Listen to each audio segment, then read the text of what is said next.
Chapter 1. The Rebirth and Vengeance Against My Ex-Girlfriend's Family. Chu Tian, why did you take so long to arrive?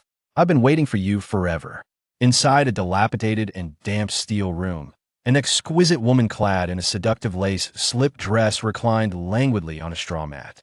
With each breath, her snow-white bosom heaved and fell, tantalizingly elusive and utterly captivating. Ruo Ting, what are you trying to do? Chu Tian was momentarily taken aback. Of course, I'm here to do what I've longed for. Ruo Ting extended her fair leg from beneath her skirt, gently placing her delicate foot on Chu Tian's chest. Following the length of her leg, Chu Tian's gaze traveled unabated, and he suddenly found himself gasping for air. Did you not say before that, given the current turmoil, you wanted to wait until things were stable before agreeing to our relationship? Ruo Ting slowly lowered her toes from Chu Tian's chest, speaking with heartfelt sincerity. It is precisely because the world is in such chaos that no one knows what tomorrow holds. So, thud. Chu Tian's expression suddenly froze as he glanced down to see a blood-soaked, long knife piercing through his back. Ruo Ting, why? Chu Tian could hardly believe it. Because you have taken something that does not rightfully belong to you. At that moment, a chilling voice emerged from behind Chu Tian. The owner of that voice was none other than Su Ruo Chun, Ruo Ting's younger brother. Su Ruo Chun, I have treated you well. Why? Chu Tian's eyes reddened. For 3 years of apocalypse, he had provided every meal for Su Ruo Chun at the cost of his own life. Why? Su Ruo Chun licked his parched lips, disdain dripping from his words, because I'm starving. Wang Xiao, Wang Jidong. Oh, I forgot to mention, my sister was already with Wang Xiao long before you two got together. With the long knife in hand, Su Ruo Chun prepared to dismember Chu Tian, intending to throw his remains into a boiling pot. Finally, I can eat meat. No. In the instant that Chu Tian closed his eyes, a flash of golden light danced before him. Ingcheng, Yu Hai Garden, Building 9, Unit 1, Room 502. No. Chu Tian jolted upright, the sensation of suffocation still lingering, pain coursing through every nerve ending. He gasped for air, surveying the surroundings that were both familiar and strange, momentarily dazed. Where am I? Chu Tian, what on earth are you doing? It's the first time meeting my parents, and you actually fell asleep? You're quite something. A voice of disgust and reproach reached Chu Tian's ears. Turning his head, he beheld a familiar figure, bewildered. Su Ruo Ting? Before Chu Tian could process this, Su's mother rolled her eyes, speaking sharply. Chu Tian, stop feigning ignorance. Let me make myself clear today. If you wish to marry my daughter, you must meet the following conditions. 1. A new 3-bedroom apartment. 2. A car worth 500,000. 3. A bride price of 1 million. All of these are non-negotiable. If you cannot provide them, do not even think about marrying my daughter. Our Su family cannot afford to lose face. Seeing Chu Tian remain silent, Su Ruo Ting urged, Chu Tian, have you lost your tongue? Did you not say before coming that you have money? If you can't come up with the cash, how am I supposed to show my face? I have actually been reborn.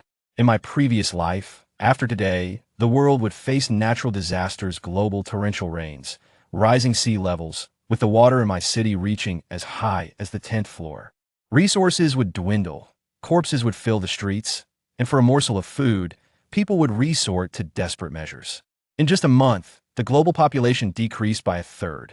The crux of the matter is that I have been reborn one day before the apocalypse descends. I'm not dead, I have actually come back to life. Wonderful, wonderful, you're all here too, huh? Chu Tian laughed maniacally. Hey, I'm telling you, you broke loser, there's no need to act crazy if you don't have money. Hurry up, either bring out the cash or get lost. A young man with dyed yellow hair approached, his face filled with disdain. Swish! Upon hearing that familiar voice, Chu Tian's smile faded instantly, his icy gaze shooting forth as he gritted his teeth. Su Ruo Chun? Faced with Chu Tian's glare, Su Ruo Chun felt a chill run down his spine, but, recalling how Chu Tian had always obeyed his sister, he became even more brazen. What are you staring at, loser? I'm not afraid to tell you. There are plenty of people who want to marry my sister. If you don't have money, don't waste your time, here just scram. Before he could finish, Chu Tian stepped forward and delivered a powerful kick to his abdomen. Bang! With a dull thud, Su Ruo Chun was sent flying. Annoying, Chu Tian said coldly. Help! Help! He's killing me. Sue's mother shrieked, cursing, "You beast! You dare hit someone without money? Just wait until I report you." As she spoke, Sue's mother pulled out her phone. "Fud! You dare hit me? Chu Tian, I swear it'll ruin you." Su Ruo Chun, curled on the ground, spat blood in fury. "Good."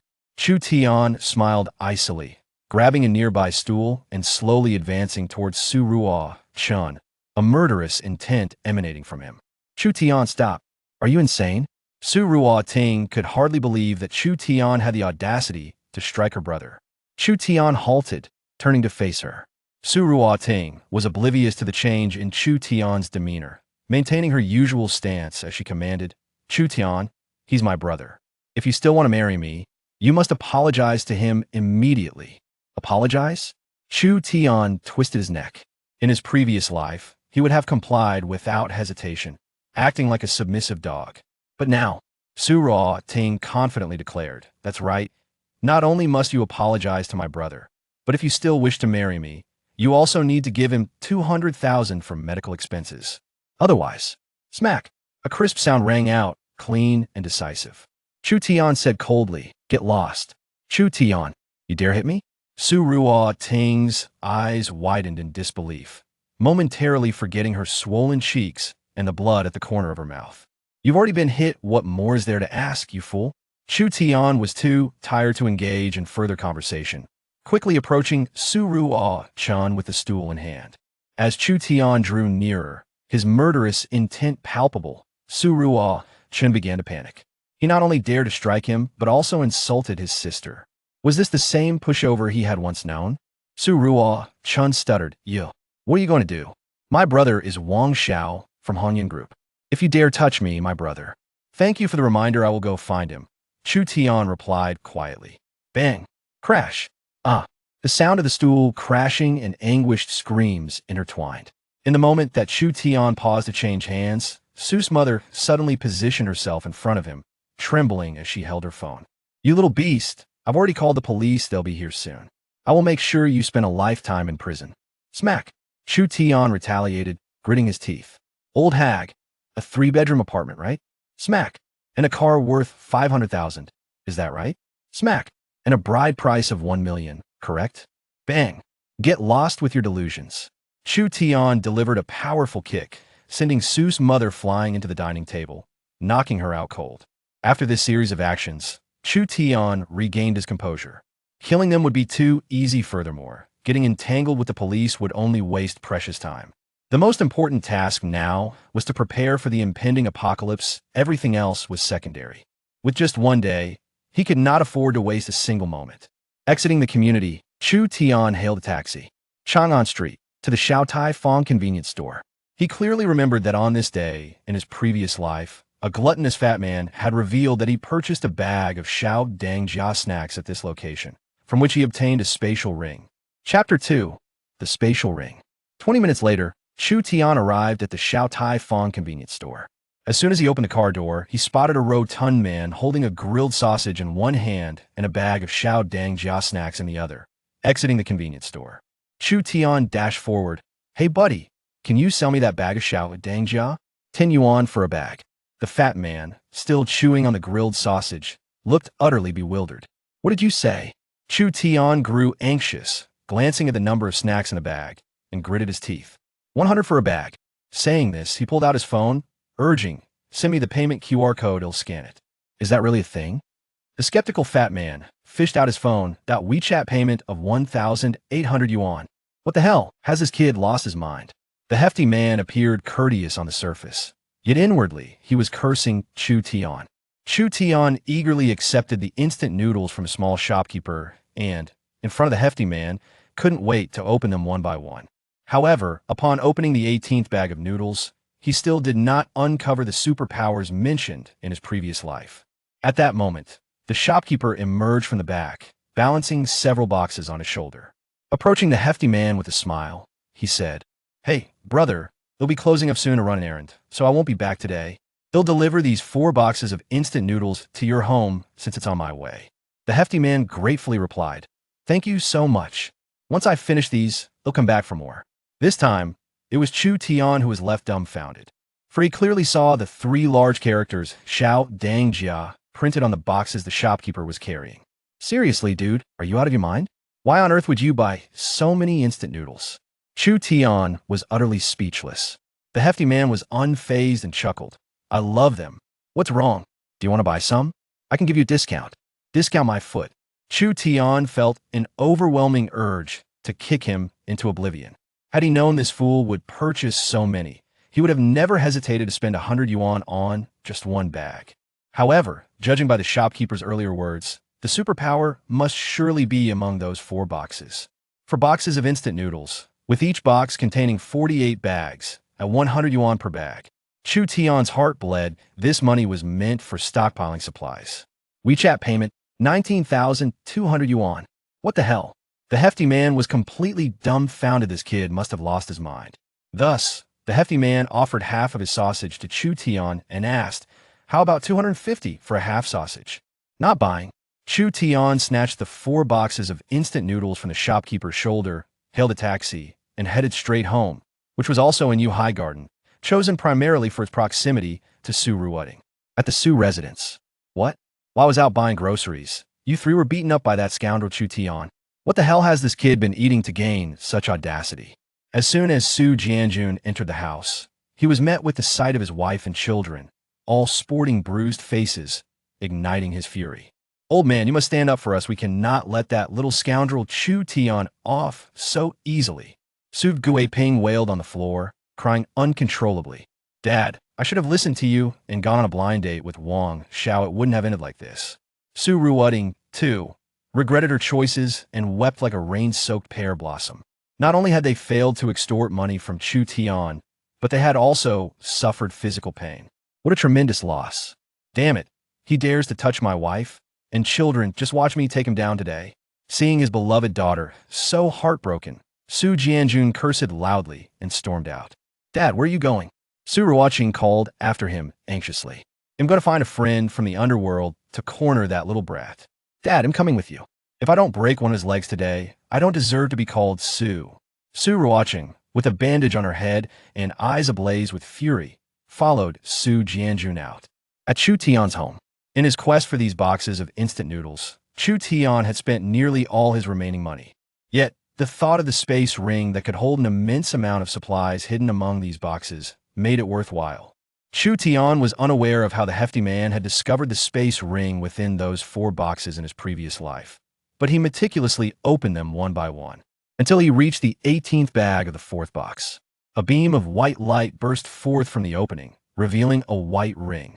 His heart raced, and his hands trembled. Chu Tian carefully held the space ring, stammering, "Is this the space ring?" He eagerly slipped the ring onto his finger. In an instant, a silvery glow filled his room, and an ethereal aura enveloped him as he extended his hands over the instant noodles. Swish! The instant noodles that had been scattered across the floor vanished in the blink of an eye. The next moment, the vision of these instant noodles appeared vividly in Chu Tian's mind. To be precise, it manifested within a vast alternate space. Chu Tian estimated that this space was at least the size of several hundred football fields. Moreover, time within this space was frozen, providing a perfect safeguard. However, living beings could not be stored within. Entering would mean certain death. Upon exiting the space, Chu Tian's face was alight with joy. This alternate space was sufficient to contain enough supplies to last multiple lifetimes. He vividly recalled the cataclysm that befell the world in his previous Lithia global deluge that caused sea levels to surge, submerging coastal cities, and even reaching 10 floors high in inland cities like his. The torrential rain lasted a full 3 months, turning sustenance into humanity's most primal desire. A single bag of bread could incite madness, leading to life-or-death struggles. A mere bag of instant noodles could compel a goddess to offer herself willingly. In the end, survival drove people to unspeakable acts, including cannibalism. This illustrates how invaluable food supplies would be in the apocalypse. Yet, the most pressing issue for stockpiling supplies was one that loomed large. That issue was money. Chu Tian was merely an ordinary employee at a small company. After 3 years of frugality, coupled with expenses for Su Ruoting, he had just spent all his scant savings. Opening WeChat revealed a pitiful balance of 254.10 yuan. Even if he maxed out all his online loans, he would barely scrape together 800,000 yuan. With such a meager sum, not only was it impossible to stockpile enough supplies to last a lifetime, but he couldn't even afford a decent house. Speaking of houses, the one he currently resided in was on the 6th floor and would be submerged within days of the apocalypse. It was utterly inadequate for facing such a crisis, not to mention that he was merely renting. Thus, it was imperative to find a suitable residence, preferably a top-floor apartment in a high-rise. Having witnessed the treachery of humanity in apocalyptic times, he needed to fortify it for safety and peace of mind. All of this required substantial funding. Consequently, finding a way to quickly acquire money became Chu Tian's most urgent priority. Chapter 3. Hoarding supplies, lottery tickets. He cannot recall the numbers. Gambling. He does not even know how to play do di ju. Trading stocks. The cycles are far too lengthy. Selling property. The landlord may not agree. Lacking connections and capabilities, and having never anticipated a rebirth, the ordinary man, Zhao Heng, finds himself beset by the pressing dilemma of rapidly amassing wealth. Just then, the news blares on the television. This station reports. At 10 o'clock today, a significant theft occurred at Hongyun Group in our city, involving a staggering sum of 3 billion yuan. Upon hearing the report, Chu Tian smacked his thigh in realization. Lamenting, how could I have forgotten this matter? In his previous life, these thieves had stolen a cache of cash from Hongyun Group and, fearing detection, concealed it within an abandoned building in a village. However, they could not have anticipated that, just after midnight, torrential rains would flood the city, causing their ill-gotten gains to be washed away, scattering across the streets and even inciting a frenzy among the citizens. Hongyun Group, owned by the Wang family? Chu Tian's eyes gleamed with intensity as he coldly snorted. Then I shall collect some interest first. Recalling the details, Chu Tian swiftly made his way to the derelict building in the village. After a thorough search, he indeed discovered a substantial amount of cash hidden in a dark basement. As he gazed at the piles of banknotes filling the room, his heart raced with excitement. Time was of the essence, and the task at hand was considerable. Seizing the moment while the guard stepped away, Chu Tian suppressed his inner exhilaration, waved his hand, and swiftly gathered the cash into his possession. At that moment, a cold voice rang out from behind him.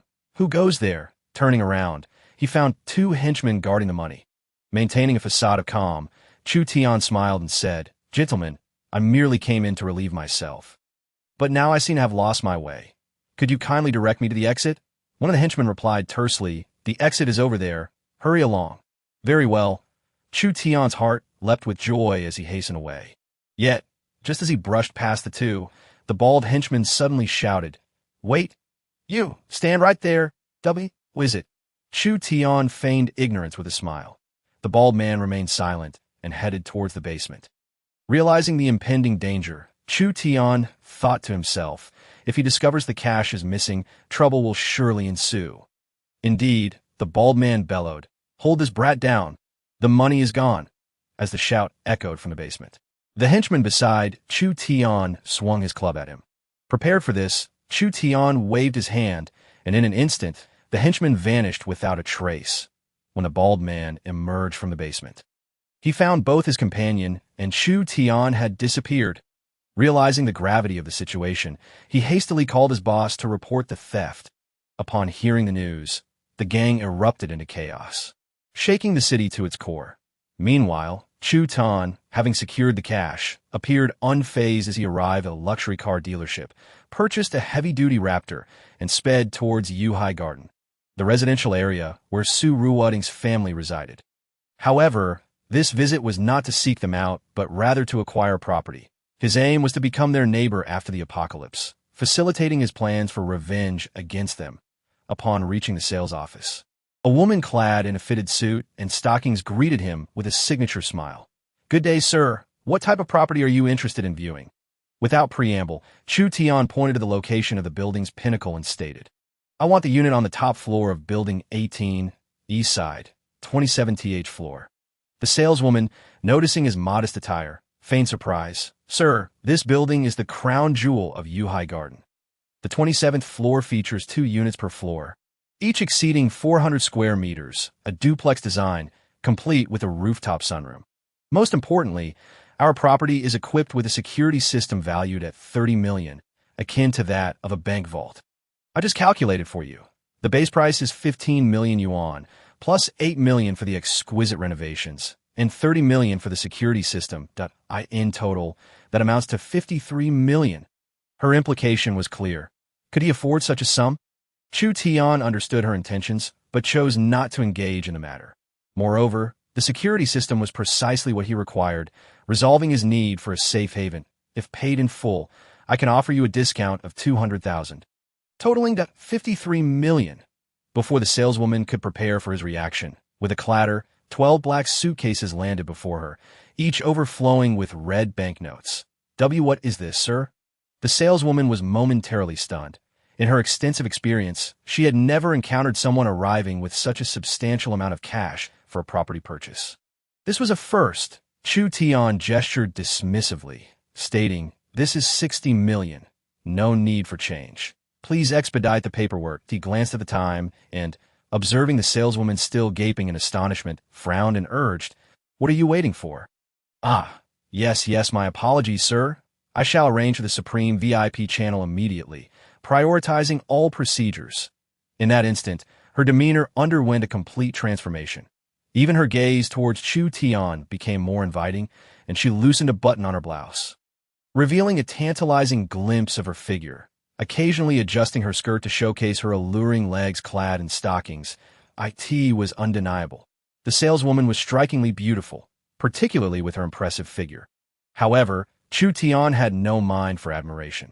After completing the transaction and receiving the keys, he hurriedly departed. Yet before leaving, he relented to her insistence to personally assist in removing formaldehyde from the home, reluctantly adding her on WeChat. After Chu Tian's departure, news of his cash purchase of a luxury property spread like wildfire among the residents of Yuhai Garden. However, just as they entered the community, they encountered the hostile gaze of their neighbor, who remarked sarcastically, "Old Su, congratulations on finding such a fine son-in-law." Hearing this, Su Jianjun's expression darkened, and he retorted coldly, "Old Wang, spare me your schadenfreude. If you provoke me, I won't hesitate to teach you a lesson." Old Wang, wishing to retort, hesitated upon seeing the burly men accompanying Su Jianjun, and with a disdainful snort, he turned away, muttering, "I can't fathom the luck of a scoundrel like you." However, to Su Jianjun's surprise, on his way to Chu Tian's rental unit, he encountered several familiar faces who echoed similar congratulatory sentiments. "Old Su, congratulations, you found a great son-in-law." Confused, Su Jianjun exchanged bewildered glances with his son, Su Ruoqing, and asked Old Zhang, "Congratulations for what? This brat is driving me to the brink of madness." Young people tend to be extravagant. It's only natural that don't let it get to you. Besides, Xiao Chu is spending his money wisely. All for the sake of marrying your Ting-Ting. You should be pleased. Indeed, if I had such a son-in-law, I would be over the moon. Upon hearing his friend's words, Su Jianjun was left even more perplexed. A son-in-law who had beaten up the entire family and was now the source of joy. That felt like a stroke of bad luck. Just then, Su Ruoqing pulled out his phone, exclaiming, "Dad, look! The group chat says that Chu Tian, that good-for-nothing, actually pulled together 60 million in cash to buy the crown jewel of our community." "What?" Su Jianjun snatched the phone, and upon seeing the photos and messages in the group chat, he felt a wave of dizziness wash over him. "Son, we've been played by this brat."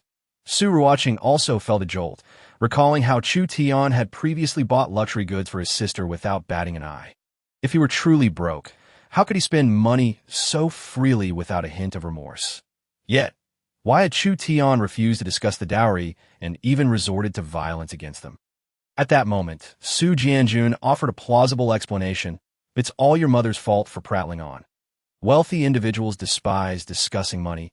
If your mother hadn't brought up the dowry and allowed Chu Tian to offer voluntarily, he surely would have given more than she demanded." Su Ruoqing's eyes widened in realization, filled with regret. "Dad, what should we do now?" His pupils narrowed, revealing a glint of greed as he declared, "I'm calling my sister right now." Chapter 4. An encounter with Su Ruoqing. Bottled water, instant noodles, bread, hot dogs, compressed biscuits, rice, fruits and vegetables, snacks, pork, beef, lamb. Every edible item was procured. Were it not for the stringent regulations in Longwa and the pressing timeline, he would have certainly secured a few firecrackers for self-defense. All items were prioritized for expedited delivery, ensuring arrival by 10 o'clock that evening. In this moment, the city's merchants and transport companies found themselves overwhelmed with orders. Yet each was elated, for the profit from these orders would suffice for a year.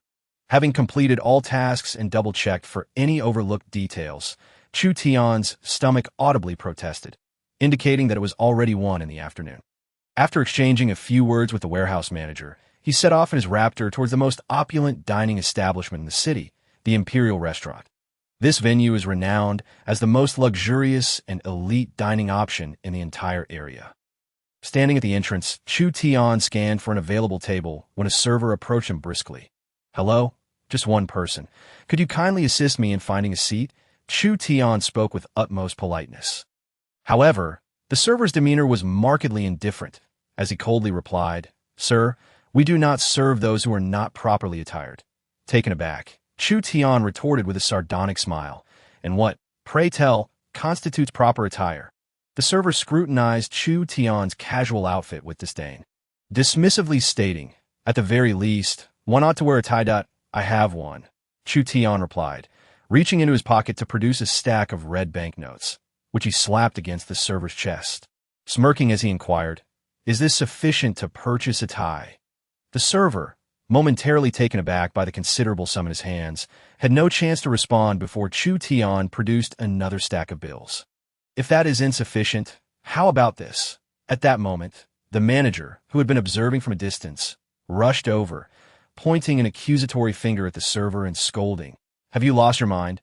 Did we not have a meeting this morning where we emphasized the importance of treating every customer with respect? Do you wish to be dismissed?"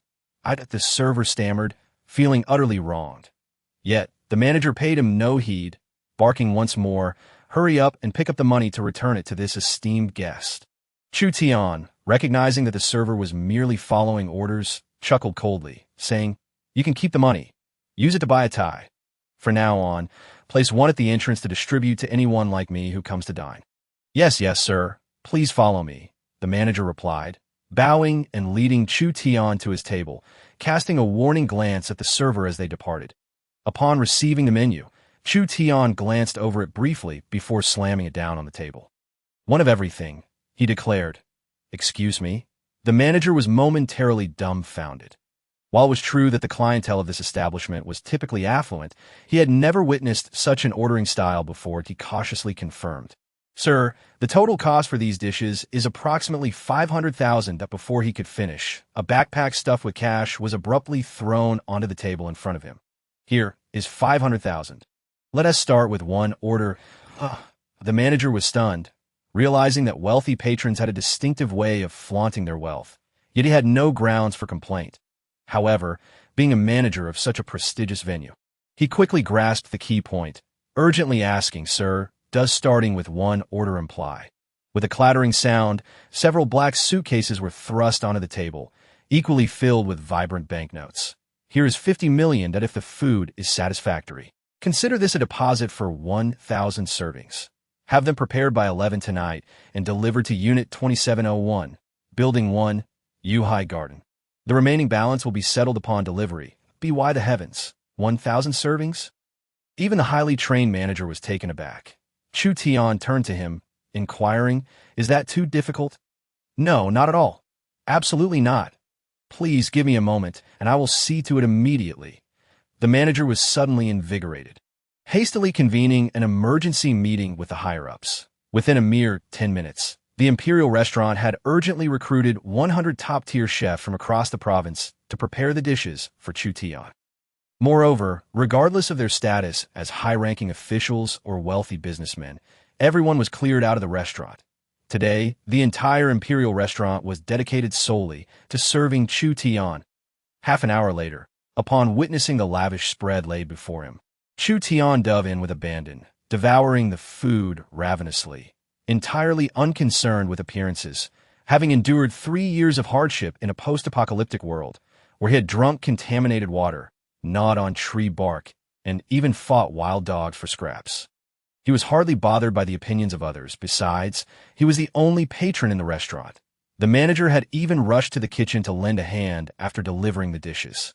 At that moment, two elegantly dressed women appeared outside the window, their attire ostentatious and designed to accentuate their curves. Through the glass, Chung Yuro exclaimed with excitement, "Ting Ting, why is it so quiet in the Imperial today? Do you think young Master Wong reserved the entire place for us?" Su Ruoding, donning oversized sunglasses to conceal the bruises on her face, turned her gaze towards the dining establishment. "It seems someone is dining inside. Could it be that young Master Wong arrived early? We should hurry in, lest we keep him waiting and risk upsetting him," she urged, and the two women quickly made their way inside. Upon entering, they were indeed met with an extraordinary silence, a stark contrast to the usual bustling atmosphere. Glimpsing the man seated by the window, they exchanged knowing smiles.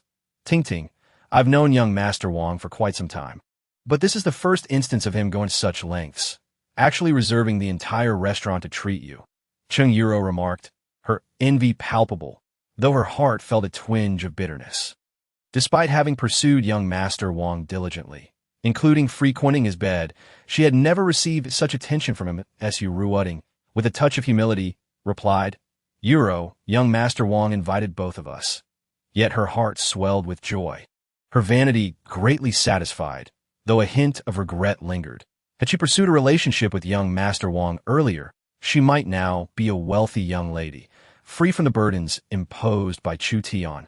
The pitiful wretch, contemplating Chu Tian, only intensified her irritation, but the recognition of young Master Wong's affections, which far surpassed anything Chu Tian had ever offered, rekindled her pride.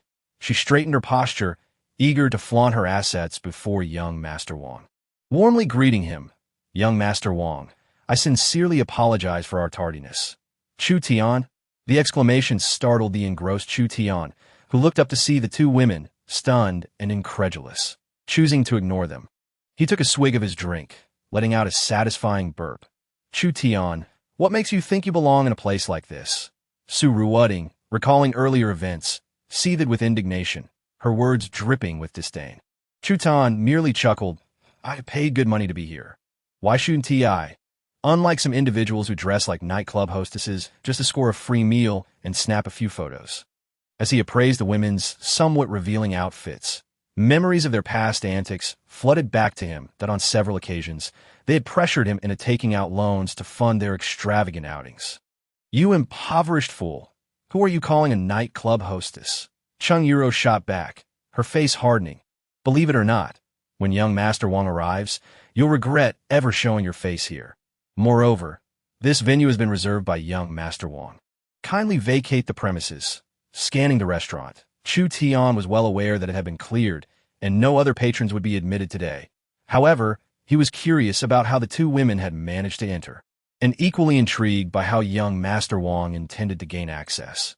Gazing at the unfinished food on his table, unwilling to waste it, he smiled with genuine interest, remarking, "Well, I suppose I am prepared to eat until I can no longer carry it out." Impoverished souls remain impoverished even in high-end establishments. You cannot escape your inherent lowliness. This meal must have cost a pretty penny. Are you depleting the meager savings you've hoarded over the years? Su Ruoding looked at him with disdain. Chu Tian simply smiled, unperturbed, observing her like a jester. "Of course, I intend to enjoy myself as best I can." "Enjoy yourself? With you? Hardly," Su Ruoding scoffed, her mind conjuring images of Chu Tian. Post-meal, slumped at home, gnawing on stale bread and instant noodles, that you'll soon discover just how comfortable I can be. That I hope that after today, you can maintain that lofty attitude while speaking with me. At that moment, Chu Tian's phone chimed with a message from the warehouse manager, delivering good news. The supplies he had ordered were arriving, including the long-sought jet skis and diving equipment. Noticing the time, already past 4 in the afternoon, and feeling disinterested in food due to the two materialistic women, he stood up and quickly made his way towards the exit, heading straight for the jet ski vendor. Seeing Chu Tian depart so suddenly, Chung Yuro felt a surge of panic. You think Chu Tian is trying to skip out on the bill?" Su Ruoding laughed derisively, stating, "Don't worry, payment is made up front." He is likely just afraid that young Master Wang will arrive and deal with him, prompting his hasty exit. That makes sense. Chung Yuro nodded, and upon glancing at the multitude of untouched dishes on the table, suddenly swallowed hard, hesitatingly suggesting, "However, with all this food left here, isn't it a bit wasteful?" "What do you mean?" that she continued, adding, "Since no one is watching, why don't we indulge a little and have something to satisfy our hunger? Wang Xiao is still in a meeting, and who knows when he will arrive." To be honest, despite their numerous visits to the Dihao restaurant, this was the first time they had encountered such an abundance of dishes, many of which they could not even name. If they would snap a few photos and post them on social media, they would surely receive a flurry of admiration and attention. Under the sway of vanity, Su Ruoding was tempted as well. After confirming that there were indeed no other patrons around, she asserted boldly, "After all, it's all Chu Tianhua's money. What harm is there in me eating a bit? Consider it a compensation."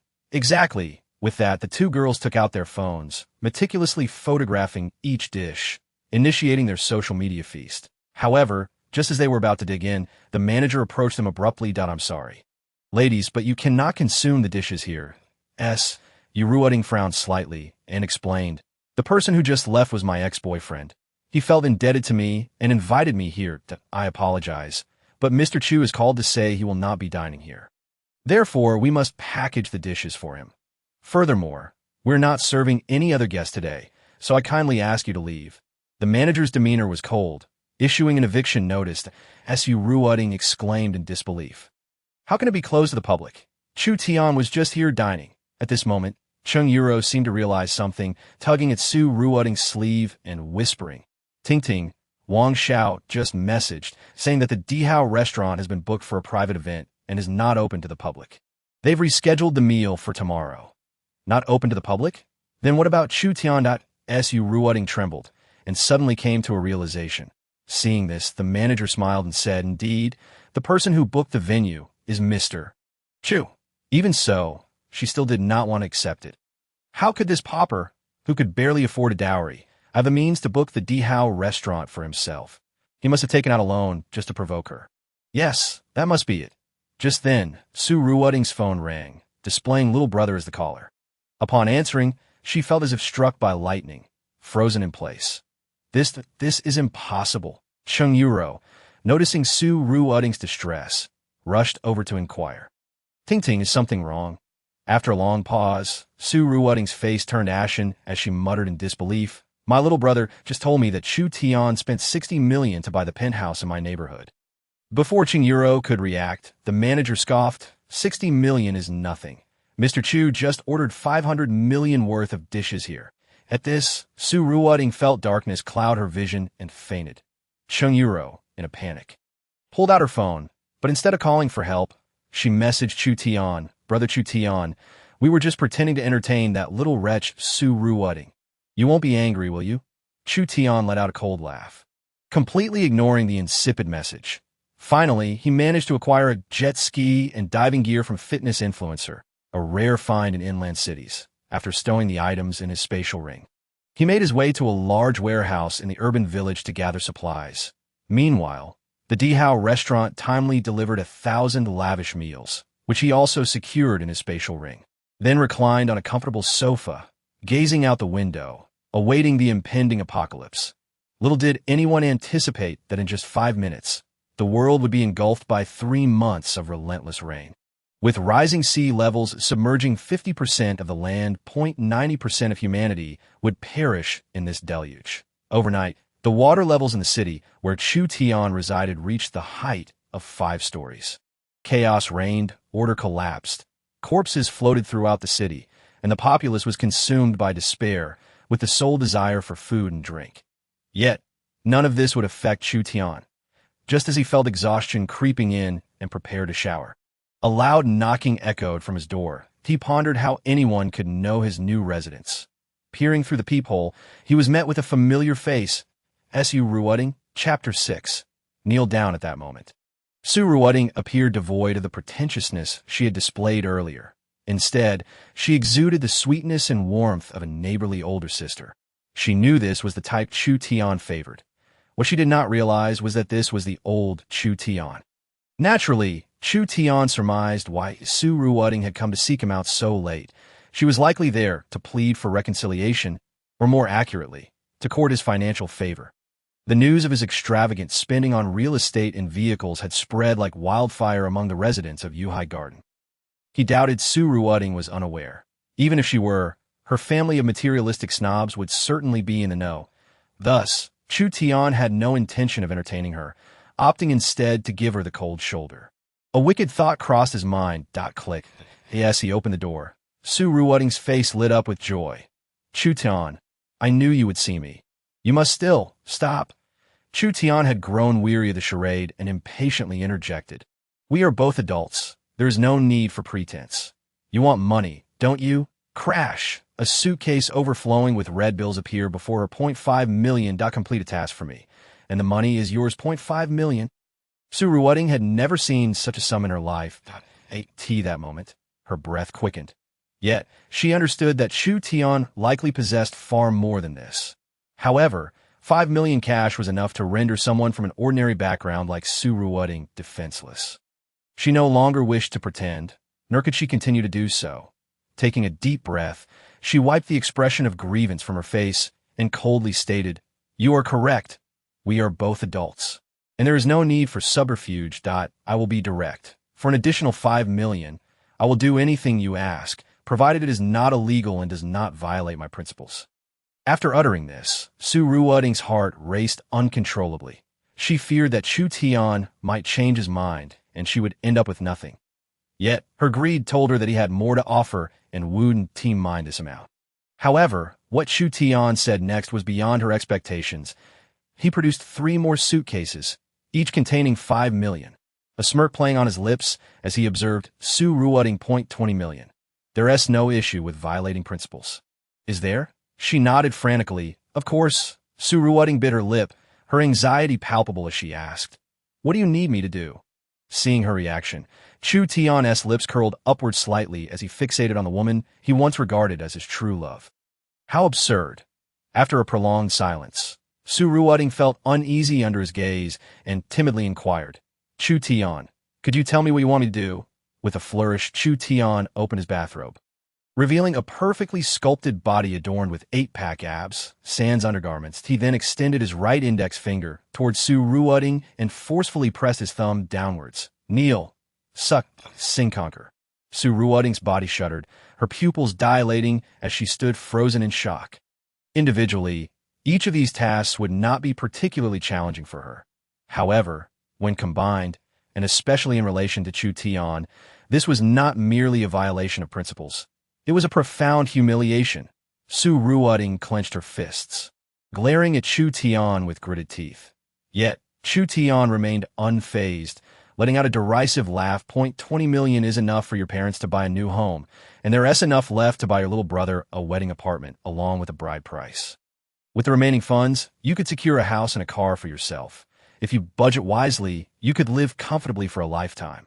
What's the matter? Doesn't it sound appealing? Appealing, of course. It was. It aligned perfectly with her thoughts. Yet the crux of the matter was that she did not have feelings for Chu Tian. She could not bring herself to do such a thing. Su Ruoding closed her eyes, trembling in anger, speechless. However, the memory of her parents and younger brother, their hopeful gazes lingering in her mind, was too vivid to dismiss. Since that was the case, Chu Tian, what you were saying is absurd. We were once in a relationship. It is perfectly normal for me to do this for you. How can it be a violation of principles? Taking a deep breath, she forced a disingenuous smile onto her face. I will do it, she declared, dropping to her knees, though her heart seethed with hatred for Chu Tian. Just as she opened her eyes to proceed, she found the door firmly shut, and Chu Tian had vanished. Thankfully, the 4 suitcases brimming with cash remained, granting her a sense of relief. Chu Tian, this is your loss. You cannot blame me. With that, Su Ruoding hurriedly dragged the 4 heavy suitcases away. Inside, Chu Tian chuckled coldly. Is it truly my loss? Such a delightful opportunity would never be wasted on someone like you. All I desire is to humiliate you to AS for the money. If you can take it, consider it your good fortune. Moreover, once today has passed, all this money will merely become a pile of worthless paper, utterly devoid of utility. Consequently, Chu Tian smirked and took out his phone to send a message to Su Ruoding. Good luck. Outside, Su Ruoding was perplexed, even questioning whether Chu Tian had lost his mind. After all, he had just gifted her 20 million, yet he still wished her good luck? No wonder he was still single. However, when she discovered that the elevator was out of order and found herself dragging 4 luggage cases filled with cash down to the second floor, she was instantly flabbergasted. Due to the torrential rain and subsequent flooding, the area below the second floor was completely submerged. This meant she could not possibly take away her 4 cases containing 5 million. Otherwise, the soaked bills would be no different from worthless paper. Su Ruoding suddenly recalled Chu Tian's earlier message wishing her good luck, and she trembled with anger, hastily pulling out her phone to type, Chu Tian, did you know a flood was coming all along? And thus decided to mock me? Damn you. Su Ruoding's nostrils flared with indignation. I kindly gave you money, and yet you dare to insult me? Oh, I almost forgot. You're struggling to move those 4 luggage cases. Aren't you? Serves you right. Infuriated by Chu Tian, Su Ruoding vowed to take revenge once the flood receded. Thus, she dialed her home phone. Chapter 7. The arrival of the apocalypse. Chu Tian set his phone aside and indulged in a long, soothing hot bath. Upon his emergence, he noticed that the water level from the heavy rain had already reached the second floor. The IT had risen to such heights in merely half an hour, a pace far swifter than in his previous life. Could it be that my rebirth has triggered a butterfly effect? Chu Tian pondered for a moment. Nevertheless, he did not dwell on it too much. After all, he had made extensive preparations for this lifetime. He was confident he could not only survive this calamity, but thrive amidst it as drowsiness enveloped him. He reclined upon the soft bed and began to idly scroll through his phone. The internet was inundated with information regarding this unprecedented global deluge. The deluge persisted, water levels continued to rise, and many residents were experiencing varying degrees of disaster. Many were filled with anxiety. Good grief. Such torrential rain, and not a word from the weather forecast. My yard must be flooded. The water here has already surpassed the 3rd floor. How am I supposed to go to work tomorrow? Others, however, found humor in the situation. The factory is submerged, and I won't have to work. What a relief. Haha. Especially in arid regions that saw little rain throughout the year, some even pulled out their phones to excitedly take photos in the downpour. Reveling in the heavenly blessings, Chu Tian could not help but shake his head. This was merely the beginning. With 3 months of continuous rain ahead, water levels would only rise higher, and the weather would grow increasingly bleak. Soon enough, they would no longer find joy in the rain. The curtain had risen on the calamity of floods. Online, netizens were abuzz with chatter, some lamenting, others expressing relief. Yet they remained oblivious to the fact that this disaster was not a fleeting occurrence, but one that would persist and expand, ultimately bringing about an unprecedented catastrophe that humanity could not endure. The lighter consequence would be the loss of homes, while the graver outcome could lead to death. Foolish individuals still believed the government's silence signified strategizing. Only Chu Tian understood that even the authorities were not exempt from this disaster. At least in his past life, he had lived 3 years without hearing any official news. Viewing the plethora of useless information, Chu Tian found the sight of dancers in black stockings far more entertaining. After scrolling for a while longer, he grew weary of the intangible and even found it somewhat distressing. Thus, he turned in for the night. Perhaps it had been a long time since he had slept so comfortably. He was only roused from his slumber by the sound of his phone ringing at 11 o'clock, upon seeing that it was Su Ruoding calling. His mood soured further. Why was she calling so early in the morning? Su Ruoding was taken aback. It was already past 11, yet he still referred to it as early. However, hearing the icy tone in Chu Tian's voice, she dared not express her anger and instead spoke with a hint of desperation, her voice trembling. Chu Tian, I remember you ordered 1,000 meals at Dihao restaurant yesterday. Did you know the rain and flood would come? A smirk of derision played on Chu Tian's lips. Truly, it's never a good day without some drama. He stretched lazily and replied nonchalantly, I heard about it from a friend. Emerging from his cocoon of blankets, Chu Tian approached the window and stretched again, gazing outside at the familiar yet strange scenery. As far as the eye could see, the buildings below the 4th floor had vanished from sight. obscured by the rain, leaving only a few high-rises standing defiantly. Yet the rain continued unabated, with the water levels rising, showing no signs of relenting. That moment, Su Ruoting's voice came through the phone once more. Chu Tian, I haven't eaten anything since last night. Could you send me some meals? Chu Tian scoffed. Sister, I just gave you 20 million yesterday. If you want something, go buy it yourself. Before Su Ruoting could finish her sentence. Chu Tian hung up, feeling a wave of satisfaction wash over him. Given that the water level outside had reached the 4th floor, all supermarkets and shops were completely submerged. Even if one had money, it could not be spent. The very fact that Su Ruoting was calling him was enough to indicate that she had not procured supplies from her neighbors. Perhaps it was due to a lack of sellers, or perhaps because she was reluctant to spend.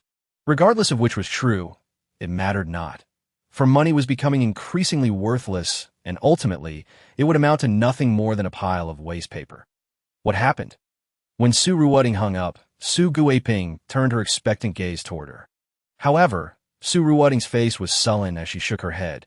He said he already gave me the money and told me to buy it myself, then hung up. Was this little brat blind? Did he not see how high the water was outside? The supermarkets had long been inundated. Where was she supposed to buy food? I think this little brat is an ingrate. Did he ever go hungry at our house? Now he refuses to send us a few meals. What a waste. Su Guiping spat, her eyes glinting with malice. While berating Chu Tian, she kept a watchful eye on Su Jianjun and his son. You two better be careful. If you ruin this money, I swear I'll take you down with me. The outcome was as one might expect. The luggage cases took on water, the bills became soaked, and one case was even swept away by the current. Under Su Guiping's insistence, the two of them spent the night drying the cash in the living room, only managing to complete the task now, roughly calculating that out of 20 million, only 8 million remained. Although the flood raged outside, Su Guiping was convinced it would soon pass. Therefore, she forbade them from spending money, declaring even bartering with neighbors was off limits. However, after a night of toil without food, Su Ruoting could no longer endure the hunger. Mom, I'm starving to death. Why don't we go upstairs to Aunt Zhou's place to buy something to eat? Given the circumstances, it was pointless to argue with her. Beside her, Su Jianjun, now in his 50s, had dark circles under his eyes from the long night, and he chimed in, Yes, dear, a person is made of iron, and meals are steel. One can't survive on just money alone. How about we go upstairs to buy something? Do you think I want to buy? Su Guiping retorted angrily. That old fox usually sells noodles for $10, yet now she won 1,000. Whoever wants to buy can go ahead. I refuse. Su Ruoting's eyes were glued to her phone, frowning as she asked, Mom, when did this price change? Su Ruoting's lips twitched as she thrust her phone screen in front of Su Guiping, exclaiming, but that it's already selling for 5,000 a bag in the group chat, and there's a purchase limit. What? Su Guiping and the others exclaimed in unison. Chapter 8.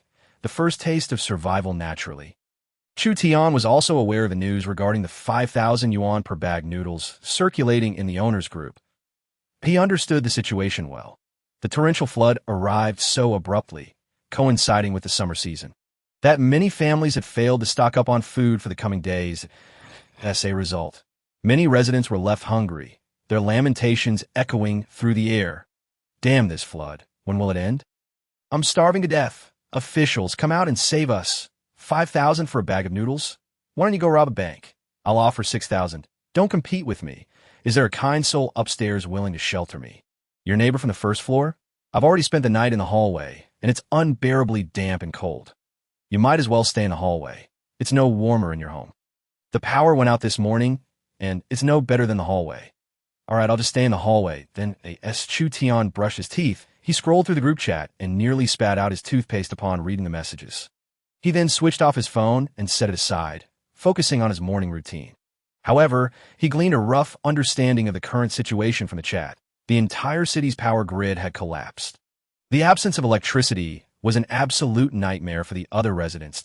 At this rate, it would not be long before the residents erupted into chaos, humanity's most primal desires, and the ensuing order will once again unfold. However, it bears little consequence for Chu Tian, as his household boasts an independent power supply system. One is a solar power system, and the other is a diesel generator. With this dual assurance, he faces no future calamities.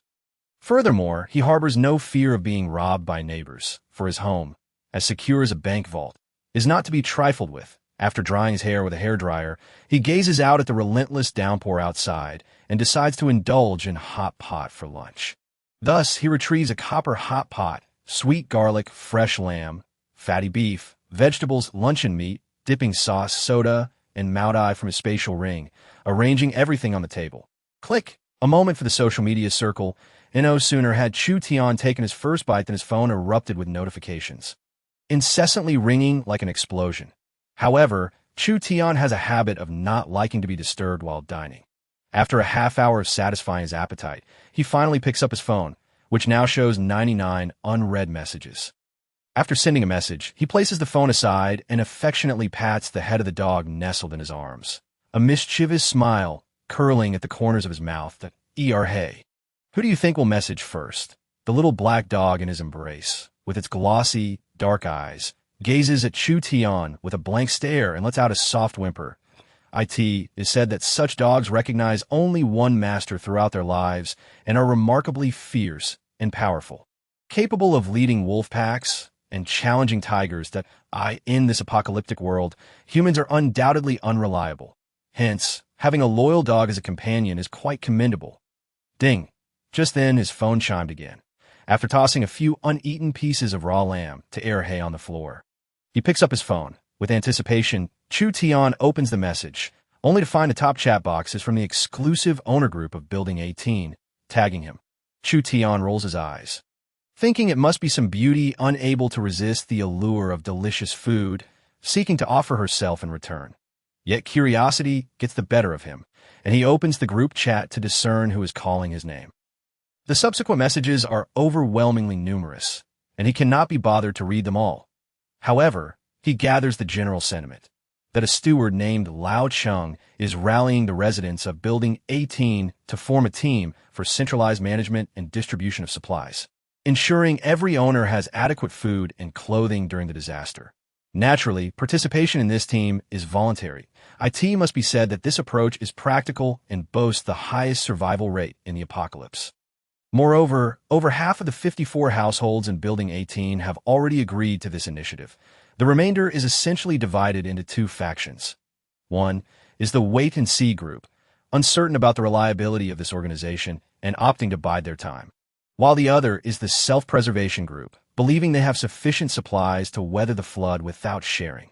Chu Tian is one of them. To his surprise, there are two other households in the same boat, one on the 15th floor, seemingly a female doctor, and the other, his neighbor from room 2702, whose profession and gender remain unknown, as they, like Chu Tian, merely issued a refusal to join the group and have since remained silent. Just as Chu Tian contemplates whether to make time to meet this neighbor, Lao Chung tags him again in the group chat. Hello, resident of 2701. I recall that a group delivered a substantial amount of food to you last night. Correct? Chu Tian scoffs coldly. Is their problem? Is there a problem? You've made it impossible for me to reunite with my family, and I'm left to rely on others. What do you think? Though Lao Chung abhors Chu Tian internally, he conceals his disdain in his texts. What I mean to convey is that currently, the entire city is without power, rendering refrigerators inoperable. If your food cannot be preserved promptly, could you consider donating it to those in greater need? Lao Cheng's words are quite reasonable, yet his intentions are glaringly evident. I'm sorry, but my home has electricity. As Chu Tian declines, he also sends a photo of his brightly lit home to the group, showcasing a wall stacked high with supplies, instant noodles, hot dogs, bottled water, and the like. An ulterior motive, merely a display of abundance as expected.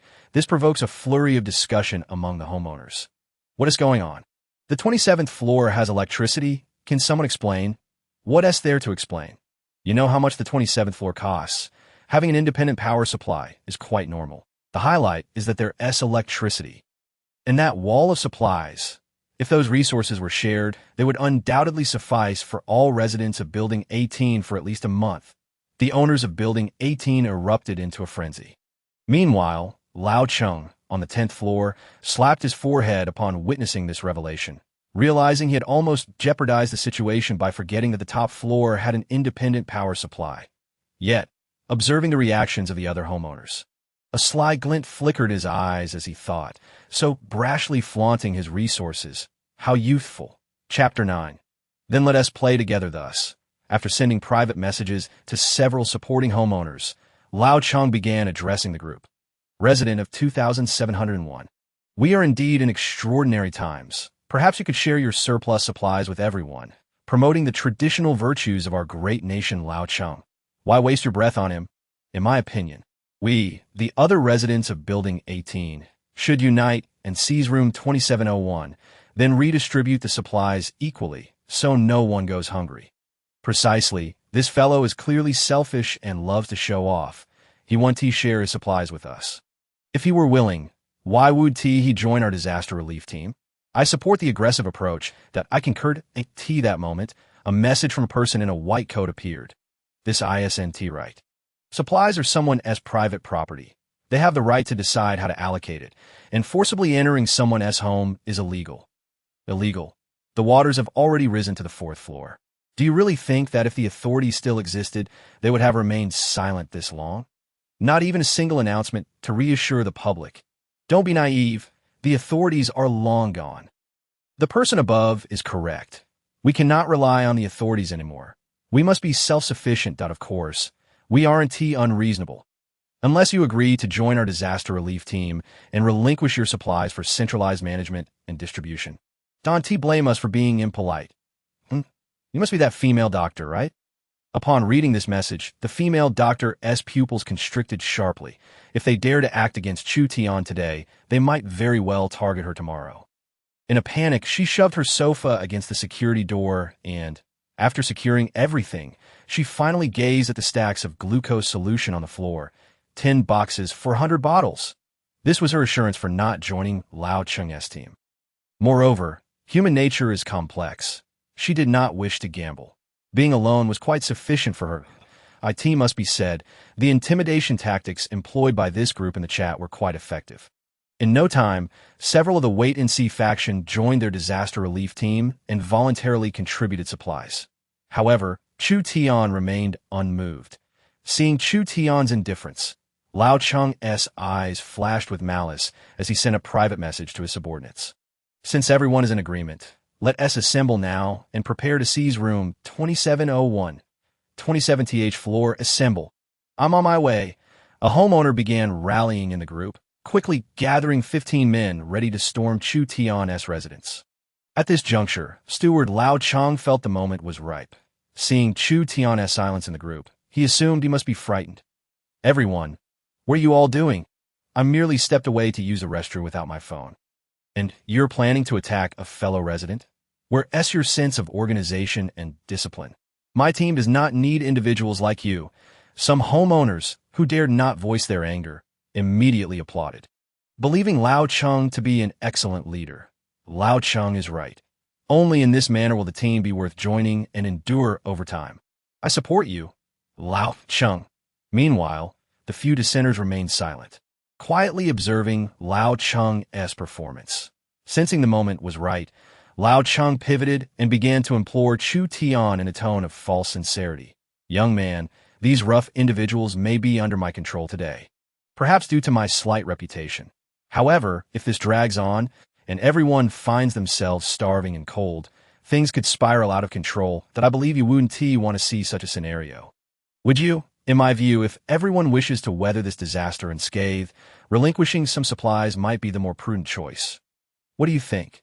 Chu Tian couldn't help but chuckle. This Lao Cheng truly is a duplicitous character. While professing concern for him, he merely coveting his supplies. What nonsense about things spiraling out of control. It's nothing more than a veiled threat. Besides, who the hell goes to the restroom without their phone nowadays?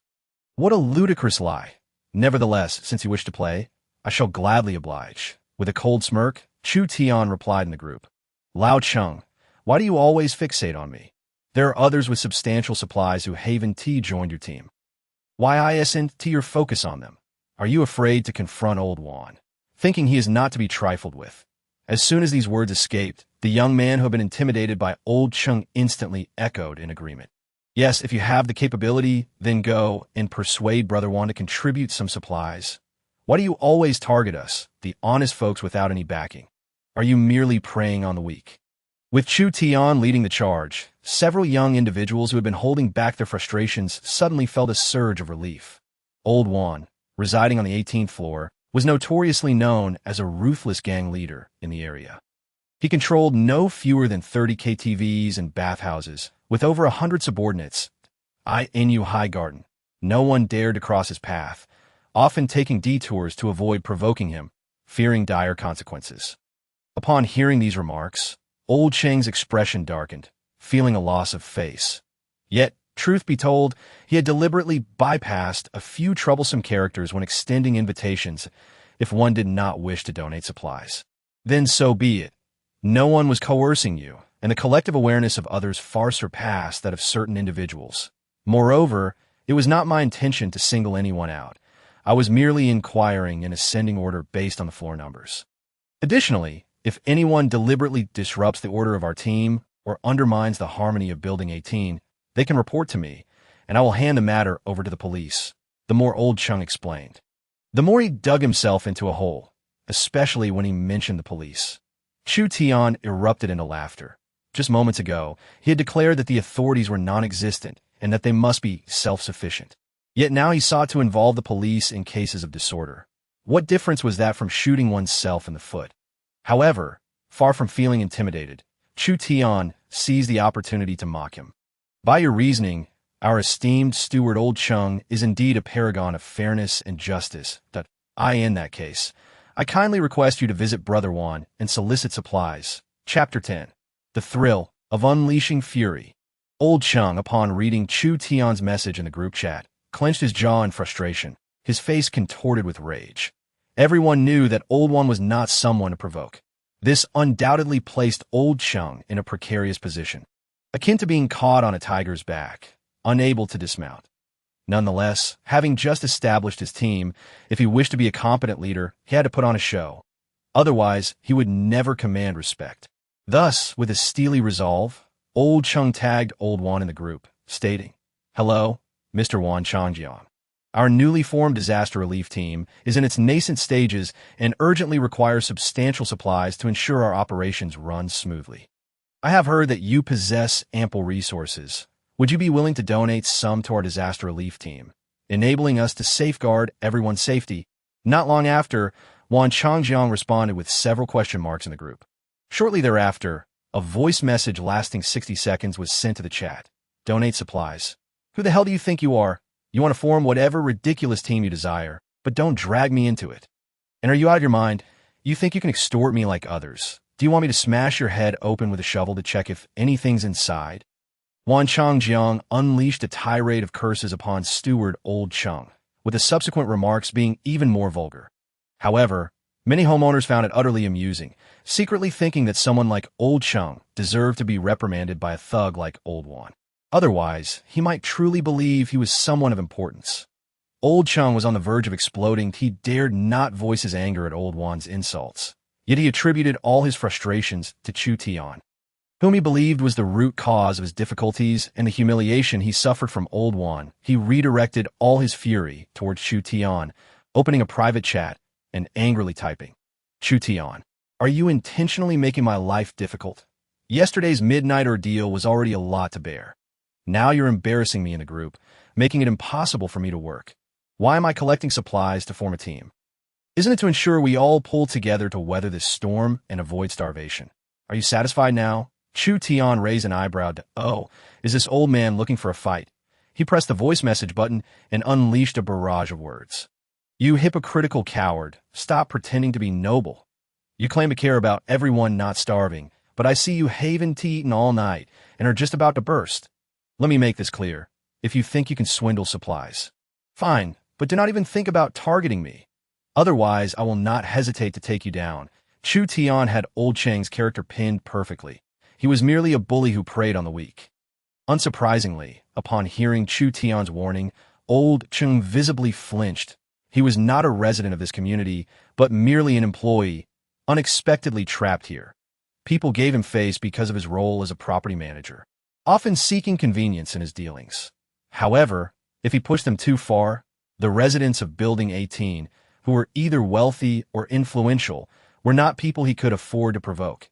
After listening to the voice message, Old Chung trembled with rage, but dared not send another message to Chu Tian, fearing that he might do something detrimental to him. Yet, once he turned off his phone, he vented his anger into thin air. That little brat, so disrespectful and utterly uncouth, is nothing but a madman. I won't stoop to his level now, but just wait, there will come a day when he needs me.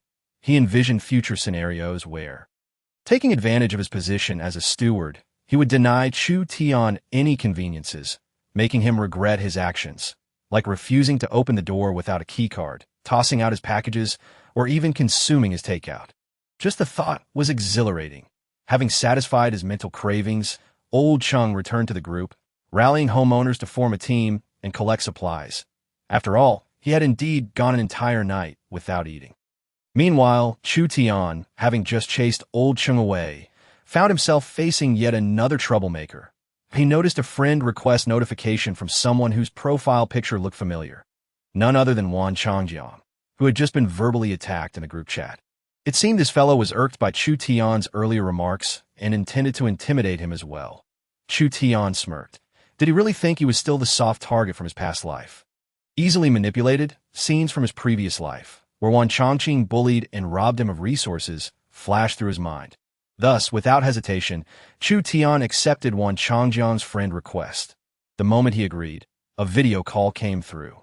Without fear, Chu Tian answered the call that a fierce-looking man covered in tattoos appeared on his screen. It was Wan Changjiang.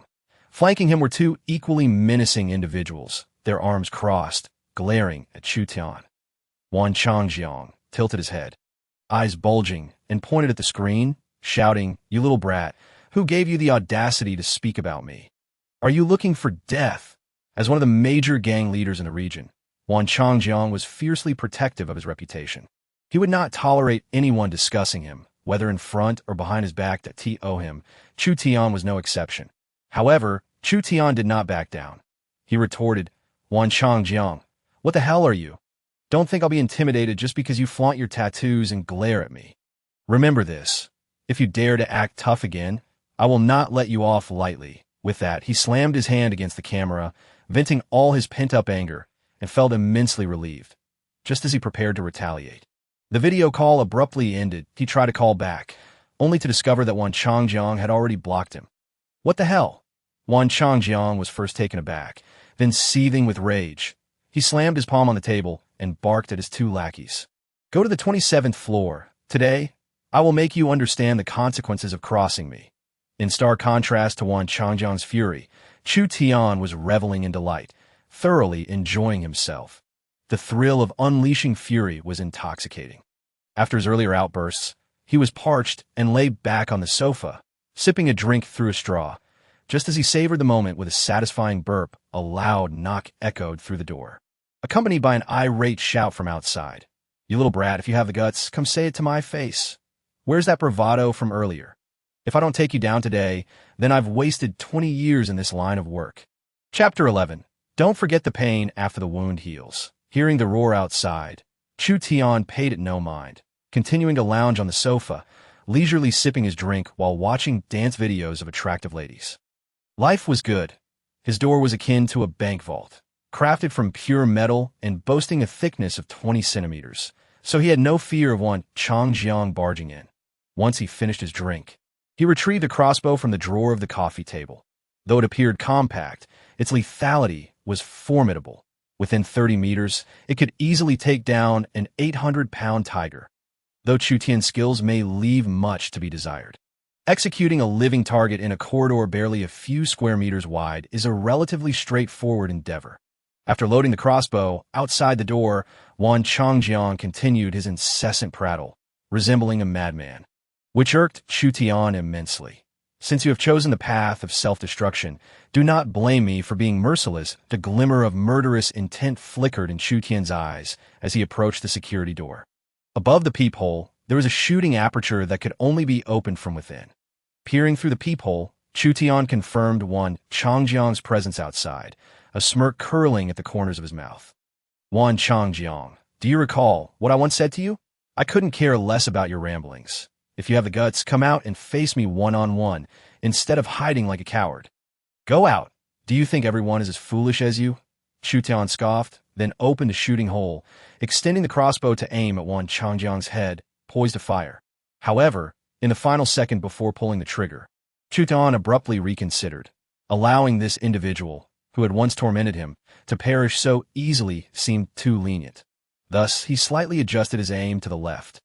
Whoosh! A faint sound of slicing air echoed as the sharp crossbow bolt struck directly into Wan Changjiang's right arm. Wan Changjiang felt a sharp pain in his arm, letting out a horrific scream as he staggered back against the wall, trembling uncontrollably, cold sweat pouring down his face, upon seeing the bolt embedded in his right arm. Wan Changjiang's heart sank, suddenly recalling Chu Tian's earlier warning in the video.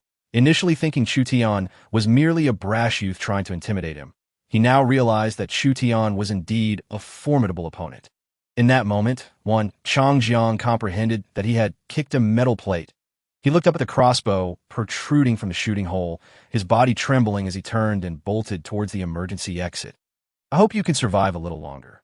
Currently, the incessant rain brought a humid atmosphere, making the wound exceedingly susceptible to bacterial infection.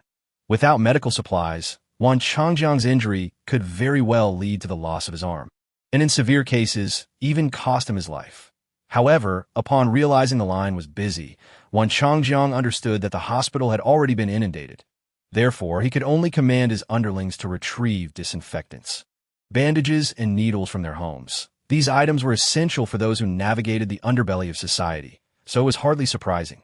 Yet the subsequent treatment posed a dilemma for Wan Changjiang. The entire crossbow bolt was embedded in his right arm, and to extract it, he would have to pull it out forcefully. With no anesthesia, he could only endure the excruciating pain, instructing one underling to hold his arm while another yanked it out swiftly.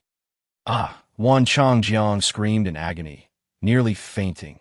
Yet his primary concern remained whether his wound could heal without infection, lacking any medical intervention. Once Wan Changjiang regained some composure, one of his underlings cautiously approached to inquire about his condition. You need to contact our brothers immediately. Gather everyone who can come here, no matter what it takes. I must personally ensure that this Chu Tian is incapacitated. Understood, brother. The underling, upon receiving the order, promptly took out a flip phone to start rallying support. Upon hearing that their leader had been injured, all the underlings rushed to the scene with reckless abandon.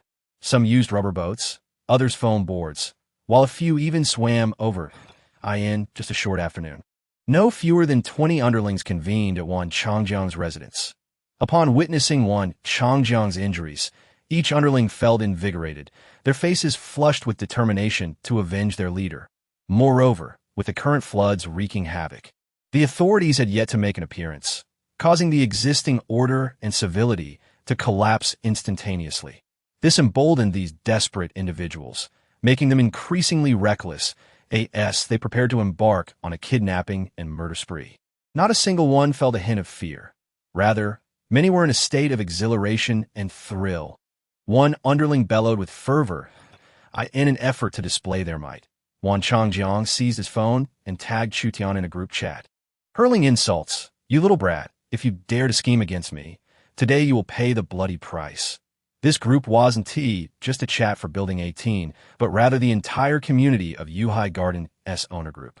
Wan Changjiang's reputation within Yuhai Garden was well established.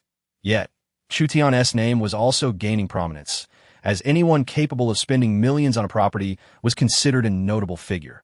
This news swiftly captured the attention of the homeowners. Although they were unclear about the enmity between the two, they understood that crossing Wan Changjiang would undoubtedly lead to dire consequences. Upon seeing this message, Su Ruoding let out a cold laugh, sharing it with her family. Mom, Dad, little brother, look at the group. Just after spending 10,000 yuan on 2 bags of noodles, Su Guiping was in a foul mood. What are you staring at? Don't tell me the noodles have gone up in price again. What? It's Chu Tian. That useless fool has actually offended Wan Changjiang. Su Ruoding's eyes sparkled with excitement, as if she could hardly wait to witness Chu Tian's misfortune. Really? I am so eager to see this guy get punished. Offending Wan Changjiang is akin to a death sentence. Isn't it? Ha ha. This is the consequence of withholding supplies from us. Upon hearing this, the other three members of the family became intrigued, grabbing their phones to watch the spectacle unfold. However, to their astonishment, the group chat did not reveal Chu Tian being humiliated by Wan Changjiang. Instead, they saw a photo of Wan Changjiang, bloodied and fleeing in disarray. Beneath the image, Chu Tian had sent a voice message. His tone icy and his demeanor resolute. 1. Don't forget the pain after healing. If you seek death, I shall fulfill your wish next time. Chapter 12. You still lack maturity to compete with me. How could this be? Wan Changjiang was actually beaten to a pulp by Chu Tian. Who is this Chu Tian? While the origins of Chu Tian remain a mystery, it was clear that his fate was sealed as the shock of Wan Changjiang's humiliating state spread. The homeowners of Yuhai Garden collectively believed Chu Tian's demise was imminent. Wan Changjiang did not disappoint, promptly issuing a final ultimatum to Chu Tian in the group chat. Chu Tian, there is no need for you to be arrogant. Today marks your end. Along with this message, he shared a photo showcasing over 20 shirtless men adorned with tattoos of dragons and phoenixes. Holy crap, so many people. It's over. It seems our community's new wealthy individual is doomed. Still young, why pick a fight with anyone else but Wan Changjiang? The homeowners expressed their astonishment and regret. Meanwhile, the Su family erupted with laughter, eagerly anticipating the moment Wan Changjiang would crush Chu Tian. The housekeeper, Old Chung, was equally thrilled, secretly thinking, let them fight it out. It'll be entertaining to see them both suffer. Upon witnessing the photo in the group chat, Chu Tian merely chuckled coldly. He had long anticipated that Wan Changjiang wouldn't let his loss slide so easily.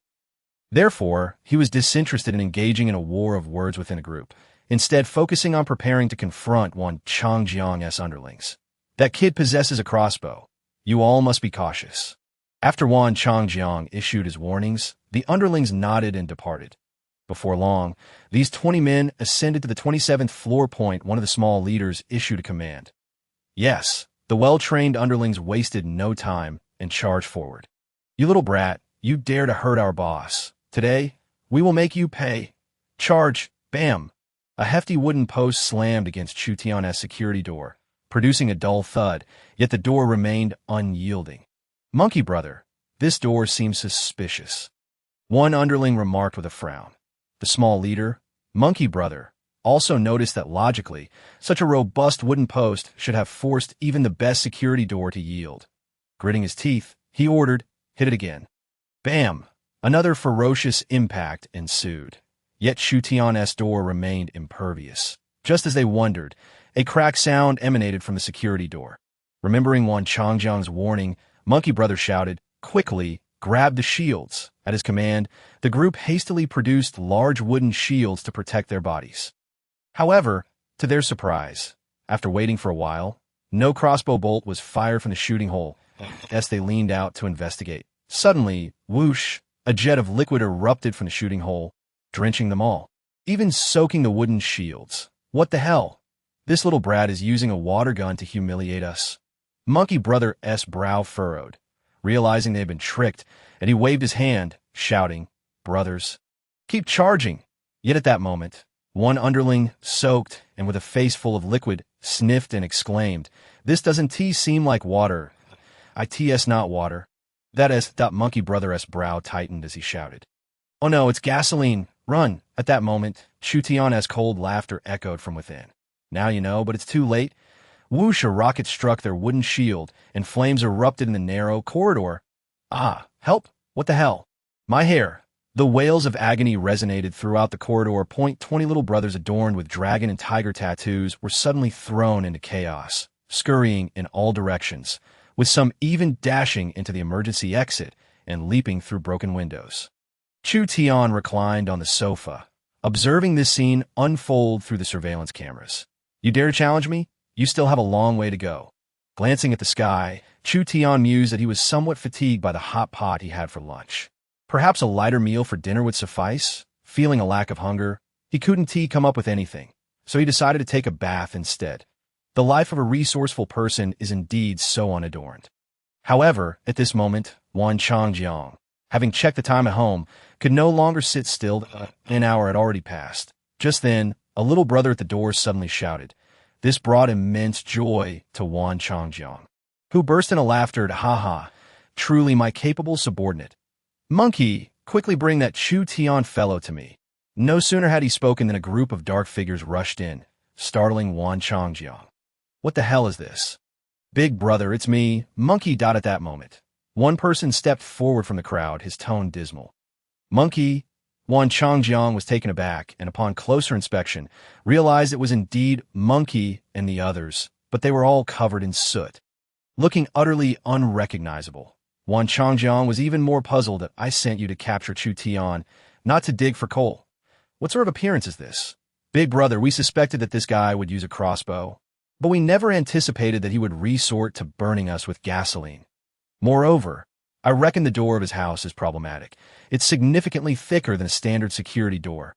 Monkey, with a mournful expression, recounted their misadventure to Wan Changjiang. Upon hearing that his brothers had been burned and that they had even suffered casualties, Wan Changjiang, who had never endured such a grave loss, was instantly trembling with rage. At that moment, a little brother beside him swiftly pulled out his phone, his face pale. "Big brother, this guy actually uploaded a video of Monkey and the others being burned to the group chat." "What?" People in society are extremely concerned about their reputation, often valuing it above life itself. Chu Tian's actions undoubtedly stripped Wan Changjiang of all dignity. After Wan Changjiang glanced at the phone and finished watching, he immediately spat out blood. "Big brother, boss." The little brothers instantly grew tense. Wan Changjiang wiped the blood from the corner of his mouth and, with a sinister wave of his hand, declared, "Chu Tian, I will surely kill you. I swear." Since Wan Changjiang began his foray into society, he had never faced such an unparalleled humiliation. Monkey, filled with indignation upon seeing the video, exclaimed, "Big brother, what shall we do now?" Wan Changjiang gritted his teeth, suppressing the agonizing pain of his wounds, and replied, "It's fine. Even if we can't break his door for the time being, there will inevitably be a flaw. Monkey, send a few people to keep watch at Chu Tian's house every day. As soon as he shows his face, seize him. I refuse to believe that this fellow will remain a turtle hiding its head for a lifetime." Chapter 13. Sensual photos from the girlfriend perspective. After finishing his bath, Chu Tian emerged to find the homeowner group chat in an uproar. Unsurprisingly, it was all due to the video he had posted.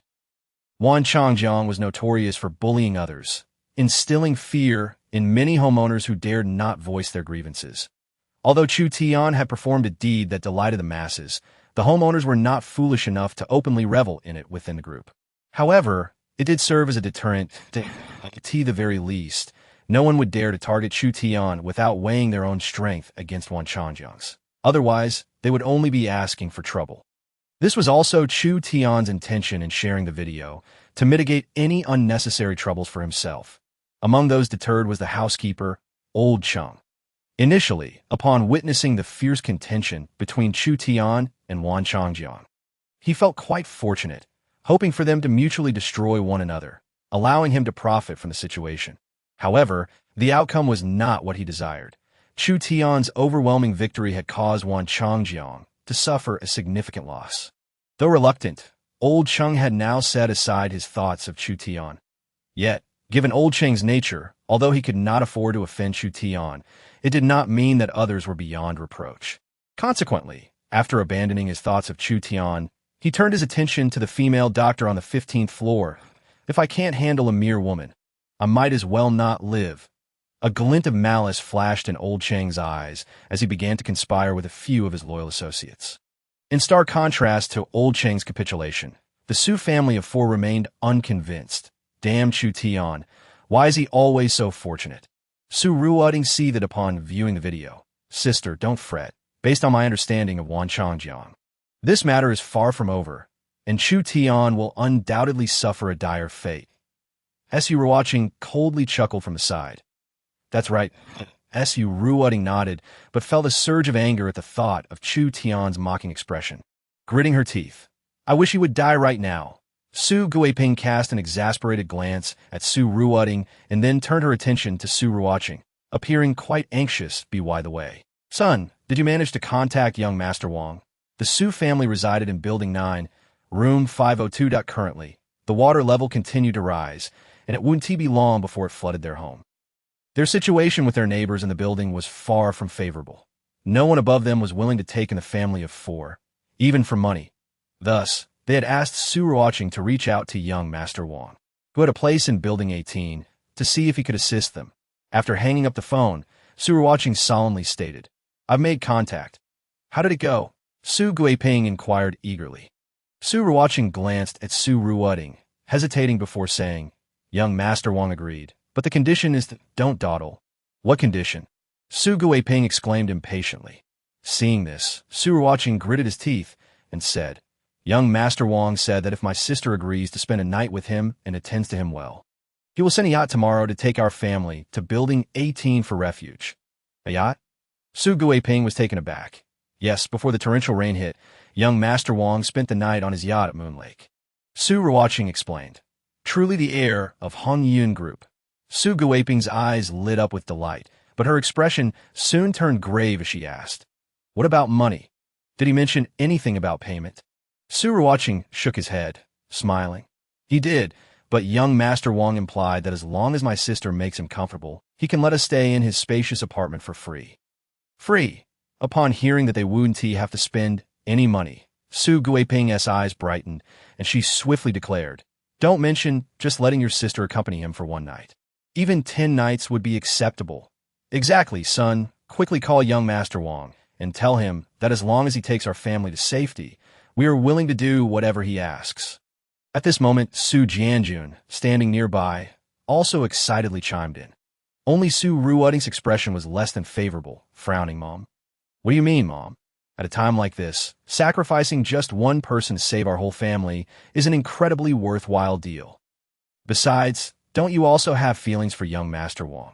Spending a night with the person you like is hardly a loss, and what if you end up pregnant with his child?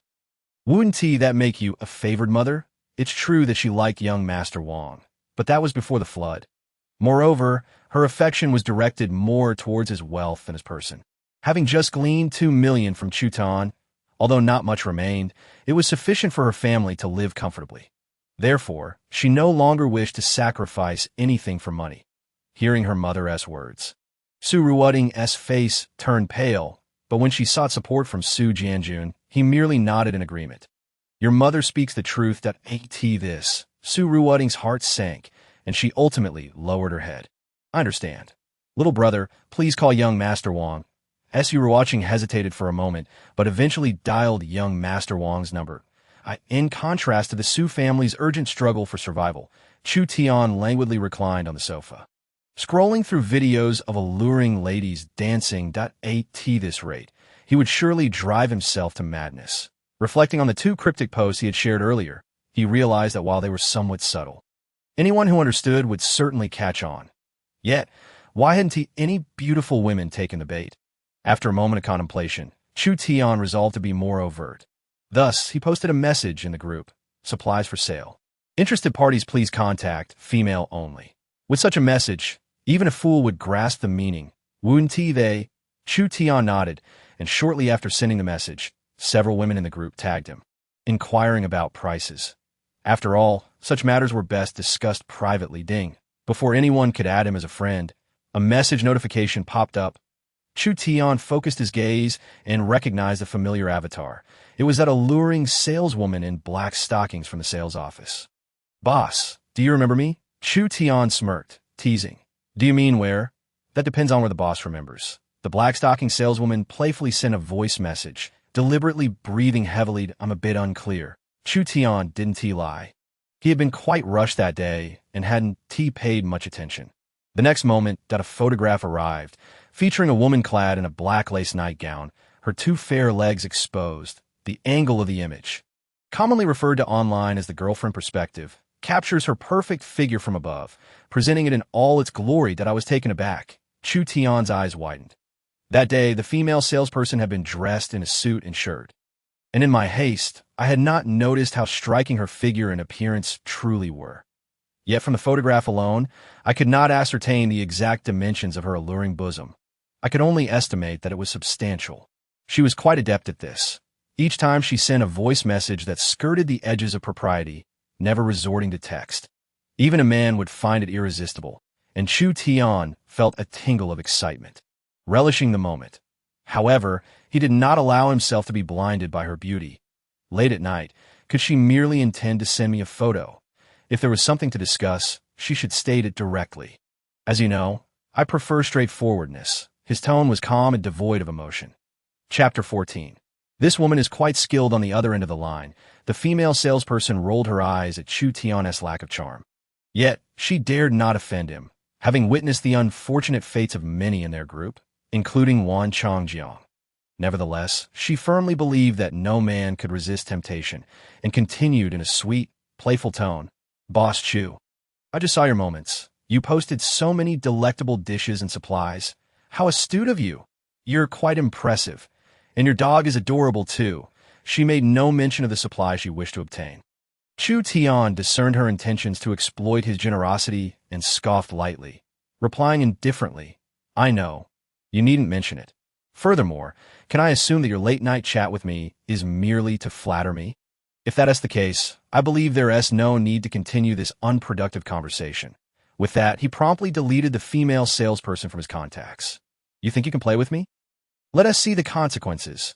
The female salesperson was momentarily taken aback by his words, struggling to comprehend.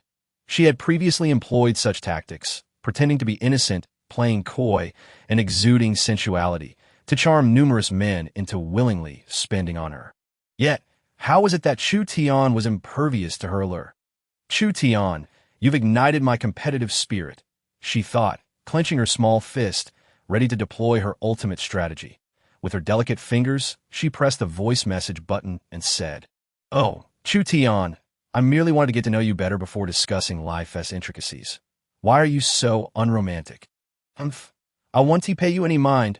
Whoosh, the message failed to send, a glaring red exclamation mark appearing. What? The female salesperson was bewildered, jumping up in surprise, her bosom bouncing enticingly. How dare you? Chu Tian, block me. Is it just because you have a bit of money? I'm not impressed, despite being a goddess pursued by countless admirers.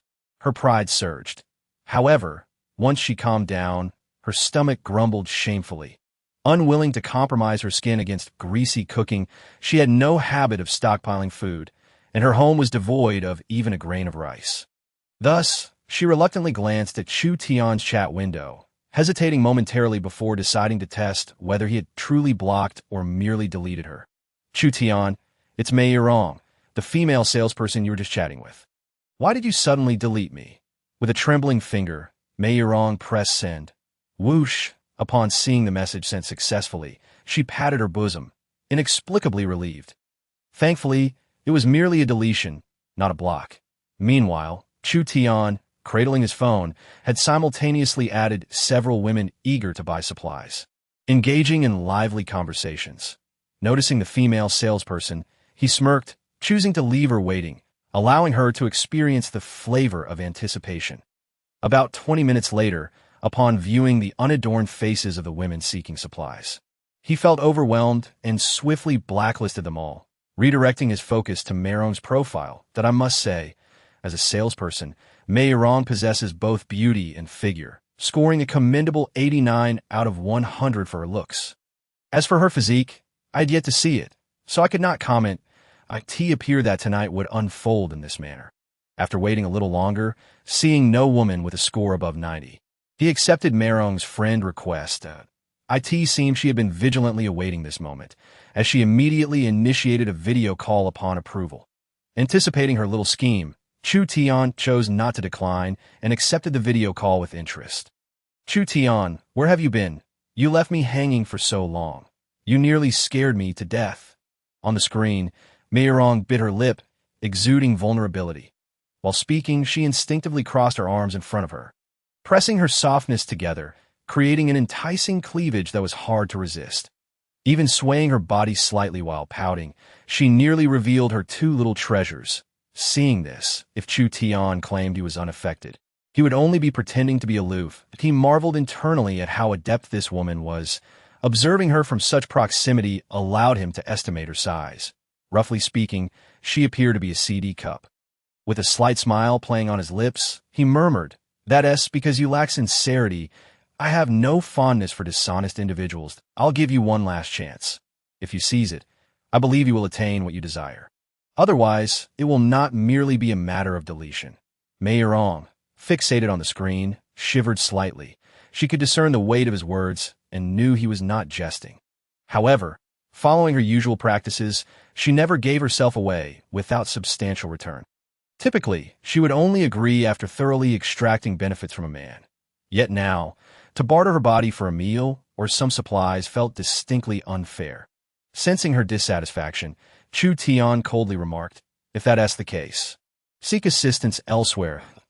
As he began to end the call, though he was indeed lecherous, he had yet to reach the point of coercing someone. He preferred those who were proactive and willing. Just then, Mei Rong clenched her fist and quickly declared, "Wait, I agree." Hearing this, Chu Tian furrowed his brow and confirmed, "You should be aware of what you will have to offer, correct?" Mei Rong pouted, nodding in acknowledgement. "Yes, I understand, but I have a condition." Chuckling, he replied, "What makes you think you're in a position to negotiate conditions with me?"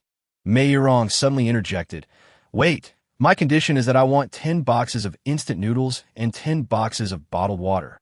These items hardly cost much, surely. That's not excessive, right?" Chu Tian regarded her silently, his gaze making her increasingly anxious. "5 boxes.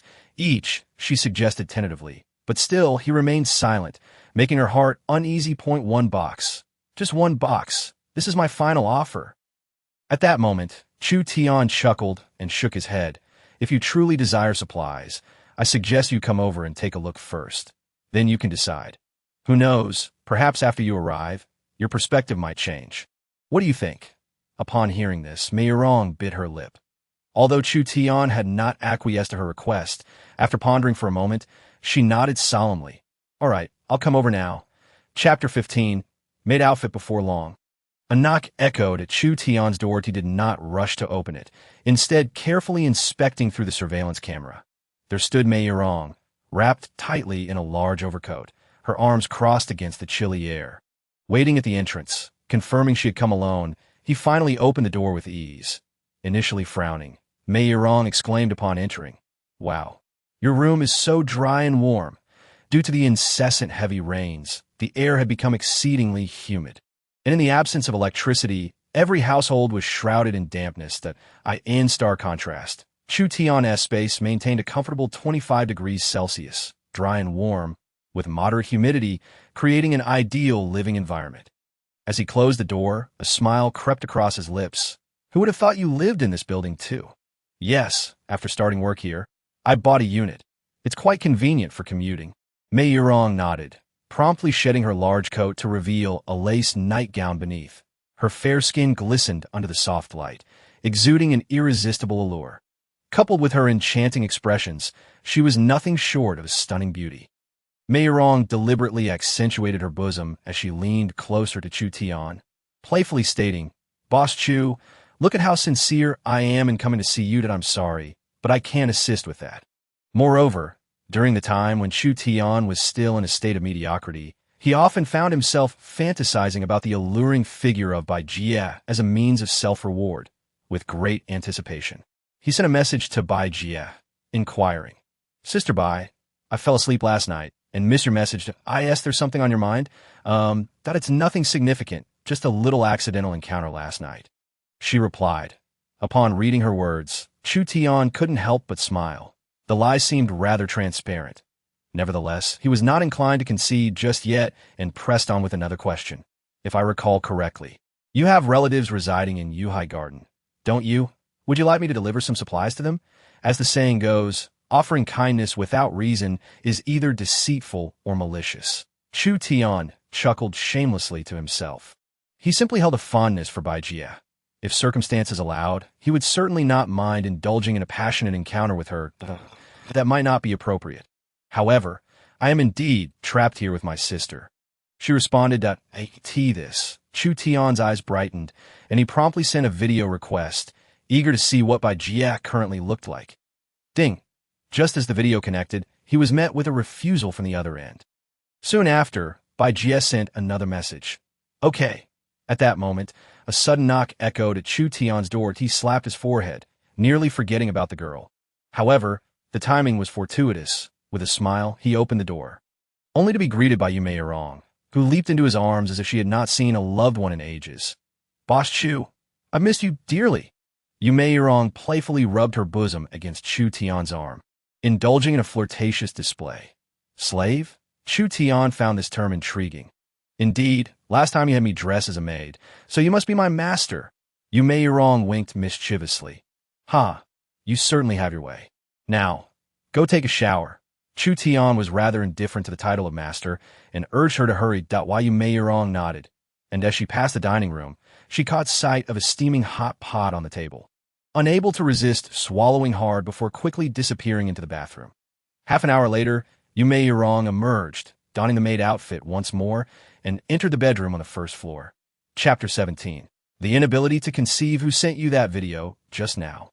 Bai Jie's husband, Wu Zhenwei, with a sallow complexion, lounged on the sofa, directing his query at Bai Jie. Bai Jie averted her gaze momentarily, biting her lip, and replied, "It was just a former female colleague checking in on me. But I'm not particularly fond of her, so I ended the call." Wu Zhenwei cast a sidelong glance at Bai Jie, not pondering further, and replied in a low tone, "Well, your sister's household is running low on food. Perhaps you should think of borrowing some from our neighbors upstairs.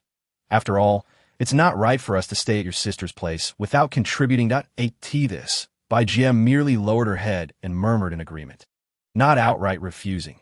After all, her husband Wu Zhenwei was a seaman, often away at sea and not very adept at social interactions, leaving such matters to her. Since they were married, it made little difference who took the initiative. As Bai Jie contemplated this, Wu Zhenwei suddenly added, "By the way, if we could borrow or purchase some alcohol, even if it's pricey, it would alleviate the boredom." Bai Jie frowned slightly, about to respond when her sister interjected. "Sister, I've nearly asked all the homeowners in this building. Either they have nothing to spare or they're unwilling to sell. The only one left is the owner on the 27th floor, who seems to have quite a stockpile.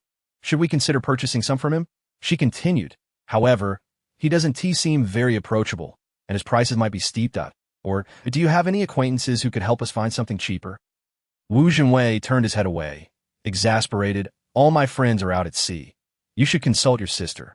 After saying this, he picked up the empty bottle of liquor, turned it upside down, and with nothing pouring out, his face morphed into a look of impatience. "Bai Jie, I remember you mentioned your boss lives in this complex as well. Why not ask him? It was only natural for a boss to assist an employee in distress. After all." Bai Jie shot a glance at the empty bottle in Wu Zhenwei's hand and frowned. "I suppose I could ask." With that, she took her sister's hand and headed into the bedroom, shutting the door behind them. As soon as they entered, Bai Jie's sister, Bai Shui, noticed her sister's discontent. "Sister, what has happened to brother-in-law?" Since their confinement at home, Bai Shui had been observing Wu Zhenwei's behavior, which could only be described as lethargic and self-indulgent. He was inept at everything except consuming food. It was no wonder, given that they had been married for 3 years without conceiving a child. Bai Jie shook her head helplessly. "But this isn't your fault. He spends only a few days at home each year. If you were to conceive, with his jealousy, he would likely demand a paternity test." The sister spoke freely, and Bai Shui, discontent with Wu Zhenwei's demeanor, couldn't help but voice her opinion that let's not dwell on him. Bai Jie was equally troubled by having chosen such a husband. She yearned for children but felt anxious after 3 years of unsuccessful attempts. She had initially planned to divorce him this year and find someone new. Who would have guessed that a calamity would strike, trapping them together? However, having contemplated divorce, she and T allowed him near her since he returned from sea. Wu Zhenwei had sensed something amiss and resorted to drowning his sorrows in alcohol. "Did you say the owner on the 27th floor has plenty of supplies?" Bai Jie, now feeling the pangs of hunger, inquired. Yes, that owner moved in the day before the flood, seemingly preparing for a party as they stocked up on a great deal of supplies. Bai Shui conjectured. Who would buy such an abundance of provisions without foreknowledge of impending disaster? Bai Shui surmised that the owner on the 27th floor was indeed planning a celebration. "Do you have his contact information? Have you asked how he is selling the supplies?" Bai Jie inquired eagerly, sensing a glimmer of hope. And what?" Bai Jie asked curiously. "The owner on the 27th floor is rather unlikable and has crossed paths with one Changjiang and old Cheng. So I've avoided contacting him, that if it weren't for the fact that both Juan and Chung had suffered losses at his hands, I wouldn't even consider approaching him. Bai Shui recounted the events she had observed in the homeowners group. Bai Jia nodded, fully understanding her sister's hesitation. Old Chung and Old Juan, one a steward of Building 18 and the other a well-known local figure, undoubtedly had more influence than the owner of the 27th floor.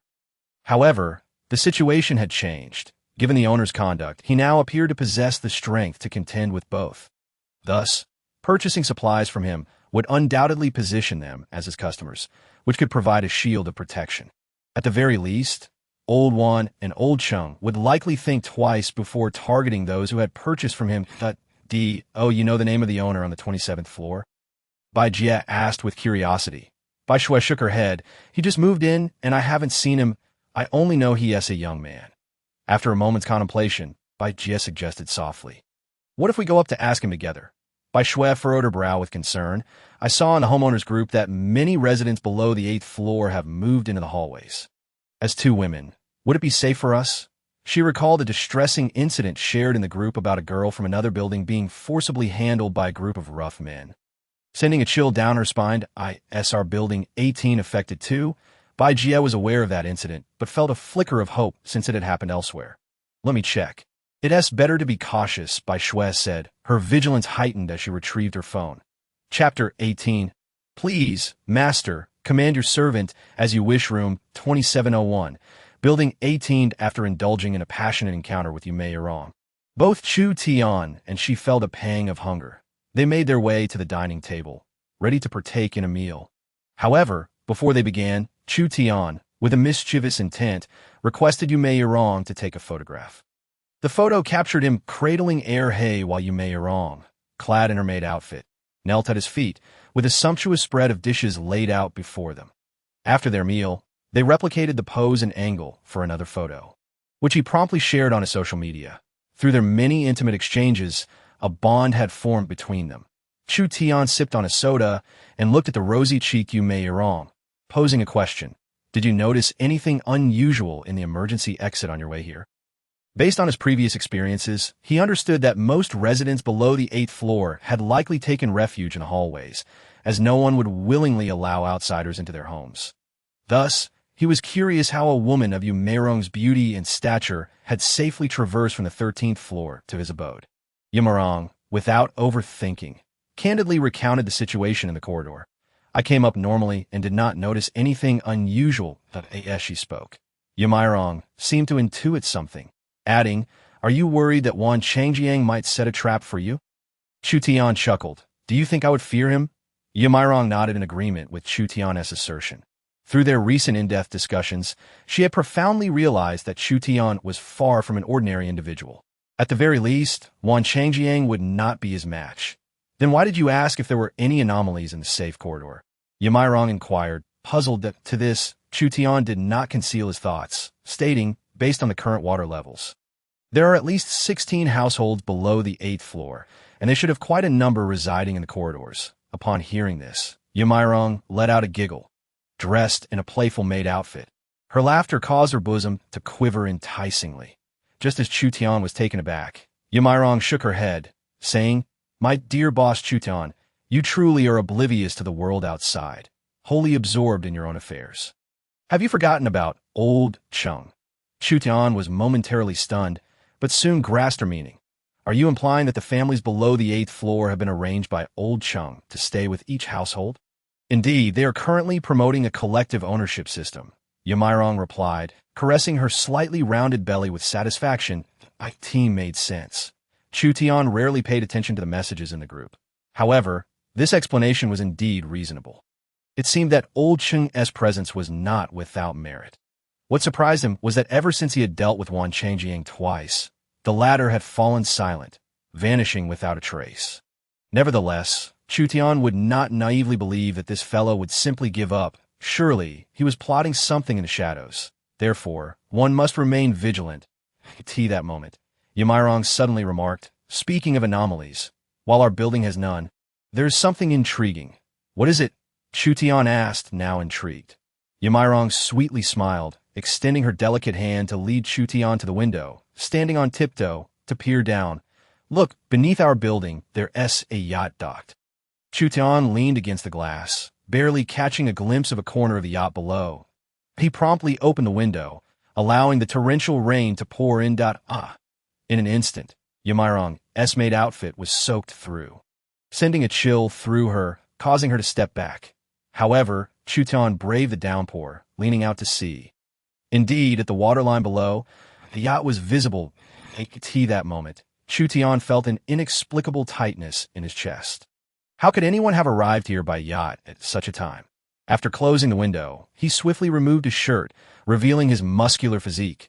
When did this yacht arrive? Yamirong stared at Chu Tian in astonishment. Shaking her head, I only discovered it yesterday, but I can confirm that these people are currently residing on the 24th floor. Oh, certain? Chu Tian was taken aback. Well, let us not forget what I used to do. I know 80% of the homeowners in this building. Yamirong proudly lifted her chin, puffing out her chest. Due to the previous soaking, as she emphasized her point, two prominent cherries became unmistakably visible. Chu Tian unabashedly admired the view, chuckling. Then do you know this person as well? Yamirong suddenly blushed, realizing that the homeowner on the 24th floor had not come personally, but had sent someone to purchase 2 units. Thus, Chu Tian shook his head with a smile. It seems you have little utility in this matter. What utility? Before Yamirong could finish her sentence, Chu Tian hoisted her onto his shoulder and tossed her onto the sofa. With a swift motion, he yanked at his belt, preparing to administer a playful reprimand to Yamirong, who was poised on the sofa. Smack. The sound echoed as a red mark instantly appeared on her fair backside. Please, master, feel free to command your servant. In Building 18, Room 2401, Suruwatching stepped into the spacious and luxurious flat, utterly captivated by its grandeur. Mom, this unit truly lives up to being the king of our community. Boasting an impressive 200 square meters. Don't worry, my son. Once the flood recedes, I'll use the remaining funds to buy you one as a wedding home. Su Guiping, overjoyed by the vastness of the apartment, made a promise to Su Ruoqing. Upon hearing this, Su Ruotian felt discontent, realizing that the remaining millions would only suffice for one such grand flat. If a unit were purchased for her younger brother, her share would vanish. Mom, shouldn't you consult me about how this money is spent? What are you chiming in for? Su Jianjun glared at Su Ruotian, stating, if you take good care of Wang Xiao, this flat will be yours, so why compete with your brother? Noticing Su Ruotian's displeasure, Su Guiping tugged at Su Jianjun and coaxed, Tian, don't listen to your dad's nonsense. Your dad and I still have some savings. We'll set aside your share, and your dad and I will buy your brother a house. After witnessing Su Ruotian's expression soften slightly, she turned to Su Ruoqing and asked, son, we've been here for quite a while. Why haven't we seen Wang Xiao? Just then, a sarcastic voice echoed through the room. I wondered who had arrived. Turns out it's you lot of refugees. The term refugees was laden with disdain. Chapter 19. A tenacious little ghost row. What are you doing here? Emerging from the inner bedroom was Su Ruotian's close friend. Chung at the tea that moment. She wore a loose camisole, exposing a generous expanse of her fair skin, which appeared even more flushed. Shortly after, a man clad in a bathrobe emerged from the bedroom, wrapping his arm tightly around Chung Yuru's waist, a roguish smile playing on his lips. Their attire and actions made it evident what they had just experienced. Oh, nothing to be alarmed about, Chung Yuru replied nonchalantly, leaning affectionately against the man's chest. Who wouldn't he want a man like Wang Xiao? If you don't mind, you could join us. I am indifferent as long as I have a place in Wang Xiao's heart. Indeed, this man was Wang Jidong, the heir of Hongyun Group, while Su Ruotian was indeed fond of money. She had not reached the point of being willing to serve the same man as her close friend. Otherwise, she would not have forsaken Wang Jidong for Chu. Su Ruotian shook her head repeatedly, finding it hard to believe. She felt that her own sacrifice of physicality for her family's shelter was the utmost limit. Yet unexpectedly, Chung Yuru's limits that no, she had none. Chung Yuru, I truly misjudged you. With that, Su Ruotian turned to leave. In truth, Su Guiping felt uncomfortable about the situation as well. But in her quest to secure a home for her family, she begrudgingly pursued Su Ruotian. Watching the Su family depart, Wang Jidong shrugged, looking down at Chung Yuru in his arms. Your friend doesn't seem very willing to share me. Chung Yiru pouted, tracing circles on Wang Jidong's chest with her delicate fingers. I didn't want to share Wang Xiao either. Didn't you know that I've wanted this woman for a long time? Wang Xiao, I didn't mean to. Chung Yiru stammered, fear creeping in as she tried to explain. However, Wang Jidong cut her off, barking, I'll give you half an hour that if you can't bring Su Ruotian in my bed, prepare to starve out there. Get lost. With a single command, several thugs immediately dragged Chung Yiru away. Tian, where are you going? Wang Xiao is still waiting for us inside. Su Guiping called out anxiously after Su Ruotian, who was furiously climbing the stairs in the safety corridor. The mere thought of Chung Yiru's earlier demeanor made her feel utterly disgusted. Child, isn't it normal for men to have multiple wives? Moreover, you and Ro are close friends. Serving one man together provides common ground for conversation. Su Guiping puffed as she hurried behind. Attempting to reason with her, Su Ruotian halted, incredulous, having come to understand one thing through recent events. Mom, I am your daughter, not a tool for your transactions. If it's normal for men to have many wives, why don't you let Dad marry a few more? If you want to go stay with Wang Jidong, then go sleep with him yourself. Su Guiping was rendered speechless, nearly collapsing if not for Su Jianjun's hasty support. Su Jianjun, Mom, sister, please do not be angry just yet. Chu Tian is on the 27th floor. Su Ruoting discerned that Su Ruoting was genuinely upset, the kind that could not be easily soothed, and continued. In my opinion, why don't we first find Chu Tian and see what his attitude is? What attitude could he possibly have? Upon hearing Chu Tian's name, Su Guiping's expression immediately turned icy as she scolded. That ingrate would love nothing more than to see us destitute. Su Ruoting shook her head. Mom, we cannot speak like that. Let us not forget, regardless of his dissatisfaction with us, he did give my sister 20 million before the flood struck.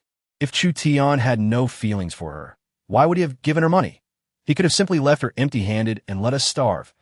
Ruoting's reasoning held some merit at that moment. Su Jianjun nodded in agreement. Moreover, if Chu Tian were to take us in, we would not have to force Tingting to sacrifice herself to appease that insufferable Wang Xiao. Wouldn't that be a win-win situation? After speaking, Su Jianjun turned his gaze toward the silent Su Ruoting. However, Su Guiping suddenly voiced her dissent. No, this won't do. What if that ingrate refuses to take us in? After pondering for a moment, she said coldly, I believe, for the sake of caution, the moment Chu Tian opens the door, we should rush in and seize him. This way, we can directly claim his safe house, and all the supplies within will belong to us. Otherwise, even if that ingrate does take us in, he would not show us any kindness. He would treat us like prisoners, doling out supplies only sparingly.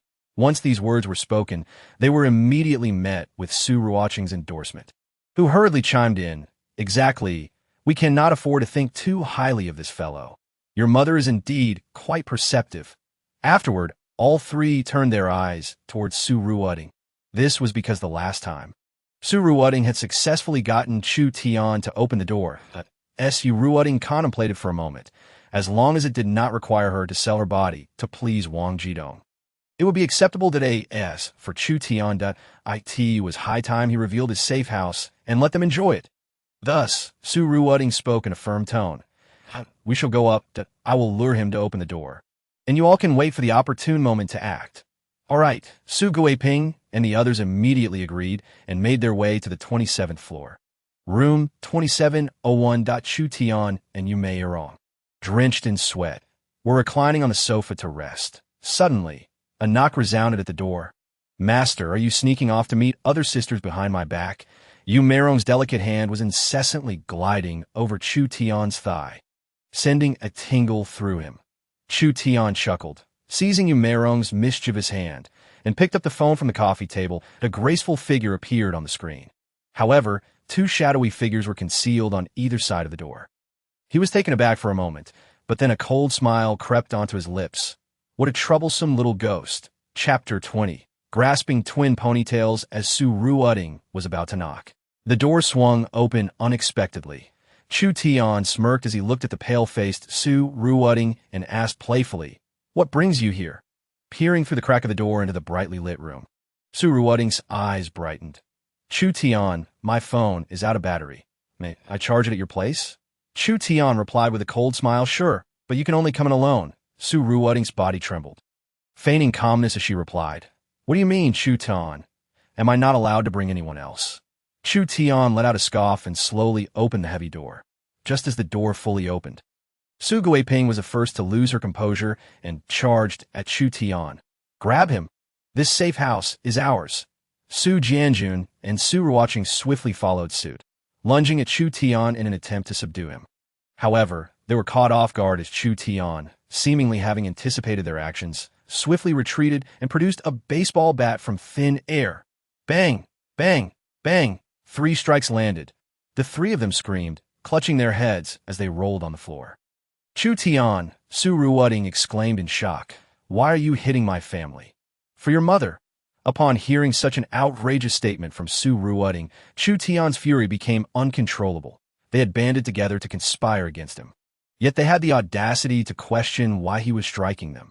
If it weren't for the hidden cameras installed in the corridor, he would have already laid them out on the floor. Therefore, Chu Tian swung the baseball bat towards Su Ruoting, wanting to knock some sense into her. Bang! Su Ruoting fell to the ground in response. However, Chu Tian did not stop there. He swung the bat wildly at the 4 individuals on the ground. The Su family was left bloodied and wailing. Stop! Please stop! We won't do it again! Su Ruoting, who was naturally someone who feared the strong and bullied the weak, immediately cowered after being struck twice by Chu Tian. Yet, the usually venomous Su Guiping, driven by hatred for survival, howled, Chu Tian, this isn't our fault. It was Wang Xiao who sent us. He was the one who ordered us. He lives in room 2401. The elderly couple glanced at each other on the ground, their eyes gleaming with delight, as if to say, let those 2 bite each other, and we can reap the benefits. However, upon hearing these words, Chu Tian did not relent and instead increased the intensity of his blows. Ah, it hurts. Please stop hitting us. Wah. At this moment, Su Ruoting was already in tears from the beating. Meanwhile, Yumeirong, terrified, curled up on the sofa, unable to bear witnessing such brutality from Chu Tian for the first time. Simultaneously, she felt a sense of relief that she had not provoked Chu Tian. Otherwise, her fate would surely not differ from that of this group. Get lost! Chu Tian delivered a fierce kick to Su Jianjun's backside, causing the Su family to flee in a panic. Initially, Chu Tian had been unable to retaliate against the Su family due to their separate residences, leaving him feeling quite bored. Little did he expect that this family would come knocking at his door. Along with that scoundrel Wang Jidong, since they had come to him, he would ensure they experienced true cruelty. Chu Tian panted heavily, turning to gaze at the curled-up Yumeirong on the sofa, and said in a low voice, I am quite furious right now. Yumeirong trembled slightly, still reeling from the ferocity she had just witnessed from Chu Tian. Nevertheless, she obediently approached him, submissively kneeling before him, untying his bathrobe and taking hold of that irresistible weapon. Ah! Chu Tian's hand tightly grasped onto Yumeirong's twin ponytails. I miscalculated. That ingrate must have set up surveillance at the door, otherwise he wouldn't have known Ruoting was not alone. Su Jianjun recalled Chu Tian's words when Ruoting had first opened the door. His face contorted with rage. There was no point in discussing this now. What they needed to do was ensure that Wang Xiao also began to harbor resentment toward Chu Tian, for only then could they sit back and watch the chaos unfold. Su Guiping's eyes gleamed with malice. Mom, are you suggesting we go find Wang Jidong? Su Ruoting's heart resisted the notion. Su Guiping, her swollen eyes narrowing, sneered, you need not go. Your father and I will handle it. We'll just say you've been taken hostage by that little brat, Chu Tian. Su Ruoting was taken aback, not fully comprehending. However, Su Ruoting immediately gave her mother a thumbs up, praising Mom, you truly are remarkable. With such words, Wang Xiao, who has long coveted my sister, will undoubtedly not stand idly by. At that time, we can merely watch the dogs fight. Su Guiping wore a smug expression as she said, let us go. The 3 of them swiftly made their way to the 24th floor, leaving Su Ruoting alone in the emergency exit. Ting Ting, I finally found you. At that moment, Cheng Yuru, clad only in a camisole and drenched in sweat, appeared before Su Ruoting. Su Ruoting's expression turned cold. What do you want with me? We are not acquainted. Oh dear, Ting Ting, how could you be angry with me? I went to Wang Xiao's bed because of you. Didn't I? Do you think just because of a phone call from your brother, your entire family could move into Building 18? Chung Yuru approached Su Ruoding, pretending to be pitiful as she explained Su Ruoding. Feeling somewhat skeptical, asked, "Are you saying you were the one who whispered in his ear?" Upon seeing an opening, Chung Yuru smiled. "Of course. I have praised you countless times in front of Wang Xiao. For instance, your figure, your ample bosom, and your exceptional skills. Otherwise, why would Wang Xiao be so eager to find you?" Hearing Chung Yuru's words, Su Ruoding felt there was some truth to it, as her brother only had a casual acquaintance with Wang Xiao. Not enough for him to come braving the storm to fetch her entire family. Yet, she still found it hard to accept. "It's nothing. I'm here for you. Just a little bit will do." A glimmer of cunning flickered in Chung Yuro's eyes, yet she inwardly scoffed, thinking, if it weren't for the fear that Wang Xiao might renege on his promise regarding my house, I wouldn't bother with this at all. Su Ruoding, observing her former close friend, felt a semblance of sympathy, and much of her anger dissipated at that moment. A voice called out, "Monkey, there are two lovely ladies here." The two women looked down to find 4 or 5 boisterous individuals adorned with ostentatious gold chains, their eyes gleaming with unabashed greed. Chapter 21. The speed of assault. These 5 men were none other than the group that had been driven away by Chu Tian on a previous occasion, and they were subordinates of one Chang Jiang. They had not anticipated encountering 2 women upon their arrival, and to make matters worse, one of them was clad in a revealing camisole, exposing a generous expanse of fair skin. This sight was irresistible to the rough men who had been holding back their desires for too long. "Monkey, why don't you take the lead? Once you've had your fill, the rest of us can join in," suggested a young man sporting a large gold chain, licking his parched lips. Hearing this, Monkey felt an itch of excitement within him. Already agitated from having been humiliated by Chu Tian, he had been harboring a pent-up rage with no outlet. Thus, he smirked and commanded, "Go and secure the door. Don't let anyone spoil my good time." "Got it." 4 of his underlings, their eyes gleaming with avarice, rushed to secure the doors, 2 heading upstairs and 2 down, ensuring the safety corridor was tightly locked. "You, don't come any closer." Chung Yuro's face paled with fright as she cried out, "We belong to Wang Xiao. If you harm us, he will not let you off lightly." "Shut the hell up about that," Monkey bellowed, his fury boiling over as he swung his palm through the "Do you not see what kind of world this is? Even if the king of heaven himself came, he couldn't save you." With that, Monkey discarded his trousers and seized Chung Yuro's ankle, pulling her towards him. "If you serve me well, I promise to make it worth your while. Otherwise, don't blame me for being unkind." With a thud, he slammed a machete against the ground, causing Chung Yuro to tremble uncontrollably, tears streaming down her face. "No, please. Wang Xiao won't let you off? I will go find Wang Xiao. Ting Ting, hurry and fetch Wang Xiao." However, Wang Xiao's reputation evidently held little weight in Monkey's eyes, as he Ruoding, pale as a ghost, had never witnessed such a scene. It was broad daylight, and yet someone dared to force women in a safety corridor. But then, a realization struck her. She remembered that the person who had been burned away in the video Chu Tian had shared was none other than him. In a panic, Su Ruoding shouted, "Stop! You must stop! Otherwise, I will go find Chu Tian. He won't let you off." As soon as the words left her mouth, Monkey's actions indeed came to a halt at that moment. The tearful Chung Yuro realized the power of invoking Chu Tian's name. Although unsure of why, she joined in the outcry. "Yes, stop. Chu Tian is her boyfriend. If anything happens to us, he will not spare you." Chung Yuro cried out while escaping Monkey's grasp, rushing to Su Ruoding's side, where they clung to each other tightly. Monkey, taken aback, asked, "Are you saying she's Chu Tian's girlfriend?" Chung Yuro nudged Su Ruoding with her elbow, prompting her to respond hurriedly, Yes, I am Chu Tian's girlfriend. She's my close friend. You cannot harm us. Otherwise, I will make sure Chu Tian burns you all." Upon seeing Monkey freeze in place, both women felt a wave of relief wash over them. Astonished that, at such a critical moment, Chu Tian's name was even more potent than Wang Xiao's. However, before they could revel in their good fortune, Monkey suddenly reached out and grabbed both women's hair. "Damn it, I was just lamenting how to lure that little brat, Chu Tian, out." With that, he dragged the 2 women toward the 27th floor. Monkey, why are you in such a hurry? Upon reaching the safety corridor door, his subordinates were momentarily stunned.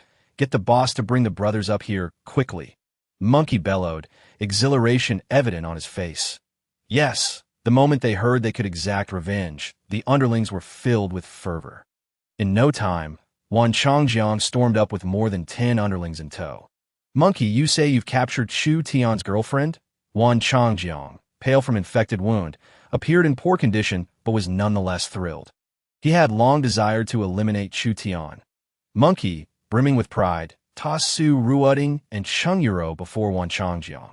Boss, this is Chu Tian's girlfriend, and that is her close friend. Brothers, go knock on the door. If that little brat doesn't come out, we'll take turns with his girlfriend right here. The group of underlings, fueled with adrenaline, began to pound on the door. Little brat, your girlfriend is in our hands. Hurry and open the door. If you don't, we'll take care of her right here. Their hatred for Chu Tian ran deep, and they couldn't help but notice that his girlfriend possessed considerable beauty, both in form and features. However, having learned from previous mistakes, Wan Changjiang's crew had brought a metal plate to cover the peephole, preventing Chu Tian from pulling any tricks at that moment. Su Ruoding and Cheng Yuro were utterly bewildered.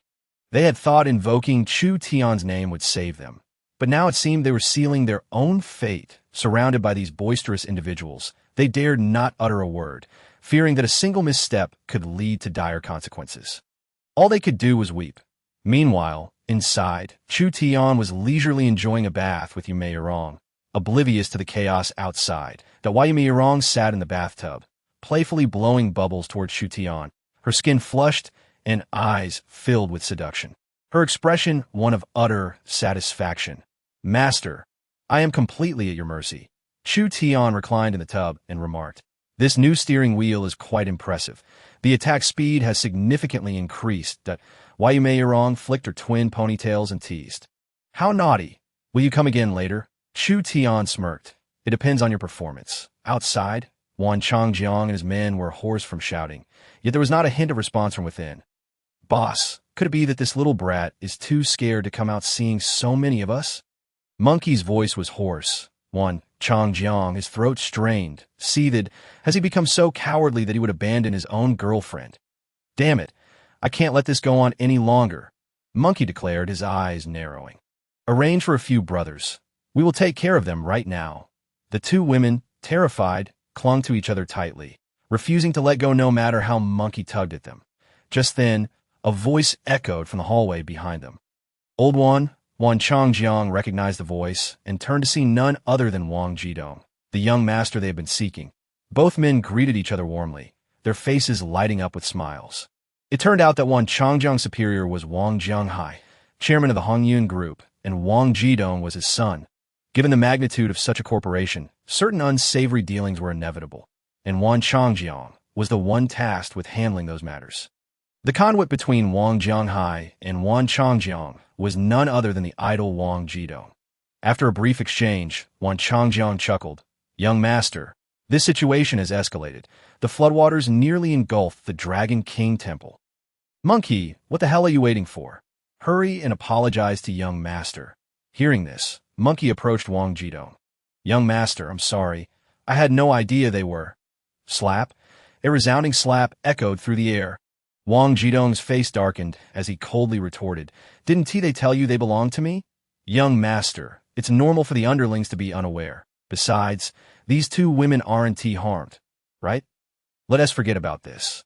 Shall we? Wan Changjiang was fiercely protective of his own. He had advised Monkey to apologize to Wang Jidong as a courtesy, only to receive a slap in return.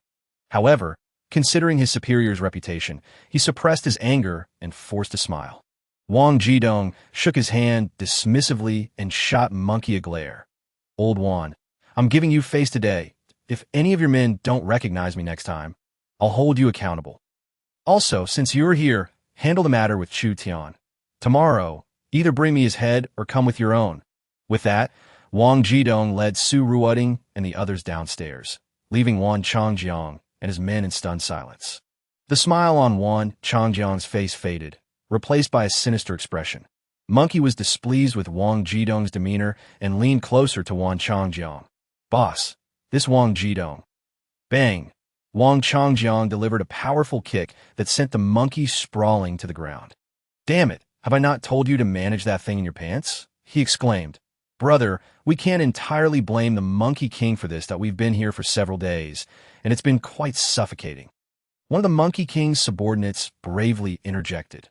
Wang Changjiang raised his hand, ready to strike the little brother, causing him to shut his eyes in fear. However, he felt no pain after a long moment, and cautiously opened his eyes to find Wang Changjiang helping the monkey to his feet. Brother, Wang Changjiang's eyes darkened with a fierce glint as he gritted his teeth. Enough of your nonsense. Today, we are going to make Chu Tian pay. The Monkey King, well aware of his leader's temperament, shuddered and asked, Brother, do you mean tomorrow? Wang Changjiang clenched his jaw. The people I despise the most are those who fail to show me respect. Understood. The Monkey King immediately grasped Wang Changjiang's intent and called out to his brothers. You lot, grab the hammers and start breaking down the walls. You others, take your gear and find a way to jump onto their balcony from the rooftop. We will attack from both sides. Yes, a dozen of his tattooed subordinates sprang into action. Some wielded hammers, frantically smashing the walls, while others climbed up to the rooftop. Bang, bang, bang. Meanwhile, inside, Chu Tian was indulging in fruits on the sofa after a passionate encounter with Yume Yurong. Keeping an eye on the surveillance cameras. Why Yume Yurong, feeling a twinge of fear, fed Chu Tian a cherry and asked anxiously, Master, do you think they will break in? They would tire themselves out before they managed to get in. Chu Tian replied with a smile, biting into the cherry along with Yume Yurong's delicate hand. Upon hearing this, Yume Yurong forced a smile, even as the sound of hammering echoed clearly from outside. She had just seen several individuals climbing onto the rooftop, preparing to leap onto the balcony. The only barrier was a seemingly flimsy glass sliding door. Could such a defense truly keep them out? Upon realizing this, Yume Yurong's eyes lit up, and she opened her mouth to speak, only to quickly shut it again. Master, you really know how to joke. Chu Tian, somewhat surprised, asked, You don't wish to leave? She fed him another cherry, stating, I would rather believe they cannot come in. The implication was clear. She did not trust that Chu Tian had a way to ensure her safety. Chu Tian paused, then burst into laughter. You are indeed a clever woman.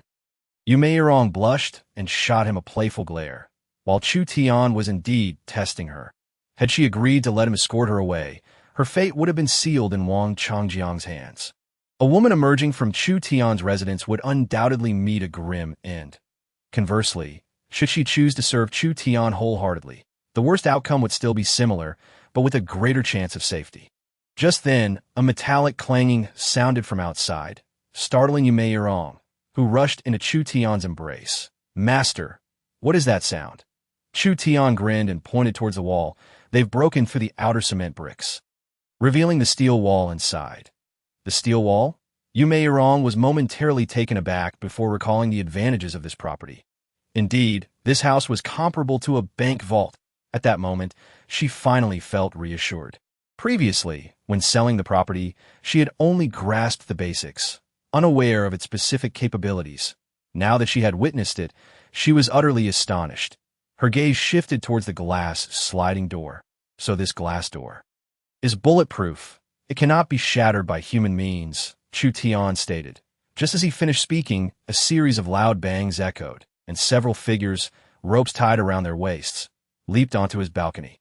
The young men, adorned with gold chains and tattoos, gawked at Chu Tian upon seeing him. Chu Tian. Chu Tian smiled, patting Yume Yurong's voluptuous figure, signaling her not to flee but to continue feeding him. Under the scrutiny of others, Yume Yurong's cheeks flushed, yet she complied with Chu Tian's command, slightly arching her back and leaning forward to place a cherry in his mouth. Chu Tian, relishing the moment, gazed at the group of brash youths outside and beckoned them with a finger. Come here, Chapter 23. Do you want to see a magic trick?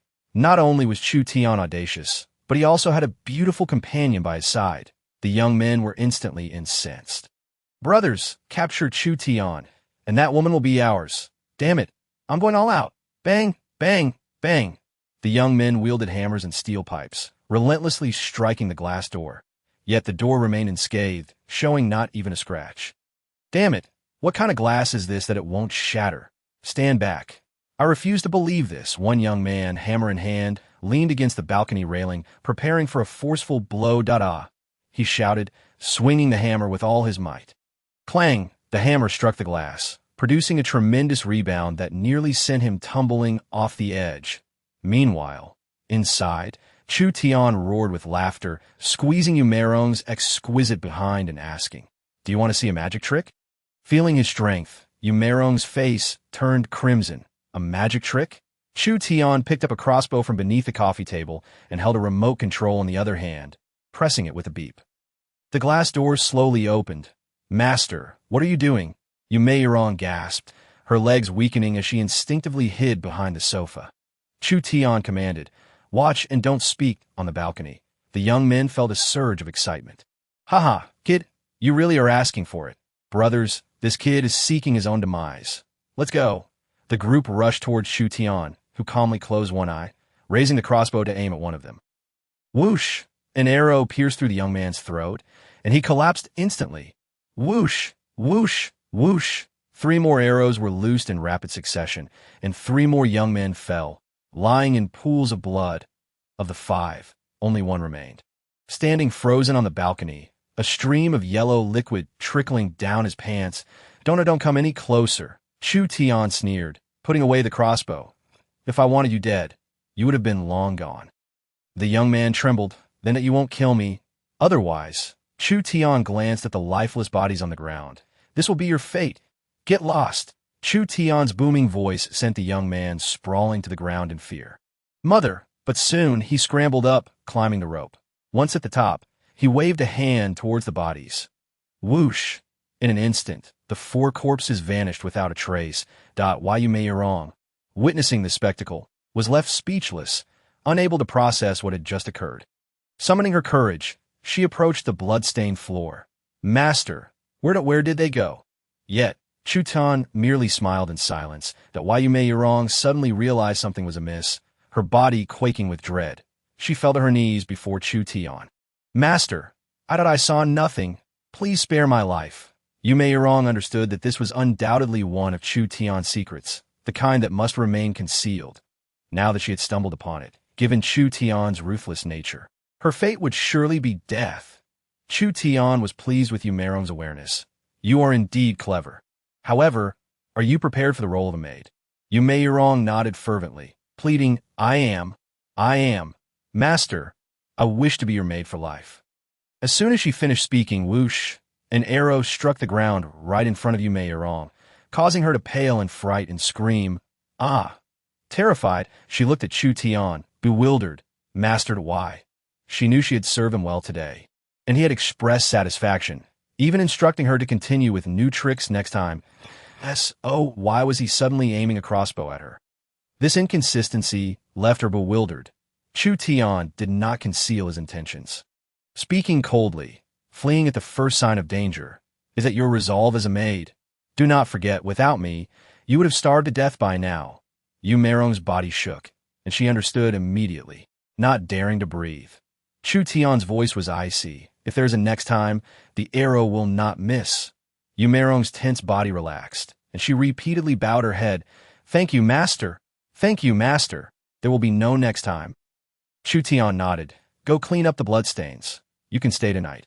Initially apprehensive about cleaning up the blood, Yumerong's spirits lifted upon hearing she could stay for the night. This was indeed a good omen. The distance is drawn a step closer to remaining here indefinitely. Perhaps, one day, I might even become the mistress of this place. I shall take my leave now. Thank you, my lord. Yumerong knelt on the ground, repeatedly bowing to Chu Tian, only daring to lift her head and stand after he had ascended to the 2nd floor. The young man recounted all of Chu Tian's actions and the message he had asked to convey to Wan Changjiang. Damn it, this kid truly has a death wish. Before Wan Changjiang could respond, the monkey beside him could no longer contain himself, preparing to confront Chu Tian on the rooftop. However, he was swiftly stopped by Wan Changjiang. Do not act impulsively. After 3 consecutive admonishments, Wan Changjiang's thoughts began to calm. Brother, we cannot go. This kid is cunning and surely has a ploy. Furthermore, your injury is worsening. You cannot afford to be reckless. Seeing Wan Changjiang's silence, the monkey hastily reminded him the mention of his injury. Wan Changjiang's wavering resolve solidified. Had he not been shot by Chu Tian, how could he now be suffering from an infected wound? Enduring a relentless fever and drifting through each day in a daze. Brother, that rascal Chu Tian has just shared a video in the group. Wan Changjiang quickly grabbed his phone to see the very video of Chu Tian using a crossbow to kill his subordinates. At the video's conclusion, Chu Tian recorded a message. Wan Changjiang, if you wish to avoid death, it would be wise for you to come alone and we can have a proper discussion. Otherwise, your fate will be the same as theirs. To Wan Changjiang, Chu Tian's actions were nothing short of provocation. There was not a hint of willingness to negotiate. Damn you. Wan Changjiang trembled violently, his eyes bloodshot. And he spat a mouthful of blood. Brother, quickly find a doctor. Monkey, the flood has submerged the entire city. Where can we find a doctor now? At that moment, a young thug suddenly chimed in. I recall seeing in the group that a resident on the 15th floor is a doctor. Why the hell didn't you say so earlier? Hurry and go find him. The monkey cursed fiercely, hoisting Wan Changjiang on his back and rushing home. Chapter 24. The doctor's plea for help after observing the situation of Wan Changjiang through surveillance. Chu Tian couldn't help but chuckle. Initially, he intended to use Wan Changjiang to deal with Wang Jidong. To his surprise, the old fellow was so lacking in composure that he fainted from anger. However, it would be best if he were to die from the rage, saving Chu Tian the trouble of having to deal with him later.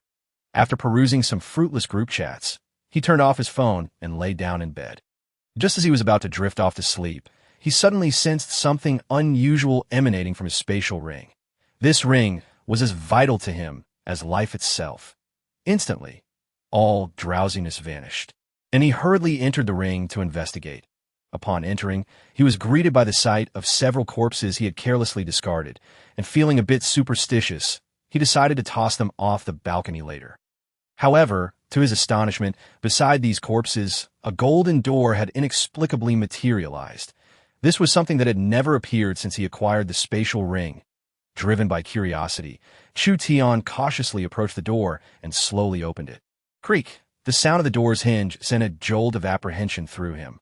But what lay beyond the door left him utterly astonished. Outside was a patch of grass, though small, measuring only 10 square meters. Chu Tian gingerly stepped out onto the grass, glancing around curiously, only to find that he was enveloped in a thick white mist. His vision was limited to this 10 square meter space. Nevertheless, he was not foolish enough to venture into the mist. After all, he had no knowledge of whether it was toxic or harbored any dangers. Suddenly, a gentle breeze brushed against his cheek, startling him. There was actually wind here. He watched as the grass swayed gently in the breeze. Was time not frozen here? Of course, it is not frozen. This place, like the outside world, is an independent realm. A mysterious feminine voice suddenly resonated in Chu Tian's ears. Chu Tian, on high alert, inquired, "Who are you?" "Do not be alarmed, master. I am the spirit of the spatial ring, named Shao Kong. I currently exist here in a state of consciousness, so you cannot see me. A spirit, having frequently read web novels." Chu Tian was well aware of such entities. That a ring spirit could also be understood as the consciousness or soul of the spatial ring, akin to the relationship between a person's consciousness and their physical form. Chu Tian asked, "You mentioned that this place is akin to the outside world, an independent realm. What does that mean? Can humans survive here? Moreover, for each level of space developed, the master will receive various benefits." "Benefits?" Chu Tian eagerly inquired. "How does one develop it?" "It's quite simple. You merely need to feed me, the spatial ring, some gold." Chu Tian furrowed his brow. "Feed you gold?" A sudden spark of inspiration struck him as he turned to glance towards the golden door. Where several corpses lay, he distinctly remembered that Wan Changjiang's subordinates had all been adorned with thick gold chains, yet now those chains had mysteriously vanished. Was the appearance of this golden door linked to the gold necklaces? Indeed, it was precisely these gold items that activated me. So that is how it is. This was what Chu Tian was genuinely concerned about. With the calamity upon them, the vast majority of gold had been submerged beneath the water. Acquiring it was no trivial matter if he went to great lengths to obtain gold, only to receive a mere bag of bread as a reward from the spatial ring. He would be better off lounging at home. Due to my memory loss, I can currently confirm that after the first level of development, the master will gain enhanced physical abilities and the specifics remain elusive in my memory. Chu Tian's eyes brightened. Enhanced physical abilities? With calamity looming and the apocalypse at hand, possessing a robust physique, one that surpasses the ordinary, is exactly what he desires. How much gold is required to reach the first level of development? Chu Tian could hardly contain his excitement as he asked. 10 kilograms. Chu Tian was momentarily taken aback. 10 kilograms. In terms of kilograms, it might not seem like much, but converted to the standard measurement of gold, that amounted to 10,000 grams. That would mean needing 2,000 gold rings, each weighing 5 grams. The acquisition of gold would require careful consideration, but there was no need to rush. Thus, Chu Tian exited the spatial ring, lay back on his bed, and cast a glance at the sleeping Hay by the door before succumbing to slumber. The following day, Chu Tian awoke to the enticing aroma of food. Dressed in a loose bathrobe, he made his way to the ground floor, where he was greeted by the sight of Yumeirong in a maid outfit, having prepared a lavish breakfast spread.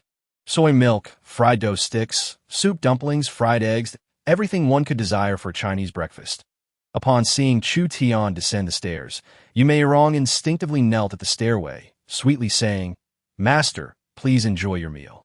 Chu Tian affectionately patted Yumeirong's head, expressing his satisfaction. "Well done. I shall reward you later." But Yumeirong beamed with delight, thanking him profusely. After taking a seat, Chu Tian said, "Come, let us eat together." "Master, I am not hungry. I shall eat after you have finished," Yumeirong replied, beads of sweat glistening on her small face, a clear sign of her morning labors. "Not one to be a cruel master." Chu Tian chuckled. "Meals are more enjoyable when shared. Also, you need not force yourself to act as a maid. I prefer a more natural demeanor." "Understood." Master. Yumeirong's eyes sparkled with joy, resembling a little kitten as she obediently took her place and began to enjoy her breakfast. Just then, Chu Tian's phone rang unexpectedly. Hesitating to check it before eating, he ultimately decided to open it and clicked on WeChat. "Hello, Chu Tian. I am Han Yambing. Can you help me?" The message was from the female doctor residing on the 15th floor. Chu Tian frowned, pondering that he had no real connection with this woman. However, just as he was about to set his phone down, the female doctor sent several more messages. The first, "I have value." The second, "I am a doctor, and I possess many medical supplies." The third, "If you save me, all of this will be yours and including me." Chapter 25, by Jie and by Shui. These words instantly piqued Chu Tian's interest. He stared at the screen, a smirk forming at the corners of his mouth, thinking, another clever woman. She understands that in the apocalypse, value is of utmost importance. Moreover, Han Yambing's status as a doctor is indeed quite alluring. In a world ravaged by disaster, where all medical facilities have collapsed, one can never predict when misfortune might strike. Having a doctor by one side would greatly reduce the risk of illness and mortality. However, Chu Tian would not act solely based on her enticing words. This was an apocalypse, and harboring a savior complex was a grave mistake. Chu Tian typed back, "There are other doctors. Your reasoning is insufficient." "I am still a woman," Han Yambing emphasized. Chu Tian chuckled. "Do you think I lack for women?" In a mere 2 sentences, Chu Tian effortlessly dismissed what Han Yambing deemed her 2 most valuable assets. After a brief silence, Han Yambing lowered her proud head and, with a hint of desperation, inquired, "Then what must I do to save myself?" At that moment, she wished to distance herself from this group of scoundrels, whose gazes were utterly repugnant. Chu Tian chuckled. Now that is the attitude befitting someone seeking assistance. Consequently, Chu Tian offered Han Yambing a chance for redemption, that if she complied, he would not only rescue her, but also provide her refuge. Aware that this task might prove challenging for her, requiring time to process, he refrained from further questioning and resumed his breakfast. Naturally, his daily social media update could not be overlooked. Moments after posting, his ostentatious photographs began circulating wildly in various owner groups. The apocalypse had lingered for many days, and most households had depleted their supplies. Resentment and irritability had permeated everyone's hearts. This Chu Tian was truly inhumane. Possessing such ample resources yet unwilling to share was nothing short of selfish. He had tarnished the dignity of our dragon country people. And that woman, how disgraceful, to serve as a maid for a mere meal. How lowly. Upon seeing the messages in the group, Yumeirong laughed instead of fuming. She picked up her phone and snapped a photo of herself with her mouth full of fried dough sticks. Posting in the group, the breakfast provided by my master is quite satisfying. Would you like some? The owners in the group were rendered speechless. Would they like some? They were on the verge of starving. If given the chance, they would gladly become maids themselves or even a pet dog, anything to fill their stomachs. In no time, Chu Tian's phone was bombarded with frantic messages. Clearly, they were from owners hoping to mooch off his supplies. Chu Tian turned to Yumeirong and remarked, "This isn't beneficial for you. Why Yumeirong?" Not grasping Chu Tian's implication, stuck out her tongue and retorted, "Who told them to insult us?" Just then, the doorbell rang unexpectedly. Yumeirong instinctively jumped, but recalling Chu Tian's warning from the previous day, she suppressed her fear and asked, "Master, should I answer the door?" Chu Tian glanced at his phone and noticed two women on the screen, causing his eyes to brighten. "What brings you here?" As he opened the door, two strikingly similar women stood before him. Point one, an alluring and graceful woman, exclaimed upon seeing him, "Chu Tian, it really is you." Chu Tian replied with a smile, "Sister Bai, I never anticipated you would come looking for me." The visitors were none other than Bai Jie, the female colleague who had messaged Chu Tian yesterday, and her younger sister, Bai Shui. Unlike Bai Jie's seductive charm, Bai Shui exuded a refreshing innocence, her appearance and figure rivaling that of her sister. They truly were a pair of beautiful sisters. Bai Jie smiled enticingly. "Initially, I was hesitant to recognize you when I saw your photo in Xiaoshua's owner group." After a full day of inquiries, Bai Shui had finally learned about the situation at Building 18. Unlike other buildings, where neighbors lived in the corridors, this one was much more civilized and secure. That was why they had decided to come to Chu Tian's home to purchase supplies. Coincidentally, on their way, Bai Jie saw Chu Tian's photo in the owner group, which made her feel fortunate. Chu Tian, realizing this, suggested, "Why don't you come in and sit for a while?" Bai Jie and Bai Shui exchanged glances, smiling as they stepped inside. Upon entering, a wave of warm, pleasant air enveloped them, providing immense comfort. "Wow, this feels so nice," Bai Shui exclaimed. "And your home actually has electricity." She had previously doubted the existence of electricity on the top floor, but witnessing it with her own eyes was indeed astonishing. At that moment, Bai Jie noticed Yumeirong tidying up in the kitchen and awkwardly asked, "Is she your girlfriend?" Chu Tian waved his hand, chuckling, "Just a maid." Bai Jie seemed skeptical and moved to sit a bit farther from Chu Tian for safety. However, a glimmer of mischief flashed in Bai Shui's eyes as she teased. "A maid? That outfit certainly suits her." It was evident to anyone with discerning eyes that Yumeirong's maid outfit was quite provocative. Chu Tian chuckled, but remained silent. Clearly, Bai Shui understood, while Bai Jie appeared somewhat oblivious. Nevertheless, both were captivated by the mountain of supplies stacked against the wall. There was enough to sustain the two sisters for an entire year.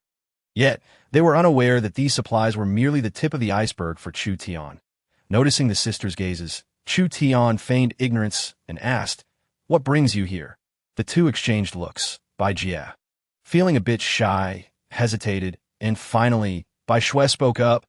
"Actually, we know you have an abundance of supplies, more than you could possibly consume, that we were wondering if you might sell us some of your surplus. My sister and I haven't eaten all day, and since you and my sister are colleagues, perhaps you could consider being lenient." Bai Jie added that "I see," Chu Tian replied. "But, Bai Jie, it's not merely about the money." He feigned difficulty, continuing, "As you know, supplies are tantamount to life itself, so who would be willing to sell their very life?" Yumeirong in the kitchen trembled slightly, suddenly recalling having heard those words before. Moreover, upon observing the two women's beauty, her sense of danger intensified. Just then, Chu Tian suddenly called out, "Xiaorong, please wash some fresh fruit for our guests." Fruit? Bai Jie and Bai Shui were taken aback. After such prolonged rain, they hadn't tasted anything fresh. They instinctively swallowed hard at the thought. Seeing this, Chu Tian smirked, "Ladies, please make yourselves comfortable. I'll be right back." With that, he headed upstairs, casting a glance at Yumeirong as he passed by. Yumeirong was momentarily startled, but then understood and nodded slightly, carrying the fruit into the living room. "Ladies, here's some ordinary fruits. I hope you won't mind." "Ordinary fruits?" The sisters were stunned at the sight of cherries and mangosteens in the fruit bowl on the coffee table. These two fruits usually commanded a high price, especially in the current disaster-stricken world. Although shocked, the sisters found it impossible to resist their hunger, perhaps due to having gone so long without food. In a short while, the entire fruit platter was devoured. Watching the bowl empty, Yumeirong couldn't help but smile helplessly. Once upon a time, she had been in their shoes, as fellow victims of fate. Why should she make things difficult for them? Thus, despite feeling a sense of impending danger, she conveyed Chu Tian's message. It was simple: if they desired food, they would have to trade their bodies for supplies. Otherwise, the conversation was over. Chapter 26, Unexpected First Blood. Chu Tian's instructions to Yumeirong served two purposes. First, because Bai Jie was a former colleague. Discussing such matters was undoubtedly somewhat embarrassing.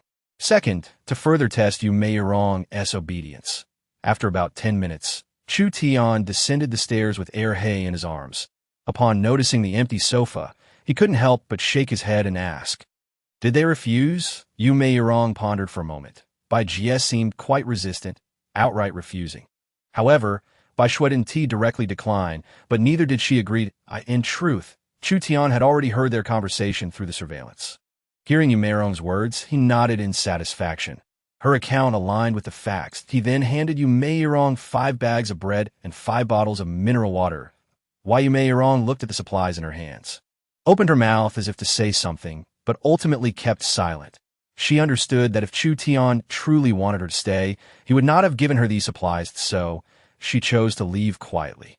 Chu Tian settled back onto the sofa with Erhe, confidently awaiting Bai Shui's response. Sure enough, as dusk approached, Bai Shui sent a message. "Chu Tian, are you free now?" Chu Tian's lips curled into a smirk. "Feel free to speak your mind." Hiding under her blanket, Bai Shui bit her lip, and after a rumbling stomach, she sighed, "I'm hungry and want to eat." Chu Tian replied, "You should know the rules." "Yes, I know." Bai Shui's stomach growled again, her anxiety palpable. Chu Tian messaged back, "Then come up now." Moments later, a knock echoed at the door. Chu Tian peered at the surveillance, confirming it was Bai Shui alone before opening the door. To his surprise, Bai Shui appeared somewhat different from before, wrapped in a large down jacket as if trying to hide from prying eyes. Chu Tian furrowed his brow, aiming his crossbow at Bai Shui. "Take off your outerwear, I'm sorry, but I can't assist with that. If Wang Jidong, that little scoundrel, hadn't provoked me, I certainly wouldn't have sought trouble with him. Such matters, refrain from bringing them up with me in the future." "Understood, big brother." The monkey smirked and inquired, "What should we do about Chu Tian?" Upon mentioning Chu Tian, Wan Changjiang's fury ignited. "Of course, we must eliminate this brat. Then we can seize his safe house, filled with an abundance of food. Certainly enough to last until the flood subsides." Wan Changjiang cursed vehemently. "Damn it, there will always be a way. I refuse to believe this kid can remain locked in his house forever." As he spoke, Wan Changjiang's eyes glinted with a sudden idea. Why not we move downstairs to his residence? At a higher floor, we would be safer from flooding, and we could keep a closer watch on Chu Tian. Most importantly, if his floor isn't steel-plated, we can create a hole in it and deal with him. As this suggestion was made, the crowd erupted in cheers. Big Brother is mighty. Big Brother is wise. Meanwhile, Han Yambing, curled up in a corner, gazed intensely, as if making a significant decision. "I'm heading to the restroom." Chu Tian, cradling Erhe, stood by the window, a glint of coldness flashing in his eyes upon receiving a message on his phone. He gently patted Erhe's head. "Erhe, it's time to settle scores with this group of miscreants." "Woof." Erhe wagged his head, his eyes shining brightly. Thus he issued his final ultimatum to Han Yambing. If she wished to survive, she must comply with his demands. Otherwise, she would await her demise. Though the apocalypse had descended, Han Yambing was, after all, a highly educated doctor dedicated to saving lives. The demands posed by Chu Tian were difficult for her to accept. However, upon witnessing Wan Changjiang and his cohorts mercilessly slaughter a couple from room 2601, along with their 3-year-old child, and toss them into the pot, she arrived at her final decision. She understood this was a test set by Chu Tian.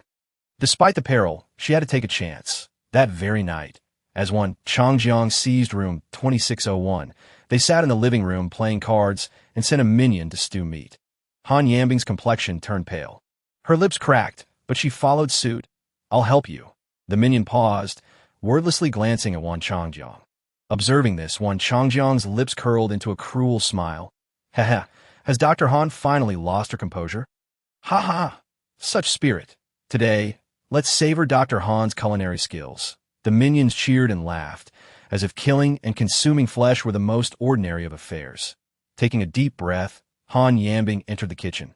Yet, even with her mental preparation, the scene before her caused her legs to weaken, nearly collapsing to the ground.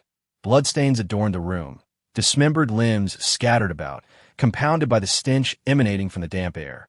Han Yambing felt an overwhelming urge to flee. But there was no choice. To survive, she had to muster the courage to prepare a meal for these beasts. Throughout this ordeal, the minions silently observed her, expressionless and seemingly numb. Just as Han Yambing was about to finish her preparations, she turned to the minion and said, "We need more water for the stew. Go collect some rainwater from the balcony." Chapter 28. Compliance. Having uttered this, Han Yambing felt a surge of anxiety. Sensing her tension, she quickly retrieved a packet of white powder from her bra and hastily sprinkled it into the pot to avoid detection. She even dipped her fingers into the blood-soaked water, stirring it to hasten the powder's dissolution. "What are you doing?" Suddenly, the minion's low voice startled Han Yambing. Suppressing her inner fear, she withdrew her hand from the pot, presenting it to the minion with a forced smile. A bone fell into the pot. Her movements were fluid, leaving no trace of suspicion for the minion. Even when he leaned in to glance at the pot, nothing seemed amiss. After issuing a warning to Han Yambing, he began chopping the bed frame into pieces. With the gas supply cut off, they had no choice but to dismantle wooden furniture to kindle a fire. Soon, the broth was ready. The sour stench pervaded the room. Yet Wan Changjiang and his companions, far from feeling repulsed, eagerly gulped it down, for they were ravenously hungry. As Han Yambing served the meat broth at the dining table, they devoured it voraciously, paying no heed to her presence. Returning to her room, Han Yambing uncontrollably retched for a while before regaining her composure.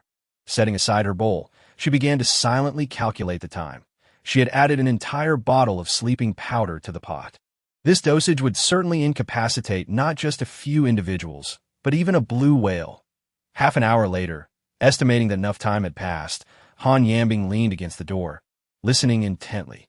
Sure enough, a few minutes later, loud snores echoed from the dining room. Cautiously, she pushed open the door and, upon confirming that Wan Changjiang and the others were indeed sound asleep, she sighed in relief and pulled out her phone to message Chu Tian. "I have followed your instructions and rendered them unconscious. What should I do next?" Upstairs, Chu Tian was seated on the sofa, eyes closed in meditation. Upon hearing his phone buzz, he instantly opened his eyes. A smile crept across his face as he read Han Yambing's message, and he typed back, "Go to the balcony."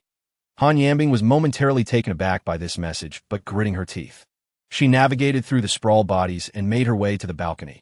Upon reaching, she spotted a rope dangling down from above, with a plastic bucket hanging from it as Han Yambing opened the glass door to the balcony. The fierce wind and rain drenched her, but she successfully retrieved the plastic bucket.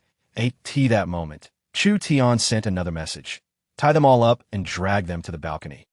Once done, "Send me a video." Chu Tian's cautious approach stemmed from a fear of being ensnared in a trap. For anyone else, this would evoke terror, as waking the captives during the binding process would certainly result in death.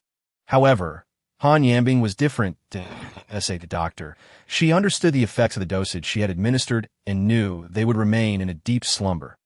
Even if she shouted in their ears, they would not awaken. 30 minutes later, Han Yambing had successfully bound all of Wan Changjiang's men and dragged them to the balcony. Whether from exhaustion or the rain, she was completely soaked, standing inside. She recorded a video of the piled-up figures on the balcony and sent it to Chu Tian. "What shall I do next?" Watching the video, Chu Tian's expression turned grave. He contemplated whether to descend, but ultimately decided against it. Feeling unsafe outside the confines of the house, for safety's sake, Chu Tian tossed down a thick rope from the window to the balcony and messaged Han Yambing, "Tie each one to the rope." Chu Tian intended to haul them all to his balcony for retribution. Without hesitation, Han Yambing braved the downpour, securing each of Wan Changjiang's men to the rope Chu Tian had dropped. She understood that only by following Chu Tian's orders could she hope to gain entry into his safe house. After half an hour's effort, Chu Tian had successfully dragged all 13 individuals to his balcony. After quenching his thirst with several bottles of mineral water, he sat down to observe Wan Changjiang and his men being battered by the rain. Just then, there was a knock at his door. Chu Tian retrieved a machete, tucking it behind him, and took out a crossbow before approaching the door. Creak. Yes, the door creaked open. A drenched female doctor appeared before Chu Tian. Han Yambing's white coat clung tightly to her form, accentuating her exquisite curves, while through the fabric, the black tank top beneath and her alluring silhouette were clearly visible. Though Han Yambing appeared disheveled, it did little to obscure the captivating allure beneath her icy exterior. Chu Tian was certain that with a bit of nourishment, her physical allure would easily score above 95 points. Indeed, she was the most stunning individual he had encountered thus far. With the crossbow aimed at Han Yambing, Chu Tian softly commanded, "Come in." Han Yambing, standing at the threshold, felt a tremor of apprehension at his words. However, her astute nature led her not to interpret this as an invitation for refuge. Instead, under Chu Tian's watchful gaze, she approached the glass door of the balcony and asked, "What do you intend to do with them?" Aware of the deep-seated enmity between Wan Changjiang and Chu Tian, she had surmised his ultimate intentions. Yet, she could not fathom why Chu Tian had gone through the trouble of dragging them to his balcony. A sly smile crept across Chu Tian's lips as he drew the machete from behind him, tossing it at Han Yambing's feet. "Take it, and in my presence slay them." Han Yambing's body quivered at the thought of murder, but she quickly grasped that this was yet another test from Chu Tian. In truth, since she had reached out to him for help, he had been evaluating her. To be subjected to continual testing could wear down even the strongest of wills. Thus, she mustered her courage and inquired, "Is this the final test?" Whoosh! An arrow was shot forth, landing directly before Han Yambing's feet, startling her. However, the indifferent gaze of Chu Tian rendered her utterly paralyzed with fear, causing her to collapse onto the ground. "Chu Tian, I realized my mistake. I should not have spoken out." She understood that this was a warning from Chu Tian. Yet he did not glance her way. Instead, he turned his head towards the bathroom kitchen and commanded, "Meirong, eliminate them." "Yes," a crisp voice responded. Immediately, Yu Meirong, clad in a provocative maid outfit and wielding a fruit knife, strode towards the balcony without a shred of hesitation. Chapter 29.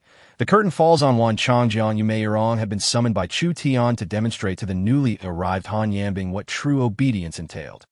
Although her delicate face showed no signs of resistance, her heart was a tempest of anxiety and fear. However, she recognized that this was not only a test for Han Yambing, but also for herself. If she failed to meet Chu Tian's expectations today, the outcome was all too clear. She would be abandoned. Women were never in short supply around Chu Tian, but obedient ones were a rarity.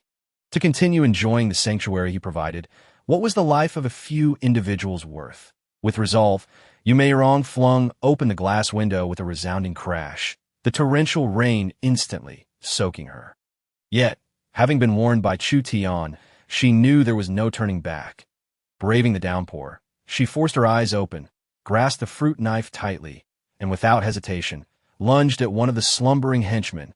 Thud! A searing spray erupted, splattering onto Yu Meirong's face, nearly causing her to drop the knife. This was her first act of murder, and she felt as if she could scarcely stand. Yet the unconscious henchman showed no signs of awakening. This confirmed Han Yambing's words. She had indeed drugged Wan Changjiang and the others. In truth, Chu Tian had instructed them to act first not only to test their obedience, but also for precautionary measures. After all, he could not be certain whether Wan Changjiang and his associates were genuinely incapacitated. Just as Yu Meirong prepared to administer another blow to finish off the incapacitated henchman, Chu Tian said, "Meirong, that's enough." A smirk graced his lips. "You have passed the test. Be careful not to catch a chill in this downpour. I end this apocalyptic world." Hearing such words from Chu Tian filled her with unparalleled joy.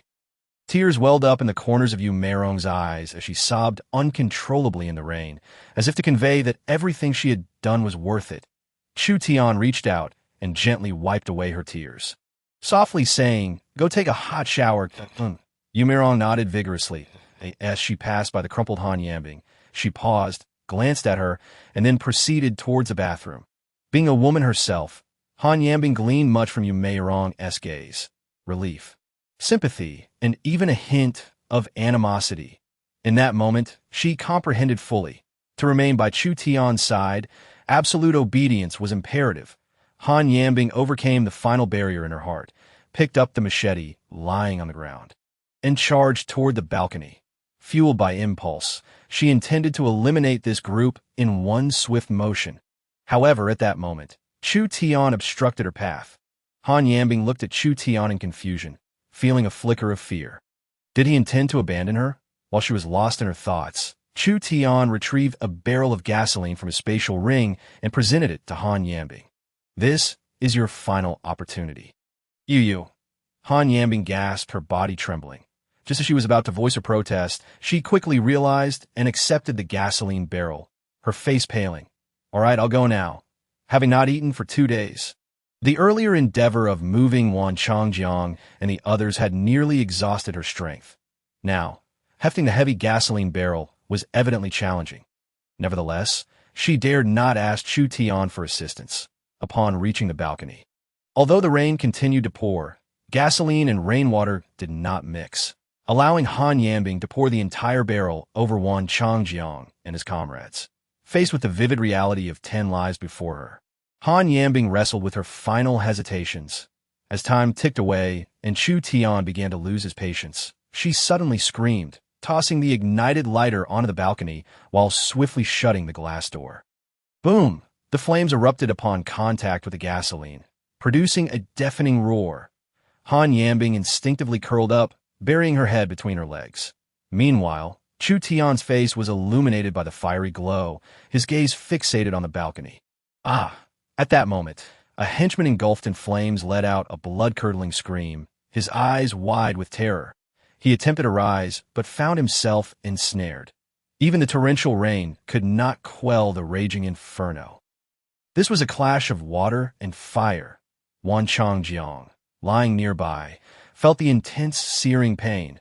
A seasoned fighter, his first instinct was that he had fallen into a trap. Yet, the flames scorching his body rendered him incapable of contemplating who had orchestrated his demise. All he could do was wail in agony. The fire raged ever fiercer, awakening all those trapped, who began to howl in despair. They struggled to rise, but found themselves immobilized amidst the chaos of their numbers on the balcony. Chu Tian, at that moment, Wan Changjiang glimpsed a familiar figure through the flames, letting out a heart-wrenching scream. Simultaneously, he spotted another familiar silhouette at the foot of the glass door, instantly grasping the entirety of the situation. Chu Tian grasped Han Yambing, compelling her to face the balcony point. One wore a mask of indifference, while the other was stricken with terror. Chu Tian solemnly declared, "I have warned you before. Crossing me comes with a price."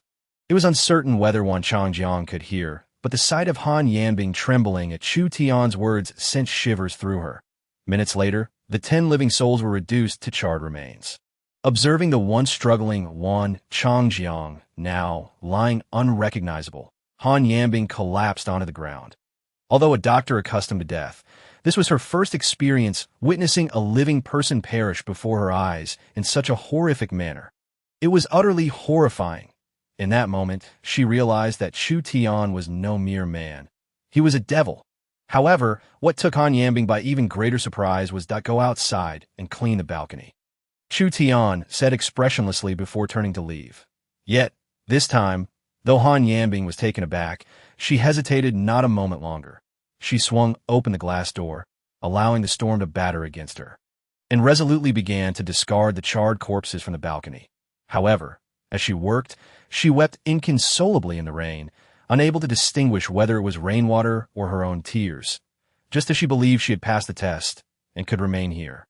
Chu Tian raised his crossbow once more, aiming it at her, and said coldly, "Step over here."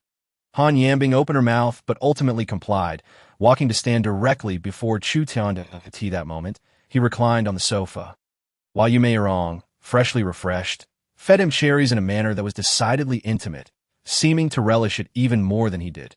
Chu Tian then offered a walnut to Yu Meirong before turning to Han Yambing and ordering, "Take off your clothes." As he spoke, he shook the crossbow in his hand. Chapter 30. Master, please feel free to command.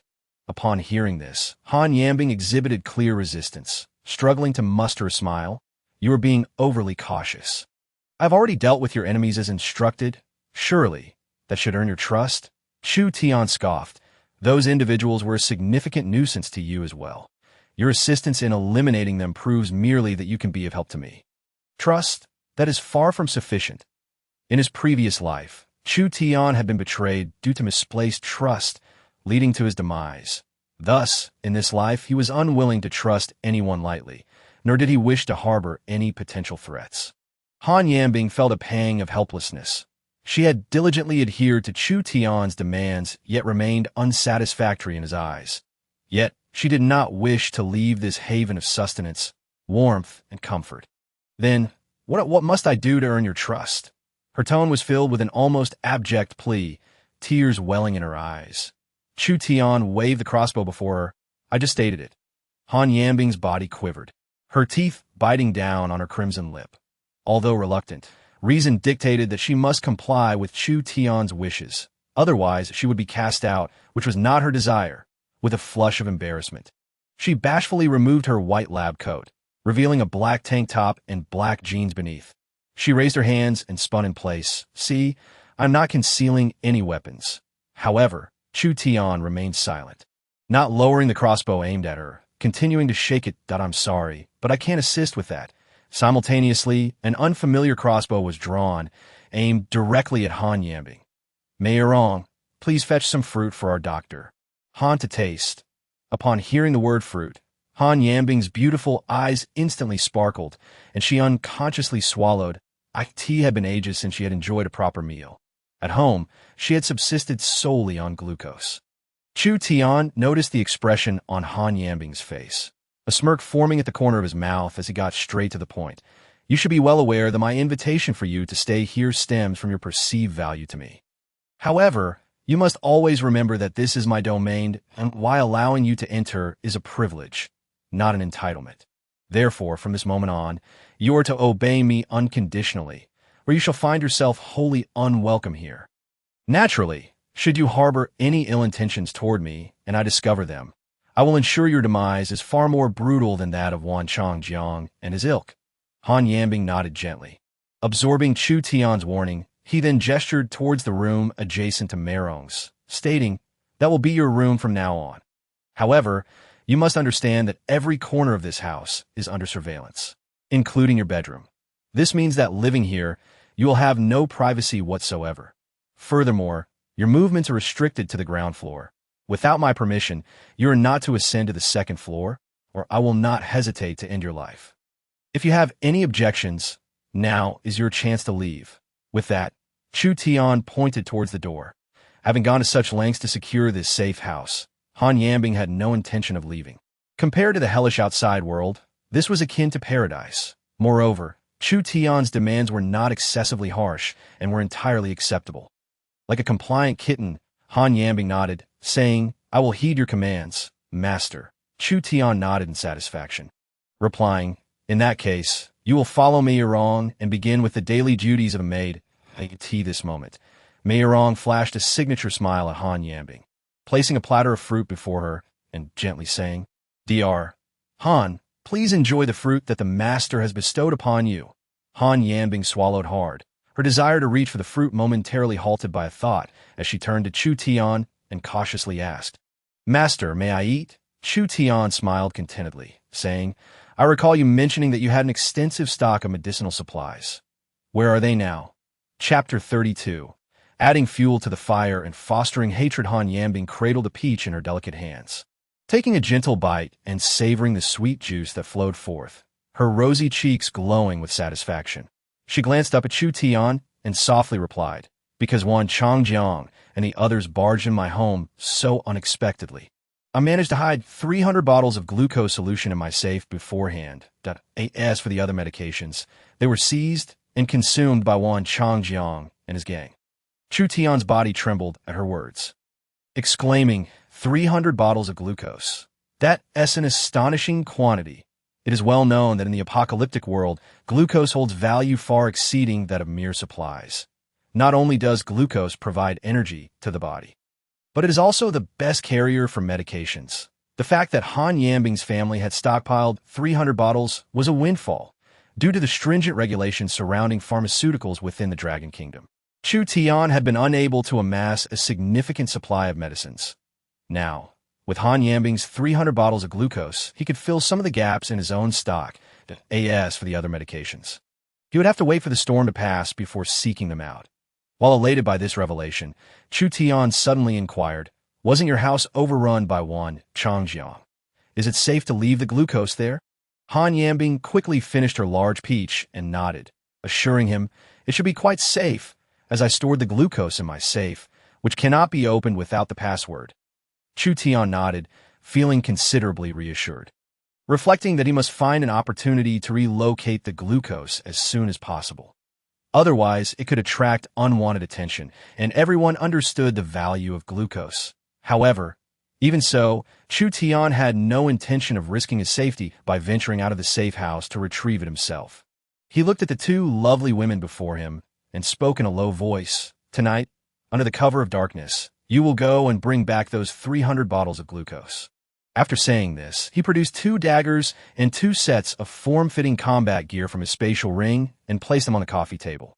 Meirong obediently nodded, gently saying, understood, master. Han Yambing glanced at Meirong and echoed, as you command, master. Room 2401. Wang Jidong wiped the corner of his mouth, looking with satisfaction at Su Ruoding on the bed, along with the flower-patterned sheets that he reached out to pinch Su Ruoding's chin. Boasting, I never would have guessed that after all these years with that waist, Chu Tian, he hasn't even laid a finger on you. Su Ruoding wiped away the tears at the corners of her eyes, her previously innocent face now possessing an alluring charm. Initially resistant to Wang Jidong's touch, upon hearing Chu Tian's name, her eyes sparkled seductively as she leaned against Wang Jidong's chest, sweetly saying, Wang Xiao, why bring up that spoil sport? In truth, that I've been waiting for your affection all along. Huh. Wang Jidong was clearly pleased, bursting into laughter as he pulled Su Ruoding into his embrace. Speak. What do you desire? As long as I can grant it, it shall be yours. Hearing this, Su Ruoding's eyes gleamed with intrigue, yet she remained astute and measured. She slipped her hand under the covers, trailing it down from Wang Jidong's chest. Wang Xiao, all I want is you. Gulp. I in her eyes. He was nothing less than a golden goose. What did that Su Ting mean to Wang Xiao? Seizing the moment, Su Ruoding continued, her hand unrepentantly wandering lower. Wang Jidong greedily squeezed Su Ruoding's soft bosom, exclaiming, you belong to me, my little treasure. With that, he pinned her beneath him, initiating yet another round of fervent activity. Su Ruoding bit back her pain, putting forth her utmost effort to please Wang Jidong, ensuring he experienced a profound sense of satisfaction. A minute later, Wang Jidong let out a grunt, collapsing onto her. After a brief rest, he bellowed toward the door, bring in Su Ting's family and deliver them to room 2402. From now on, room 2402 will belong to Su Ting. Upon hearing this, Su Ruoding's heart soared with joy. She flipped over, pinning Wang Jidong beneath her. His expression shifted in surprise. Was there more come? Seizing the chance, Su Ruoding added, by the way, Wang Xiao, didn't you tell Wan Changjiang to bring Chu Tian's head to you today? Wang Jidong's expression faltered momentarily before he too pushed Su Ruoding off. Frowning, right? Why hasn't that old fool arrived yet? Su Ruoding speculated. Could it be that he can't handle Chu Tian? Wang Jidong fell silent for a moment, his gaze fixated on Su Ruoding as he asked, do you truly wish for Chu Tian to die? Su Ruoding did not conceal her emotions, replying coldly, Wang Xiao, if you knew how that waste treated me and my family, I assure you, you wouldn't want him to live either. Wang Jidong raised an eyebrow, intrigued, and inquired, do tell that Su Ruoding understood this was a rare opportunity to stoke animosity against Chu Tian in front of Wang Jidong. Thus, she embellished the tale, painting Chu Tian as a monstrous villain, even adding instances of his disrespect toward Wang Jidong. as expected. With Su Ruoting's incitement, Wang Jidong gritted his teeth, declaring, "Someone, fetch Wan Changjiang to me. Today we must eliminate Chu Tian."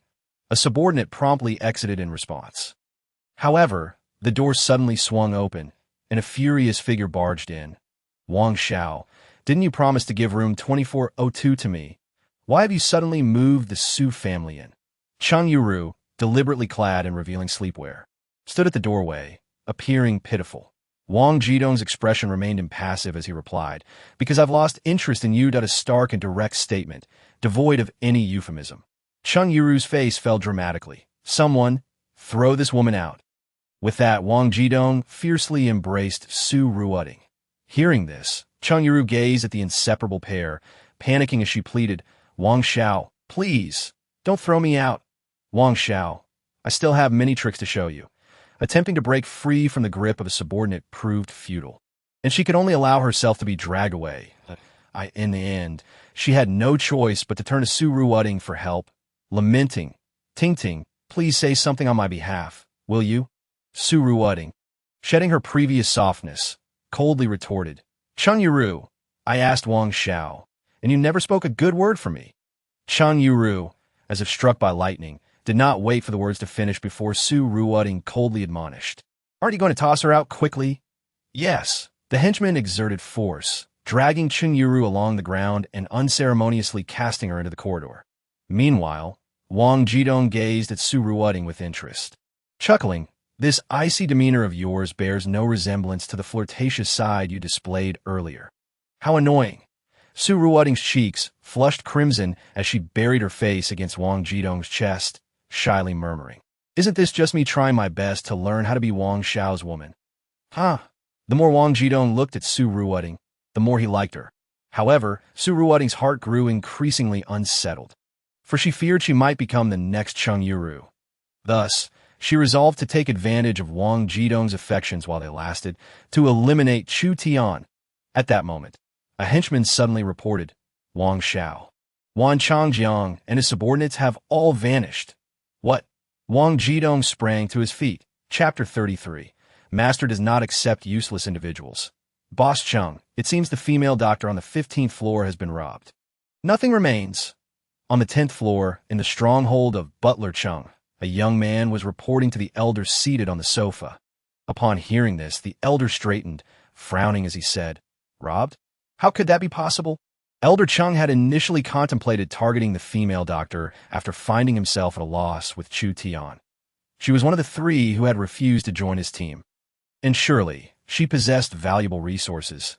Compared to the troublesome Chu Tian, this female doctor would be much easier to deal with. However, he never anticipated that someone else would beat him to it. After a moment's thought, Elder Chung inquired, was there anything of value left in her home, such as food or medicine? The young man shook his head, but soon recalled, "Oh, we noticed a safe embedded in the wall of the wardrobe in the bedroom.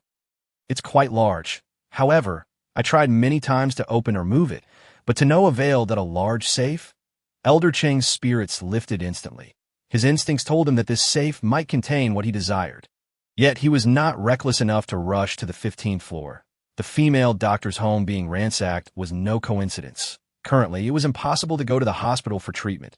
Capturing Dr. Han was undoubtedly the best option. Judging by the state of the female doctor's home, it aligned well with Wan Changjiang's style. It seemed likely that Dr. Han was in Wan Changjiang's grasp. As for her fate, that was another matter. However, since Wan Changjiang had not taken the safe, it indicated that he was unaware of this situation, and Dr. Han had not informed him. Yes, the young man also sensed the significance of the safe and hurried off to gather personnel. Room 2701. Yu Meirong donned a sleek black outfit that accentuated her alluring curves, making her already captivating features appear even more irresistible. In contrast to the fiery Yu Meirong, Han Yambing resembled a blue lotus blooming on a snow-capped mountain. Her figure equally striking, exuding an air of allure that was beyond reproach. Point one was hot, the other cold, a blend of myriad charms. Han Yambing nodded, gripping her dagger tightly. Yu Meirong appeared more relaxed, smiling seductively.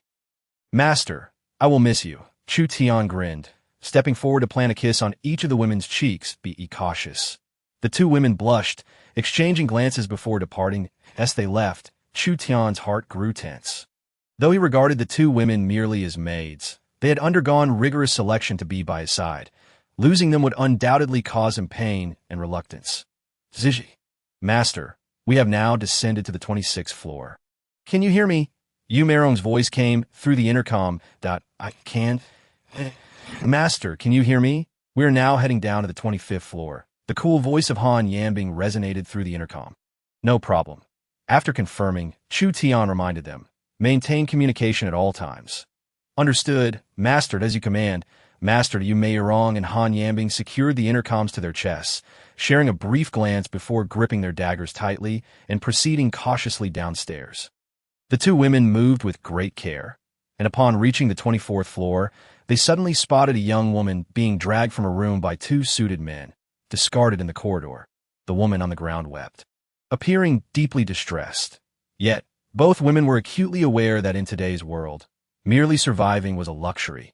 They did not act out of sympathy. With a sigh, they hastened down the stairs. However, upon seeing the two exquisite, fair-skinned women, the woman on the ground immediately crawled over, clutching Han Yanbing's leg, and cried, Sister, please save me. I've been abandoned by a scoundrel, and I have nowhere to go. Take me with you. Witnessing this, Han Yanbing furrowed her brow, attempting to break free, only to find the woman gripping her tightly, rendering her immobile. We are all women. Please help. The woman's plea rang true. They were fortunate to have entered Chu Tian's shelter, becoming his women, an enviable fate for women in this era. With food, drink, shelter, and a semblance of dignity. The residents of Building 18 were of a higher quality, unlike in other buildings where women were treated as mere commodities for bartering. Fortunately, this indicated that women still held value. In even worse cases, brutish men would assault women without hesitation, only to dispose of them afterward. Such a lack of human rights placed them at the very bottom of society. Those like Wan Changjiang, who had been eliminated by Chu Tian, had begun to tread this dark path. But thankfully, Chu Tian had swiftly quelled any potential spread of such behavior, maintaining a semblance of civility and order in Building 18.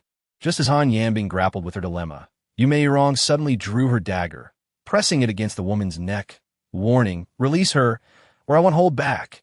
Ah! The woman recoiled in terror at this sudden move. She had never anticipated that these seemingly harmless beauties would act so ruthlessly. The moment the woman let go, Han Yanbing quickly retreated, keeping her distance and remaining vigilant, while Yu Meirong looked at Han Yanbing. Concern etched on her face. Are you all right? Han Yanbing shook her head, frowning as she gazed at the sobbing woman on the ground. Though she appeared frigid on the exterior, her heart was filled with compassion. Otherwise, she would not have chosen the profession of a doctor. Then let us leave quickly, Yu Meirong urged, setting off down the stairs. However, Han Yanbing did not move, her gaze still fixed on the weeping woman. Finally, she sighed and asked Yu Meirong, do you think the master would agree to take her in? Yu Meirong paused, glancing at Han Yanbing and then at the woman on the ground. To be honest, the woman's beauty was quite remarkable, but whether she would catch Chu Tian's I was uncertain. More importantly, Master does not accept useless individuals. Upon hearing this, the glimmer of hope in Han Yanbing's eyes vanished. Yet before departing, she left a parting remark to ease her conscience. If you seek to survive, you might try your luck at room 2701. The woman on the ground stared blankly at the retreating figures of the two women, murmuring, room 2701. They are Chu Tian's women. In that instant, the woman seemed to recall something, hastily making her way to the 27th floor. Chapter 34. What if I say no? On the other side, do you think the master will take her in? Yu Meirong was perplexed by Han Yanbing's decision to provide directions to the woman. In her view, the woman was undoubtedly a liability, having been discarded. Han Yanbing halted, her expression icy as she gazed ahead. Speaking calmly, at least I can say I acted with a clear conscience. Yu Meirong fell silent for a moment, shrugged her shoulders, and refrained from further comment. As night fell, the safety corridor was eerily quiet, the only sounds being their footsteps and the rain pounding against the glass outside. Soon, the two women reached the 15th floor. Upon seeing the shattered security door of Han Yanbing's home, Yu Meirong immediately recalled the brutal scene of Wan Changjiang and his men forcing their way in. Those scoundrels truly deserve their fate. Han Yambing echoed her sentiments, stepping inside slowly. The two women wielded flashlights, quickly arriving at Han Yambing's former bedroom. Upon seeing the wardrobe unchanged from the time she was taken, Han Yambing sighed in relief. She gently opened the cabinet door, revealing the safe embedded in the wall. That I'll guard the entrance. Let me know when you're done. Such a scenario is acceptable. After Han Yambing and Yu Mei Yurong exchanged a glance, the latter cautiously withdrew from the room with a flashlight, proceeding to the living room to inspect for any useful items. Meanwhile, Han Yambing, relying on her memory, input the password on the safe's lock. Beep, beep, beep. After several audible signals, click, a sudden sound resembling something shattering emerged from behind Han Yambing. Whew. Alert, Han Yambing swiftly turned around, directing her flashlight towards the bed and the window. However, upon closer inspection, she found nothing amiss and felt a sense of relief. Turning back to re-enter the password, beep, beep, beep, click, the safe security door sprang open in an instant. Illuminated by the flashlight, several intact boxes of glucose solution were revealed inside. These were stored by Han Yambing previously as a precaution. Besides the glucose solution, the top shelf held stacks of red banknotes and some gold and silver jewelry. These were gifts from patients' families in gratitude for her medical assistance, which she had kept in the safe rather than saving or carrying with her. In this apocalyptic era, currency had undoubtedly lost its value. As for the jewelry, she had always adored it and, with no concern for others' opinions, decided to wear all of it. However, just as Han Yambing finished adorning herself with the jewelry, a cold chuckle echoed from behind her, startling her greatly. Hee, Dr. Han, thank you. Who? Han Yambing gasped, quickly turning around, gripping her dagger tightly, and shining the flashlight forward. This time, unlike before when the curtains obscured the window, it was now wide open. On the balcony outside, several figures were clearly visible at that moment. A middle-aged man, accompanied by others, slowly entered. The direct beam of the flashlight forced the man to shield his eyes, preventing Han Yambing from seeing his face clearly. This is my home. How did you come to be here? Han Yambing inquired, instinctively stepping back 2 paces as they approached. The middle-aged man, adjusting to the light, lowered his hand, looked at Han Yambing and smiled, saying, Dr. Han, please do not be alarmed. We mean no harm. You are Steward Lao Chung. Han Yambing immediately recognized him, and her vigilance eased somewhat, knowing he was a kind-hearted man she had often interacted with before. However, in this era of chaos, she remained cautious. It's rare for Dr. Han to still remember me. Steward Lao Chung chuckled. What brings you to my home? Han Yambing did not relax due to Lao Cheng's smile and retorted. Steward Lao Chung replied softly. We unexpectedly learned that your home had been breached, so for your safety, I brought some people to check on you. However, upon entering, we heard others following closely behind. To ensure safety, we chose to hide on the balcony. Thank you for your concern. Han Yambing issued an eviction notice, stating coldly, I am fine.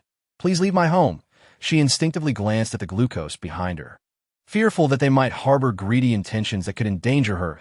At that moment, one of the young men behind Lao Chung was about to act, but Lao Chung promptly restrained him, stepping forward to say, Doctor Han, I noticed your front door is broken, suggesting that intruders have forced their way in.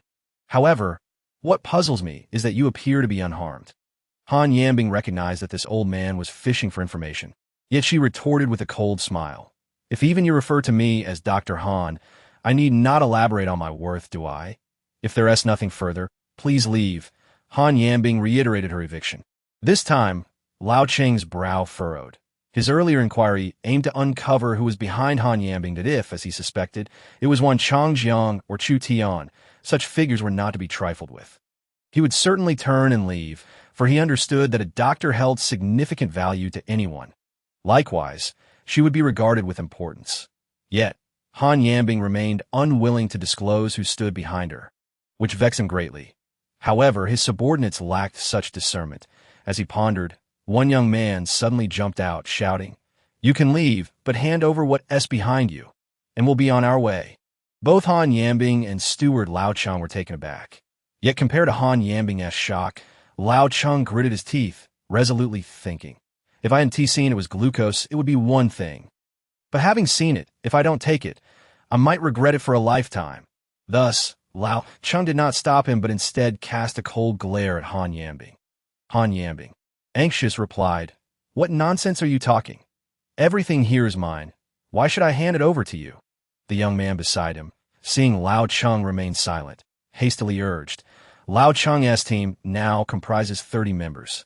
300 bottles of glucose, 10 bottles each, would indeed suffice for 10 days of rations. To claim they were not tempted would be a lie. Lao Cheng took a deep breath, realizing they would eventually confront each other. So why not collect some interest first? Dr. Han, I respect you as a physician, and perhaps I may need your assistance in the future. Therefore, leave the items, and I will not make things difficult for you. Han Yambing recognized that it was unlikely to resolve the situation peacefully today. She bit her lip and firmly stated, "What if I refuse?" Chapter 35.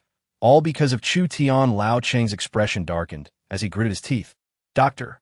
Han, please do not refuse a toast only to be forced to drink a penalty." Seeing this, Han Yambing gripped her dagger tightly, her cold face etched with determination. "Then you shall try." Lao Cheng, seeing that Han Yambing was prepared to fight to the death, had nothing more to say and simply waved his hand at go. "Subdue Dr. Han for me."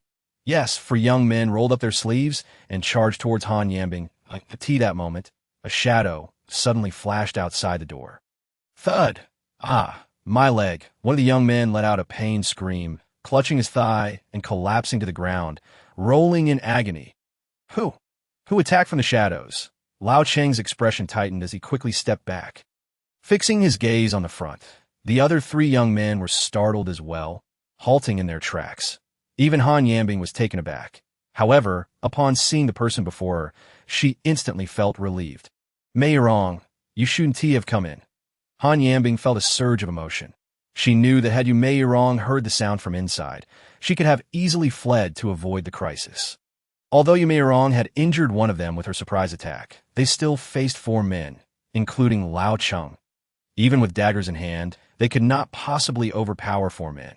The 3 young men, seeing that the newcomer was a woman, immediately relaxed somewhat. Just as they were about to charge again, Mei Rong slightly turned her face, casting a reassuring glance at Han Yambing before addressing Steward Lao Cheng. "Lao Cheng, you should remember me, right?" Upon hearing this, the 3 young men immediately halted and looked at Lao Cheng. Lao Cheng squinted, gazing at Mei Rong, raising his eyebrows in surprise. "You are, shall you?"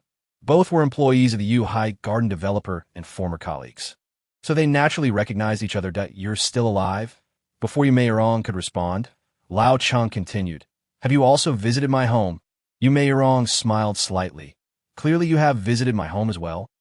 Hearing this, Lao Cheng's face flushed that Mei Rong was correct.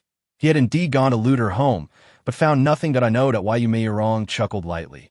"I know I'm not worthy, but my master should be." "Your master?" Lao Cheng immediately grew anxious. He understood Mei Rong's inherent pride. She was a woman who never accepted defeat. The person who could make her refer to him as master must be extraordinarily powerful. Mei Rong stepped forward towards Lao Cheng, showing no sign of fear. As she neared him, she pulled out a phone and pointed the screen at him. "My master said, please watch a show first." Lao Cheng's brows knitted tightly. It was evident he was nervous yet curious about the images on the phone screen. Before long, Lao Cheng was drenched in sweat from the shocking scenes displayed. Even the young man beside him exclaimed, "Lao Cheng, that person pouring gasoline seems to be Dr. Han. That person who was burned to death resembles Wan Changjiang. How horrific, so many people were burned alive." Indeed, Mei Rong showed Lao Cheng a video recording of Chu Tian and his group burning Wan Changjiang and his companions. In that instant, Lao Cheng was filled with terror. Who was Wan Changjiang? A person whose mere stomp could shake the entire camp.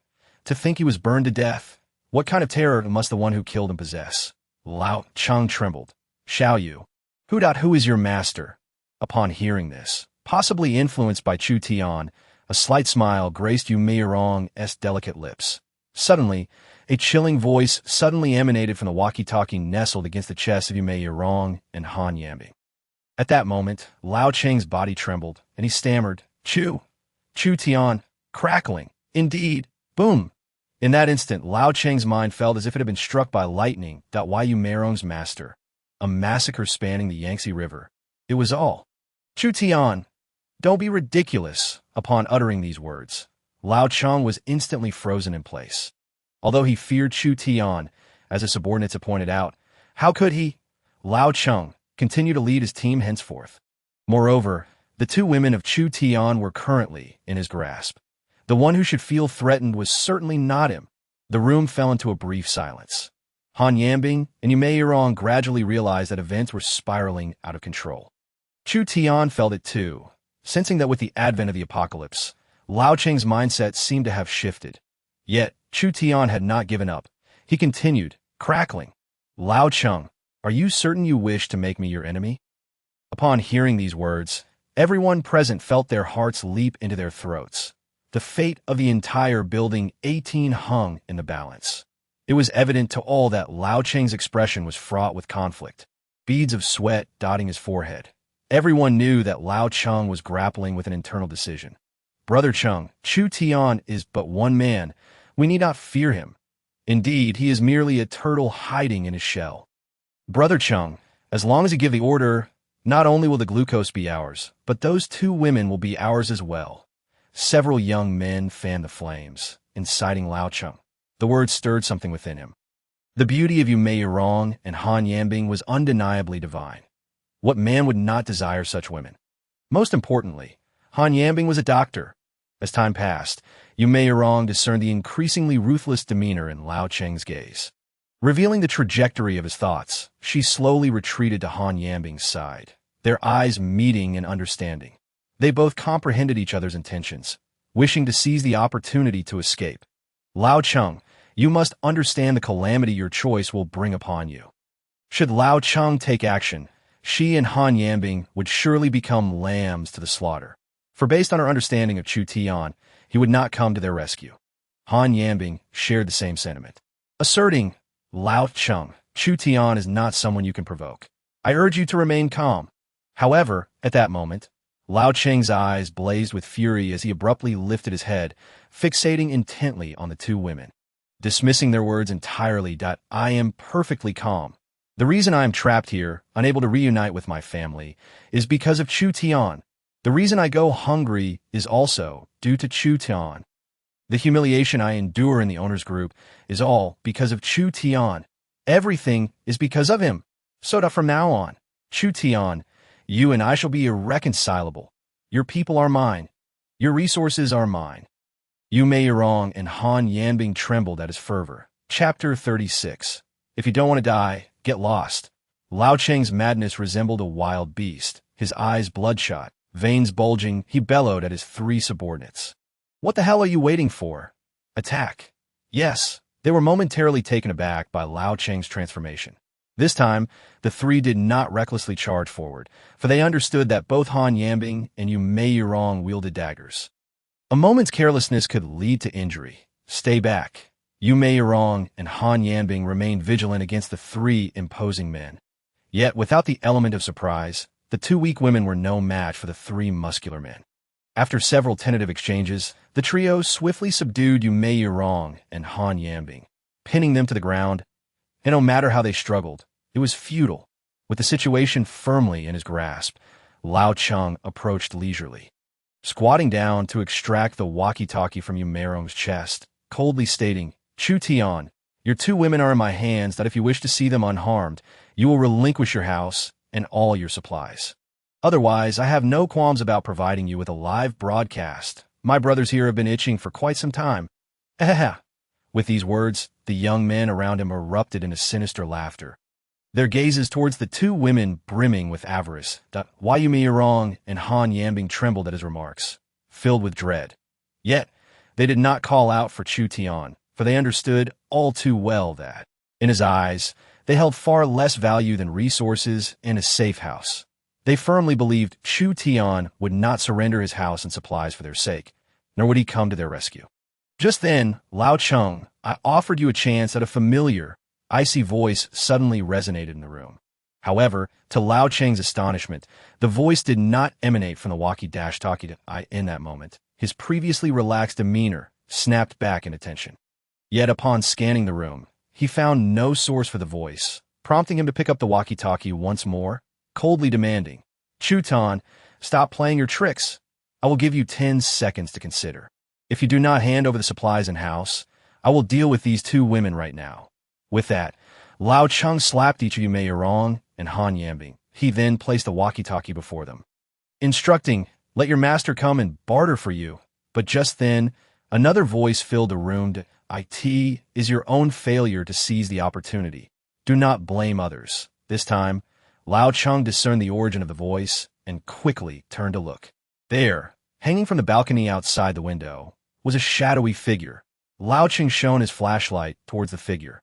Though shrouded in a black raincoat, the chilling gaze of the figure revealed it to be none other than Chu Tian, who had just spoken to Lao Cheng through the walkie-talkie. Chu Tian, suspended from the balcony amidst the torrential rain, resembled a ghostly harbinger of death, striking terror into the hearts of Lao Cheng and his men. A ghost, several young men screamed in terror. Lao Cheng's expression tightened with apprehension. However, Yu Meirong and Han Yambing recognized him from the intensity of his gaze. "Master!" The two women burst into tears of joy. Never having expected Chu Tian would come to their rescue that moment, Lao Cheng too realized, hastily shouting, "Quick! Bind these two women! As long as they are in our possession, Chu Tian won't dare to act." But as they prepared to move, whoosh, whoosh, whoosh, in the rainy night, several cold flashes zipped through the air. In the next moment, the three young men were pierced through the throat by crossbow bolts, collapsing to the ground. Before Lao Cheng could react, the two women who had just been pinned down swiftly rose, daggers in hand, pressing them against Lao Cheng's throat. "Don't move. Otherwise, the next one to die will be you." Lao Cheng, terrified, felt warmth spread down his legs as he collapsed to the ground. Looking up at Chu Tian, pleading, "Chu Tian, I was wrong. Please spare my life. I will do anything you ask." Before he could finish, whoosh, a crossbow bolt shot forth, piercing through Lao Cheng's throat and pinning him to the wardrobe door behind him. Ugh! Lao Cheng clutched his bleeding neck, eyes wide in disbelief as he fell to the ground. Lifeless, Chu Tian remained silent, stating, "I told you, I gave you a chance. It was you who failed to seize it." In his final moments, Lao Cheng likely could not fathom that Chu Tian would appear before him in such a manner, executing him and his subordinates without hesitation. In those last moments, he must have felt immense regret for his decision to oppose Chu Tian. Why provoke him of all people? Yu Meirong and Han Yambing stood there in shock. They knew Lao Cheng would die, but they never anticipated Chu Tian would act with such decisiveness, offering him no opportunity for explanation before extinguishing his life. In their astonishment, they also recognized Chu Tian's ruthless resolve. After exchanging glances, Han Yambing, understanding the gravity of the situation, approached the man. Having experienced this crisis, she was acutely aware of the apocalypse's brutality. Whoosh! With a swift strike, she severed the man's throat, though her arm trembled. She was relieved to have overcome her inner fears. Looking out the window, she hoped to receive Chu Tian's praise like a schoolgirl, only to find his figure slowly ascending, departing from their sight. Han Yambing sighed. Yu Meirong approached, patting her shoulder. "The fact that our master came is already a tremendous blessing. Let us hasten to gather our belongings." Han Yambing paused momentarily, lost in thought, before turning to begin collecting the glucose. Half an hour later, the two women, cradling the last few bottles of glucose, ascended the stairs. As they reached the 24th floor, they were suddenly blocked by a figure. "Two lovely ladies. What are you doing out so late? Is it because you have nowhere to go? If you don't mind, I can offer you shelter." The speaker is none other than Wang Jidong, who had come out in the dead of night for a smoke and some fresh air. Yu Meirong and Han Yambing cast a glance at Wang Jidong, showing no signs of disturbance or interest whatsoever, and promptly turned to ascend the stairs. However, Wang Jidong was not an ordinary man. The more aloof the beauty, the more it stirred his curiosity. In a single stride, he positioned himself directly in front of the two women.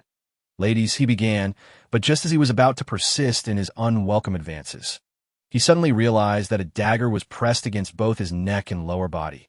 Terrified, he froze in place. Yu Meirong remarked, "If you wish to live," while Han Yambing added, "then step aside," with both vital points threatened.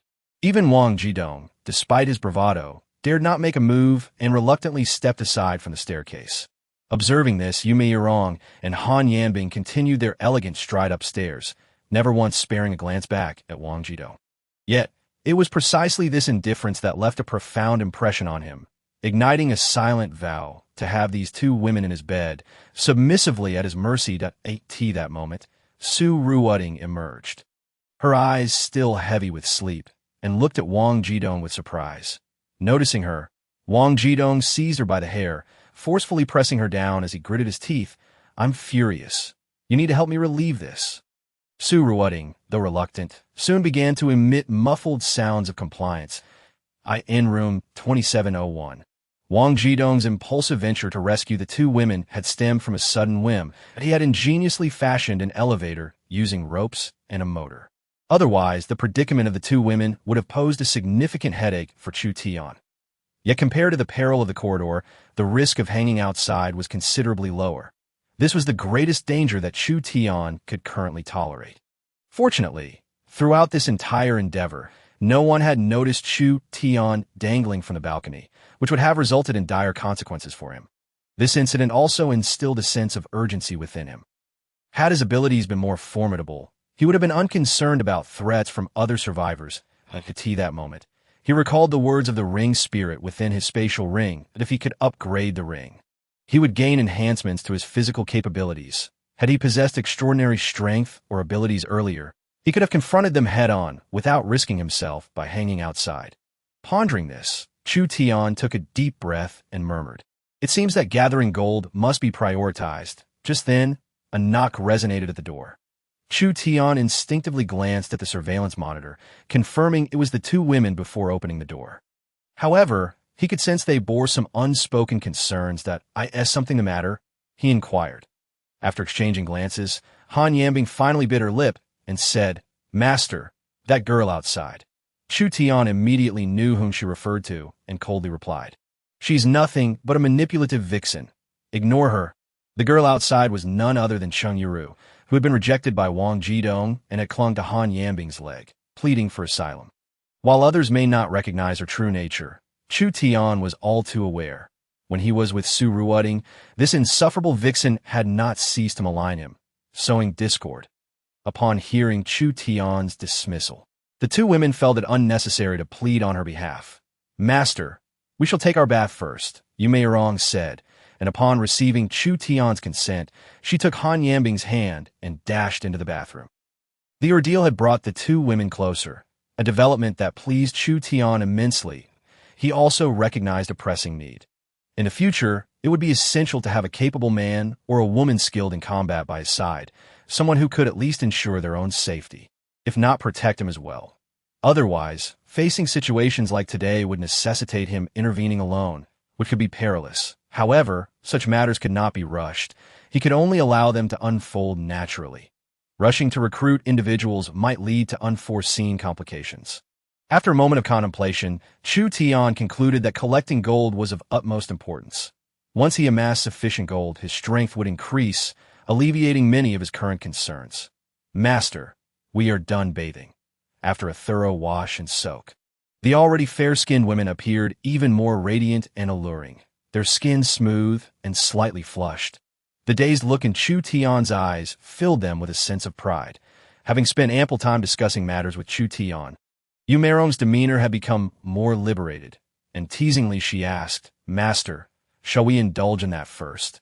However, it was Han Yanbing who ultimately captivated Chu Tian's attention at that moment. Yu Meirong playfully suggested, "Then let Han's sister accompany the master tonight." Her words and Chu Tian's gaze rendered Han Yanbing bashful. Nevertheless, she gracefully approached Chu Tian, kneeling at his feet, awaiting his command. Yet, to the surprise of the two women, Chu Tian had no intention of consummating with Han Yanbing. Instead, he gently lifted her delicate hand and exclaimed, "Yanbing, where did you acquire this gold bracelet?" Taken aback, Han Yanbing nonetheless revealed its origin. Clearing his throat, Chu Tian inquired, "Would you be willing to sell me these gold ornaments?" It was the first time Han Yanbing had witnessed Chu Tian act so earnestly, prompting a light-hearted chuckle from her. "Master, everything of Yanbing's belongs to you. These gold ornaments are yours as well. If you desire them, Consider them a gift from your servant." Upon seeing the glittering gold ornaments before him, Chu Tian's heart leapt with joy. Collectively, they must have weighed at least 300 grams. While he still had a long way to go to reach the requisite 10,000 grams for an upgrade, this was undoubtedly a promising start. Nonetheless, despite his urgent need for gold, he did not take everything. He left a 50-gram gold bracelet for Han Yanbing and promised her that if she ever desired anything in the future, he would do his utmost to fulfill it. Hearing this, Han Yanbing beamed with delight. Receiving her master's promise made the mere 300 grams of gold seem inconsequential. Just then, Yumeirong noticed and approached, asking, "Master, do you truly require gold?" Chu Tian nodded, not concealing his intentions that I plan to begin trading supplies for gold in our building starting tomorrow. "Master, I know of a family in our unit that possesses quite a bit of gold," Yumeirong suggested. Though she was unaware of Chu Tian's purpose for the gold, she endeavored to assist him. Upon hearing this, Chu Tian's eyes sparkled with excitement. "Really? Who are they?" Yumeirong nodded. "Yes, this person is engaged in the gold trade, frequently buying and selling gold in significant quantities that I vividly recall that they exchanged gold bricks directly when purchasing their home." "Which floor do they reside on?" Chu Tian asked urgently. "This is fantastic," he exclaimed, increasingly recognizing Yumeirong's growing value. However, Yumeirong furrowed her brow and murmured, "But that this person's temperament is somewhat peculiar. Communication may not be straightforward." "No worries. There is no secret that cannot be uncovered. As long as he has preferences, there will be opportunities," Chu Tian rejoiced. Yet despite his eagerness, he refrained from contacting this person at night. Instead, he opened his arms, embracing both women as they entered the bedroom together. After a long day's labor, it was time for some well-deserved comfort. Before long, the sounds of spring rain and melodious birdsong filled the room. Meanwhile, in stark contrast to the merriment within Chu Tian's abode, a somber atmosphere enveloped the stronghold of Old Chung, but a middle-aged man with a scruffy beard paced anxiously in the living room. "Old Jia, stop pacing. You're making me dizzy," a young man sitting on the sofa exclaimed, visibly irritated. Xiao Lu sighed. "Jia, the scouts have already gone to gather information. We should receive news shortly. The more I wait, the more uneasy I feel," Jia Anji replied, glancing at his watch. "It's been over half an hour since Xiao Wang and Xiao Huang left, hasn't it?" At his words, Xiao Lu checked his watch, realizing how much time had passed, and grew anxious as well. Old Jia and Xiao Lu were typically Old Cheng's right-hand men, with Old Jia managing personnel and Xiao Lu overseeing supplies. When Old Cheng was absent, they were the ones in charge. However, due to Old Jia's age, he often consulted Xiao Lu out of respect. Furrowing his brow, Xiao Lu asked Old Jia, "Should we send someone to check again?" Just then, a sudden commotion erupted outside. "Open the door. We need help." Upon hearing this, Old Jia and Xiao Lu's hearts raced as they hurried towards the entrance. As the door swung open, they were met with the sight of Xiao Wang and Xiao Huang supporting a bloodied figure, stumbling into the room. The person they carried was a mess, drenched in blood, rendering them unrecognizable. That a sudden jolt coursed through Old Jia's heart as he hurriedly inquired, "Xiao Wang, who is this? How could someone be reduced to such a pitiful state?" Xiao Wang wiped the beads of sweat from his forehead, panting heavily as he replied, "Brother Jia, this person is Chung Lauda what?" exclaimed Old Jia, his mind momentarily blank. Yet despite his age, he swiftly regained his composure and urged, "Quickly, bring him inside. Lay him on the bed." After they placed the barely breathing Old Chung onto the bed, his subordinates hurriedly produced gauze and hemostatic powder to wrap around Cheng's neck. However, their efforts proved futile. Judging by Old Cheng's condition, it seemed he could not last much longer. Xiao Wang and Xiao Huang, exhausted and parched, took a moment to catch their breath before shaking their heads and saying, "By the time we reached the 15th floor, Old Chung was already lying on the ground, on the verge of death. And the others?" Old Jia's unease grew as he pressed for answers. Xiao Huang took over, gravely stating, "The other Ford, they're all dead. All dead." "Who did this?" Old Jia was taken aback. Xiao Lu, trembling with fear, stuttered, "Could it be Wan Changjiang and his people?" They all understood that the one group to absolutely avoid in Building 18 was Wan Changjiang's gang. Offending them would yield no favorable outcome. Furthermore, given the extent of the abuse inflicted upon Old Cheng and the others, their modus operandi bore a striking resemblance to that of Wan Changjiang's crew. Xiao Lu and the others' pupils dilated as they suddenly recognized the truth in Old Jia's words. Who, indeed, would dare to act with such brutality against them? What about the items in the safe? Old Jia inquired. However, I found this at the scene, Xiao Huang replied, producing a crossbow bolt from his pocket and handing it to Old Jia. Just as Old Jia pondered the implications, Old Cheng on the bed suddenly erupted in a violent cough. Spewing blood from his mouth, Old Cheng Lauda. The group rushed forward to check on him. Old Cheng slowly opened his eyes, squinting as he gazed at Old Jia's face, struggling to speak. Old Jia leaned in closer.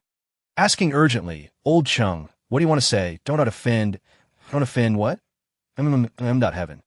What? Heaven what? Old Jia was drenched in sweat from anxiety. Yet Old Cheng's head drooped, and he breathed his last. Old Cheng. The sight plunged Old Jia and the others into deep sorrow. Xiao Lu screamed in despair. Who?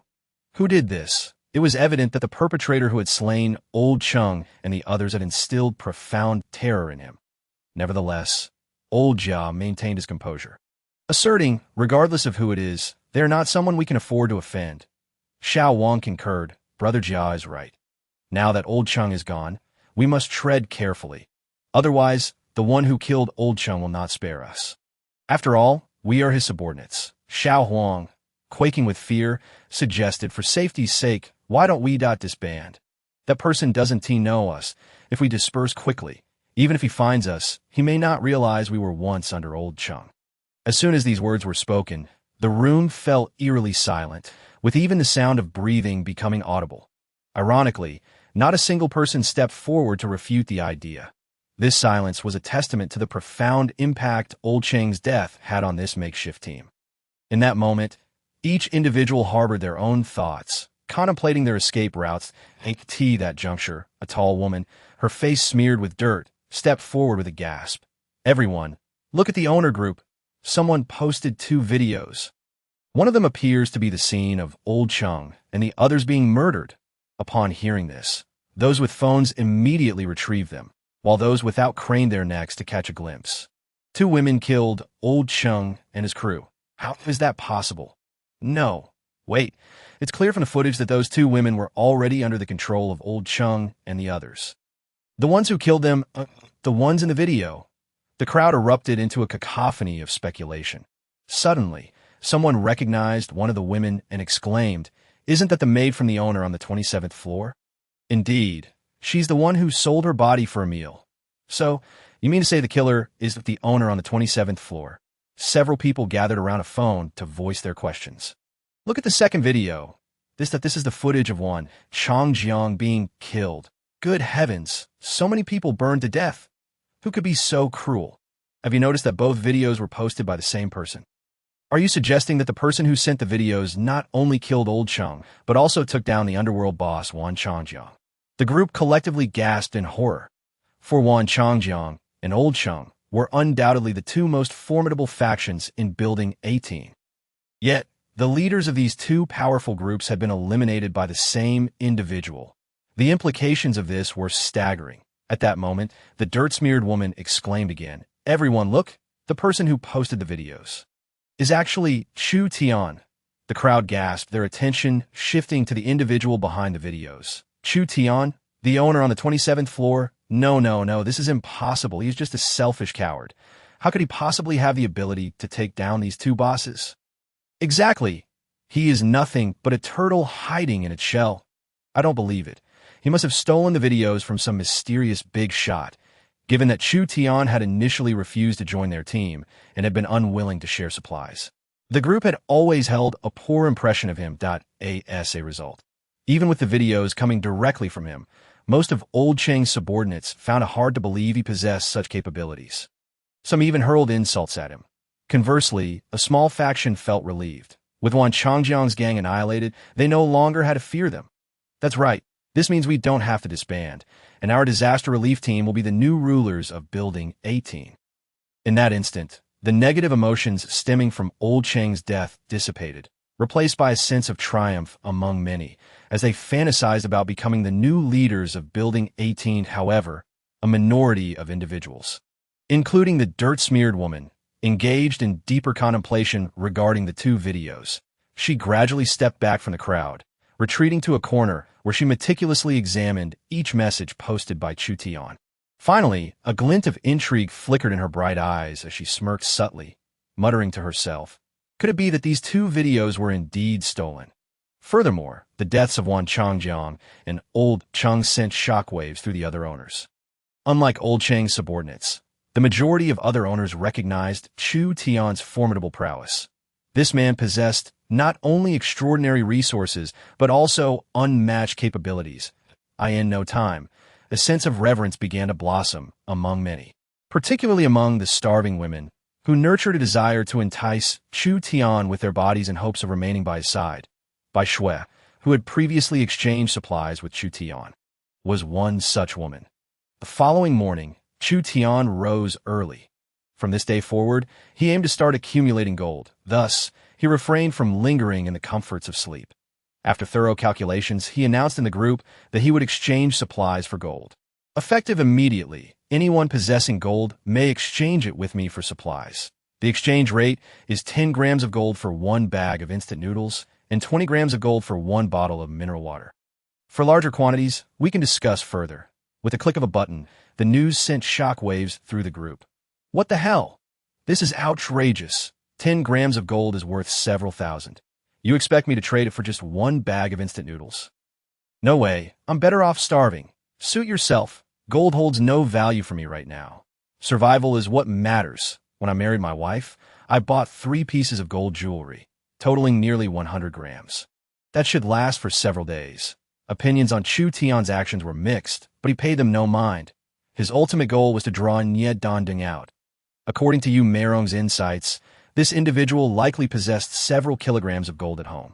Originally, Chu Tian had intended to add him as a friend in the group and send a private message, but after several attempts, he had not received a response.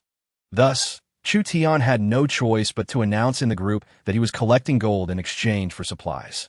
However, what took him by surprise was the fact that the number of individuals who reached out to him privately for gold far exceeded those who had previously sought to exchange supplies for women. In no time, 7 or 8 property owners had contacted Chu Tian. While he was busy communicating with the other owners, Bai Jie and her sister also noticed the message Chu Tian had posted in the group. Bai Jie exclaimed with great delight. What are you saying, sister? Bai Shui asked as she emerged from the room. I said that Chu Tian has started exchanging supplies for gold. As long as you have gold, you can go to him for the corresponding supplies. Although the exchange rate is quite outrageous, at least it's better than. Bai Shui, upon hearing this, was momentarily taken aback, her expression drifting into a daze. Just when she had contemplated using her body to seduce Chu Tian in hopes of staying by his side, she suddenly found herself engulfed in confusion at this moment, witnessing Bai Shui's state. Wu Zhenwei couldn't help but smirk. Bai Shui, if I recall correctly, your sister gifted you a 50-gram gold bracelet for your birthday 2 years ago, didn't she? Bai Shui was unsure whether Wu Zhenwei's comment was intentional or accidental, but it sounded particularly jarring to her.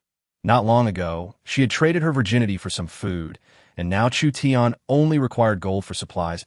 In comparison, was she truly that cheap? Bai Jie, noticing Bai Shui's distraction, assumed it was due to her reluctance to exchange, and quickly interjected, I also have a 50-gram bracelet and a 3-gram ring here. Let me exchange them. Wu Zhenwei chuckled, fully grasping Bai Jie's intention, but remarked, Bai Shui may not be unwilling to part with a bracelet. Might there be another reason? Bai Jie, somewhat perplexed, glanced at Wu Zhenwei before looking back at Bai Shui, who remained lost in thought. It seemed she began to realize the validity of Wu Zhenwei's words. Bai Jie anxiously asked, Sister, are you all right? Yes, sister. I'm fine. Now let's go exchange for supplies, Bai Shui replied, forcing a smile. Are you really okay? Bai Jie pressed for confirmation. Bai Shui pursed her lips in a strained smile, reassuring her, don't worry. With that, she took Bai Jie by the hand and led her outside. However, just as the sisters reached the 24th floor, they were suddenly obstructed by a figure blocking their path. Who would have thought that this place truly harbors such beauties? There are so many stunning women. Wang Jidong leered, his gaze fixed shamelessly upon the Bai sisters. Originally, he had come out early today in hopes of encountering the two beauties he missed the night before, but unexpectedly, he found new delights awaiting him. Wang Jidong scrutinized Bai Jie and Bai Shui, admiring their exquisite figures and faces, both of which were of the highest caliber. The striking resemblance between the sisters only heightened his intrigue. "Ladies, where are you headed? Might I be fortunate enough to invite you to my residence?" "I assure you, there's an ample supply of food and drink," he proposed, his tone dripping with insincerity. Bai Jie and Bai Shui remained vigilant. Despite Wang Jidong's polished appearance, his eyes betrayed a lewdness that made them uneasy. Bai Jie shook her head, saying, "We appreciate your kind offer, but we have matters to attend to, so we must be on our way." With that, she grasped Bai Shui's hand, attempting to ascend the stairs. Yet, to their surprise, Wang Jidong stepped forward, blocking their exit. "Ladies, I am speaking to you respectfully. Do not be ungrateful," he warned, his smile masking a menacing glint in his eyes. At that moment, a subordinate abruptly rushed out from a nearby room and approached Wang Jidong. "Young Master Wang, there's a serious problem." Wang Jidong rolled his eyes in exasperation. What calamity could possibly arise in this world? "What?" Wang Jidong exclaimed, his eyes widening in shock as the subordinate relayed the news. Wan Changjiang has been killed." "What?" Wang Jidong gasped, his expression shifting from disbelief to fury as he received a phone from his subordinate, who was trembling with fear upon viewing the video on the phone. Wang Jidong's shock morphed into rage as he roared, Who? Who dares to lay a hand on someone from the Wang family?" His bellow echoed through the corridor. "What has happened?" Just then, the door opened, and Su Ruoding emerged, clad in a sensual nightgown, her expression one of concern. However, Wang Jidong, still engulfed in anger, completely ignored her. The subordinate, noticing this, leaned in and whispered to Su Ruoding, prompting her eyes to widen in disbelief.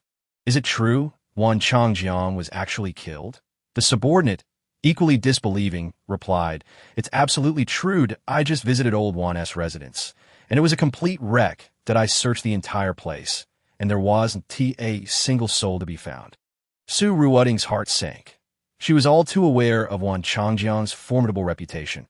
He was a figure whose mere presence could shake the entire camp. The reason she had chosen to be with Wang Jidong was partly due to Wan Changjiang being a member of the Wang family.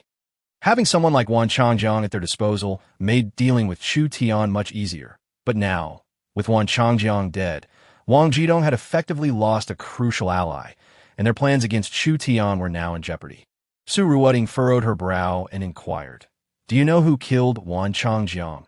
The subordinate glanced at Su Ruoding, aware of her conflict with Chu Tian, and also knowing that Wang Jidong was usually focused on courting women rather than addressing serious matters. He then turned to Wang Jidong, choosing to remain silent. Wang Jidong, noticing the subordinate's gaze, bellowed, "I'm asking you a question. Speak." The subordinate hesitated before pointing at the person who sent the message on the phone, stating, "It is currently speculated that the one who killed Wan Changjiang is Chu Tian." "What?" Wang Jidong and Su Ruoding exclaimed in unison, both taken aback. However, the subordinate's next revelation plunged them into deeper contemplation.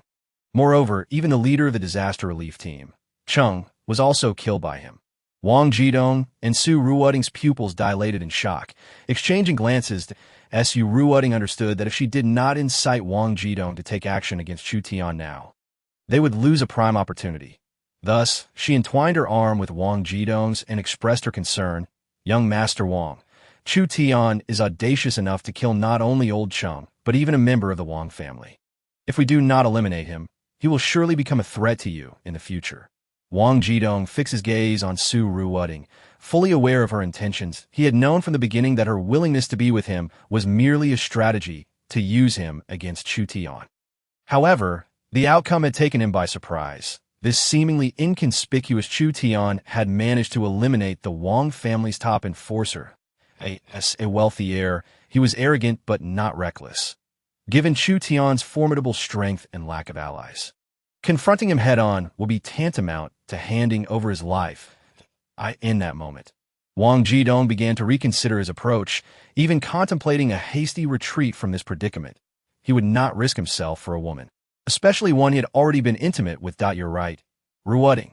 Not just anyone can lay a hand on a member of the Wang family, he stated coldly, attempting to maintain his composure while also placating Su Ruwutting's suspicions. Upon hearing this, Su Ruwutting let out a sigh of relief and promptly asked, "Young master, when do you plan to take action against Chu Tian?" Wang Jidong replied solemnly, "With old Wan dead and no one to rely on at the moment. Do not rush me. I need to contact my father and have him send some people over." Though he said this, his mind was already racing with thoughts of escaping that very night. Unbeknownst to Su Ruwutting, who was showering him with affection, he had already shifted into a different mindset. "Young master, following you is indeed the wisest choice," she cooed, pressing her bosom against Wang Jidong's arm. Wang Jidong chuckled, squeezing her gently and replying, "You go inside first. I'll be right there." Su Ruwutting obediently complied, entering the room as instructed. However, once she was inside, Wang Jidong's demeanor abruptly shifted as he turned to his subordinate.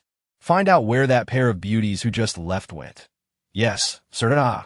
Wang Jidong's expression brightened as he watched the subordinate play another video sent by Chu Tian. The two voluptuous beauties featured in the video were indeed the same ones he had encountered the previous night. In a mere span of time, he had come across 4 exquisite women, sending his desires into a frenzy that it seems that this path is no longer viable. Chapter 41.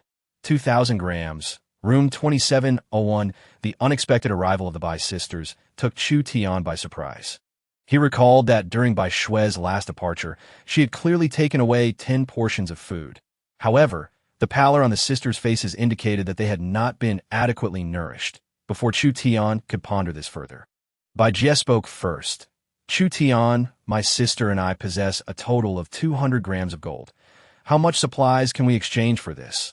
The implication was clear. She wished to acquire more. Chu Tian, understanding her intent, recognized that while 200 grams of gold was not substantial, it likely represented the entirety of a typical family's gold reserves, coupled with the prior incident involving Bai Shui. He felt compelled to be generous. Yet he was taken aback by Shue's noticeably unusual demeanor today.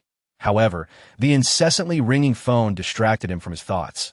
Normally, 200 grams of gold would only allow for the exchange of 20 bags of instant noodles or 10 bottles of mineral water. Nevertheless, considering Bai Shue's face, he decided to grant them both the 20 bags of noodles and 10 bottles of water for the 200 grams of gold.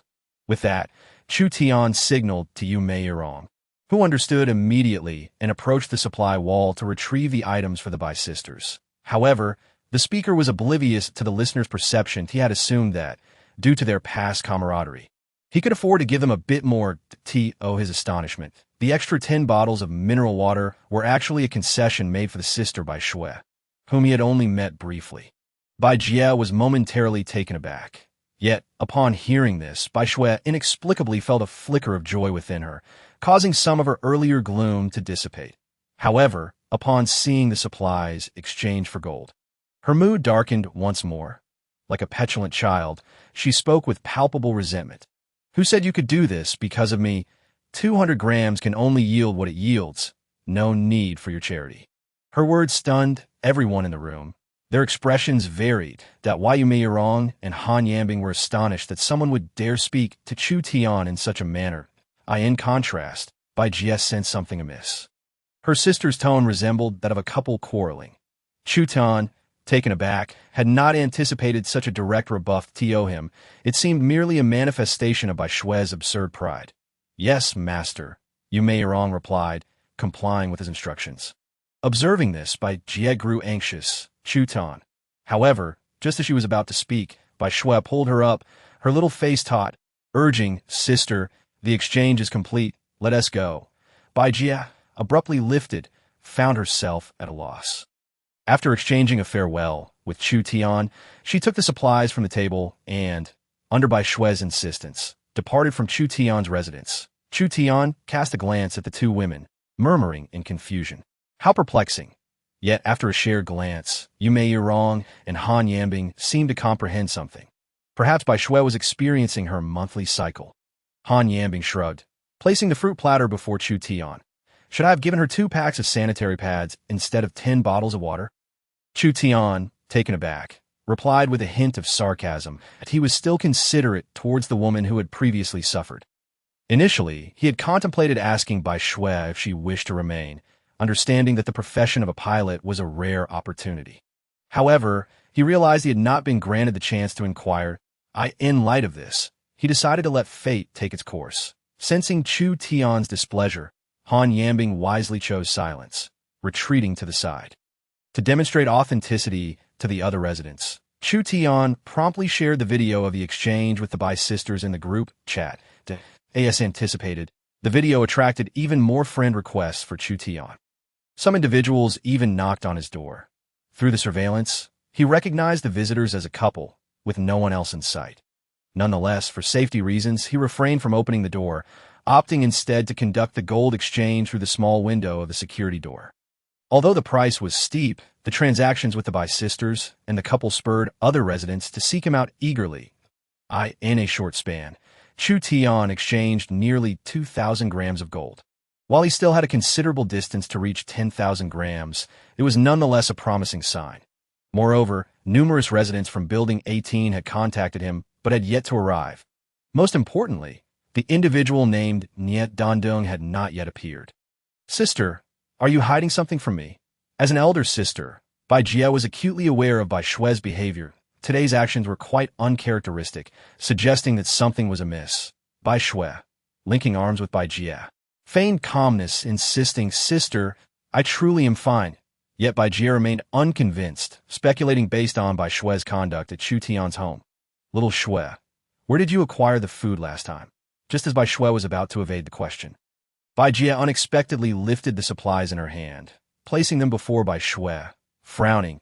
"Did you really think I was naive?" Although Bai Jie's words were tinged with skepticism, they also harbored a hint of hope for a rebuttal. Only by challenging her could she ascertain that Bai Shui had not resorted to using her body to barter for food, whether for herself or Wu Zhenwei. If that were the case, it would haunt her for a lifetime. However, upon seeing the food Bai Jie held, Bai Shui immediately wilted. She had never been adept at lying, especially not to her sister. Now that her facade was shattered, she resembled a child caught in wrongdoing, her gaze downcast and silent.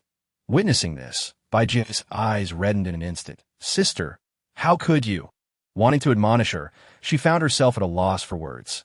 After all, her sister had engaged in the transaction solely to prevent her from going hungry. Bai Jie felt utterly powerless, even regarding the man she had married, who seemed equally inept to a grown man.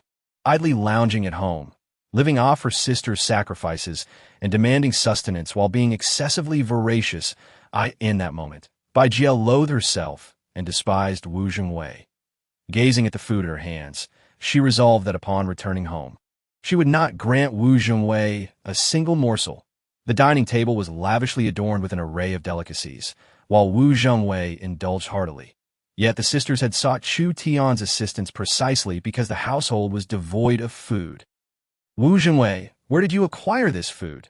Bai Jie furrowed her brow, suddenly gripped by a foreboding sense of dread.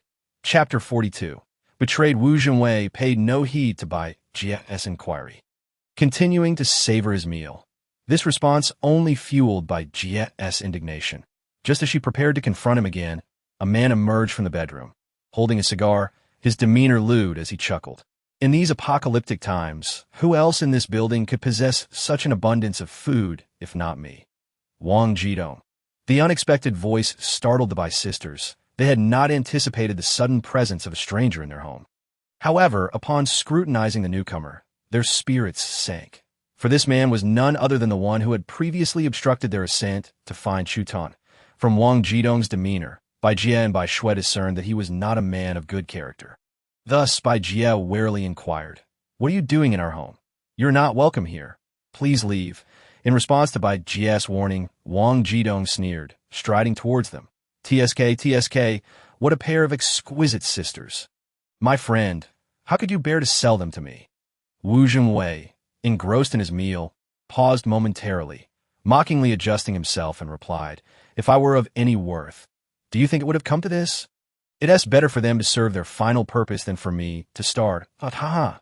Wang Jidong was momentarily taken aback, but soon grasped the situation, bursting into raucous laughter, his eyes gleaming with greed and lewdness. At that moment, Bai Jie realized the truth that Wu Zhenwei had taken advantage of their absence to sell them. Wu Zhenwei, you are not a man, Bai Jie cursed angrily. Bai Shui trembled with rage. Wu Zhenwei, had I known you were this kind of person, I would never have agreed to my sister marrying you. Wu Zhenwei, unfazed, set down his chopsticks, his expression void of emotion as he slowly approached Bai Shui. Slap! The crisp sound of a slap echoed. You filthy creature, using your body to barter for food. You have no right to speak to me. Wu Zhenwei ruthlessly struck Bai Shui, then turned to Bai Jie. His eyes blazing with fury. I'm not a man. You should know better than anyone. Bai Jie, I simply desire a child. But what about you? It has been months since I disembarked from the ship, and yet you have not even allowed me to touch you. Very well. Since you refuse my advances, I shall turn you into a public transport for the masses. Wu Zhenwei, trembling, pointed at the sumptuous feast on the table and exclaimed, Did you not inquire about the origin of this food? Allow me to enlighten you. I procured it by exchanging a night with your self-righteous sister duo. As long as you accompany Wang Xiao for a single night, I can indulge in these delights. What a bargain! Furthermore, I intend to continue this arrangement indefinitely. Whoever provides for me, I shall offer you two to them, until you are utterly exhausted. Bai Jie and Bai Shui widened their eyes in disbelief, their bodies trembling with indignation that a man who appeared meek and ineffectual harbored such malice within. Enough, enough. Let us set aside your matters. I, Wang Jidong, only wish to savor the company of these two beauties. He waved his hand dismissively, urging Wu Zhenwei to leave promptly. Wu Zhenwei, understanding the hint, made his way towards the door. However, as he passed by Bai Jie and Bai Shui, he venomously warned, Serve Wang Xiao well, or do not blame me for my lack of courtesy. In that moment, Bai Jie and Bai Shui comprehended the peril they faced. Exchanging glances, they silently agreed and bolted for the exit. Wang Jidong and Wu Zhenwei were caught off guard. Damn! Wang Jidong cursed loudly, commanding, Someone pursue them!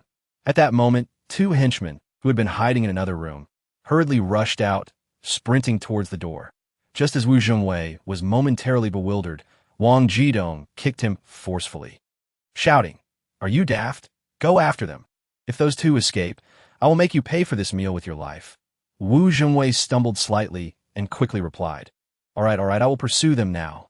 Bai Jie, Bai Shui, you wretched girls, halt. In an instant, only Wang Jidong remained in the Bai residence. Watching the prize catch slip away, Wang Jidong, seething with anger, overturned the table, cursing, What the hell? Why has my luck been so abysmal lately? The Bai sisters, fully aware of the dire consequences of being captured, silently resolved to flee upstairs. Sister, do you think Chu Tian will help us? Bai Shui panted, beads of sweat trickling down her cheeks. Bai Jie's shirt was equally drenched, clinging tightly to her skin. Sigh, do we have any other options? After Bai Jie's words, the sisters fell into silence once more, pressing on towards the upper floor. The two henchmen and Wu Zhenwei relentlessly pursued them. However, due to their lack of physical activity, they were no match for the agile sisters who practiced yoga regularly. Despite their earnest efforts, they could not close the distance between themselves and the Bai sisters. At that moment, Wu Zhenwei gasped for breath and shouted, Bai Jie, stop running. Seeking Chu Tian will yield the same result. He will not help you without reason. Your sister knows better than anyone what kind of person Chu Tian is. Bai Shui, think about it. How much did you receive for a night with Chu Tian? Yet, if you accompany Wang Xiao, the provisions he offers will far surpass what Chu Tian provided. In this apocalyptic world, are we not merely striving for sustenance? If it is about food, then surely aligning with the one who offers more is the way to go. Wu Zhenwei attempted to instill doubt in the Bai sisters, hoping they would abandon their escape. Yet, the sisters remained resolute, unperturbed by his words. Seeing their defiance, Wu Zhenwei ground his teeth in frustration. Damn it, stubborn wretches, brothers, put in some effort. If you catch them, I will let you enjoy a night with them for free. Wang Jidong's henchmen, though exhausted, were invigorated at Wu Zhenwei's proposition. They had long followed Wang Jidong, always watching him desire beautiful women while they remained unable to indulge. messy young men brimming with vigor. To claim they were indifferent to beauty would be a lie, especially when it came to exquisite gems like the Bai sisters. Their throats dry. They asked, "Brother, are you serious? You think I would deceive you?" Chapter 43. A plea for help with Wu Zhengwei's affirmation.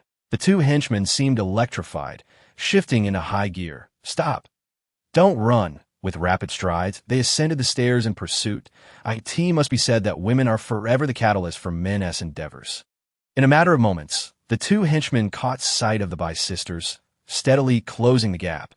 Upon realizing this, Bai Jie and Bai Shui's faces paled in fear. Fortunately, they noticed someone descending from above, prompting them to shout in unison, "Help! Someone is trying to capture us! Kind-hearted souls, please save us!" Upon hearing the sisters' cries, several residents, just returning from exchanging supplies at Chu Tian's, furrowed their brows and grew tense. However, upon seeing that two suited men were pursuing the sisters, it was evident they were no ordinary individuals. Thus, the residents opted to avoid involvement, pressing against the walls to stay out of it. The two henchmen, initially wary of potential interference, felt emboldened by the scene. They even turned the tables, shouting, "Neighbors, lend us a hand. These two women are thieves. They stole our supplies."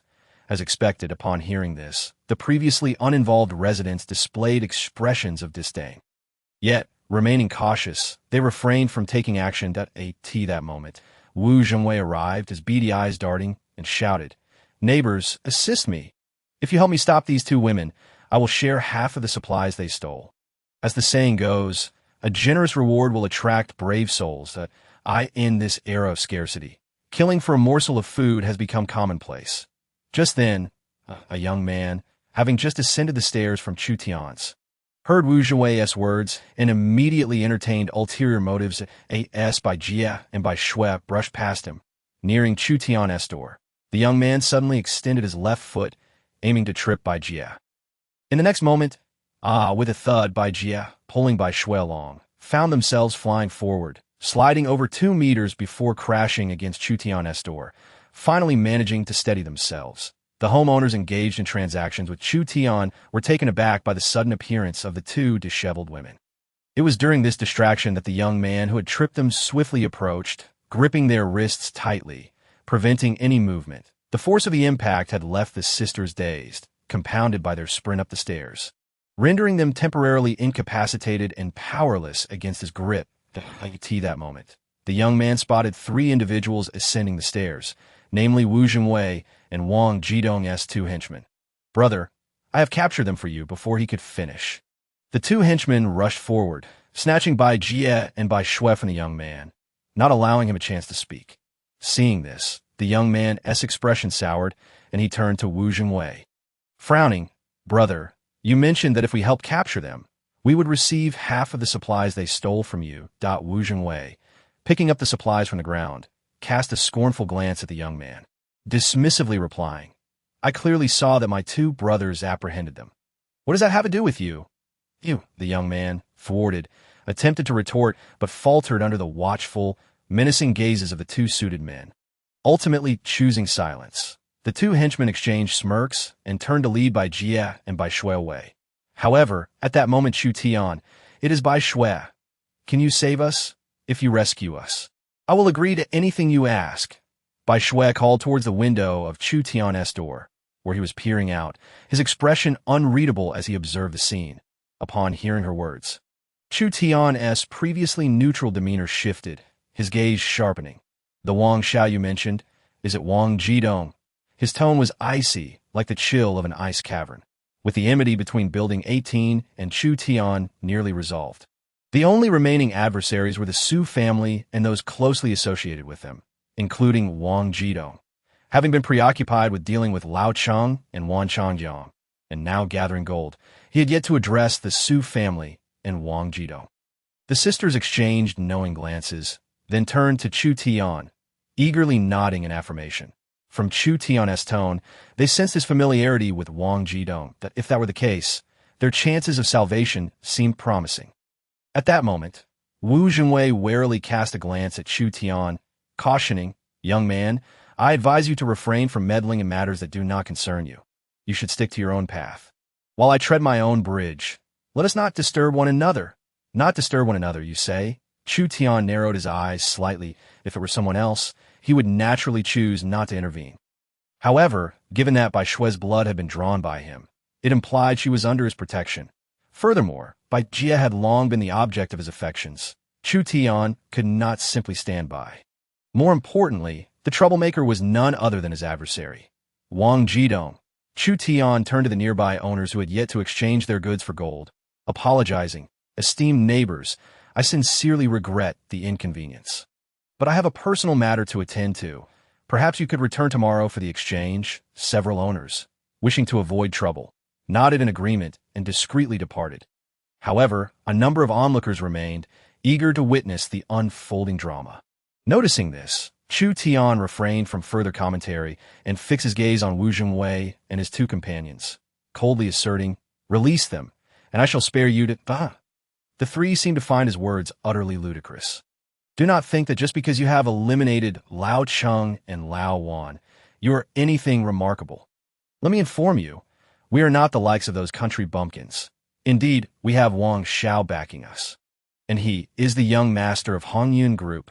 Just this single affiliation renders you incapable of offending us. The two suited men, brimming with arrogance, showed no intention of releasing the Bai sisters. Yet upon hearing their words, Chu Tian merely scoffed. Hongyun Group? Young master, wake up, for we are in the apocalypse. With that, Chu Tian swiftly drew his crossbow and shot an arrow directly into the thigh of one of the suited men. Chapter 44. Heaven and Hell Whoosh. The crossbow released its bolt, which embedded itself into the thigh of the suited man behind Bai Shui with a sickening thud. The suited man howled in agony. Seizing the opportunity, Bai Shui forcefully stomped on the man's foot, breaking free from her restraints, and hurried towards the entrance of Chu Tian's home. The sudden turn of events startled everyone in the corridor. No one had anticipated that Chu Tian would resort to such violence without provocation. The suited man behind Bai Jie, realizing the gravity of the situation, quickly positioned himself in front of her. Fearful that Chu Tian would launch another surprise attack, Wu Zhenwei, now utterly frightened, retreated into the safety passage and urged the suited man shielding Bai Jie. "Hurry, come here. Do not linger." Sweat dripped from the suited man's brow as he glanced at his injured comrade and cautiously began to inch towards the safety passage. Ever vigilant of Chu Tian, please save my sister. If you rescue her, I will do anything you ask. Bai Shui, leaning against the door, looked anxiously through the small window at Chu Tian, pleading desperately. Chu Tian understood the implication of her words but faced a dire situation. Furrowing his brow, he shook his head. "That man is using your sister as a shield. I cannot shoot carelessly without jeopardizing her safety." Upon hearing this, Bai Shui's heart sank, her eyes welling with tears as she cried helplessly, "What are we to do?" At that moment, the wounded suited man grimaced through the pain and yanked the bolt from his thigh. He cried out in agony, struggling to rise. Yet his gaze turned bloodshot as he glared at Bai Shui. Gritting his teeth, "You wretched girl, I will ensure you suffer." With that, he lunged at her. Bai Shui trembled in fear, astonished that he could still attack after being shot in the leg. Fortunately, Chu Tian reacted swiftly, drawing his crossbow once more and aiming for the man's throat, pulling the trigger with force. Whoosh! Thwack! The bolt pierced through the man's throat, causing his pupils to dilate and his body to stiffen, ultimately succumbing to death. However, due to the momentum, he still crashed into Bai Shui, knocking her to the ground. Thankfully, he was already dead and inflicted no harm. With great effort, she managed to crawl out from beneath his lifeless form. Yet in that moment of distraction, the suited man who had been using Bai Jie as a shield had already dragged her to the entrance of the safety passage. Seeing this, Bai Shui urged, "Chu Tian, I beg you, please save my sister." Tears streamed down her face as she knelt before Chu Tian, repeatedly bowing her head. In truth, Chu Tian also wished to rescue Bai Jie. After all, she had been the subject of his countless dreams. How could he bear to let her fall into the jaws of danger? Just as he pondered how to assist her, a sudden commotion erupted in the corridor. "Chu Tian, shoot now!" A clear voice rang out as a figure dashed from the crowd, charging towards Bai Jie and her captor. With a resounding crash, the collision between the two sent sparks flying, instantly separating by Jia from the suited man, revealing the strength of the newcomer. Hearing the call to action, Chu Tian, momentarily stunned, quickly drew his crossbow as the suited man hit the ground. An arrow was loosed. Whoosh, a glimmer of cold light flashed. Thwack! This time, the suited man was not as fortunate as his comrade. The arrow pierced his throat and lodged into the anti-theft door of room 2702 with a metallic clang before falling to the ground. Simultaneously, the man crumpled to the floor, clutching his neck as blood oozed out, ultimately succumbing to his injuries. In a matter of moments, Chu Tian had dispatched two men, startling the onlookers who had previously been mere spectators. Although they were aware that violence was commonplace in this new world, witnessing the act of murder before their very eyes was an overwhelming shock. Their fear and reverence for Chu Tian reached an apex. As he transformed from the amiable figure who had exchanged smiles for gold into a ruthless executioner, in that instant, a singular thought unified their minds. Chu Tian was not to be trifled with. As the door to Chu Tian's home swung open, the three figures rushed inside without hesitation. The door closed swiftly behind them, the entire sequence fluid and seamless, leaving the corridor filled only with trembling spectators who gazed at the fallen bodies. Unable to regain their composure, many, having only witnessed such brutality in films, were now rendered speechless by the stark reality before them. Some were so frightened that they collapsed to the ground, muttering to themselves, "It has nothing to do with me. I did not kill anyone. It has nothing to do with me." Wu Zhengwei's flight prompted the other owners to snap back to reality, though the authorities had yet to show themselves. It did not imply they were absent to avoid unnecessary complications. The remaining owners hastily dispersed, fearful of being implicated, in stark contrast to the chaos outside. Chu Tian's home was eerily tranquil, even cold that a woman, her face smeared with dirt, was held against the door by Yu Meirong. A machete pressed to her neck, rendering her immobile. Meanwhile, Bai Shui and Bai Jia sat huddled together on the floor, guarded by the icy gaze of Han Yan, trembling as they comforted one another. Chu Tian glanced at the two sisters before shifting his focus to the dirt-covered woman. She raised her hands above her head, meeting Chu Tian's gaze without a trace of fear. Though she appeared calm on the surface, internally she was profoundly shocked. The atmosphere within Chu Tian's home was undeniably comforting. Not only that, but the wall piled high with supplies was an overwhelming sight, far surpassing the impact of mere photographs. Most strikingly, the two women in Chu Tian's home, though dressed somewhat immodestly, showcased their youthful, radiant skin. In stark contrast, she found herself disheveled and worn, her skin sallow and weary. While she fretted over basic sustenance, Chu Tian's companions had clearly managed to adorn themselves. This juxtaposition was nothing short of a glimpse of heaven and hell. Chapter 45. Champion of mixed martial arts, Chu Tian remained oblivious to the woman's thoughts. Yet he was intrigued as to why this stranger had chosen to assist him. Assessing her appearance, he noted her unkempt hair and tattered clothing. She could easily be mistaken for a beggar. However, her eyes shone with an unusual brightness that in this world where even the most basic needs were a struggle, most people wore vacant expressions, dulled by the harshness of their reality. Yet, the woman before him exuded vitality and spirit. Clearly, only two types of individuals could maintain such energy in the apocalypse: those like Chu Tian, who were well provided for, or those with the means to secure their own sustenance. Evidently, this woman belonged to the latter category. Her lack of fear further indicated that she was not an ordinary person. Otherwise, I would have longed to collapse onto the ground like the Bai sisters, haunted by lingering fears. Ultimately, Chu Tian could no longer restrain himself and inquired, "Who are you? What is your purpose?" Upon hearing this, the woman smiled, revealing a row of dazzling white teeth. "That my name is Ma Jiaqian. I wish to accompany you." In response, Chu Tian also smiled, appreciating her straightforwardness. "I understand that there is no need for circumlocution when speaking with you, as you do not favor such evasiveness." Jiaqian spoke with sincerity. Chu Tian nodded, yet he did not lower the bow and crossbow in his hands. "You should know that not everyone is permitted to follow me," Jiaqian replied earnestly, directing her gaze towards Yu Meirong. "I am well aware of that. This is Yu Meirong." the top sales representative for Yu High Garden Real Estate. She possesses an intimate understanding of the community structure and its residents, making her an invaluable resource for Yu High Garden. The Yu Mei Rong was somewhat taken aback by how she was recognized. Chu Tian merely nodded in silence. Jia Qian then turned her attention to Han Yin Bing, stating, "This is Han Yin Bing, the youngest attending surgeon at the third-class hospital of Yingcheng, who has previously won first prize in a national medical competition. Now that the hospital is incapacitated, having a doctor by our side is undoubtedly a precaution worth taking."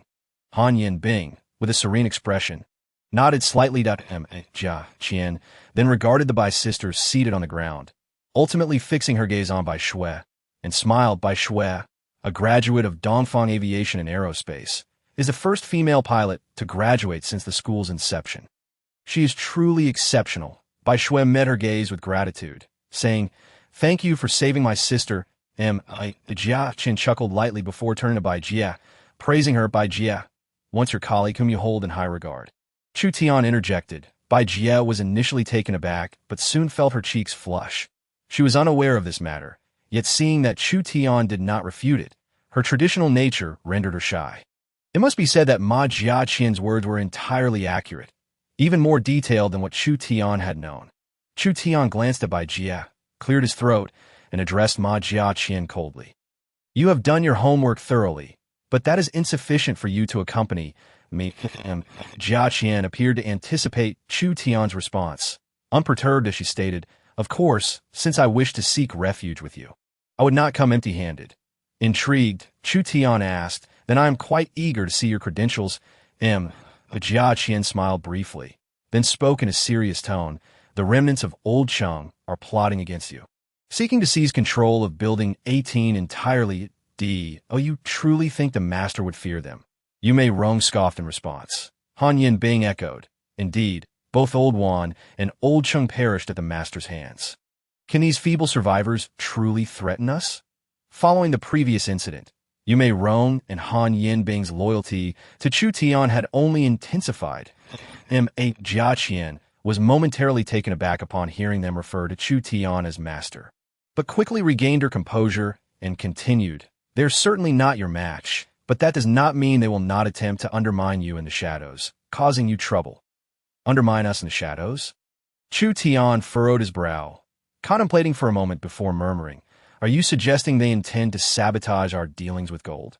Currently, the sole endeavor occupying Chu Tian's thoughts was the accumulation of gold.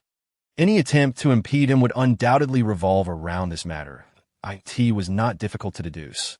However, Ma Jia Qian cast an admiring glance at Chu Tian, silently acknowledging that anyone capable of defeating Old Wan and Old Cheng was indeed extraordinary.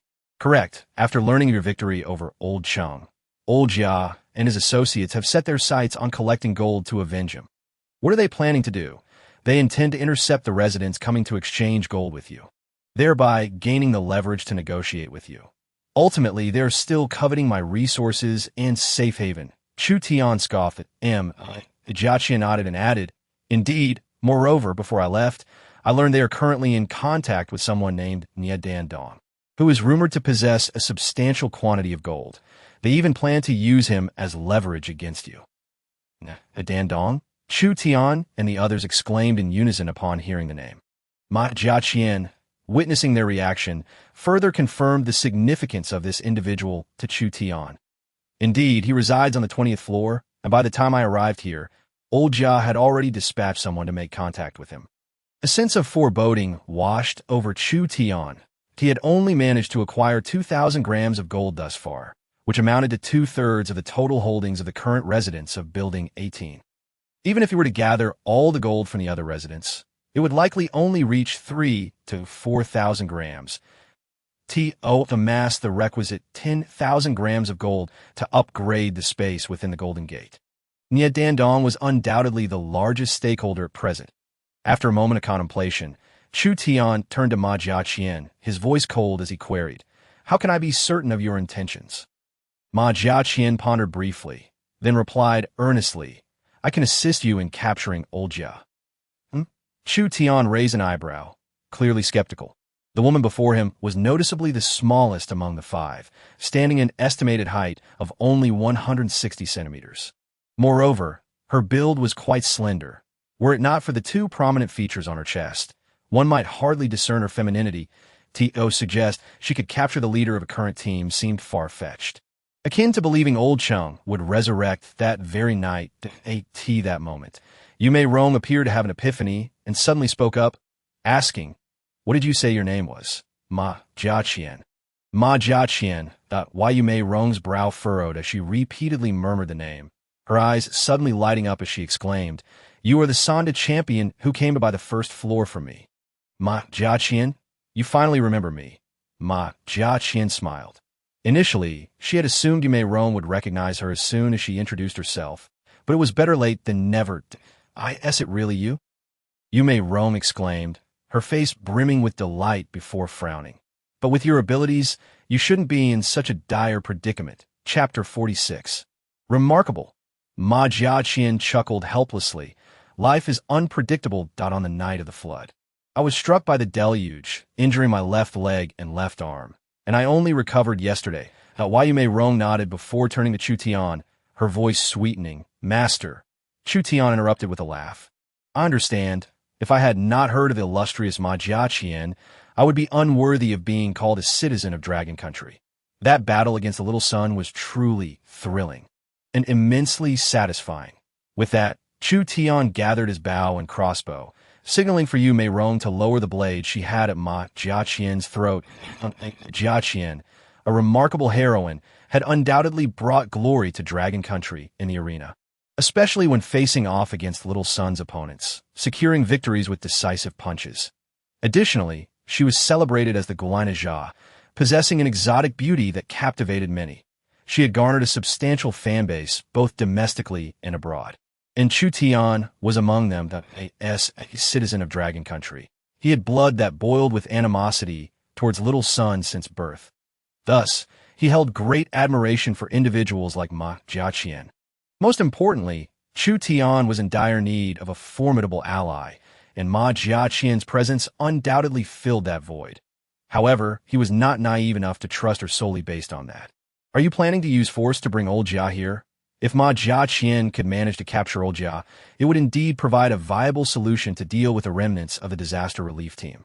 Ma Jiaqian nodded, then shook her head, saying, currently, the remnants of the disaster relief team have split into two factions since Old Cheng's demise. One faction, led by old Jia, is conservative, wishing to avoid conflict with anyone, simply seeking to survive in this apocalyptic world. The other faction, led by Xiao Lu, is radical, believing that only by unifying Building 18 can they truly survive.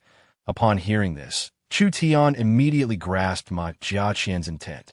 You wish for me to negotiate with old Jia, or rather, persuade him to submit in order to deal with the remnants led by Xiao Lu. Precisely, Ma Jiaqian affirmed. This way, you could dismantle the disaster relief team without expending a single soldier. When the time comes, if you raise your banner, many will undoubtedly flock to your side. Chu Tian nodded, then shifted the conversation, stating solemnly, Are you sent by old Jia? Ma Jiaqian shook her head sincerely. No, but he once saved me, and I do not wish to see him become your enemy and perish as a result. Such candor made it clear to Chu Tian that she was not lying. In that case, let us proceed as you suggest, he declared gravely. Jiaqian nodded, displaying an understanding of the situation as she opened the door and departed. Furthermore, she had not once questioned whether Chu Tian would take her in after the task was completed, for she recognized that as long as she proved her worth to Chu Tian, he would not treat her unjustly. However, what no one anticipated was that as Ma Jiaqian left Chu Tian's residence and made her way to the safe passage, she suddenly leaned against the wall and exhaled deeply, astonished. Why do I feel such immense pressure from someone who clearly lacks martial prowess? This sensation has never occurred, even when facing a former champion. At this moment, Chu Tian in the room also let out a sigh of relief. Moreover, he retrieved a remote control held tightly in his hand, which had been concealed behind him.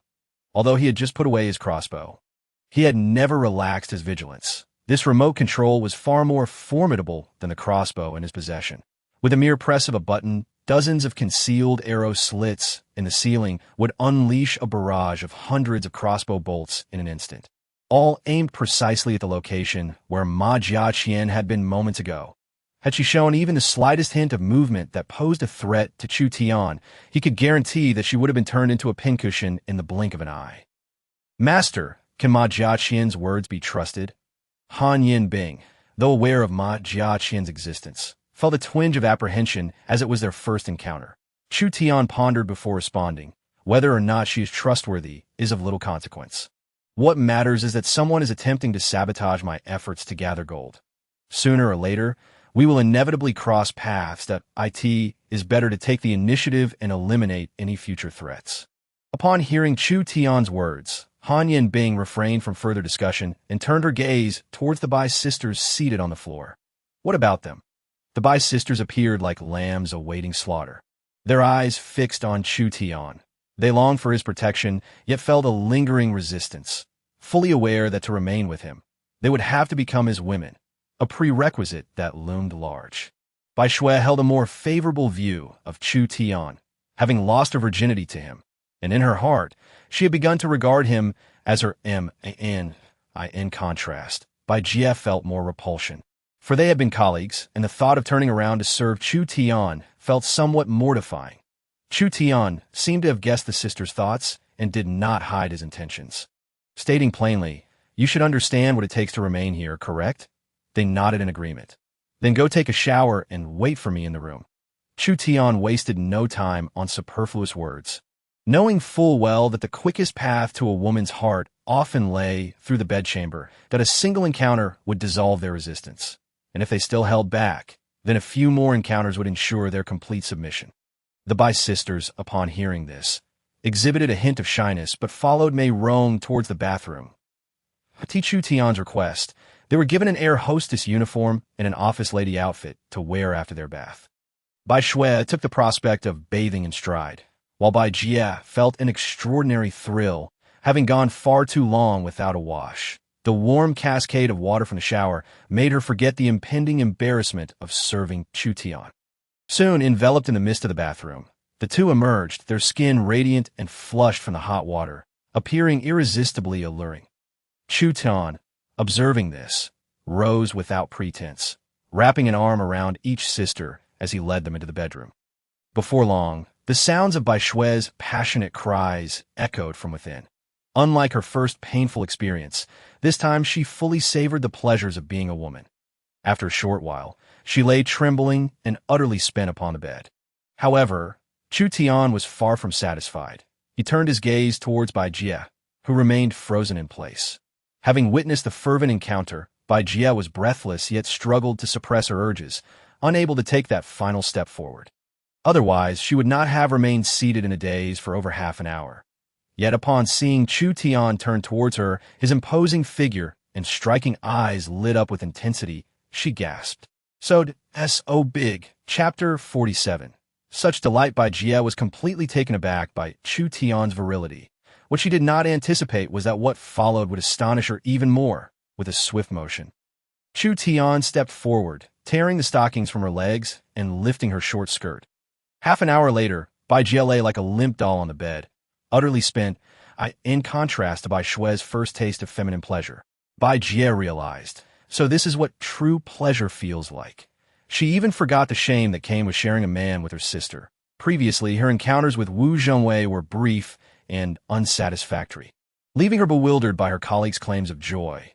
Now, it was evident that the issue lay not in the act itself, but rather in the partner. With Chu Tian, the experience was simply unparalleled. Yet, Chu Tian remained hungry for more, glancing at the sisters sprawled on the bed, shaking his head as he opened the door. "You two come over." In stark contrast to the lively atmosphere in Chu Tian's home, Wang Jidong sat in the desolate confines of Bai Shui's residence, staring at Wu Zhongwei kneeling on the ground. Not only had he lost 2 women, but he had also lost 2 subordinates. "Damn it, you are utterly useless." The more Wang Jidong thought about it, the angrier he became, kicking Wu Zhongwei across the room. Yet, like a madman, Wu Zhongwei curled up on the floor, clutching his head and trembling. Muttering incessantly, "Chu Tian killed someone. By Jian by Shui ran away. Chu Tian killed someone. Wang Jidong rolled his eyes, thinking, what terrible luck. As he entered the room, Su Ruoding approached him.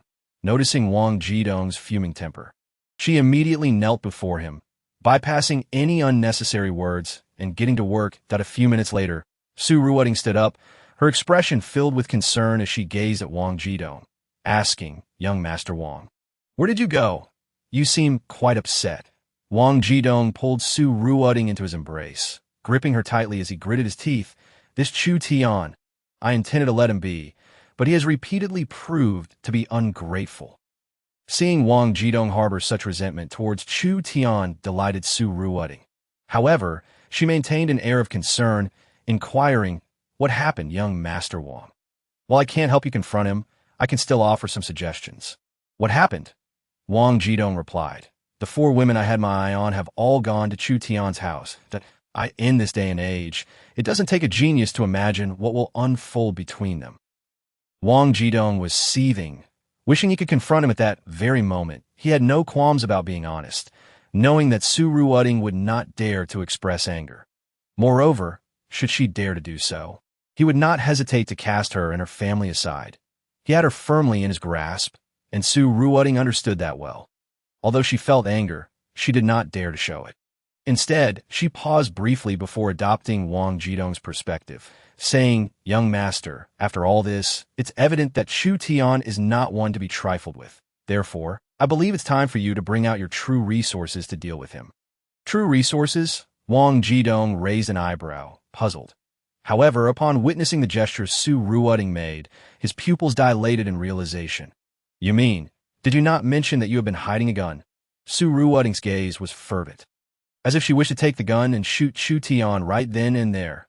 However, Wang Jidong remained silent. Seeing his reticence, Su Ruoding pressed further. Are you trying to deceive me, young master? No, Wang Jidong replied tersely. He was silent, because he remembered that he had never disclosed the existence of the gun to Su Ruoding. It was his trump card, one he would never reveal to a woman easily. Yet he could not guarantee that he hadn't let it slip during a drunken night. Since young master has a gun, then Chu Tian's time is surely numbered. Once we eliminate him, his 4 women will all belong to you. Su Ruoding's excitement was palpable. Upon hearing this, Wang Jidong's previously furrowed brow relaxed. The allure of Chu Tian's women was undeniable. To possess them would be a heavenly delight. However, a realization struck him. Chu Tian had been holed up at home. Even with a gun, it would be futile if he never ventured out. Su Ruoding smiled. Young master, I heard today that Chu Tian is currently exchanging supplies for gold, and many people are going to him for this purpose. I believe that if we disguise ourselves and blend into the crowd, when the time comes to exchange supplies with Chu Tian, we can catch him off guard and take him out. Wang Jidong's eyes widened in surprise as he rapidly blinked, then playfully slapped Su Ruoding's rear. Just as clever as ever. Let us finalize this plan. Tomorrow we shall proceed. Afterward, Wang Jidong's hands began to wander, exploring Su Ruoding's form. Hey, stop that, she protested, though her body responded eagerly, wrapping her long legs around his waist. Unbeknownst to them, however, a slight crack in the utility room door hinted at a shadow moving within. As night fell and tranquility enveloped the surroundings, Ma Jiaqian returned to the disaster response team's headquarters, leaning against a corner in a feigned slumber. The individuals here are predominantly owners rendered homeless by the inundation of their properties. As the collective outcry of the people resounded and Ma Jiaqian prepared to take action, unexpectedly, a woman nearby suddenly rose to her feet. She cautiously navigated through the slumbering crowd, sprawled on the ground. Arriving at the threshold of a bedroom, in the dim light, Ma Jiaqian recognized her. Guan Na, at this late hour, what could she possibly want at Xiao Lu's door? The next moment, a series of soft knocks echoed. Xiao Lu's door was gently opened, and Guan Na glanced around before swiftly slipping inside like an eel. Before long, sounds of heavy breathing and rustling emanated from the room. I could see this moment. A peculiar expression crossed Ma Jiaqian's face as she looked at the man lying unconscious beside her, exclaiming, "How can a wife sleep soundly beside another man? What an audacious heart she possesses." However, little did she know that what would follow would shatter her worldview even further. Chapter 48. Going out to sell time passed swiftly. And 5 minutes later, the door to Xiao Lu's bedroom was quietly opened, revealing Guan Na emerging with something cradled in her arms. Due to the dim lighting, Ma Jiaqian could not discern the object clearly. It turned out to be a bag of bread and a sausage. In an instant, Ma Jiaqian grasped the nature of the transaction between Guan Na and Xiao Lu. Initially, she believed that such sordid dealings would be absent from the disaster relief team, but she had underestimated the depths of human nature.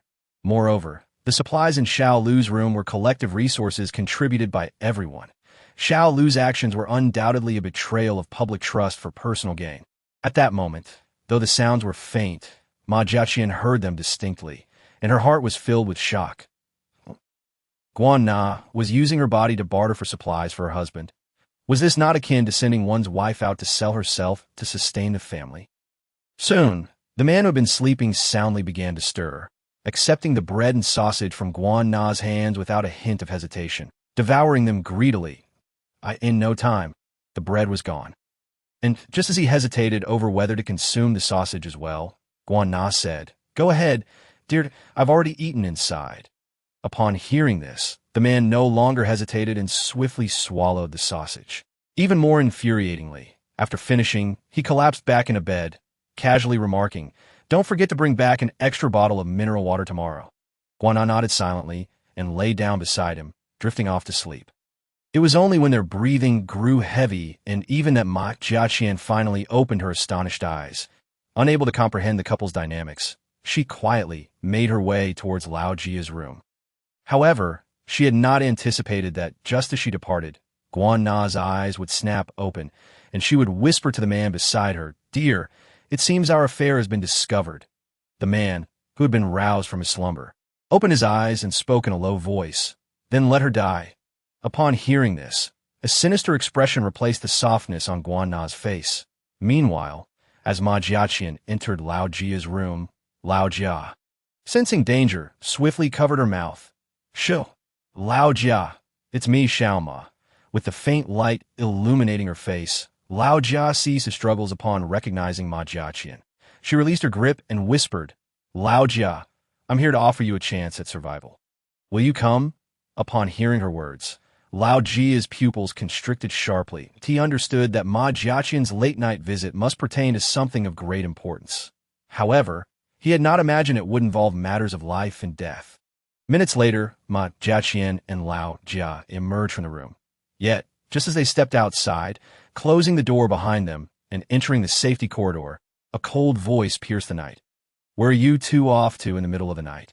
Ma Jiaqian and Lao Jia were instantly taken aback, swiftly turning to see a couple regarding them with icy expressions. "Guan Na, Xiaozhua," they exclaimed in shock. "Why are you wielding machetes? What do you intend to do?" Ma Jiaqian's instincts kicked in, and she immediately sensed something was amiss. Hearing her question, Lao Jia also became alert. "Guan Na, Xiaozhua, I recall that you were not scheduled for duty tonight. Were you?"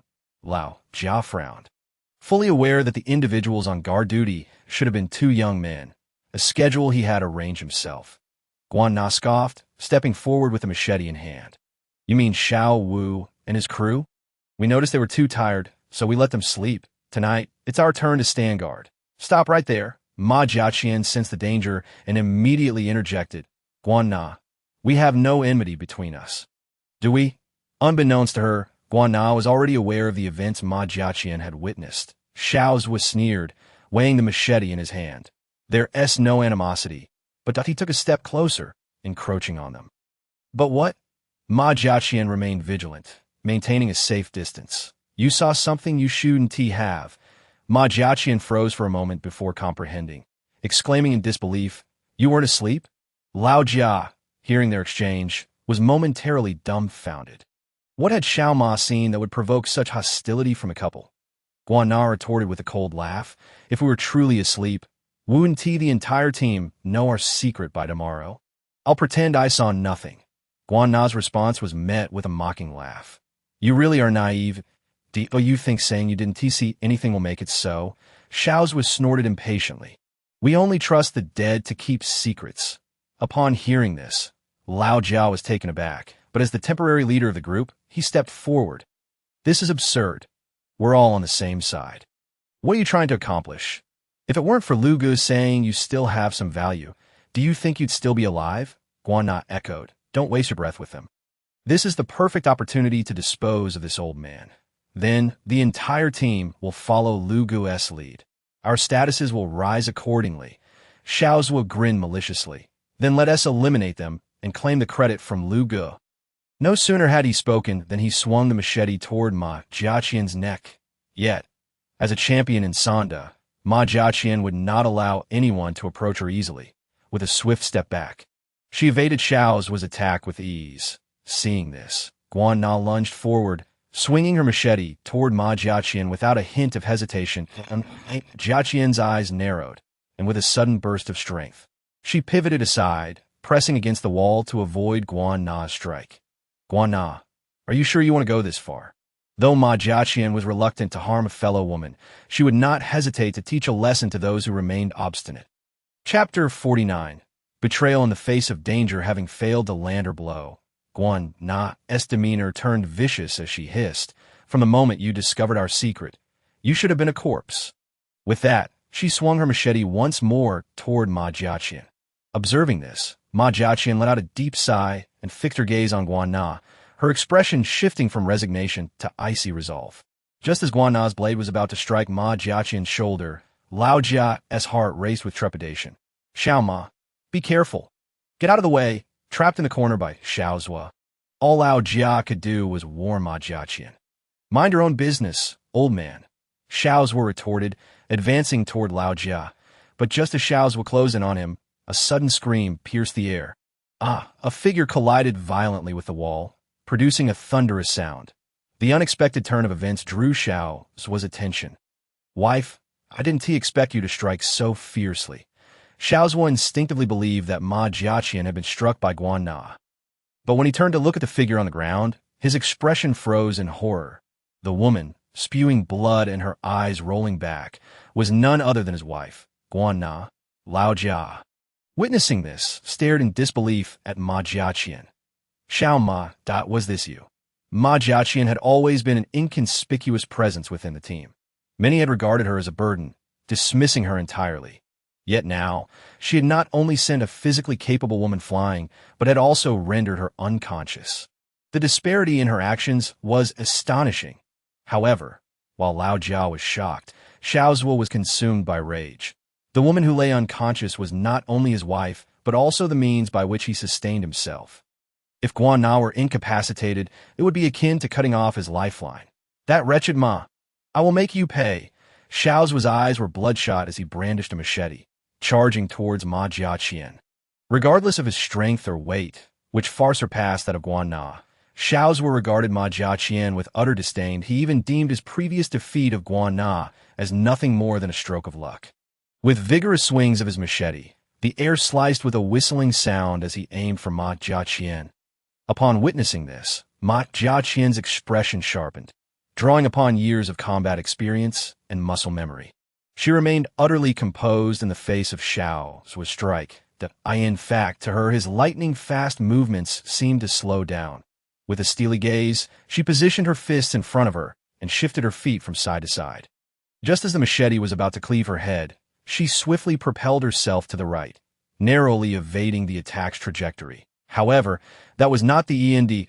Ma Jiaqian shifted her weight. She unleashed a left hook aimed squarely at Xiao Zhuo's jaw, delivering a brutal blow. Crack! A crisp sound echoed in the tense moment. In the next instant, Xiao Zhuo's massive frame crumpled to the ground. Issuing a series of agonized cries, "My jaw!" Xiao Zhuo writhed on the floor, desperately clutching his dislodged shin to prevent him from causing a ruckus. Ma Jiaqian stepped forward and aimed a kick at the back of Xiao Zhuo's head. Thud! He fell silent, rendered unconscious. After witnessing the couple collapse, Ma Jiaqian approached Lao Jia and spoke in a low voice. "Lao Jia, while no one is looking, we must leave quickly to okay." Lao Jia replied, bewildered, as he followed Ma Jiaqian.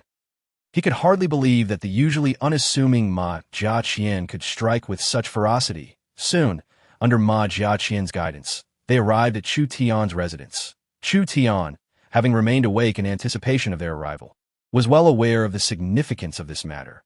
Although he had mentally prepared himself, he was still taken aback by the brightness and warmth of the room as they stepped inside. It was exceedingly comfortable, even evoking a desire to linger there, especially for someone of his age who longed for a life of ease and comfort. "Please, have a seat," Chu Tian said, holding a crossbow and gesturing toward the sofa opposite Lao Jia. "For safety's sake, you may roam," and Han Yinbing stood behind Lao Jia and Ma Jiaqian, brandishing their weapons as a form of intimidation. Lao Jia nodded, appearing quite anxious. He had heard of Chu Tian's reputation, young yet ruthless, decisive in his actions, and not to be trifled with.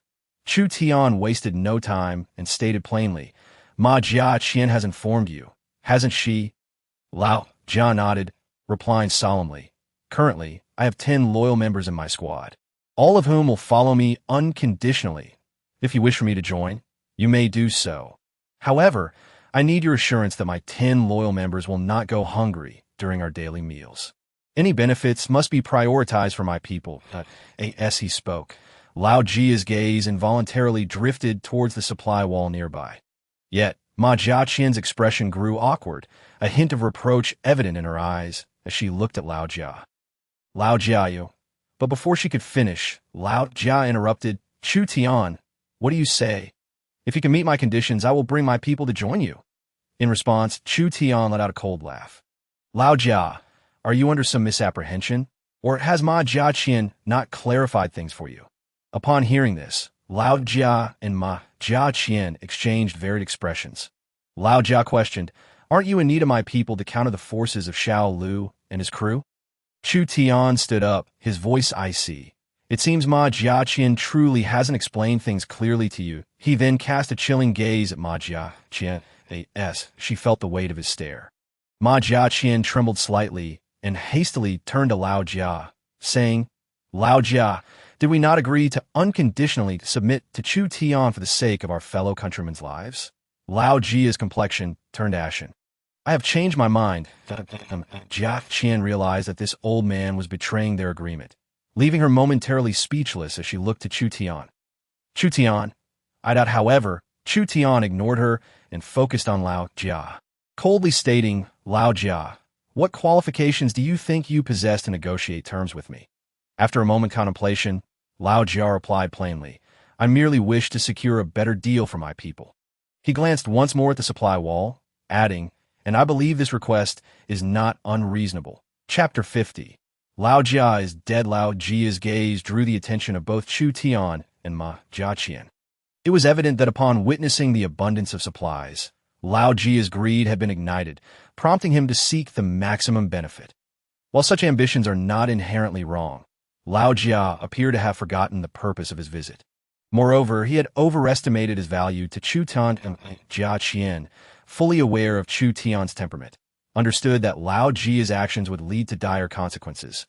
Thus, she gently urged him to reconsider, silently resolving to sever ties with him should he persist in his folly. Yet, Lao Jia shook his head, as if bewitched, muttering to himself, "Is this condition too much to ask?" Chu Tian narrowed his eyes, remaining composed. "Very well, if you can bring Nie Dan Dong to see me, I will certainly fulfill your request. However, should you fail to do so..." Nie Dan Dong. Lao Jia shook his head. "That old man is quite peculiar. Both Xiao Lu and I have sent people to reach out, but we have yet to even lay eyes on him." As he spoke, his gaze remained fixated on the supply wall, and he added, "But rest assured, if you agree to my previous condition, I will ensure my people make every effort to contact Nie Dan Dong, striving to bring him before you before Xiao Lu's people do." Chu Tian merely scoffed at this. His willingness to meet with Lao Jia stemmed from a singular motive, to dismantle their obstruction of his plans to gather gold. Yet, since they had not even encountered Nie Dan Dong, there was nothing further to discuss. Moreover, Lao Jia's lack of awareness was infuriating. Chu Tian's scoff sent chills down Ma Jiaqian's spine as she turned to face him. Their eyes locked. Chu Tian's deep gaze seemed like an unfathomable abyss, instilling a profound sense of dread within her. "Chu Tian." Unbeknownst to her, Ma Jiaqian's voice quivered. "From now on, do not introduce me to such waste." Chu Tian concluded, throwing a dagger to the ground. He coldly remarked, Do you know how to handle this? The sound of the dagger clattering against the tiles made Ma Jiaqian's heart race. She realized that Lao Jia's chances of survival had evaporated, and the dagger represented her opportunity. Sensing Ma Jiaqian slowly picking up the dagger, Lao Jia suddenly grasped the gravity of the situation. "Ma, stay calm," he exclaimed, turning to Chu Tian in a panic. "Chu Tian, what do you mean by this?" Chu Tian, uninterested in engaging with such a person, walked to the window and turned to gaze out at the rainy night. "Meanwhile, you may roam derided, old man. Do you still have the audacity to ask the master what he means? The opportunity has been laid before you, yet you failed to seize it. Who can you blame?" Han Yanbing chimed in with a yawn, urging Ma Jiaqian, "Hurry up and resolve this. Don't delay our sleep." To her words, despite her reluctance, Ma Jiaqian gripped the dagger and approached Lao Jia. Lao Jia, now frantic, protested, "Ma Jiaqian, I warned you repeatedly to adopt a humble demeanor and sincerely seek survival. Why did you not listen?" Lao Jia's body trembled, yet he still retorted, "I merely sought to secure some benefits for myself and my people." "What is wrong with that? What is wrong?" Ma Jiaqian exclaimed incredulously. "Your perceived leverage holds no value to Chu Tian whatsoever." In that moment, Ma Jiaqian even regretted bringing Lao Jia to meet Chu Tian.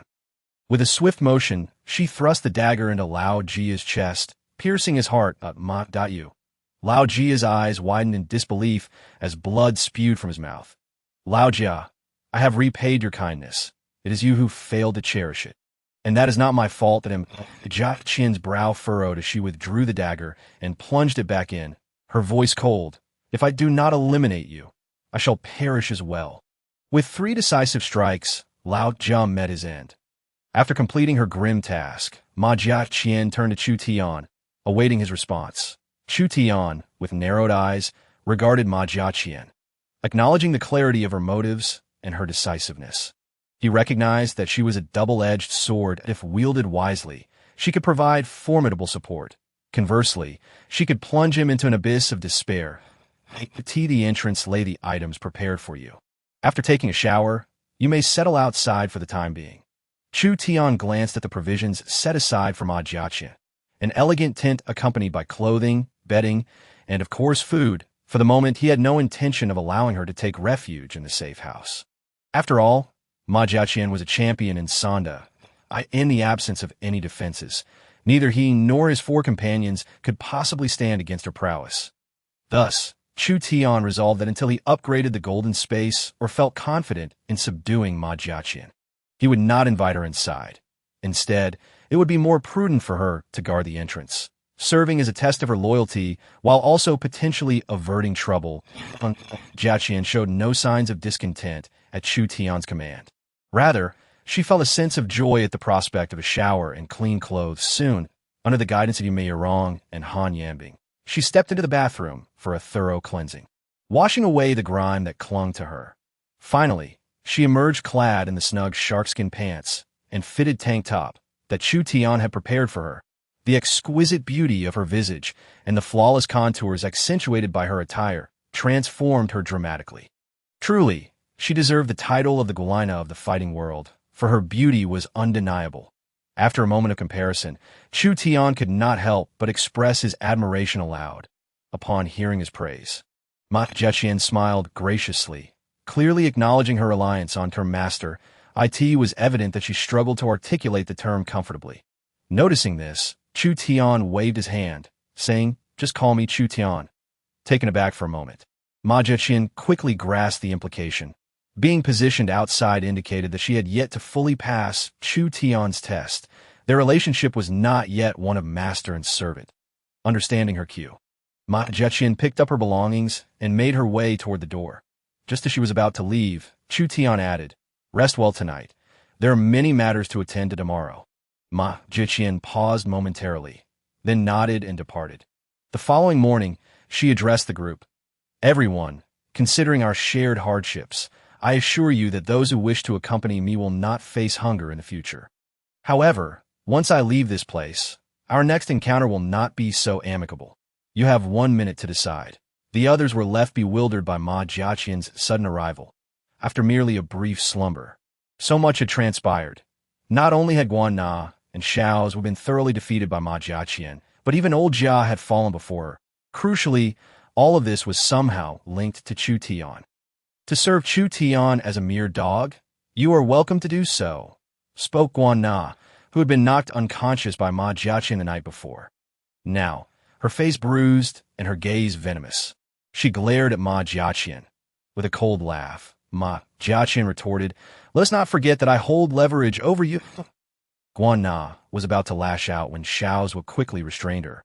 Shaking his head, Xiao's remained composed, aware that if Ma Jiaqian revealed the events of the previous night, both he and Guan Na would find no refuge in the disaster relief team. Xiao Lu would not hesitate to deny their involvement, even expelling them from the group entirely to maintain his own standing. Such a scenario would be utterly detrimental. I could see that moment. Someone spoke up. "Xiao Ma, we all know that Chu Tian possesses a wealth of resources. Setting aside whether he will share any, his temperament is unpredictable and ruthless. What if we go with you and end up dead?" Old Jia is a prime example. M.A. Jiaqian recognized the speaker as Zhang Feng.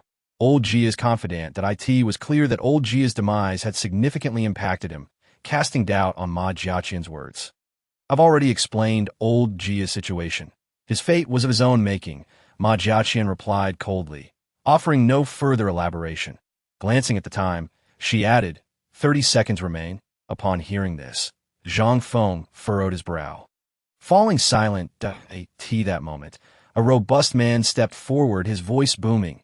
"If no one else is going, then I shall go. Staying here leaves us hungry. It would be better to take a gamble with Chu Tian." This man, named Li Hu, stood at an imposing height of 190 cm, his muscular frame causing the floor to tremble with each step. "Li Hu, you intend to leave too?" Xiao Lu, who had remained silent until now, finally interjected. Li Hu's presence had undoubtedly bolstered Xiao Lu's position within the group, as Li Hu had been Xiao Lu's fitness coach before the apocalypse, maintaining their employment relationship ever since. Thus, Li Hu's support had given Xiao Lu a voice among the crowd. However, Xiao Lu never expected Li Hu to be the first to step forward to depart. Clapping a hand on Xiao Lu's shoulder, Li Hu said, "Brother Lu, I appreciate your past kindness, but the food you've provided is simply insufficient, barely enough to compare to a woman's meal." Xiao Lu's body trembled at these words, incredulous as he stared at Li Hu, rendered speechless. Li Hu shook his head with a wry smile. "There's no need to be surprised. If I hadn't woken up hungry multiple nights in a row, I wouldn't have realized." With that, Li Hu walked toward Ma Jiaqian, meeting her gaze and nodding in acknowledgement. Checking the time once more, she intoned, 10 seconds remaining. Suddenly, the crowd began to stir, whispers passing among them. "Are you going? If not, even though several leaders of the disaster relief team have perished, we still have resources. With fewer people, our share will only increase." "Exactly. Moreover, Chu Tian is a lecherous scoundrel. If we go to him, he will likely exploit us mercilessly. Then remain here and starve. I intend to follow Chu Tian. A man capable of defeating Old Wan and Old Cheng is certainly no ordinary individual in these dire times. Perhaps aligning with such a person is the key to survival." There were those eager to join and others hesitant. As the time elapsed, Ma Jiaqian surveyed the crowd and asked, "Is there anyone else who wishes to accompany me?" From the throng, 5 young men and women stepped forward, approaching Ma Jiaqian. "We will go with you." Jiaqian nodded, solemnly assuring them, "Rest assured, should you find yourselves hungry in the future, feel free to stew me." The previously anxious crowd, upon hearing Ma Jiaqian's promise, instantly broke into smiles. However, just as Ma Jiaqian was about to lead the 6 away, Xiao Lu abruptly stood up, his voice cold. "Halt!" Turning around, Ma Jiaqian narrowed her eyes. "Captain Lu, is there something you need? Is there something I need?" Xiao Lu scoffed. In broad daylight, on my territory, you dare to take my people? Is that not inappropriate?" Ma Jiaqian chuckled derisively. "I had thought you were only capable of petty schemes. Your willingness to step forward has earned my respect." Her words. Xiao Lu's expression shifted dramatically as he shouted, "Stop spouting nonsense. I have always acted with integrity." "Is that so?" Ma Jiaqian replied, a peculiar smile gracing her features. "Xiao Lu, I have no time for your trivialities that if you truly value your well-being, do not seek your own demise. With that, she prepared to turn away. Yet Xiao Lu immediately shouted, "Brothers, stop these traitors. If they escape, we will only gain a formidable adversary. Our ambition to unite Building 18 will be dashed." At this proclamation, the onlookers quickly realized the gravity of the situation, that I nearly fell for this woman's trick. Indeed, if they leave and reach Chu Tian, they will undoubtedly turn against us. Stop them. They know many of our secrets. Some, belatedly aware of the implications, hurriedly moved to encircle Ma Jiaqian and her companions. Among the loudest were Guan Na and her husband. Satisfied, Xiao Lu noted that his standing within the group remained intact despite Li Hu's departure. "Xiao Lu, do you realize what you are doing? This is undoubtedly a declaration of war against Chu Tian." Ma Jiaqian observed the gathering crowd, her expression growing grave. "Damn it, he has sent someone to recruit from my headquarters. Can I simply stand by and do nothing? War it is, then. I shall commence with your downfall." Xiao Lu seethed, his eyes now filled with not just fury, but a hint of avarice as he looked at Ma Jiaqian. Think that a woman who usually looks disheveled could transform so strikingly after a wash. She surpasses Guan Na by a mile. With Xiao Lu's order, his subordinates surged toward Ma Jiaqian.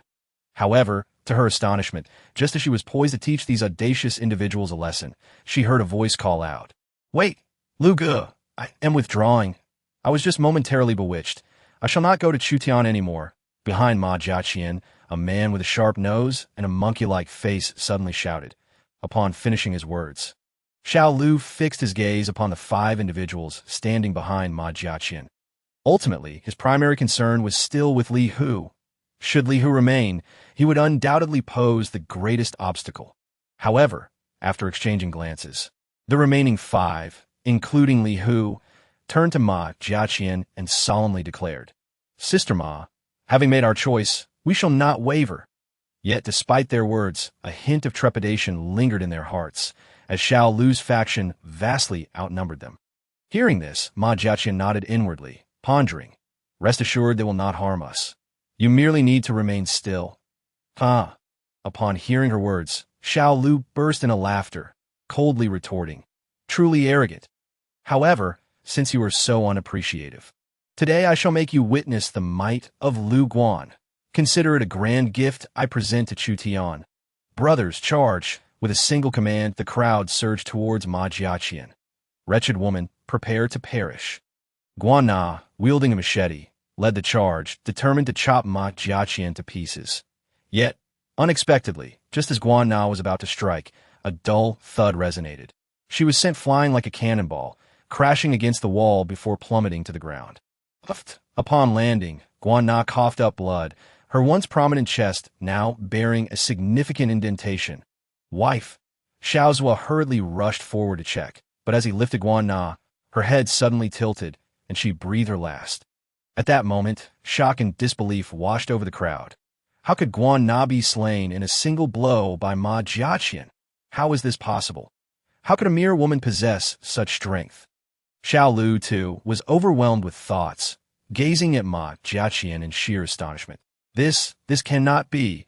How could a paralyzed person possess such formidable power? Even if she had recovered, it should not be so. In stark contrast to the dread of the others, Li Hu and the others were elated. "Sister Ma, you are incredible," one of the girls among the 5 exclaimed. The others also displayed expressions of joy. Only Li Hu seemed to be deep in thought, his brows furrowed in contemplation, remaining silent. Hearing her companion's praises, Ma Jiaqian smiled faintly. She had not anticipated Guan Na to be so easily defeated. "Xiao Lu, I wish to leave. Do you intend to stay?" Yet, no one dared to advance again. Suddenly, Ma Jiaqian, "I will make you pay with your life." With tears streaming down his face, Xiao Zhua let out a furious roar, dropping Guan Na's body and charging at Ma Jiaqian with a machete. Like a madman, who lives and who dies is still uncertain. Ma Jiaqian no longer held back. She stepped forward, leaping into the air, and aimed a kick directly at Xiao Zhua's chest. Bang! Xiao Zhua, caught off guard, was sent sprawling. However, his physique was robust. He was merely knocked back without sustaining severe injury. Rising from the ground, He charged at Ma Jiaqian once more. Yet, before Ma Jiaqian could strike, a shadow darted out from behind him, rushing forward. The next moment, a tremendous crash reverberated throughout the room, shaking even the floor. Just as everyone was bewildered by the commotion, a scream pierced the air. Li Hu, let me go. Hearing this, the crowd turned to look. There stood Li Hu, lifting Xiao Zhuo off the ground effortlessly with one hand, his feet dangling in midair. He loomed like a giant among them. Witnessing this, Xiao Lu felt a jolt of alarm and rushed forward, shouting, "Who's he? Let him go. Xiao Zhuo is my trusted aide. I cannot allow him to come to harm." Li Hu, upon hearing this, slowly turned his head, fixing his gaze on Xiao Lu, and gravely replied, "Lu Gu, let us go. Otherwise he dies." Upon hearing this, Xiao Lu clenched his fist tightly, his back teeth grinding audibly, clearly unwilling to let them escape. That moment, Ma Jiaqian stepped forward, her voice steady. "If you do not wish for your subordinate to follow in Guan Na's footsteps, you may continue to oppose us." As her words hung in the air, Xiao Lu's men revealed expressions of fear. The recent battle had clearly demonstrated Ma Jiaqian's strength. She was not someone who could be subdued by merely one or two individuals. Moreover, with the formidable Li Hu now present, attempting to detain them was nothing short of folly. Xiao Lu's subordinates cast anxious glances at him. Even Xiao Zhuo, who was being held aloft by Li Hu, shared the same sentiment. That moment, Xiao Zhuo, struggling for breath, his face flushed, managed to squeeze out two words. Lu Gu. Seeing this, Xiao Lu bellowed, "Fine, let us go, let us go. Clear the way." Upon receiving Xiao Lu's command, everyone hastily parted to allow Ma Jiaqian and her companions passage. Li Hu, let us depart, Jiaqian remarked to Li Hu before turning to leave with her group. Just as they were on the verge of exiting, Xiao Lu could no longer contain his inner fury. Damn Chu Tian, I shall not rest until we are at odds. You desire gold, do you? I shall ensure you do not obtain even a single gram." The others were equally incensed, redirecting their rage towards Chu Tian. Only the sharp-nosed man from earlier regarded the departing figures of Ma Jiaqian and her companions with a peculiar expression, opening his mouth as if to speak, yet finding no words. Ultimately, he quietly slipped back into the crowd room. 2401. Wang Xiao, I just borrowed a gold necklace from my mother. Take it and use it for now. Su Ruoding handed the necklace in her hand to Wang Jidong. You go ahead and change, while I look for an opportunity to take out Chu Tian. Upon hearing this, Su Ruoding's expression visibly stiffened for a moment before swiftly returning to normal. All right, I will start preparing Wang Xiao's makeup now. No hurry. Wang Jidong clapped his hands, and two men in suits entered from outside. He pointed at them, speaking in a low tone. You do their makeup first. I will go last. Seeing this, Su Ruoding's small hands trembled slightly, clearly flustered. Why did two more people suddenly appear? Chapter 53. The next Chu Tian, Su Ruoding distinctly remembered that Wang Jidong had brought two men in suits, both of whom had been killed by Chu Tian. Where had these two come from? Had they been hiding in the shadows all along? A sense of unease washed over Su Ruoding. She suddenly felt that Wang Jidong might not be as frivolous as he appeared. Simultaneously, she discreetly glanced towards the storage room. Wang Xiao, Chu Tian likely hasn't seen them, so they don't need makeup, right? Su Ruoding pondered aloud. Wang Jidong, upon hearing this, appeared noticeably impatient. I told you to do their makeup. So just do it without all this unnecessary chatter. Oh, find it. Su Ruoding nodded. Half an hour later, the four of them were dressed in a most disheveled manner, each covered in dirt, looking even more ragged than beggars on the street. Hee, do you still recognize me dressed like this? Wang Jidong, clad in tattered clothing and smeared with mud, would likely be unrecognizable even to his own father. He was quite pleased and intrigued by his current appearance, as he had never been dressed in such a manner before.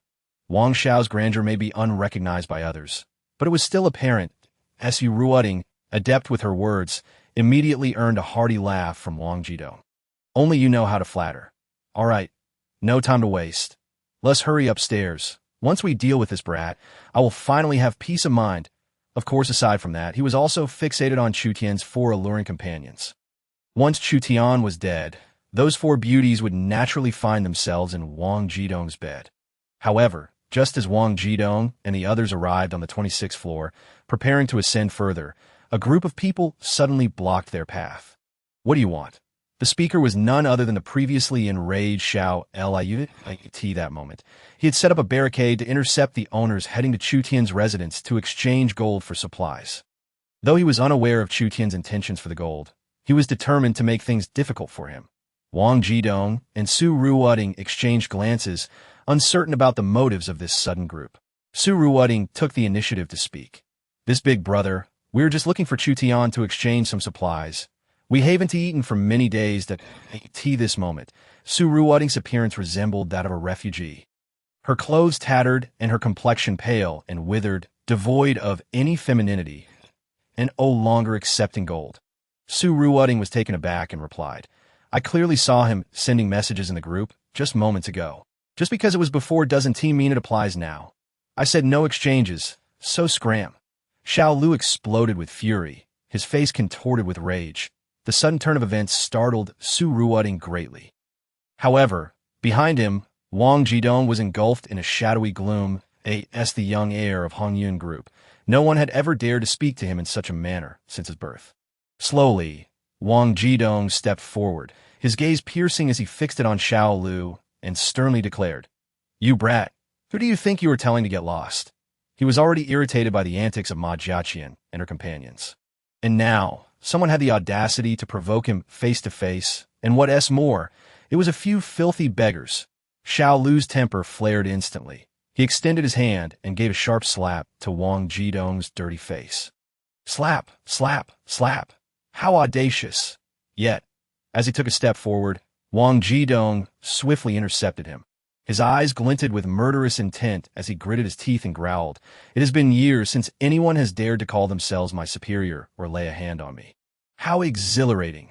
Wang Jidong twisted his neck, the whites of his eyes gradually turning bloodshot, presenting a terrifying visage. What's the matter? Are you dissatisfied? Xiao Lu discerned the sarcasm in Wang Jidong's tone and immediately retorted. Dissatisfied? Wang Jidong leaned closer, his gaze locked on Xiao Lu, his fury igniting. I'm not satisfied with you, you little brat. Damn it, I happen to be in a foul mood today. Just watch me obliterate you. With a thunderous roar, Xiao Lu swung his fist towards Wang Jidong's head. However, just as his fist approached, it abruptly halted mid-air. The once fierce and malevolent expression on his face froze instantly, for a gun was now pressed firmly against his forehead. Wang Jidong wore a mocking grin as he commanded, Go on, scream. Keep shouting at me. I dare you. Initially intimidated, Xiao Lu, after a moment of reflection on the strict gun control in the country, reasoned that even if someone possessed a firearm, it would not belong to a beggar like Wang Jidong. Surely, that gun had to be a fake. With renewed confidence, Xiao Lu seized Wang Jidong by the collar and shouted, You think you can scare me with some pathetic toy gun? Brothers, seize the three behind him. This beggar is just bluffing. At these words, those behind him breathed a sigh of relief. Otherwise, they would have been at a loss for what to do next at a toy gun. Wang Jidong momentarily froze, then let out a cold laugh. The disdain only served to deepen the humiliation he felt as the young master of the Wang family. Then let me show you just how formidable a toy gun can be. In the next moment, gunfire erupted violently, reverberating through the entire 18th building. Just moments ago, the belligerent Xiao Lu's head exploded in a gruesome display, splattering blood like a burst tomato. His body, stiffening for a brief instant, collapsed lifelessly to the ground with a thud. Murder! He has a gun. Don't kill me. I'm just trying to survive. Panic ensued as the crowd that had been gathered at the 27th floor entrance scattered in all directions. Their earlier bravado evaporating in an instant. Su Ruoding, standing behind Wang Jidong, was equally terrified, her pale face curled up in fear, trembling uncontrollably. She was relieved that she had not provoked Wang Jidong in recent days. Otherwise, her fate would not have been any better. Wang Jidong wiped the blood from his face, casting not a glance at the lifeless Xiao Lu, as if he had merely squashed an ant, his demeanor unruffled. Let us go. Next one, Chu Tian. Chapter 54. Gunshots at Chu Tian's doorstep. A long queue had formed early on, comprised of the residents of Building 18 who had come seeking supplies. Some were newcomers, while others had recently exchanged a small amount of gold for resources. Gold was valuable, but sustenance was paramount. Thus, being able to trade gold for food was still deemed worthwhile, and Chu Tian and her group had been assigned to maintain order outside. And the other residents, already wary of Chu Tian, felt even more intimidated by his increasing number of aides.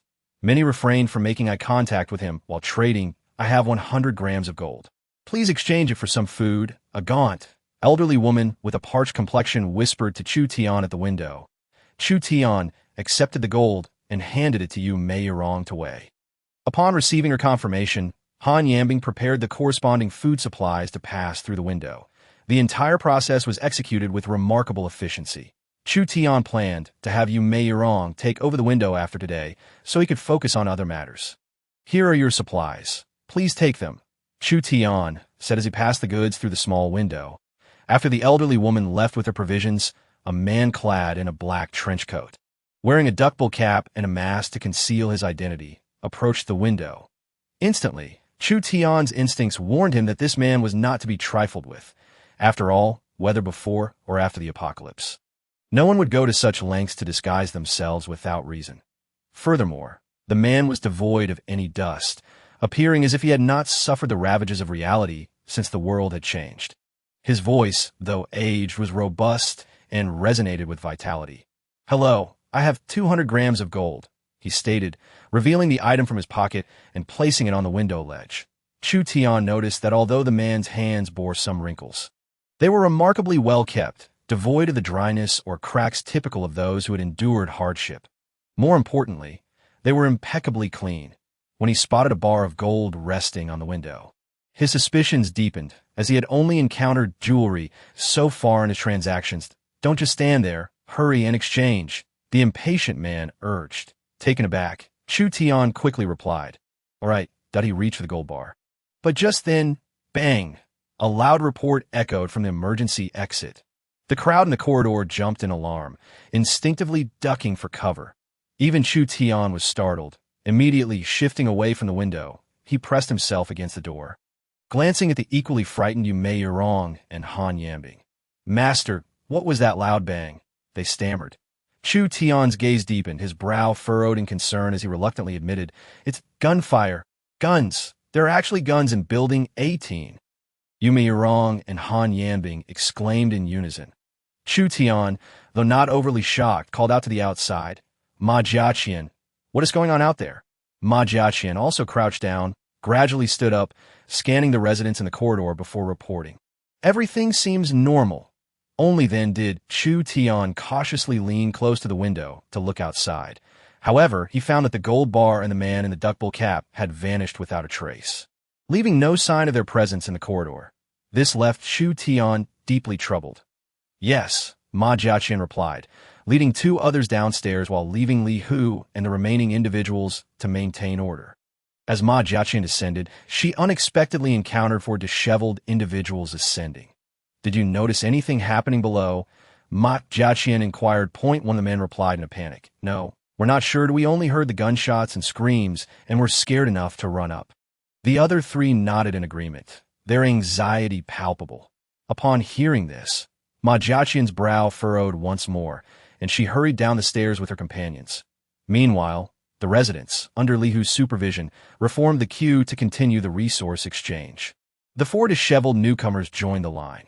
For safety's sake, Li Hu stood beside the window, vigilantly watching over each individual approaching to trade. Soon, it was the turn of the previously mentioned four scruffy individuals.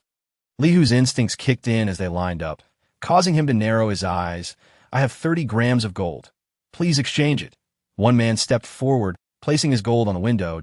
In no time, Chu Tian passed out some supplies. The man took his goods and departed. The next man followed suit. However, when the third individual stepped forward, Li Hu's brows furrowed, and an unexpected itch in his nose prompted a powerful sneeze that echoed loudly, nearly shaking the ceiling. "Achoo!" The nearby woman jumped in surprise, clutching her chest as she tried to calm herself. "You scared me. That sneeze was way too loud." Upon the utterance of those words, Chu Tian within the room suddenly felt a sense of déjà vu, a familiar resonance that he could not quite place. Curiosity ignited within him as his gaze shifted toward the disheveled woman before him. Oh, we know each other. The untidy woman froze momentarily, then placed the gold she held upon the small window, interjecting, "This method of flirting is exceedingly cliché. Please expedite the exchange of goods. Here lies 30 grams of gold." Concurrently, the scruffy man behind her displayed an air of palpable tension. His hand clenched tightly within his pocket, peering intently at Chu Tian through the woman's head. Noticing the woman's reluctance to speak further, Chu Tian opted to refrain from pressing her, dismissing his concerns as mere paranoia. However, just as he reached for the gold, Li Hu suddenly interjected, "Sister, something feels off about you." Instantly, both the untidy woman and her companion's expressions turned to stone, leaving them momentarily speechless. Even Chu Tian, stationed within the small window, turned his gaze toward Li Hu, his expression one of bewilderment. "What is it that seems amiss?" the untidy woman inquired, her demeanor betraying a hint of anxiety. Chapter 55. The vanished bullet. Just as the scruffy man prepared to extract his hand from his pocket, Li Hu spoke again. "While a shower may not be feasible, dousing oneself in perfume to mask it is equally unwise. My rhinitis has just subsided, yet your fragrance has rekindled my affliction." He rubbed his irritated nose. He scrutinized the disheveled woman. Upon hearing this, the woman visibly relaxed, and in the next moment, she revealed her companion behind her, forcing Chu Tian to meet him directly. "Wait!" Li Hu exclaimed as he grasped the untidy woman. The latter felt as though she were on the brink of despair, questioning the endlessness of this ordeal. Despite her internal turmoil, she maintained a smile, asking, "Is there something you need, elder brother?" Li Hu's gaze bore in her feet as he frowned and remarked, "Your attire is tattered, yet your shoes are remarkably clean. And they are the latest model." He then turned to the scruffy man beside her, reiterating his doubt. "And you as well. You're wearing polished leather shoes from Cool Chi," with these two pointed inquiries. Chu Tian's suspicions heightened. Just as he prepared to voice his concerns, a figure burst through the safety exit, shouting at Chu Tian, "Be cautious, Chu Tian. These 4 individuals are suspicious." The shout startled everyone present, and upon realizing their cover was blown, the scruffy man erupted in a torrent of curses, exclaiming, "What the hell?" He swiftly withdrew his concealed hand from his pocket, revealing a black handgun, its barrel now aimed squarely at Chu Tian's head. Upon witnessing this, Chu Tian's pupils dilated, his heart racing with alarm. "This is bad. I've been careless." In that instant, he sensed the chilling embrace of death once more, and the man's eyes bore an unsettling familiarity. Unbeknownst to him, he had unwittingly placed himself in peril despite his caution. "Chu Tian, prepare to die," the scruffy man roared, veins protruding from his neck as he pulled the trigger. A flash erupted from the gun's muzzle. Reflexively, Chu Tian extended his hand toward the bullet. The scruffy man scoffed derisively. "Arrogant. Do you think this is a movie? You dare to catch a bullet with your bare hand?" Yet, in the next heartbeat, the slight curl of Chu Tian's lips inexplicably unsettled the scruffy man. "No, this cannot be. He is merely trying to create an illusion. Die." The scruffy man, frenzied, continued to pull the trigger repeatedly. "I refuse to believe you can escape this." He bellowed, yet the unbelievable occurred. None of the bullets he had fired struck Chu Tian. Instead, they vanished in a thin air, leaving Chu Tian standing unscathed, his gaze unwaveringly fixed upon him. How can this be? The scruffy man was momentarily dumbfounded, his disbelief mirrored by the astonishment of the surrounding onlookers. Where had the bullets gone? What manner of being was Chu Tian? Was he even human? In stark contrast to the other's shock, the scruffy man was consumed by rage that he refused to accept that he could not eliminate Chu Tian. Just as he aimed to fire again, a tremendous force struck him from behind, propelling him like a cannonball straight into Chu Tian's door. The impact sent him sprawling to the ground, the gun slipping from his grasp. Dazed, as he attempted to rise and retrieve his firearm, a foot suddenly pressed down upon it. He looked up to see a strikingly beautiful, yet frostily composed visage. "Seize this woman!" The scruffy man barked in fury, for the 2 untidy men behind him had already been subdued by 4 others. Unable to break free despite their struggles, in desperation, he placed his final hope upon the untidy woman. "Suruuding, hurry and grab the gun. You wanted to kill Chu Tian, and this is your best chance. However, he overlooked the fact that Su Ruoding was firmly restrained by the imposing Li Hu, rendering her utterly immobile. Just as he braced himself to rise again, a powerful force pressed down on his back, forcing him back to the ground. Chu Tian, I will kill you, he screamed, his face flushed with rage. Chu Tian, expressionless, applied pressure once more, eliciting a pained cry from the scruffy man. What gives you the confidence to remain so arrogant in your current state? Chu Tian mocked. Tea times, he found it incomprehensible how individuals like this privileged scion, raised in comfort, could maintain their so-called superiority in any circumstance.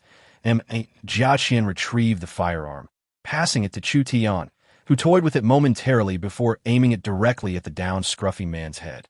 Rather than express fear, the scruffy man's bravado surged as he shouted, Chu Tian, dare to make a move.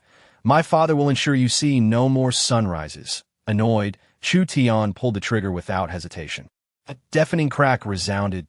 The scruffy man screamed in agony, witnessing his hand shattered and bloodied, fury igniting within him. My hand. My hand. Chu Tian, you will not die a good death. Shaking his head, Chu Tian retorted. It seems you remain oblivious to the gravity of your situation. Another shot rang out, rendering the scruffy man's other hand useless. His complexion drained as he realized that the physical pain paled in comparison to the humiliation Chu Tian had inflicted upon him. You finished, Chu Tian. My father will never let you off. Observing the scruffy man's stubborn defiance, Chu Tian scoffed. This is the apocalypse. Do you truly believe your father's title as some board chairman intimidates me? How naive. However, since he had mentioned his father, Chu Tian pondered a potential opportunity for the man. He tilted his chin toward the downed scruffy man, posing a question.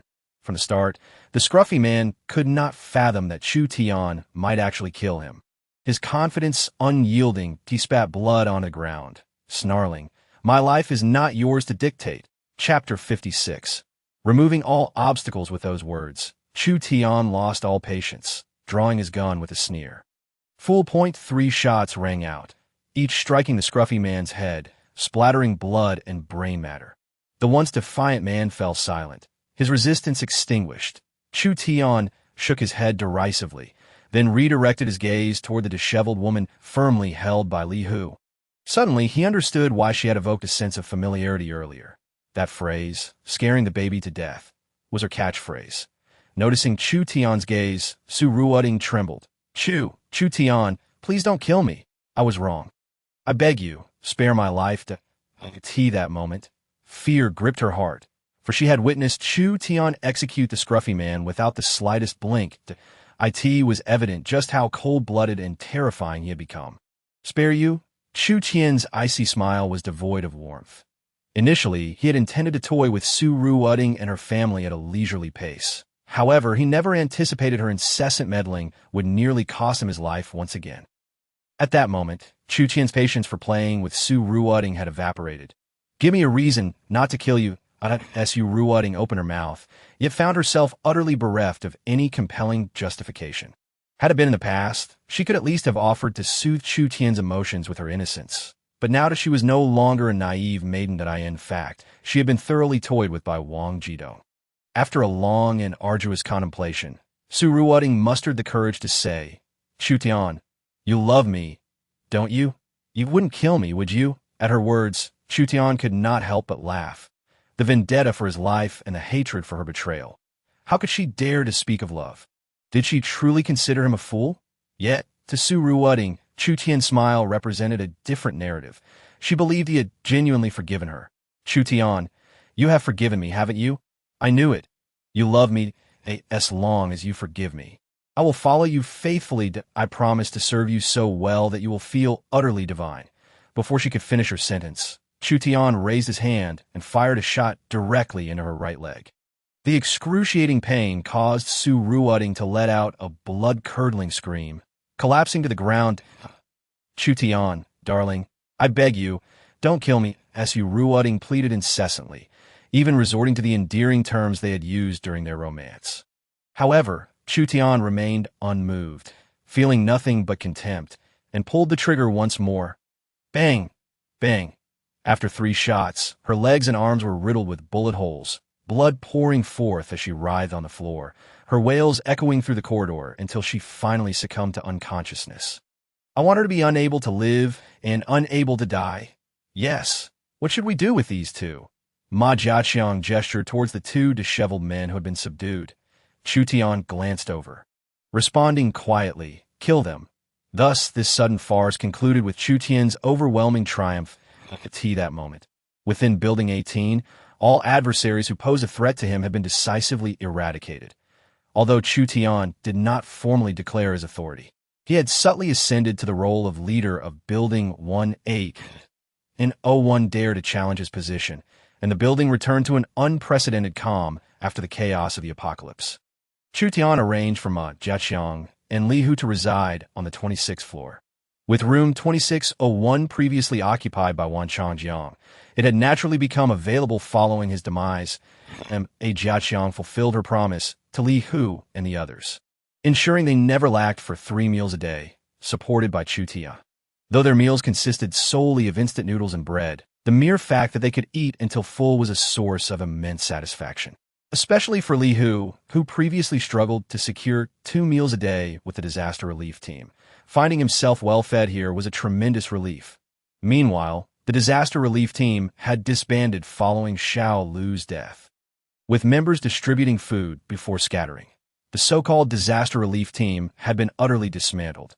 Upon learning of Wang Jidong's demise, they seemed to lose their earlier ire, even expressing a hint of relief at being able to occupy the 2 apartments on the 24th floor. From that day forth, Chu Tian continued to amass gold daily, hoping to encounter the man in the duckbill cap once more.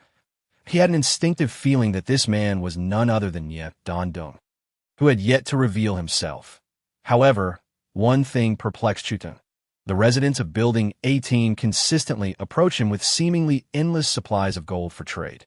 Take, for instance, the elderly lady who frequently appeared, exchanging hundreds of grams of gold almost every few days. Over time, she had expended over 1,000 grams. Initially, Chu Tian assumed these residents were reluctant to exchange too much at once for fear of attracting attention or danger. However, after several days of observation, he realized this was not the case. The same individuals repeatedly came to trade, and despite the prolonged gold-collecting endeavor, other residents had run out of gold. Yet these few would return every few days with more, prompting Chu Tian to suspect something was amiss. Surely, even if their pre-apocalyptic circumstances were favorable, they could not possess such an abundance of gold at home. In the span of a month, Chu Tian had gathered 8,000 grams of gold. Moreover, he had calculated from the surveillance footage that he had collected no less than 5,000 grams from these individuals alone. At that moment, Han Yanbing approached, scrutinizing her phone's surveillance footage. Chu Tian, having intercepted by Shui from feeding him cherries, sat up immediately and inquired, "Who are they?" Han Yanbing enlarged the images on her phone, introducing each individual. First, this gaunt elderly lady in a beige trench coat. Chu Tian recognized her somewhat. He had interacted with her when he manned the small window. "Mei Yirong, do you know this person?" he asked, hoping to glean some insight from Mei Yirong. Upon hearing this, Mei Yirong leaned in closer, her beautiful eyes reflecting contemplation.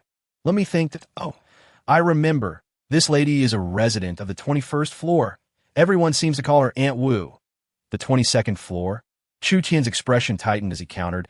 "Isn't Yet Dandong also a resident of the 22nd floor?" "Exactly," Mei Yirong affirmed with a nod. "They're next-door neighbors." "Then who are these 3 individuals?"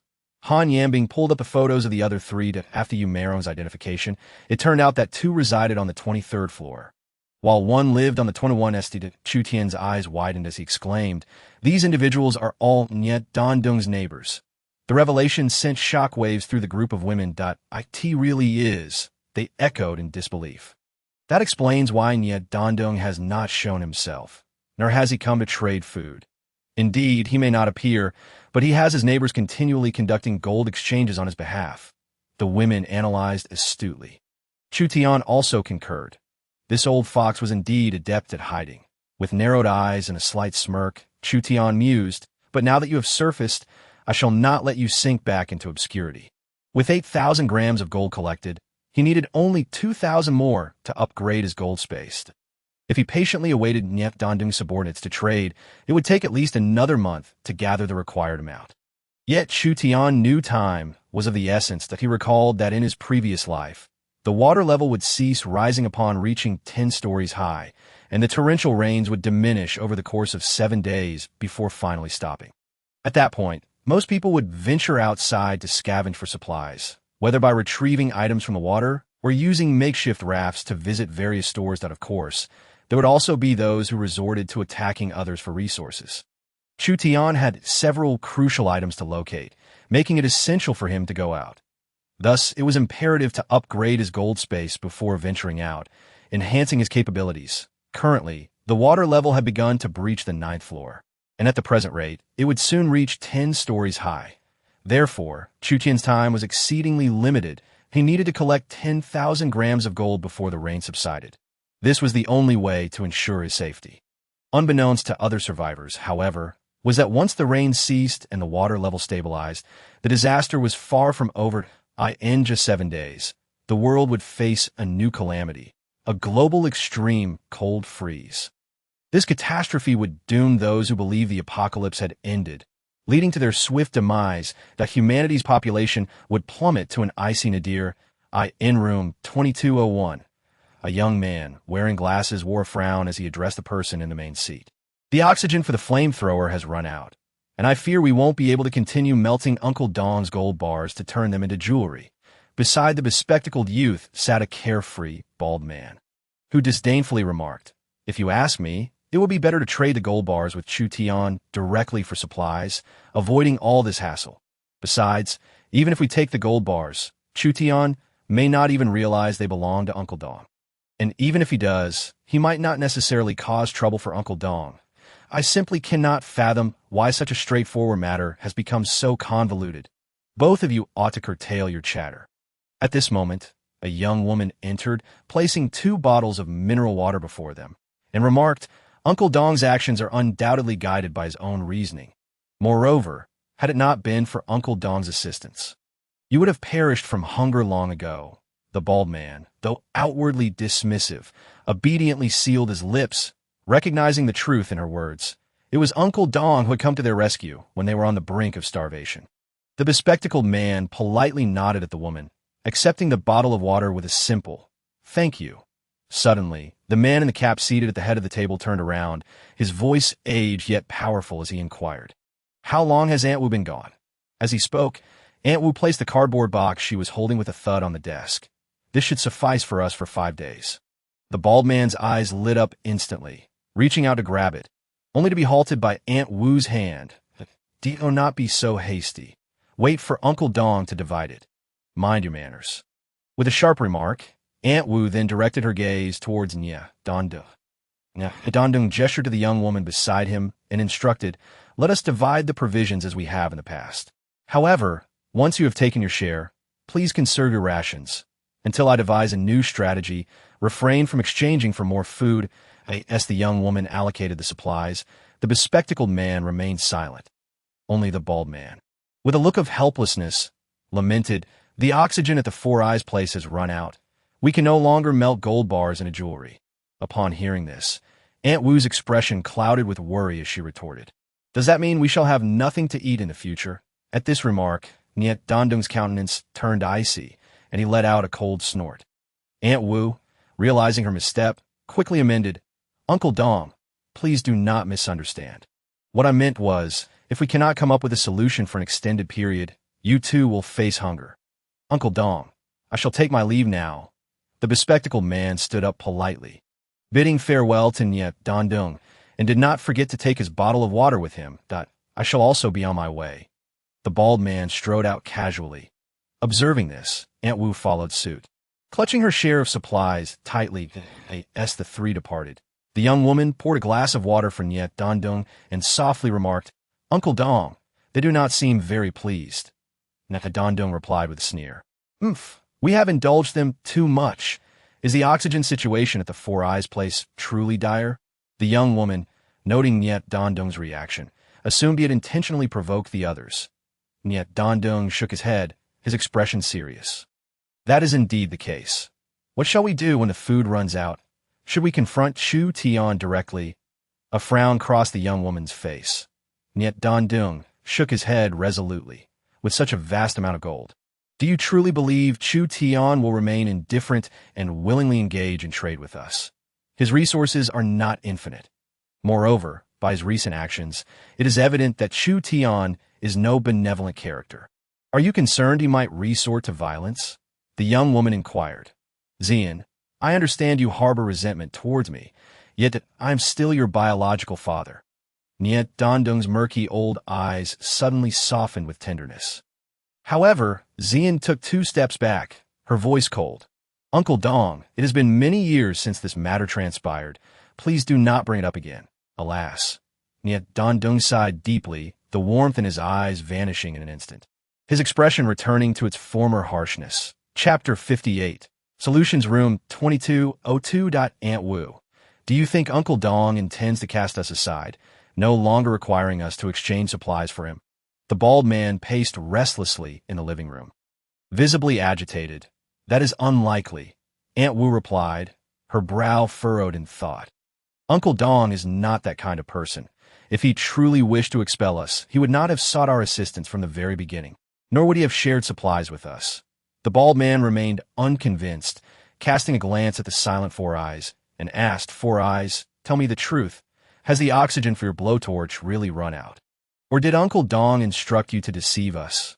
Four Eyes maintained his usual reserved demeanor, pushing his glasses up slightly as he replied softly, It has indeed run out, if you do not believe me. You are welcome to come to my home and see for yourselves. Hearing Four Eyes say this, the bald man ceased his inquiries. Four Eyes was an honest person and would not lie. You need not worry so. For if Uncle Dong has a solution, he will certainly call upon us. Aunt Wu, I am just afraid Uncle Dong may be at a loss.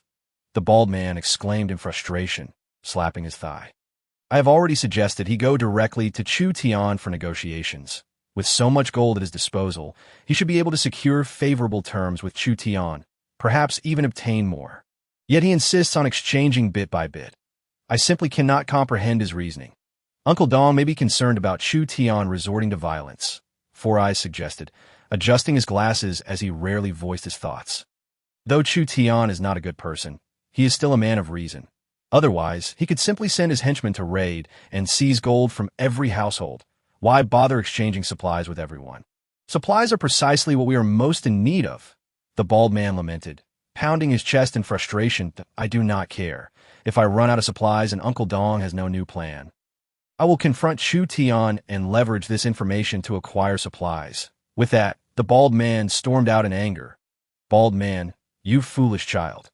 Aunt Wu's brow knitted in concern, feeling at a loss. The bespectacled man also rose, softly saying, Aunt Wu, I shall take my leave as well. Oh, not worry. Though the bald man is impulsive, he knows the gravity of the situation, offering a word of reassurance. The bespectacled man turned to leave. The room was filled with various tools and equipment, particularly a workbench that stood out, laden with an array of instruments and alchemical blowtorches. The bespectacled man noted the oxygen gauge had dropped to 0. Yet his expression remained unchanged as he walked toward the wall. He reached out for a wrench mounted on the wall. With a click, the flat wall suddenly popped open, revealing a narrow gap. The bespectacled man adjusted his glasses and pushed the wall aside, stepping inside. Before his eyes was a smaller version of a workbench. Unlike outside, the oxygen gauge here was full. That moment, he removed his glasses, and his previously reserved expression transformed into one of cold ruthlessness. He picked up a walkie-talkie and spoke in a deep voice. Dad, they are indeed quite dissatisfied. Moments later, a powerful, aged voice crackled through the walkie-talkie. Then find a way to deal with them to avoid further trouble. Understood, the bespectacled man replied, nodding coldly before asking, Dad, about Xian and me. Before he could finish, a furious shout erupted from the walkie-talkie. No. When I say no, I mean no. The bespectacled man, perplexed, inquired, Why not? The voice on the walkie-talkie sounded impatient as it barked. Now is not the time to tell you. Do not mention this matter to me again. Quickly produce the necessary jewelry and recruit 2 new individuals. You and Xian are to cease exchanging supplies from now on. The bespectacled man, reluctant but resigned, replied, Understood. He then tossed the walkie-talkie into a drawer, retrieved a gold ingot, and casually placed it in a ceramic bowl before beginning to melt it with a blowtorch. Room 2701 to Brother Tian. I have brought the people to Jiechi and Li who entered Chu Tian's residence, each accompanied by an individual. Chu Tian looked up, and to his surprise, he saw a bald man and an elderly woman. Upon entering Chu Tian's room, the two appeared as though they had stepped into a grand garden, their eyes wide with amazement, unable to take in the sights. The room was brightly lit and comfortable, devoid of any semblance of a post-apocalyptic world. Moreover, the people within were vibrant and spirited, their eyes gleaming with life, in stark contrast to the listless expressions of those outside. However, their gaze soon fell upon Chu Tian seated on the sofa, and they grew tense, fully aware that this seemingly gentle and harmless young man had eradicated all factions within Building 18 without exception. At this moment, Chu Tian smiled and said, "Do not be anxious. Please sit down and converse." The bald man and Aunt Wu exchanged glances, clearly sensing the fear that held them back from moving. "No need. What business do you have with us?" Aunt Wu chuckled awkwardly. Chu Tian did not beat around the bush, stating plainly, "I am not fond of idle chatter, so I shall be direct. If any of you can arrange a meeting with Dandong, I will reward you with a month's worth of supplies. I assure you, I will keep my word. However, this offer stands only once." Upon hearing this, Aunt Wu and the bald man exchanged startled glances. Observing their reaction, Chu Tian pondered aloud, "Do you require me to provide you with a space for discussion?" Both Aunt Wu and the bald man nodded in agreement. Chu Tian then gestured for Ma Jiaqian and Li Hu to escort them to an unoccupied bedroom. "Master, will they assist you?" Yu Meirong inquired. Her brow furrowed. Chu Tian chuckled lightly. "At the very least, our suspicions have proven to be correct." Yu Meirong paused momentarily before affirming, "Indeed, their lack of rebuttal to your statement earlier is sufficient evidence that they were previously aiding Dandong in exchanging supplies." As Chu Tian conversed with Yu Meirong, Aunt Wu and the bald man emerged. Chu Tian smiled and said, "I hope your answer will satisfy me." They exchanged glances, and it was Aunt Wu who spoke first. "Young man, you hold us in too high regard. We merely assisted at Dandong and are truly unable to secure a meeting." The smile on Chu Tian's face instantly faltered, replaced by a cold demeanor. Just as he was about to speak, the bald man interjected, "However, we do know a method to bring him to you." Chapter 59. A forceful approach. Upon hearing the bald man's words, Chu Tian discerned that they did not appear to be lying. He raised an eyebrow and inquired, "What method? It might even lead him to willingly part with all his gold." The bald man added. Chu Tian's interest peaked immediately. "What is it that holds such significance for him?" Aunt Wu contemplated for a moment before revealing, "I happen to overhear that it is a relic belonging to Dandong's deceased wife. The IT seems to be that a pink crystal necklace." Chu Tian fell into deep thought upon hearing this, and suddenly asked, "Did you mention this necklace is located in Building 17? Or is it at his late wife's residence? Do they not reside together?" Aunt Wu shook her head, speaking vaguely, "I am not entirely certain." Given that wealthy families like theirs often have their share of complicated matters, Chu Tian once again became lost in contemplation.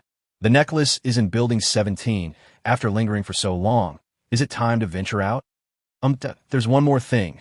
The bald man hesitated noticeably, and after speaking, Aunt Wu tugged at his sleeve. Chu Tian, curious, prompted, "Oh, please enlighten me. Will we receive supplies in return?" The bald man asked cautiously. Chu Tian paused, then replied with a smile, "If the information you just shared is true, I can still offer you a month's worth of supplies. However, if it turns out to be false, you should know well the consequences of your actions. As for what you wish to share now, if it proves useful to me, I will consider providing you with a reward." Upon hearing this, the bald man's face lit up with joy. I knew Chu Tian was a reasonable person. However, he quickly realized his lapse in composure and lowered his voice, assuring, "I promise, the information I just provided is genuine. Moreover, what I am about to say is equally true." Chu Tian smiled, remaining silent. The bald man organized his thoughts and continued. "The gold jewelry Aunt Wu came to exchange today is likely the last batch, and yet Dandong is willing to part with. The last batch. What does that mean?" Chu Tian furrowed his brow, realizing that his supply of gold had been depleted. No, that's not possible. Uncle Dong's gold cannot simply vanish. It's because one of our other companions has run out of oxygen for smelting gold, rendering us unable to transform gold bars into jewelry. Thus, Uncle Dong does not plan to release any more gold in the near future, the bald man explained. Chu Tian understood his implication and began to reassess his view of Nie Dan Dong. Such meticulousness in his dealings. This individual was undoubtedly more complex than merely eccentric. At that moment, Yu Meirong produced 2 photographs and presented them to the bald man, asking, "Are these the companions you mentioned?" One photo depicted a bespectacled man, while the other showcased a young and beautiful woman. Indeed, the man is Cyan, and the woman is Xian, the bald man confirmed. The one skilled in smelting is this Cyan, and this Xian appears to be Uncle Dong's niece. That's all I know. Chu Tian nodded, instructing Yanjing, "Please bring them each 5 portions of food." Understood, Han Yanjing replied, moving toward the supply wall to gather provisions. Observing this, the bald man and Aunt Wu's eyes brightened, and, as they received the supplies, they repeatedly expressed their gratitude to Chu Tian. Thank you. Thank you. Should you have any useful information in the future, you may still come to me for supplies." Chu Tian smiled and signaled for Ma Jiaqian and Li Hu to see them out. Once the 2 were escorted away, Chu Tian rose and approached the window, lost in thought. "Master, why not launch a forceful attack?" Han Yinjing suggested softly. Regardless of the current situation in Building 17, the distance itself presents a significant challenge. "I share your sentiments," Yu Meirong added, sensing that Chu Tian might be inclined to pursue the necklace in Building 17, but moreover, this was merely their side of the story, and its credibility was questionable. Bai Shui hesitated before stepping forward as well. Chu Tian was slightly surprised by the unanimous agreement among these women. Only Bai Jie stood silently, deep in contemplation. "Bai Jie, what are your thoughts?" Under Chu Tian's nurturing care, Bai Jie had visibly improved in health and demeanor. She had also been thoroughly captivated by Chu Tian's formidable presence. Upon hearing Chu Tian's question, Bai Jie raised her brows and earnestly responded, "I believe they make valid points. However, if you genuinely wish to go to Building 17, I could go in your stead, as I am an excellent swimmer.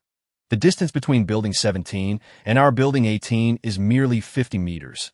Although the waves may be strong, I am confident I can swim across."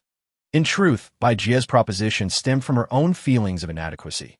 Among Chu Tian's 4 women, she perceived herself as the least useful, lacking any advantages to offer him. Naturally, apart from the emotional value she provided in bed. As women, they all possessed a sense of vanity and a desire to compete. Given her age disadvantage and her previous marriage, she felt she had no edge.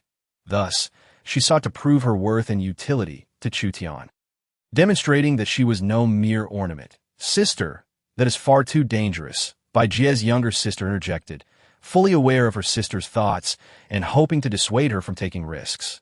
Aunt Yu Meirong and Han Yanjing shared similar sentiments, having developed a harmonious rapport through their time spent together. Seeing this, Chu Tian smiled, pulling Bai Jie into an embrace. "What are you thinking?" "While I do indeed harbor intentions of retrieving the necklace from Building 17, I would never put my women in harm's way." As he spoke, Chu Tian, playfully squeezed by Jie's shapely rear. One could not deny the allure of a mature woman. The experience truly added a certain richness. Bai Jie felt the pressure on her backside and blushed deeply. Yet, she remained concerned. "Since you are aware of the dangers, you must refrain from going to IT would be wiser," as Yu Meirong suggested, to send someone to forcefully seize Nie Dan Dong's home. Chu Tian shook his head. If his residence were easily breached, Nie Dan Dong would not have survived this long. Those who have made it this far possess their own skills and resources. Moreover, given my assumptions, if Nie Dan Dong's home harbors a significant amount of gold, it must be akin to a safe, comparable to his secure hideout. Hence, a forceful assault is not a viable option. It is a last resort. "Master, do you truly intend to proceed?" The women grew increasingly anxious upon seeing Chu Tian's resolute demeanor. Chapter 60. The heart of the ocean. Chu Tian smiled, but remained silent. "Perhaps we should send Ma Jiaqian and Li Hu instead. It would be safer that way," Han Yinjing suggested nervously. "They have their own tasks," Chu Tian replied, just as Ma Jiaqian and Li Hu entered. The 2 paused momentarily before asking, "Brother Tian, Do you have any tasks for us? Li Hu, take some men to discreetly monitor those two from earlier. Chu Tian instructed. As Bai Jie pointed out, their claims may not be trustworthy. Understood, Brother Tian. Li Hu responded, and Jia Qin inquired, What about me, Brother Tian? Chu Tian pondered for a moment before stating, You should directly seek out Niet Dan Dung to confirm this matter, of course. This is contingent upon him presenting me with satisfactory gold for exchange. Jiechi furrowed her brow and replied solemnly, Tian Ge, we have dispatched someone to knock on his door almost daily, yet he utterly disregards us. This time, I fear, conversely, it could be that those two are lying. Upon finishing her words, she turned to Li Hu and coldly remarked, You should know what to do, right? Rest assured, Tian Ge, I am well aware of the course of action. Li Hu murmured, nodding in agreement. Then, go ahead.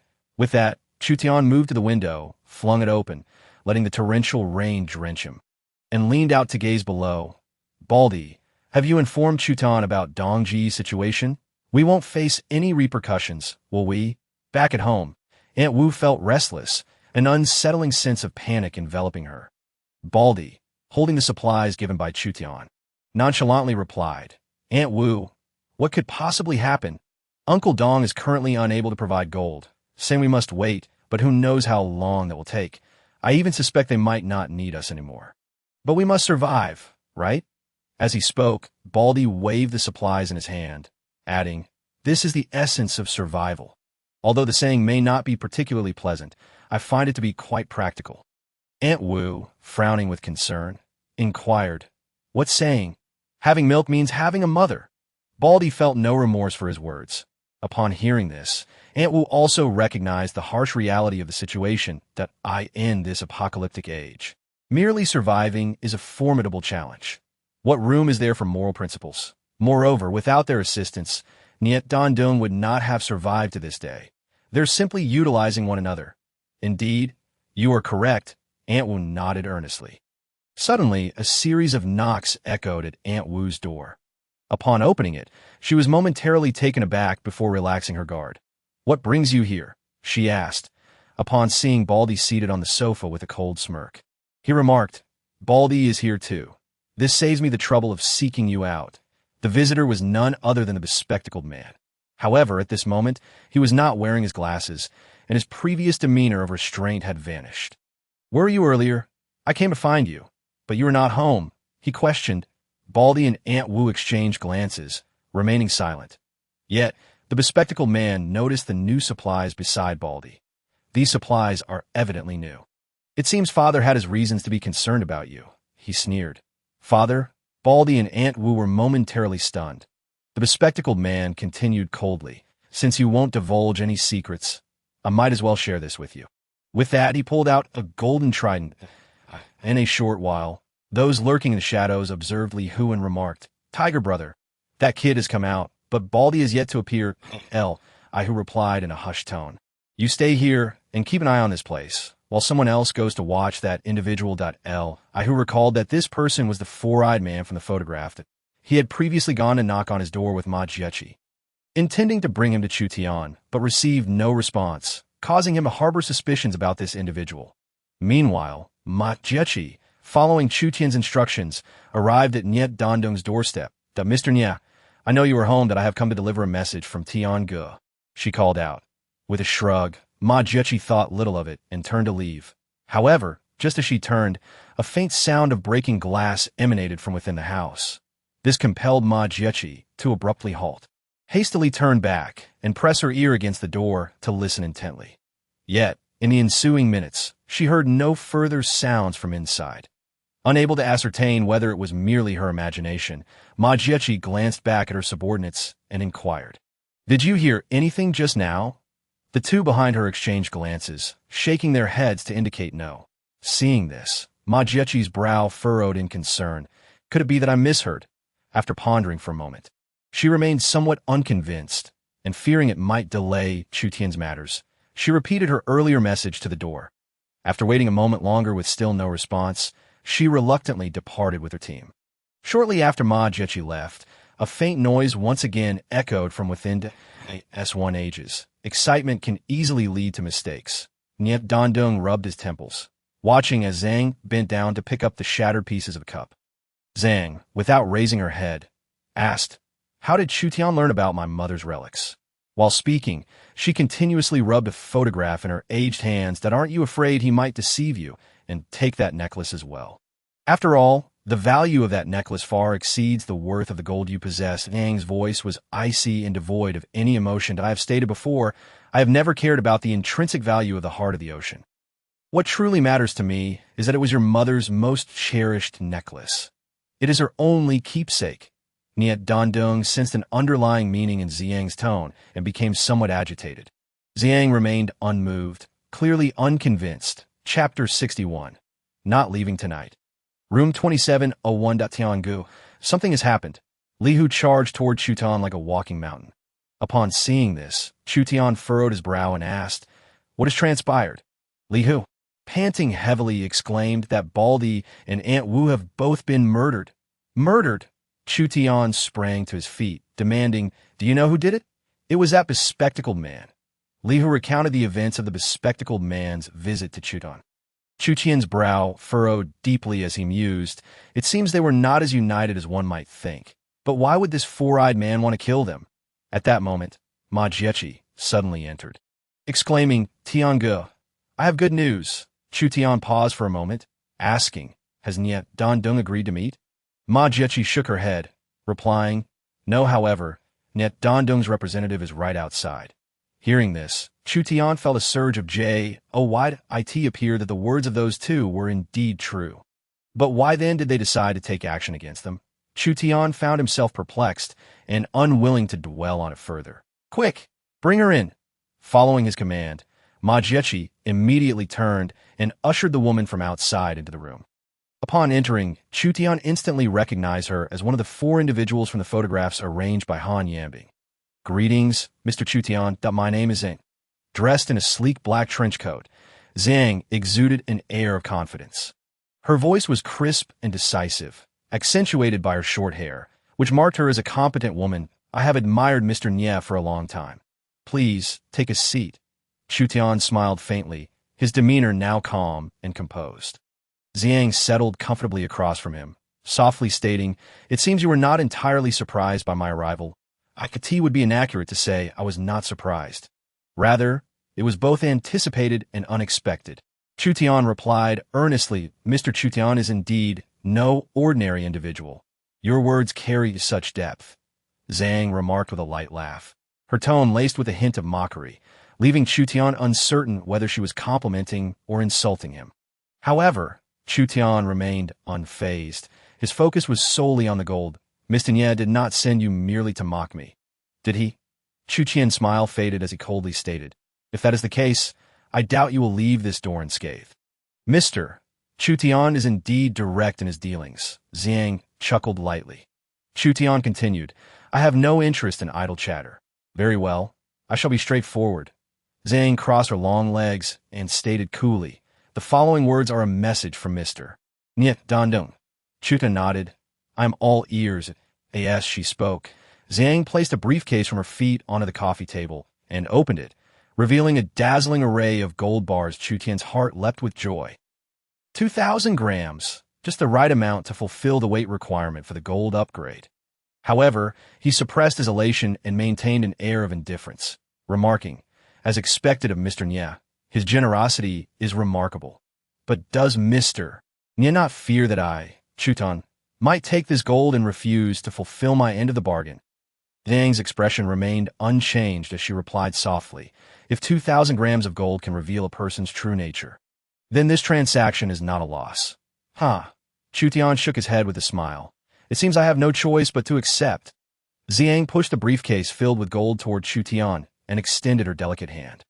"To a fruitful collaboration. A fruitful collaboration." Once the gold was settled, Chu Tian turned to Zhang and inquired, with Mr. Nye's message delivered, "Does Ms. Zhang have any further instructions?" Ziyan remained cool and composed, stating, "What Uncle Dong said is precisely what I wish to convey." Chu Tian nodded and replied, "Very well. Within 3 days, you shall come with the gold to retrieve the necklace. That it is not I who will collect it." A moment of confusion washed over Chu Tian. Yin gently tucked a stray lock of hair behind her ear and softly clarified, "Rather, I will accompany you to collect it. Chu Tian was taken aback. Are you suggesting that you will join me in fetching the necklace from Building 17? Is there an issue with that? Please do not tell me that the current leader of Building 18 lacks the capability to venture out with another. Her words cast doubt upon your abilities that a glimmer of a smile danced in Ziyan's large eyes. Yet Chu Tian had no inclination to observe it. The peril he faced alone was already considerable, and bringing along such a burden would undoubtedly complicate his journey. Sensing his predicament, Ziyan reassured him, "Do not worry. I can swim to—" "I never stated that I would swim there."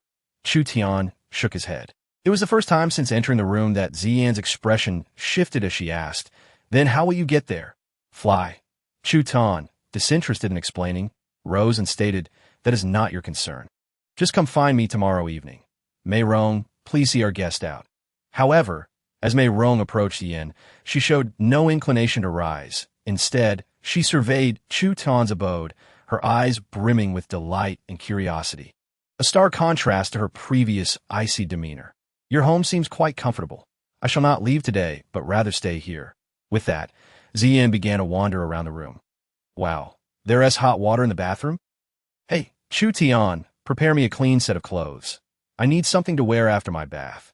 After declaring this, Ziyan promptly slipped in the bathroom, and soon the sounds of running water and humming filled the air.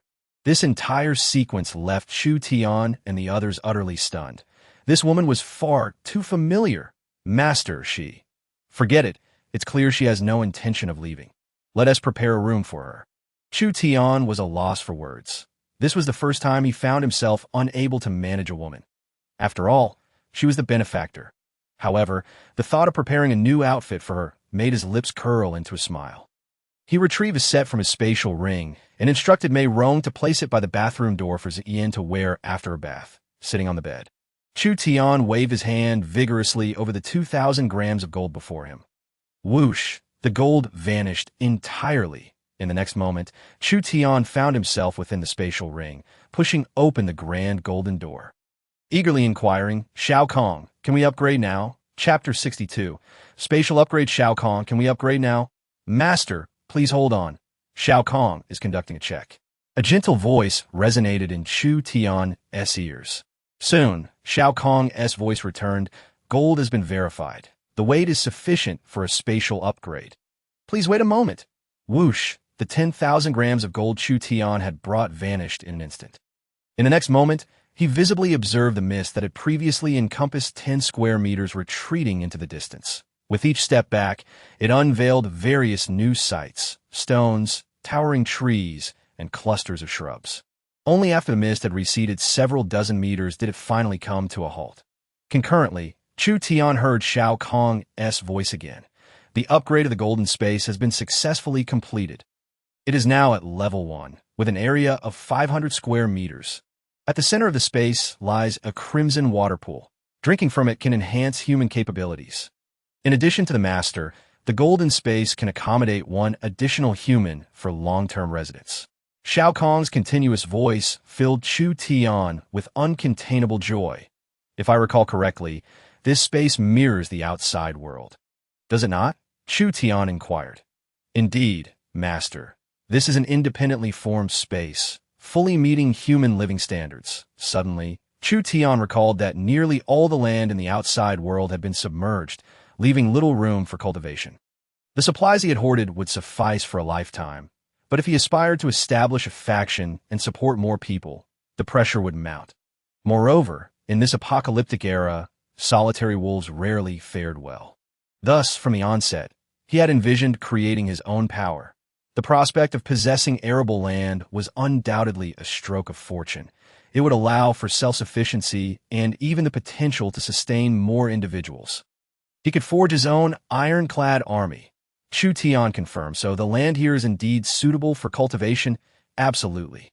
With Shao Kong's affirmation, Chu Tian was elated that he envisioned the individuals he would allow inside tasked with daily farming duties. And time acceleration could hasten growth. While it would only be 1.2 times faster than the outside world, it would significantly shorten the planning cycle. More importantly, as the golden space upgraded, this speed could be further enhanced. Even achieving 2, 3, or even 10 times the outside rate would pose no issue. It seemed Chu Tian had acquired a mobile, infinite production granary. This is absolutely exhilarating, Chu Tian exclaimed. Suddenly, his attention was drawn to a water pool nearby. Is this the mystical water that can enhance one's physique? Excited, he noticed a stone pillar standing at the center of the pool, with a groove atop it. It appeared that something had once been embedded there. However, Shao Kong had lost its memory and could not recall what it was. Chu Tian eagerly anticipated the benefits this mystical water would bestow upon him. Gulp, gulp. He drank until he could no longer continue, reluctantly rising afterward. In the next moment, before he could react, his body ignited with an unbearable heat, causing him to faint. When he regained consciousness, he could not discern how much time had passed. However, he distinctly felt invigorated, his body brimming with power. He now held the confidence that even if Li Hu stood before him, he would be unable to withstand a single punch. Although he was uncertain of the extent of his newfound strength, he understood that Shao Kong had not deceived him. He had indeed grown stronger. Congratulations, Master. Your strength has reached G level. G level. This was the first time Chu Tian had encountered such a designation, leaving him intrigued. What does this level signify? This is a classification of strength for ability users. The strength of ability users is divided into 8 levels: G, F, E, D, C, B, A, and S, from lowest to highest. Though G level is the lowest among ability users, it still surpasses the capabilities of ordinary individuals. Just how much stronger than an ordinary person? Chu Tian remained curious, as he had never heard of such classifications in his previous life. Master, simply strike a nearby stone or tree, and you shall know. Upon hearing this, Chu Tian turned and indeed saw several large trees and boulders nearby. Previously unaware of the existence of ability users, he had never considered striking a tree or stone with his fist. Such an act would undoubtedly be deemed lunacy by ordinary people. However, with Shao Kong's suggestion, he approached a large tree with a mindset to try. Taking a deep breath, he unleashed a powerful punch at the tree. Boom! A deafening sound erupted. Crack. In the next moment, the tree, as thick as a person, was effortlessly severed in two. No way. Chu Tian stood agape, exclaiming in disbelief. He stared incredulously at his fist, which bore no pain. Not even a scratch. This revelation filled him with joy that he then proceeded to unleash a flurry of punches on several more trees and boulders, shattering them into fragments. If G level was this formidable, what might he achieve at S level? Would he be able to pluck the sun and moon from the sky and shatter mountains and seas with his feet? Overwhelmed with excitement, Chu Tian once again knelt by the crimson water pool and began to drink fervently. However, this time, even after filling his stomach to the brim, he did not experience the same sensations as before, nor did his strength increase at all. Frowning, he inquired, still harboring hopes of attaining divine prowess through the water. Master, the enhancement from the crimson pool water is a one-time transformation for each individual. Lost treasures? Chu Tian furrowed his brow, glancing at the stone pillar in the center of the pool, and asked, "Is this what you refer to? Indeed, do you know what originally rested here? It would be helpful for me to have a target when I venture out to search." Chu Tian inquired. "That I cannot recall. But if you encounter it, the pillar will resonate." Chu Tian was momentarily speechless, remarking, "Isn't that akin to searching for a needle in a haystack?" "Yes, it is essentially no different," Chu Tian mused. "Nonetheless, possessing the strength of a G-level individual is indeed a cause for celebration. With our imminent journey to Building 17 in search of the heart of the ocean tomorrow night, my safety has been significantly bolstered. I must say, Xian has proven to be a timely blessing. Otherwise, despite wielding a pistol, I would have felt far less secure amidst the unfamiliar circumstances of Building 17. That reflecting on Xian, Chu Tian suddenly recalled the new outfit he had prepared for her before ascending the stairs. He wondered whether she had donned it. Given Xian's appearance and figure, she was certainly not inferior to his current 4 companions. In fact, her overall beauty could easily merit a score of 96. If she had indeed put on that outfit, it would undoubtedly be a sight to behold. With this thought in mind, Chu Tian eagerly withdrew from his spatial ring. Woof, woof, woof. Chapter 63. A sleepless night. Step aside. Move aside. You filthy mutt, get out of my way. I need to confront Chu Tian. As soon as he stepped out of his room, Chu Tian was met with Xian's disgruntled shouts echoing from downstairs. However, Ariai sat unmoving at the foot of the stairs, indifferent to Xian's raucous protests, even barking back at her. Under Chu Tian's attentive care, Ariai had grown significantly in size over the short span of a month, rivaling even an adult golden retriever, if not surpassing it. Judging by Ariai's physique and appearance, it was evident that he belonged to the breed they had previously speculated, a loyal dog that recognizes only one master. Despite still being a puppy, he had already begun to display a fierce demeanor. Otherwise, Xian would not have been too frightened to approach, merely exchanging barks with Ariai. Chu Tian found the scene amusing. The dignified negotiation he had just witnessed was nowhere to be found, as she squabbled with the dog.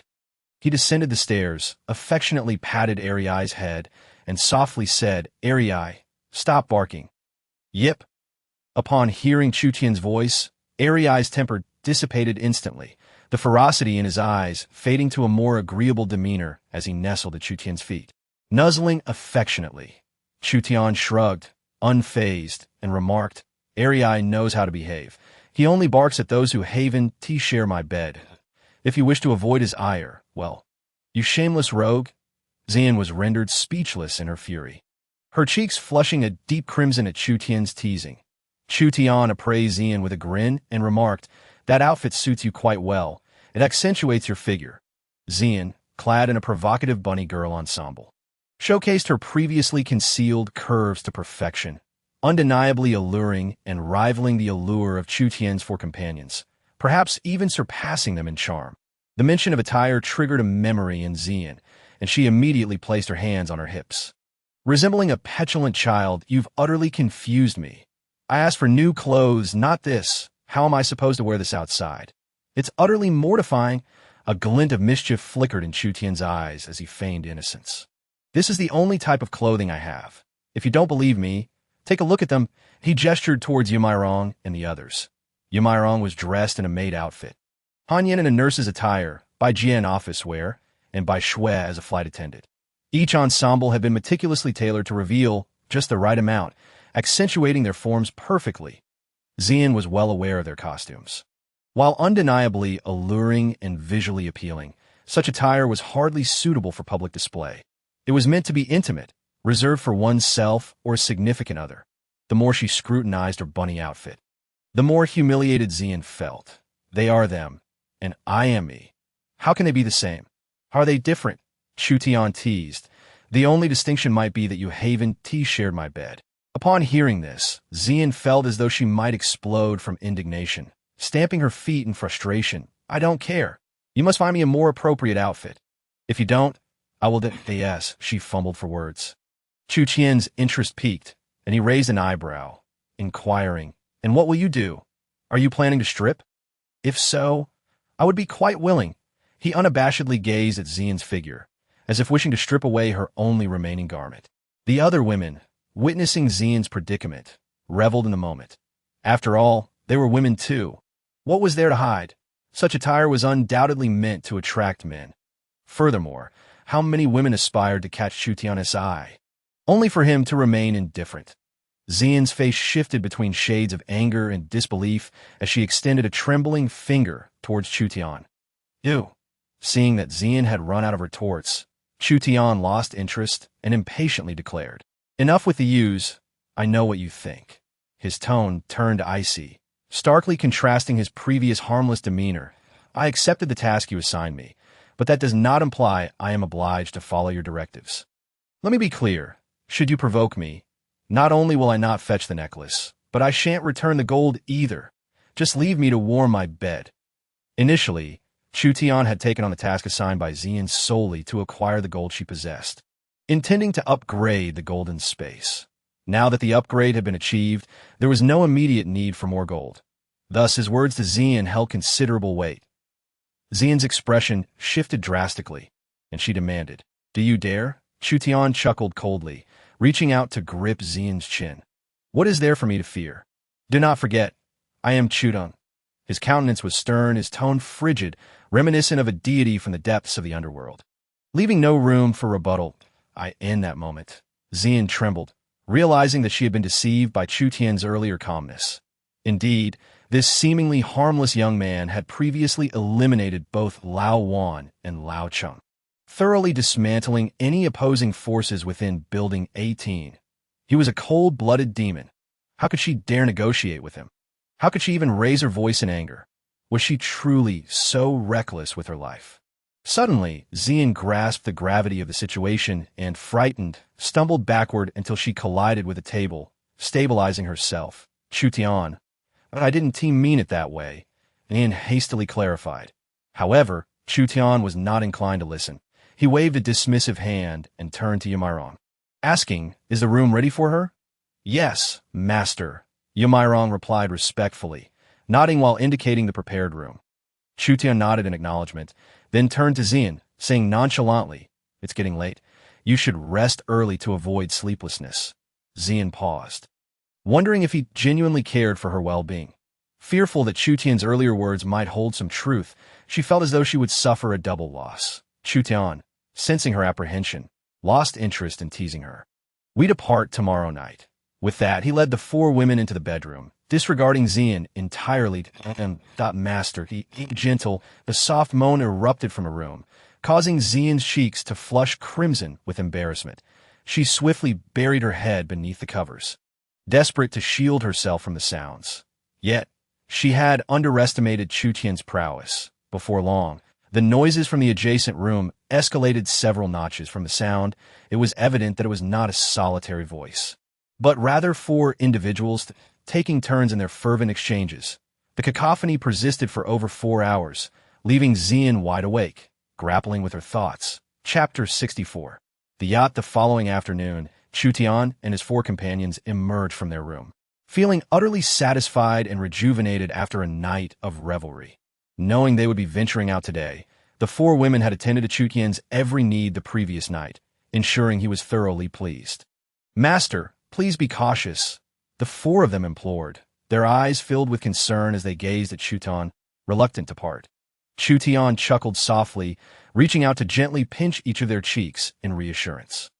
"Do not worry. I shall be fine.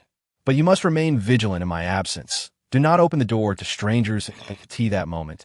I will have Ma Jiaqian come over to protect you." Han Yambing gazed at Chu Tian with eyes like autumn waters, softly saying, "Master, we will be safe here." Beside them, Bai Shui, in a state of anxiety, suggested, "Perhaps you should bring Ma Jiaqian along. It would be safer." Chu Tian shook his head in refusal, stating, "The more people there are, the more inconvenient it becomes. I only need to take Li Hu with me. With him by my side, ordinary folks will not dare to approach." Last night, while battling alongside them, Chu Tian had subtly mentioned the matter of entering the golden space for planting and farming. Initially, he considered finding someone from outside to accompany him, but after much thought, he decided it would be more suitable to select one from his four women. Firstly, the golden space is a crucial secret of his, which should not be disclosed to outsiders. Secondly, having one of his women inside would provide convenience for addressing physiological needs during future outings. Thus, last night, he proposed that they choose one among themselves to accompany him to the golden space. Bai Jie reached out to adjust Chu Tian's collar, but he looked at the four women before him, nodding in satisfaction. "Very well. When Xian awakens, have Ma Jiaqian take her to the 10th floor to find me." "Understood, master." Chu Tian glanced at Xian's door, fully aware that she had not rested well the previous night. So he chose not to disturb her, allowing her to continue sleeping. Moreover, his destination was not directly to Building 17, but rather to retrieve something of great importance: the yacht left behind by Wang Jidong. He vividly remembered that when Wang Jidong brought the Su family to Building 18, they arrived aboard his yacht, which had remained docked outside since. This time, as he headed to Building 17, Chu Tian planned to utilize that very yacht for his crossing. Accompanied by Li Hu and two of his subordinates, he made his way to the 10th floor. Along the journey through the safety passage, they encountered numerous residents, each appearing disheveled and emaciated. Many had intended to rob passers-by within the safety corridor. But upon seeing Chu Tian, they immediately became docile, offering awkward smiles as they retreated. Thus, the descent from the 27th to the 10th floor was relatively uneventful. Upon reaching the door of room 1001, Chu Tian noticed the rainwater pooling around his ankles. then slowly pulled open the partially ajar door. Creak. After being exposed to the damp air for an extended period, the security door emitted a sharp creak. Tian, go. Let's go in and take a look first, Li Hu murmured beside him. Chu Tian nodded, and Li Hu led the way with the two others following closely as they trudged through the water. Gradually exploring each room, Chu Tian's gaze fell upon the window directly ahead, where the glass lay shattered. The external storm surged at the same height as the windowsill, with waves crashing in, allowing rainwater to seep into the room. Tian go, aside from a decaying corpse, there is nothing else here. Li Hu's voice echoed from within the room a few minutes later. Chu Tian moved toward the sound. Indeed, in the main bedroom of the apartment lay a rotting corpse. The sleeping attire indicated that this individual was likely the owner of the room. Moreover, the position of the body on the floor and the chaos in the kitchen suggested that a robbery had turned fatal. With a sigh, Chu Tian turned to Li Hu and asked, "Have you located the yacht's position?" Upon hearing this, Chu Tian waded through the water to the small bedroom's window, peering outside. The broken glass allowed the storm's wind and rain to rush inside. Struggling against the elements, he squinted to see outside. Just as Li Hu had stated, the small bedroom's balcony was a good 2 meters away from the yacht, which rocked unsteadily under the influence of the tumultuous waves. After a brief moment of contemplation, Chu Tian instructed Li Hu and the others to dismantle the bed inside, constructing a makeshift wooden bridge to span from the window to the yacht. Although the planks swayed slightly, the distance was manageable, allowing a person to traverse safely. Li Hu took the lead, cautiously making his way toward the yacht. However, given Li Hu's considerable size, the moment he stepped onto the wooden planks, a loud crack resounded. The newly fashioned bridge splintered beneath him. Had it not been for Li Hu's quick reflexes, tilting back and narrowly avoiding a fall, he would have plunged into the water. Soaked but unharmed, Li Hu picked himself up, cradling his head and muttering, "Tian ge, I'm so sorry, I'm just too heavy." In response, Chu Tian broke into a smile, understanding that it was not Li Hu's fault. Nor had he anticipated the weight which shattered the wooden planks. He waved his hand dismissively, saying, "No worries, just take apart another bed and make this one sturdier." Relieved by Chu Tian's lack of anger, Li Hu led the others back to the master bedroom to chop up another bed for the bridge. Soon, a reinforced wooden bridge was brought in and laid across to the yacht. Clang! This time, due to the added weight, the wooden planks collided violently with the yacht, but fortunately, they landed securely on the vessel. Having learned from the previous mishap, Li Hu approached the yacht with utmost caution. Despite the swaying, he managed to reach the deck safely. After surveying the area and confirming that everything seemed normal, Li Hu called back to Chu Tian, "Tian ge, all is well." However, just then, a shadow flitted past the second-floor window of the yacht. Chapter 65. The shadow. Chu Tian and his two subordinates boarded the yacht one after the other. With the rain still pouring outside and the fierce winds obscuring their vision, they could see little beyond a few feet. Armed, the four of them conducted a cursory inspection on the deck, and, finding nothing amiss, proceeded toward the cabin. This yacht was 3 stories high, with a lower deck, 2 upper decks, the lower level being bedrooms. The upper level a lounge, and the topmost level the cockpit. The four of them cautiously opened the door to the lounge on the first floor. With a whoosh, the door swung open, but instead of rushing in, they paused at the threshold, observing for a moment, and only after confirming the absence of movement did they step inside with care. The scene in the lounge was one of disarray, littered with trash, and the only items on the sofa were water and liquor bottles. Fortunately, there was no sign of flooding, indicating the doors and windows had been securely shut prior. After confirming the lounge was empty, Li Hu made his way to the staircase connecting the cockpit and the bedrooms. "Tian ge, I'm going to check upstairs." That moment, Chu Tian crouched on the floor, staring intently at a bag of potato chips.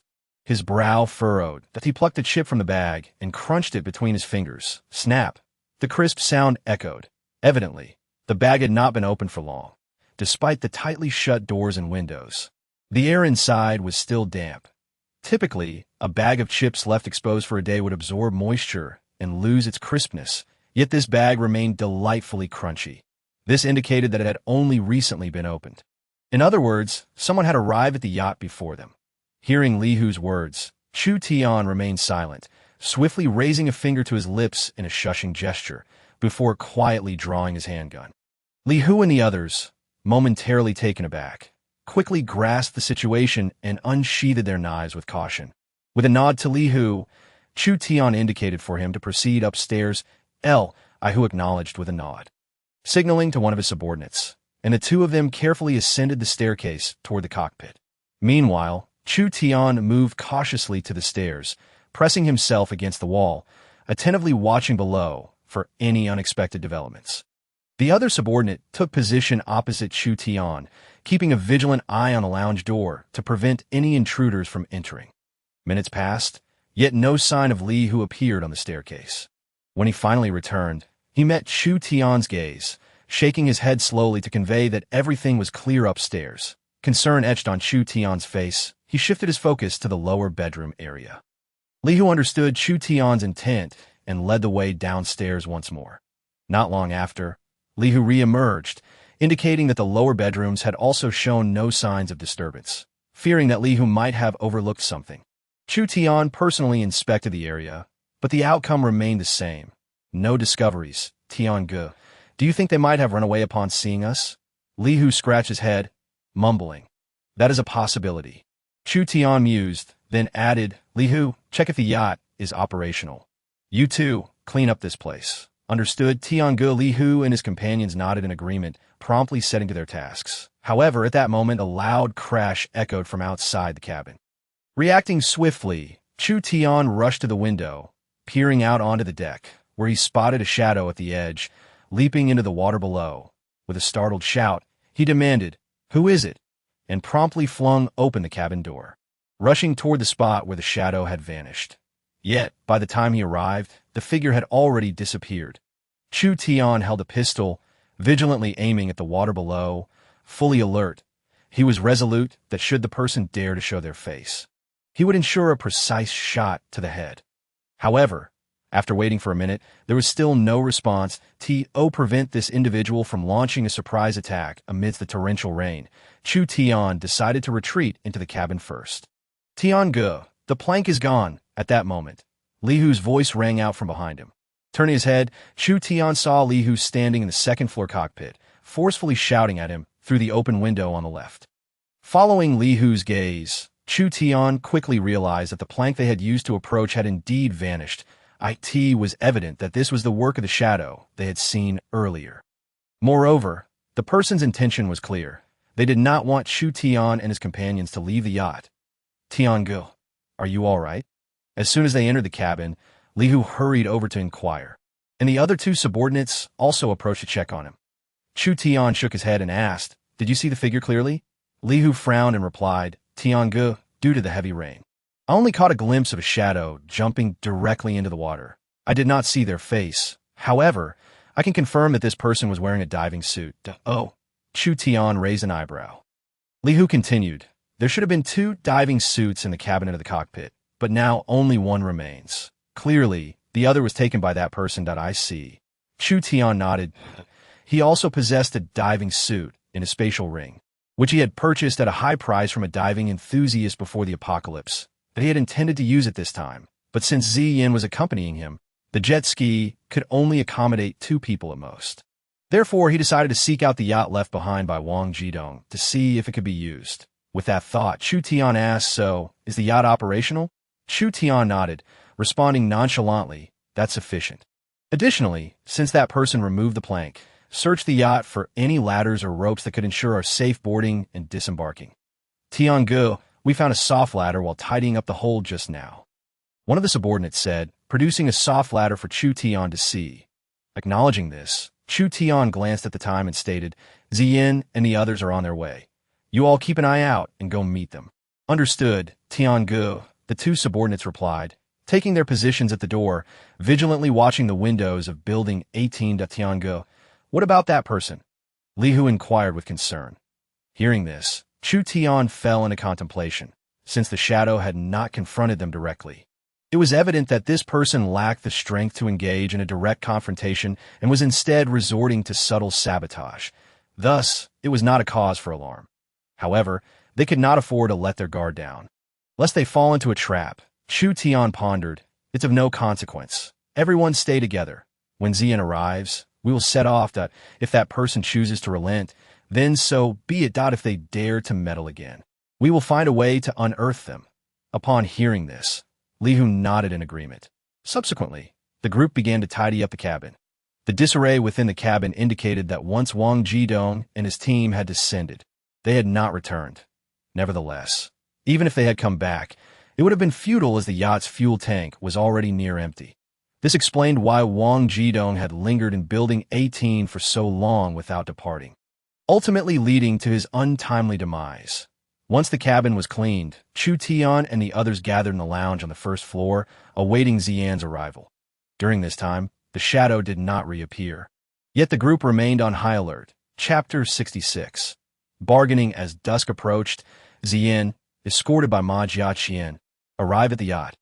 Upon her first sight of the yacht, Zian was filled with curiosity. But when she learned that there were others hiding on board, her demeanor shifted to one of anxiety. "Hey, we agreed beforehand that you would ensure my safety." Zian's expression changed, and she puffed out her chest defiantly, declaring, "Who says I'm afraid? Let us go. When do we set off?" Ma Jiaqian stated seriously. Observing the darkening sky, Chu Tian shouted toward the upper cockpit, "Li Hu, start the boat." "Yes, Tian go," Li Hu responded. And soon the powerful sound of the propeller filled the air. Moments later, the yacht began to move slowly, first reversing away from the building, and then gradually heading towards Building 17. Chu Tian, you truly are impressive. You managed to acquire a yacht. You are indeed one of the top figures in Building 18, Ian exclaimed, standing by the window as the distance to Building 17 shrank.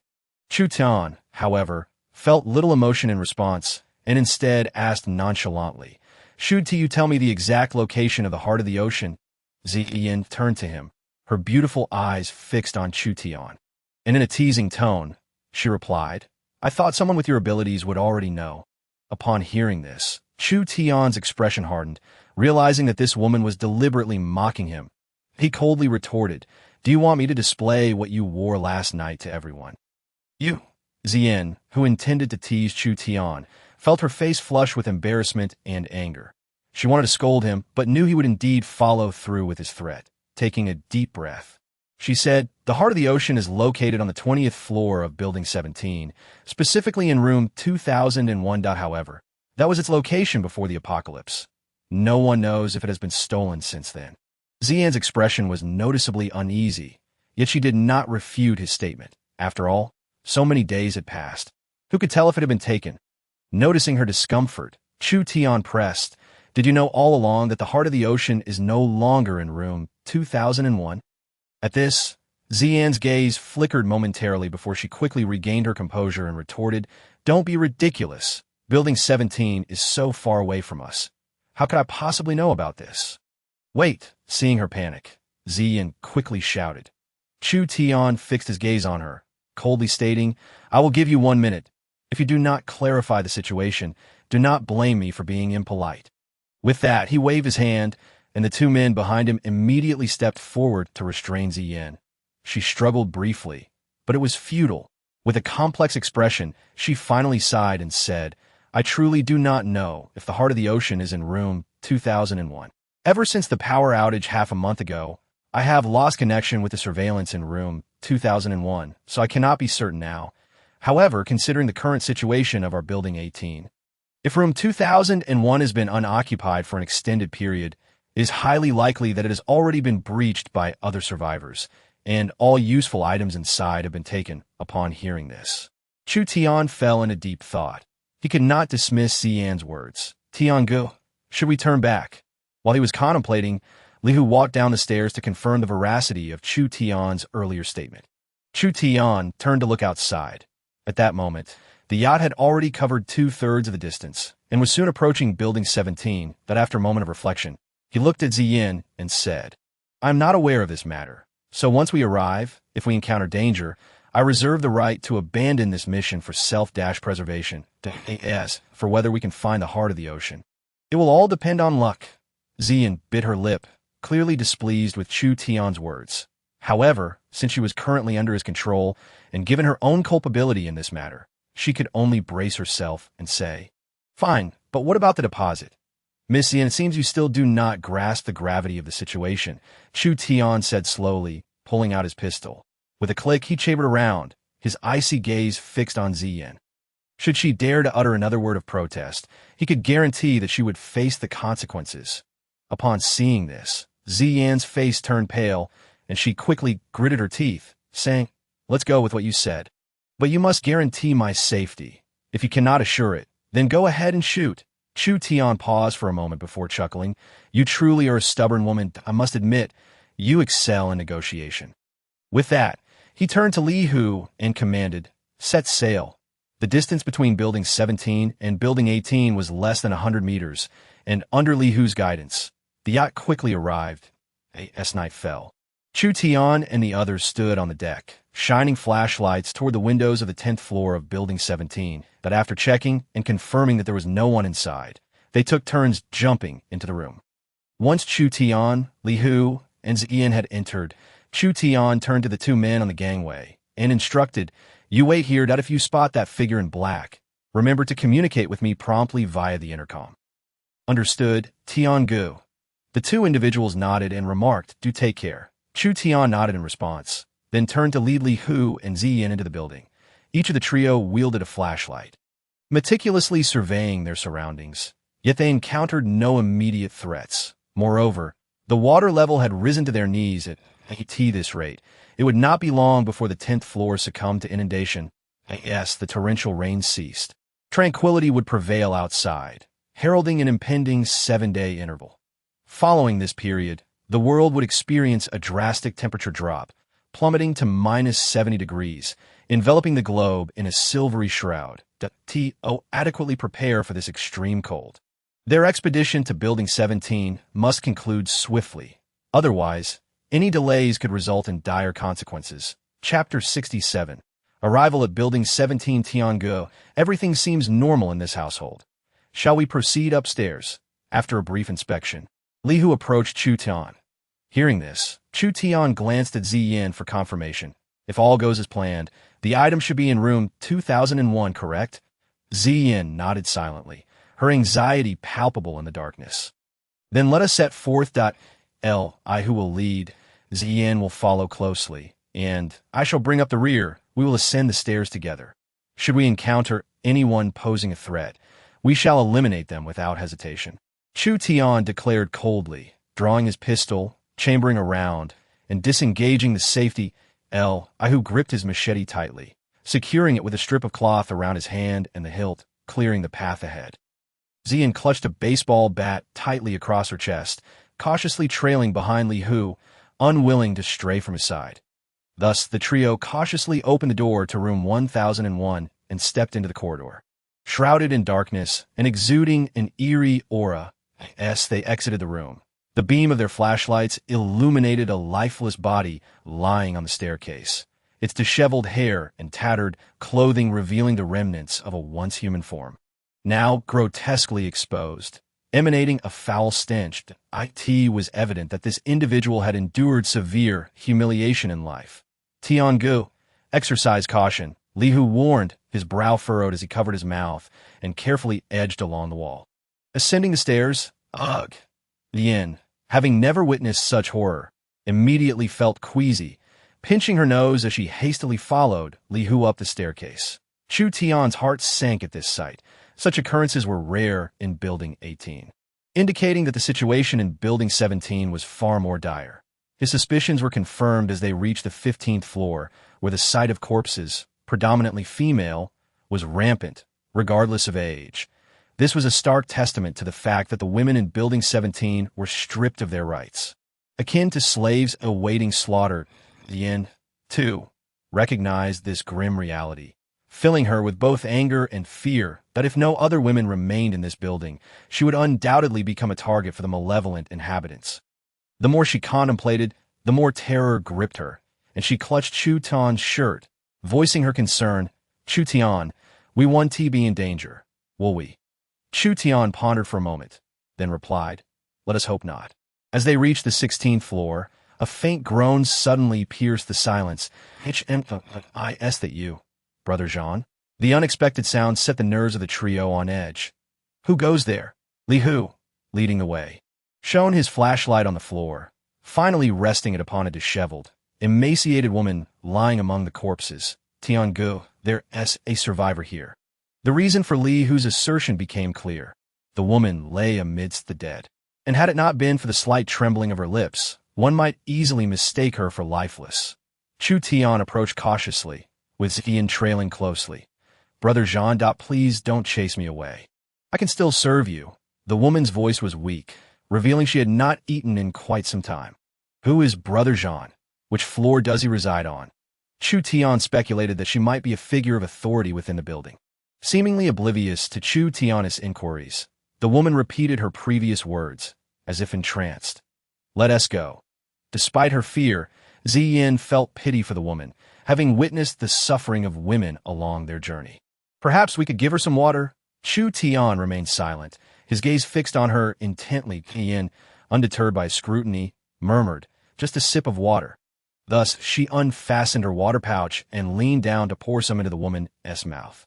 As the cool liquid flowed into her, the woman jolted as if seizing a lifeline, suddenly grasping Ziyin's wrist with both hands. This unexpected movement startled Ziyin, and despite her struggles, she could not free herself from the woman's grip. In the next moment, the woman's eyes shot open, her gaze feral and hungry as she lunged towards Zin's arm, baring her yellowed, jagged teeth. Chu Tian. Ziyin's face turned pale as she let out a piercing scream. Just as the woman was about to sink her teeth into Ziyin's arm, with a swift thrust, a steel knife pierced her chest, rendering her motionless. Her eyes widened in horror as she looked incredulously at the calm-faced Chu Tian. You. Chu Tian maintained an impassive expression as he withdrew the knife, kicking the body aside. Logically, one would expect a starving individual to react with desperation upon encountering other survivors, yet her demeanor suggested otherwise. It was clear to Chu Tian that she was merely acting. Moreover, her audacity to attack them indicated she felt invulnerable. Just as he thought this, the previously still corpses around them suddenly sprang to life. Their eyes filled with a ravenous hunger as they fixated on the trio, eager to devour them alive. Chapter 68. The condition of Building 17. Chu Tian and his companions found themselves encircled by several survivors, all exuding a repulsive stench. The glimmer of hunger burned in their eyes, devoid of any sympathy for the nearly lifeless woman on the ground. Some even licked their parched lips at the sight of her, as if she were a coveted delicacy. This alone illustrated the dire situation of the survivors in Building 17, far worse than that in Building 18. The civilization had utterly collapsed here, descending to the level of cannibalism. Hand over your food, and we may spare your lives. A notably tall man approached the trio, confronting them directly. You think you can take our lives with just that? Li Hu stepped forward, shielding Chu Tian and Ziyin with his imposing figure. With a resounding thud, he struck his chest with his fist, producing a deep echo. Any normal person would be deterred by Li Hu's display, yet the man and the other survivors remained unfazed, their expressions vacant and devoid of emotion. Fear tactics held no sway over them. Even death seemed to evoke no trepidation. Chu Tian, what should we do? Ziyin's voice trembled. This was her first encounter with such a terrifying scene. Compared to the situation in Building 18, this was exponentially more perilous. Observing her distress, Chu Tian placed a reassuring hand over her grasp on his clothing, his expression steady as he stepped from behind Li Hu to face the man directly. If you seek food, I can provide it. Chu Tian produced a plastic bag filled with provisions from behind him. The man's eyes lit up, and those of the survivors behind him gleamed with anticipation as they reached for the food. But Chu Tian was quick to retract the bag behind him once more. What is your intention? The man halted, furrowing his brow as he scrutinized Chu Tian. Chu Tian recognized that the man had not lost his rationality upon seeing food, indicating that a trace of humanity remained within him. The man's expression shifted as he observed the cleanliness of Chu Tian and his companions, their unfamiliar faces. You are outsiders? At this revelation, the previously vacant eyes of the surrounding survivors sparkled with newfound interest. Outsiders? The outside world is flooded. How did you manage to arrive here? Are you with the authorities? Have they come to rescue us? Is there a safe base? Take us there. I can't bear to remain in this hell for another minute. A ripple of agitation surged through the survivors as the leading man eagerly awaited Chu Tian's response. Sighing inwardly, Chu Tian understood that these individuals had been driven to despair by the apocalypse. However, all he could do was negotiate a fair exchange. I am a survivor from Building 18, not affiliated with any authorities. Chu Tian did not disclose his intentions to the group, as he was uncertain about their reliability. His words immediately dampened the spirits of the crowd. It turned out they were not affiliated with the authorities. However, some astute individuals quickly reacted, pressing him with questions. You possess such a wealth of supplies. Is it possible that Building 18 was unaffected by the flood? This inquiry reignited hope among the others. If that were the case, could they seek refuge in Building 18? Chu Tian furrowed his brow. Taken aback by the swiftness of their responses, he shook his head and replied, "Not much different from you." Just as the man at the forefront was about to inquire further, Chu Tian interjected. "Are you not interested in these provisions?" His tone was frigid, laced with an undercurrent of menace. The man's expression darkened as he pondered for a moment before coldly retorting, "Are you threatening us?" "I merely speak the truth," Chu Tian replied, equally unyielding. Elihu, standing nearby, hefted his steel blade, casting a fierce glare at the man. Yet the man showed no sign of fear, instead scoffing, "There are only 3 of you. While we number 6, what makes you think you can intimidate us? In the end, you may find yourself at a greater loss." Upon hearing these words, the survivors behind him turned their attention to the voluptuous Cian, swallowing audibly and chuckling in a peculiar manner. Terrified by their gaze, Zian instinctively shrank behind Chu Tian, trembling. Chu Tian, however, merely smirked at their foolishness. With lightning speed, he readied his handgun and pressed it against the man's temple without hesitation. If the man dared to make a move, Chu Tian would not hesitate to pull the trigger at a gun. The man's bravado evaporated in an instant, leaving him frozen in place, though they lived in a post-apocalyptic world. Such weapons were not easily come by. Was this individual a soldier or a gangster from the world before? If so, he was certainly not to be trifled with. Chu Tian's voice dripped with impatience. He shook his head in disbelief, questioning why some individuals only chose to compromise when faced with the specter of death. What gave them such misplaced confidence? Who is the boss Jean that the woman mentioned earlier? How many survivors remain in your Building 17? And how are they divided? Chu Tian posed 3 critical questions in succession. The man's eyes flickered, betraying a hint of trepidation. Noting this, Chu Tian pressed the gun firmly against his head. "Warning, you would do well not to play tricks. Otherwise, I will ensure that you meet a most gruesome end. You must understand how delighted people are to have a meal of meat in these times." The man shuddered. Chu Tian's words rang true. They would never waste fresh corpses, especially after witnessing the woman he had just killed. The man nodded cautiously and replied, "Currently, less than a third of the survivors in Building 17 remain, and they split into 2 factions. The first faction, led by the boss Jean, occupies the upper floors above the 20th, making them the strongest force in Building 17. The second faction consists of groups like us, scattered across the lower floors, competing fiercely for survival. How many members does boss Jean's faction have, and what weapons do they possess?" Upon learning that the rival faction occupied the upper floors, Chu Tian knew he would have to deal with them soon. Moreover, given the current circumstances, it was highly probable that the heart of the ocean had fallen into boss Jean's hands.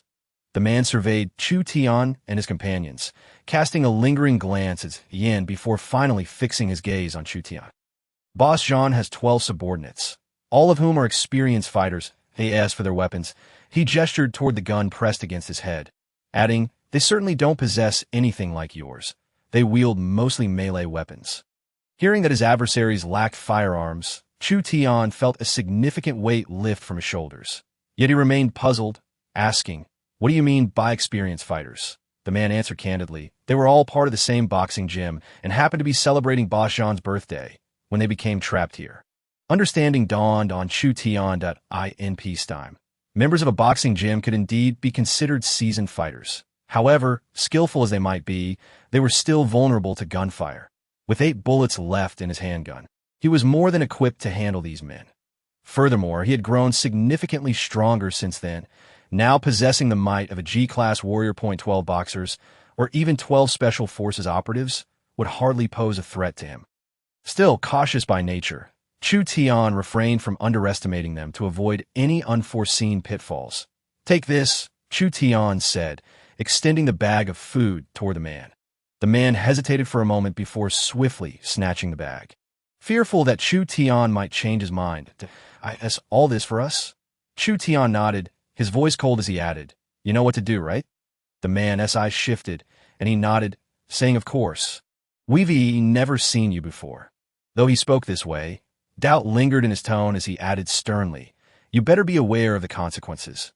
Otherwise, I will ensure your suffering is beyond imagination." As the trio began to ascend the stairs, several other survivors rushed forward, encircling the man. "Damn it, don't hoard it all. There's enough for everyone." The man cursed, but his protest fell on deaf ears as the others lunged for the food. Seeing this, he too joined the fray, grabbing some supplies for himself before retreating to the side, allowing the others to scramble for the rest. Soon, a young survivor, mouth stuffed with food, mumbled, "Brother Phone, these folks clearly have more supplies. Letting them go just like that seems too generous, doesn't it?" Brother Phone was the man who had been leading them, that he hadn't eaten in 3 days and was ravenous that moment. Another survivor took a few gulps of water, panting, and said, "They have guns. What do you expect us to do? Are you looking to get yourself killed? In this world, with meals few and far between, one could either starve or be killed at any moment. It was better to take a risk and seize the opportunity." The young man scoffed at this notion. Another survivor, smirking, retorted, "Then you go ahead. They haven't gotten far, and you'll surely catch up to go take them out." With that, he shot the young man a disdainful glance. "Brother Phone, you should speak up," the young man insisted, turning his gaze back to Brother Phone, as did the others. Brother Phone stuffed the last morsel of food into his mouth, surveying the group before coldly stating, "First, we need to deal with Ollie. Otherwise, she'll start to stink by tomorrow. And we want to be able to eat her." Ollie was the woman whom Chu Tian had just killed. Upon hearing this, the crowd froze. Expressions varied as they processed the suggestion, though they often resorted to cannibalism.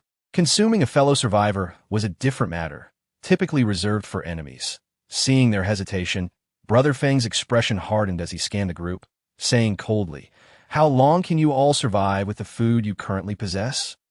At this, they all glanced down, realizing their rations were nearly depleted, likely lasting only until the following day. Some, with larger appetites, were already down to their last scraps. Though they remained silent, their actions revealed the grim truth. "What are you staring at? Get moving." Brother Phone barked, prompting several survivors to immediately rise and drag Ali's corpse into a room. Within moments, anguished screams and the sound of chopping echoed from within, revealing that Ali had not died completely and was being brutally dismembered. Yet, this was a necessity. In this post-apocalyptic world, without any medical resources, any injury was tantamount to a death sentence. While Ali's demise stirred some emotional turmoil among the group, thoughts of the additional food quickly overshadowed their sadness. "Brother Phone, you still haven't said what we should do about those others," the young man pressed on, unwilling to relent. Brother Phone cast a deep glance at him before surveying the others, stating, from the tone of that man, "It's clear he will likely confront Boss Jean and his faction, so we will wait and see how things unfold. However, we must also make plans. Shall we? Take 2 others and head to the 10th floor to see how they made it here. If they have a means of transportation, we may have a chance to leave." "Exactly. If these people manage to come here, they must have a way." Brother Feng's wisdom was apparent. The young man's eyes sparkled with excitement, instantly resorting to flattery. Brother Feng urged him, and Shaoli promptly set to work. Meanwhile, Chu Tian, accompanied by Li Hu and Ziyan, had already arrived at the 18th floor. Perhaps it was too late, as neither the 17th nor the 18th floors displayed any signs of the earlier commotion. The inhabitants of these levels had likely retired for the night. However, as they reached the stairwell leading to the 20th floor, the 3 of them were taken aback. "Brother Tian, it's locked. We can't get in," Li Hu muttered, straining against the door with all his might. Yet it remained unyielding. Chu Tian gazed at the imposing iron gate before him, equally bewildered. How on earth did they manage to obtain such a formidable barrier? Their security awareness is indeed quite impressive. Chapter 70. Ruthless action after several attempts. Li Hu still could not budge the door, Li Hu, step back a bit. Bang! With a swift kick, Chu Tian sent the iron gate flying, distorting its very shape. Li Hu gaped in astonishment, silently marveling at Brother Tian's unexpected ferocity. This force must surely be several thousand pounds. He, too, was left agape, her expression one of disbelief. Chu Tian, whose physique seemed rather slender, had somehow unleashed such strength, leaving one incredulous. Yet, recalling the endurance and explosive power he exhibited the previous night, Ziyin felt a flush of warmth on her cheeks, pondering that perhaps he truly possessed such capabilities. Meanwhile, Chu Tian nodded with satisfaction, internally exclaiming, "Truly, the strength of a G-class warrior, such a heavy iron door, and I sent it flying with a single kick." His confidence swelled. "Stop dawdling. Let us go. Brother Tian, do you think that commotion might attract their attention?" Li Hu, trailing closely behind, expressed his concern. After all, he had just learned from that individual that the gang led by Boss Jean consisted of boxers, making them quite formidable. "I'm just worried they might not even know we're here." No sooner had he spoken than, bang! Chu Tian raised his leg and kicked the door to room 2001, sending it crashing into the room with a resounding thud that echoed throughout the corridor. Now aware of his own strength, he felt no need to hold back against this motley crew. Indeed, sheer force could break through any barrier. As expected, the tremendous noise instantly roused Boss Jean's subordinates within. What the hell was that? Get up and check. Two men, previously in deep slumber, sprang from their beds. As they exited their bedroom, they were met with the sight of Chu Tian and his companions rummaging through the room with flashlights. "Who are you? How dare you trespass into our home?" shouted one of the tattooed young men, glaring at Chu Tian and his group. Chu Tian acknowledged the two, but regarded them with indifference. Turning to Ziyin instead, "Oh, you know, where the heart of the ocean is kept." In stark contrast to Chu Tian's calm demeanor, Ziyin appeared noticeably anxious. "I remember it's in the safe next to the nightstand in the master bedroom." "Then let us take a look," Chu Tian replied softly, glancing at Li Hu beside him. "Can you handle these two?" Though the men before them were robust, they paled in comparison to the towering Li Hu, who stood over 6 feet tall. Furthermore, having once been a fitness coach, Li Hu had dabbled in boxing as well. With a grin, he confidently replied, "Just a couple of small fry, Brother Tian. You all go ahead and search for what you need." Chu Tian nodded and began to lead Ziyin toward the master bedroom. However, barely had they taken a few steps when the tattooed man blocked their path, shouting, "Where the hell do you think you're going? Didn't you hear me talking to you just now? Get lost before I get angry." At that moment, Li Hu stepped forward, his voice low and menacing. "Kid, your opponent is me." He then turned to the silent, grim-faced man beside the tattooed one and added, "And you too." Bang! With that, Li Hu struck his own chest with a resounding thud, creating an ominous sound. The grim-faced man coldly remarked, "Let us deal with this big brute first. Those two are no threat." "Fine, let this muscle-bound fool learn what true ruthlessness is." The tattooed man spat, charging at Li Hu, followed closely by the sinister-looking man. However, Chu Tian surmised that the safe had likely been pried open, and its contents had already fallen into Boss Jean's hands. Upon reaching the master bedroom, they found, unsurprisingly, that not only was the safe missing, but all the furniture and appliances had been cleared out as well. Subsequently, Chu Tian and Ziyin checked other rooms, only to find the same result. The safe had likely been taken away. "This is quite the predicament," Chu Tian remarked. "What should we do now?" Ziyin expressed her concern, fearing that Chu Tian might hesitate to offend Boss Jean and thus abandon the mission. She watched him anxiously. Sensing her gaze, Chu Tian chuckled lightly and teased, "Miss Z, it's rare to see you so flustered. Stop mocking me. What are you really thinking?" Ziyin retorted, her eyes darting away momentarily before she steeled herself. Chu Tian glanced at the two subdued men beneath Li Hu's grip and smirked. "Now that we're here, Chu Tian, have no intention of backing down." With that, he strode directly toward Li Hu. "Big guy, let me go. Otherwise, Boss Jean will not spare you." The tattooed man was firmly pinned beneath Li Hu, unable to move, yet his mouth remained defiant. In contrast, the other man, with a sinister expression, maintained his composure and fixed his gaze on Chu Tian. "Who are you, and why are you in our building? We don't seem to have any grudges, do we?" he inquired directly. Chu Tian scoffed, "You're much smarter than that loudmouth." I won't beat around the bush. I'll be direct. He pointed toward the master bedroom. Where did the safe in that room go? Before the grim-faced man could respond, the tattooed one, still seething from earlier humiliation, erupted. Kid, the entire 17th floor belongs to us. Why should we tell you about our belongings? Enough. Chu Tian's expression darkened as he issued a chilling command. Kill him. At these words, Li Hu gripped the tattooed man's head and twisted fiercely. Crack. The man's head snapped, his eyes widening in disbelief. But it was too late. He had already drawn his last breath. Seeing Chu Tian and the hulking figure act so ruthlessly, the grim-faced man's nerves snapped, and he obediently exclaimed. The safe was already moved to the top floor by Boss Jean's men. If you want to find what's inside, I have no idea if it's still there. You'll have to ask Boss Jean. Chapter 71. Mutual intentions. Noticing that the man did not appear to be lying, Chu Tian queried, Where can we find Boss Jean? The grim-faced man, pinned beneath Li Hu, felt the crushing pressure and stammered. At this hour, he should be sleeping on the top floor. After a moment's contemplation, Chu Tian deemed it prudent to ask further. How are your men distributed? He recalled that the man downstairs had mentioned there were 12 subordinates under Boss Jean, yet he had only encountered 2 so far. The whereabouts of the remaining 10 were still unknown. Upon hearing this, the grim-faced man hesitated momentarily, a flicker of fear crossing his features, which did not escape Chu Tian's notice. You needn't remind me. The man gritted his teeth in response. But even if I told you, Boss Jean wouldn't spare me. Either way, I'm dead. Why should I tell you? After saying this, the man shut his eyes, resigning himself to fate. Observing this, Chu Tian understood the man's intentions. That he smiled. If what you say is true, I can offer you a chance at survival. The man opened his eyes, skepticism etched on his face. Why should I trust you? Chu Tian's cold smirk lingered. Oh, you have any options? You.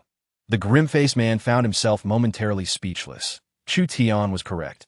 He could not deny it, yet he also recognized that if he disclosed the distribution of Boss Jean's subordinates, his fate would be sealed regardless. Thus, he closed his eyes once more, refusing to speak. Brother Tian, should we take action? Li Hu inquired, noting the man's obstinacy. This was the first time Chu Tian had encountered such resolute individuals since the apocalypse. Piquing his interest in need. Let us take him along and show him our strength.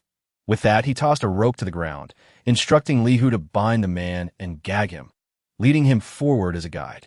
Meanwhile, on the yacht dock by the 17th floor, 2 of Chu Tian's subordinates were seated in a storage room on the first floor, consuming snacks while observing the surroundings.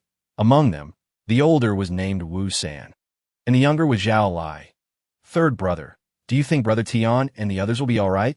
Zhao Lai took a bite of bread and sipped some mineral water, tilting his head back to swallow. Ever since he joined Chu Tian, it turned out to be just as Ma Jiechi had said. He had never once worried about food. Although his daily meals consisted solely of bread and mineral water, it was certainly better than the days when he barely managed to eat once a day and went to bed hungry. Moreover, this lifestyle had surpassed that of at least 95% of the survivors. Wu San felt similarly, perhaps due to his older age. The security he felt after joining Chu Tian, free from the worries of sustenance, had solidified his resolve to follow Chu Tian for life, provided that Chu Tian did not disdain him. Upon hearing Zhao Lai's words, Wu San felt a tinge of concern but remained confident in Chu Tian. Rest assured, Building 17 will undoubtedly be under Brother Tian's control. Indeed, Sengu, you speak the truth, Zhao Lai nodded in agreement. His worries dissipating, suddenly, a loud crash echoed from the deck, startling the 2 men, who quickly rose to peer outside. The darkness rendered it impossible for Wu San and Zhao Lai to discern the situation. So they cautiously called out, You go ahead, and I'll follow behind to prevent any ambush. That Wu San instructed Zhao Lai. Their camaraderie was strong, and Zhao Lai, trusting Wu San, led the way as Zhao Lai stepped out of the cabin. Wu San closely followed, pressing his back against Zhao Lai's. They advanced slowly. Have you noticed anything unusual? After a while, seeing nothing behind them, Wu San inquired No, it might have just been the wind causing something to hit the yacht. Zhao Lai speculated after thoroughly checking every corner of the deck with his flashlight. The 2 cautiously made their way back inside, the entire process devoid of any incidents. Just as they closed the door, a shadow leapt down from above. darting past unnoticed by both Wu San and Zhao Lai. Seeing Wu San struggling to keep his eyes open, Zhao Lai said, "Sangu, if you're feeling tired, you can rest on the sofa for a while. I'll keep watch, and if anything happens, I'll call you to." Wu San contemplated for a moment. Then, without hesitation, yawned and replied, "All right, I'll take a short nap, and I'll switch with you later in the night. Sleep well." Zhao Lai nodded. However, just as Wu San was about to lie down, several loud crashes and chaotic noises erupted on the deck once again. Clang, clang, clang. Brother Feng, just as you suspected, those three indeed have some means of transportation. And it appears to be a yacht. Yes, yes, quickly go up. In the rainy night, several figures, agile as monkeys, used wooden planks to fashion a makeshift ladder and leaped onto the deck. Qian Feng gazed at the grand yacht, his heart racing with excitement, his eyes even moistening. "It truly is the yacht. Heaven has not forsaken me." After a moment of reflection, Qian Feng burst into uproarious laughter, joined by several of his companions, as they were about to enter the cabin. The door suddenly swung open, and the bright beams of two flashlights blinded them, forcing them to shield their eyes. "Who are you?" Qian Feng asked, squinting at the two figures slowly emerging before him, his voice sharp and commanding. "That question should be directed at us." Wu San, brandishing a machete in one hand and a flashlight in the other, bellowed, ready to strike. "Who are you, and why are you on our boat?" Wu San refrained from immediately driving them away, as he suspected these individuals had been sent by Chu Tian. However, Zhao Lai shattered Wu San's assumption. "Sangu, I just spoke with Brother Tian on the intercom about what happened here. He said they are not our people and instructed us to handle it ourselves." "Handle it ourselves?" Wu San's gaze turned cold as he regarded the opposing group without a hint of fear. Zhao Lai, understanding Wu San's intent, tightened his grip on the steel pipe, preparing for confrontation. Wu San shouted fiercely. The members of Qian Feng's group were initially taken aback, but soon erupted into laughter. "Ha. You must be blind.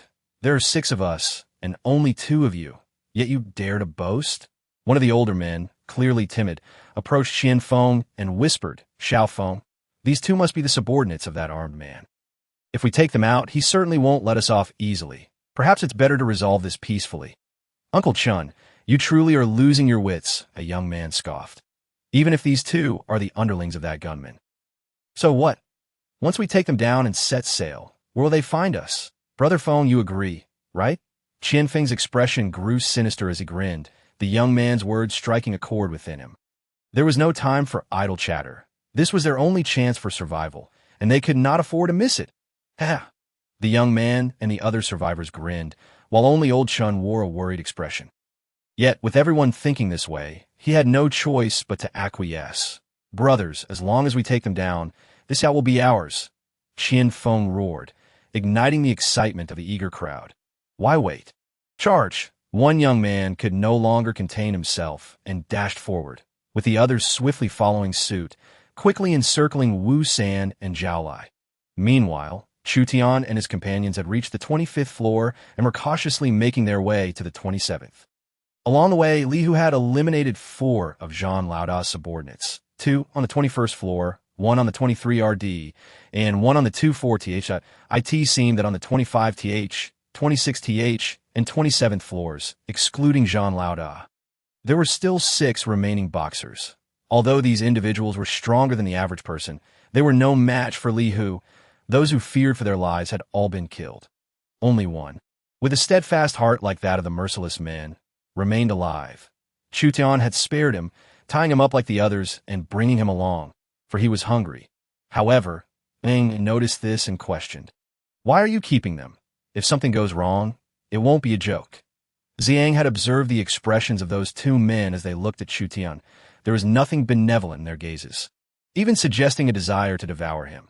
"Leave it be. The truth will reveal itself in due time." With that, Chu Tian approached the door of room 2501. Boom. Chu Tian kicked the door open, sending it flying once again. The loud noise immediately captured the attention of those inside. "Who the hell is so bold as to kick down my door?" A booming voice echoed, followed by a burly figure stepping forth. This man was nearly as tall and robust as Li Hu, imposing in stature. The 2 stood face to face, neither willing to yield. "Who are you? Our building 17 has no such character. State your name." "Tiao Lang, blocked from seeing Chu Tian and the others by Li Hu, bellowed at him. Hu, hearing this, cracked his neck and scoffed. Humph, you don't deserve to know my name. His presence was as fierce as a tiger. His voice, thunderous. Tiao Lang had not encountered an opponent of his size in a long time, igniting a competitive fire within him. As soon as he finished speaking, Tiao Lang launched a powerful punch aimed directly at Li Hu's face. What arrogance! Li Hu was equally eager to challenge him, stepping forward to counter with a heavy blow aimed at Tiao Lang's fist. Bang! Their fists collided with a resounding thud. Both men staggered back a few steps before regaining their balance. Neither conceding defeat. In that moment, a fierce battle spirit ignited between them, as if they were both relishing the challenge of facing a worthy opponent after so long. Again, Li Hu roared, and Tiao Lang echoed. I'm not afraid of you. Whoosh! The air crackled as their fists flew, each strike landing with force, the battle escalating into a fierce contest. At this moment, Chu Tian, Zhang, and even the bound men all focused intently on the thrilling conflict between Li Hu and Tiao Lang. Just as their struggle reached a fever pitch, a voice suddenly broke through the tension. Lao Shi, Lao Jiao, how did you end up tied up? While Li Hu and Tiao Lang continued their fierce exchange, Chu Tian and Zhang turned to the doorway, where two figures appeared. Judging by their athletic builds, it was evident they were also accomplices of Tiao Lang, subordinates of Zhang Laoda. The bound men, upon seeing the newcomers, emitted muffled sounds, signaling for help. However, the two at the door hesitated, their attention drawn to the intense battle between Tiao Lang and a large man before finally landing on Chu Tian. One handsome gentleman cast a fleeting glance at Xian before turning towards Chu Tian and inquired, Dear brother, I am Su Ming. I wonder what offense my two companions have committed to warrant such treatment from you. Should they have indeed erred, I, Su, am prepared to offer my sincerest apologies on their behalf. And I kindly request that you release them. Upon hearing this, Chu Tian chuckled lightly, saying, At last, I have encountered someone who speaks like a reasonable human. Alas, Lao Jiao and Lao Shi appear to be resisting, glaring at Chu Tian while emitting pitiful whimpers. However, Chu Tian paid them no heed, stepping forward to address Su Ming and the silent man beside him. Are you capable of making decisions for Zhang Laoda? Su Ming, eloquently articulating his thoughts, clasped his fists and replied, I am but a humble individual, the second of the 13 guardians that in my elder brother's absence. My words do indeed carry weight. That is sufficient. Chu Tian remarked, visibly pleased. Had your companions displayed the same level of understanding as you upon their arrival, they would not have met their demise. The moment those words were uttered, both Su Ming and the man beside him were taken aback. Particularly the latter, who bellowed, What did you say? This man, known as Zhou Fong, was the 5th of the 13 guardians. You shall pay with your life. As Zhou Fong prepared to rush forward, Su Ming swiftly interjected.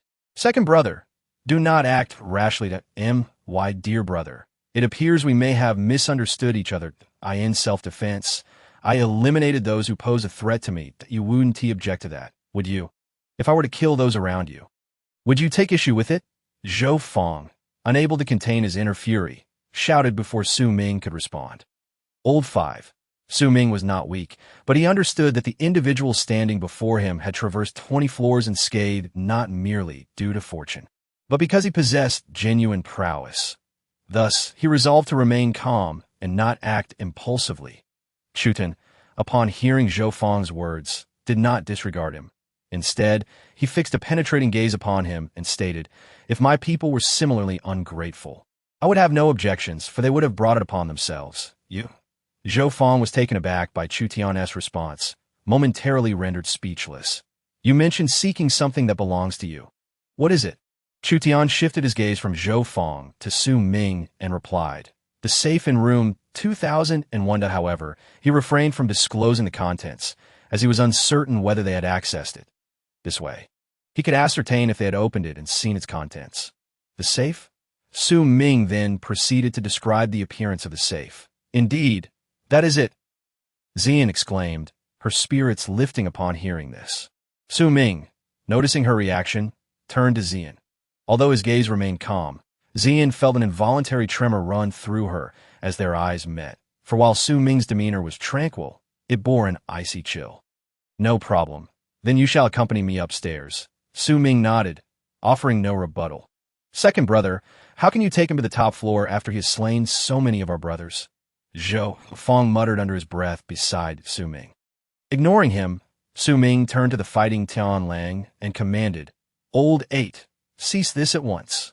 Although Tian Lang seemed unsatisfied with the fight, upon witnessing the silent gaze of Su Ming, he exhaled heavily and retreated until he was at a safe distance from Li Hu, finally halting his movements. Seeing this, Li Hu also directed his attention towards Chu Tian.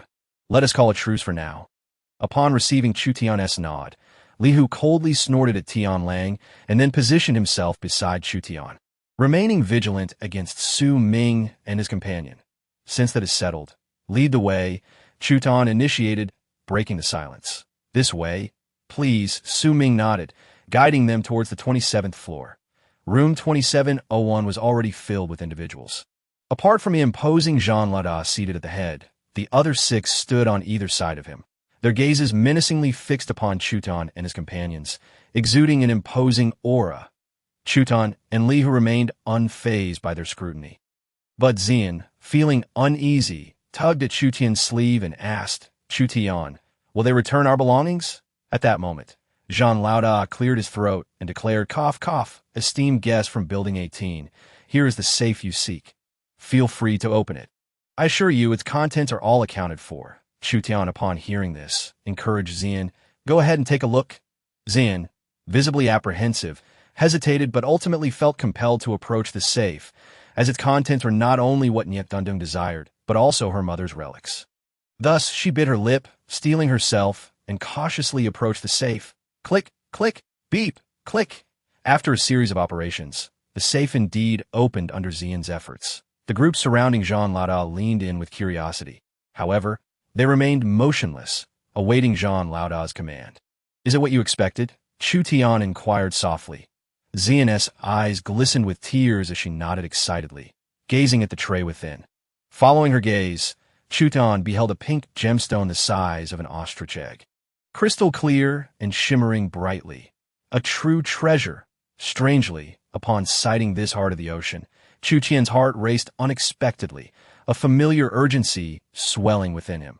Yet as they turned to leave, they were startled to find Su Ming's figure suddenly materializing behind them. Su Ming stepped forward, his previously amiable demeanor replaced by a chilling countenance, as he remarked, "Brother Chu Tian, have you forgotten something?" Chu Tian scoffed, fully aware that this group would not simply let him depart unscathed. "In feigned ignorance, what I seek is indeed this item." "I have forgotten nothing," Su Ming smirked, interlocking his fists, exerting pressure that produced a crackling sound. "While you have found your belongings, you have yet to settle our interest." "Interest?" Chu Tian sneered. "Are we not entitled to a token of appreciation for safeguarding your belongings for so long? Moreover, considering you have slain so many of our kin, should there not be some form of compensation?" Chu Tian's expression darkened at Su Ming's words as he shielded Xian behind him, coldly stating, "Compensation can be arranged, as can interest. However, what?" Su Ming pressed that "It solely depends on whether you live to claim it." With that, Chu Tian swiftly drew his handgun and pressed it to Su Ming's forehead. Taken by surprise, Su Ming instinctively shouted to the others who were about to spring into action, "Do not move." "He has a gun." The others stood frozen, incredulous at the revelation. "What? This fellow actually possesses a gun. How could this be possible? The Dragon Nation has stringent regulations regarding such weapons. Surely, what he wields cannot be real. Indeed, it must be a fake."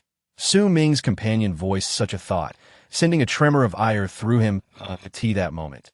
Jean Lauda, who had remained silent, finally rose to his feet. In the modern urban landscape, a firearm is undoubtedly one of the most lethal instruments. Brother, let us discuss this calmly.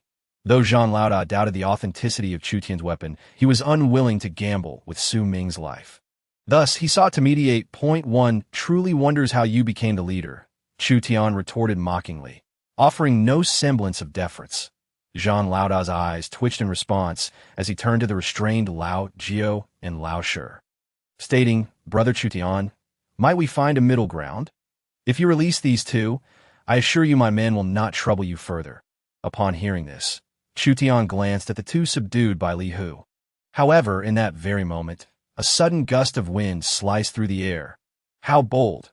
He could scarcely believe that Jean Lauda, who had appeared harmless moments before, seized the opportunity of Chu Tian's diverted gaze to launch an attack.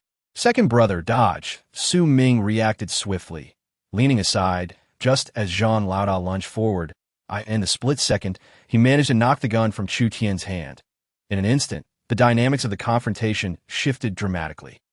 Chu Tian felt a sharp pain in his wrist, but with the chair hurtling towards him, he had no time to spare for the lost weapon.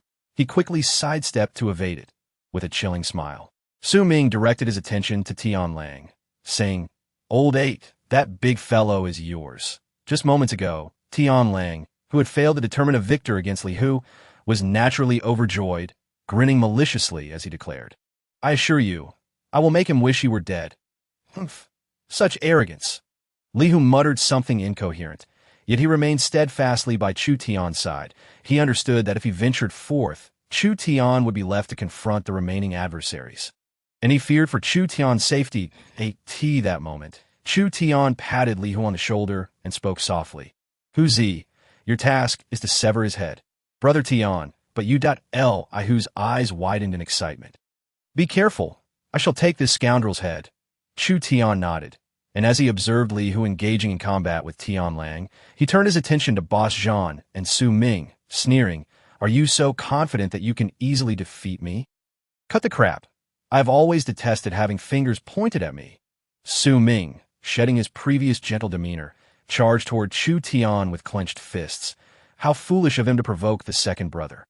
After all, the second brother was the only one among them to have claimed the provincial boxing championship. This fool was surely doomed. We can't afford to kill him so easily. That would be far too merciful. He is responsible for the deaths of 4 of our brothers. Indeed, let the second brother subdue him, and we shall relish in torturing him, slicing off pieces of his flesh for hot pot.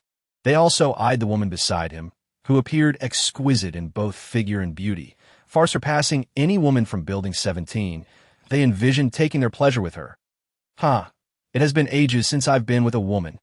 The other members of the 13 Guardians gazed at Ziyin with greedy eyes, eager to execute her on the spot, to quench their desires. He noticed their lecherous stares, her complexion turning pale as she instinctively retreated 2 steps. Meanwhile, Su Ming had already reached Chu Tian, ready to deliver a punishing blow to teach him the meaning of cruelty. However, to his astonishment, Chu Tian remained utterly still, fixing an unwavering gaze upon him. Could this fool be paralyzed with fear? Su Ming thought as his fist neared Chu Tian's face.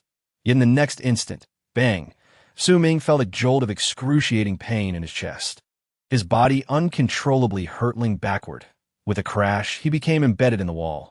Spitting a mouthful of blood, the onlookers finally reacted, directing their attention toward him.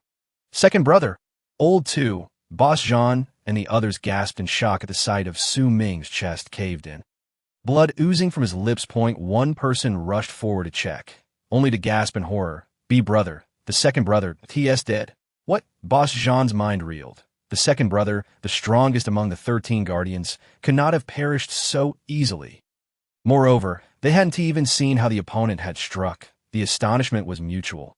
Even Ziyin, standing close to Chu Tian, had failed to grasp how he had dispatched Su Ming. It was evident that Chu Tian's prowess was extraordinary.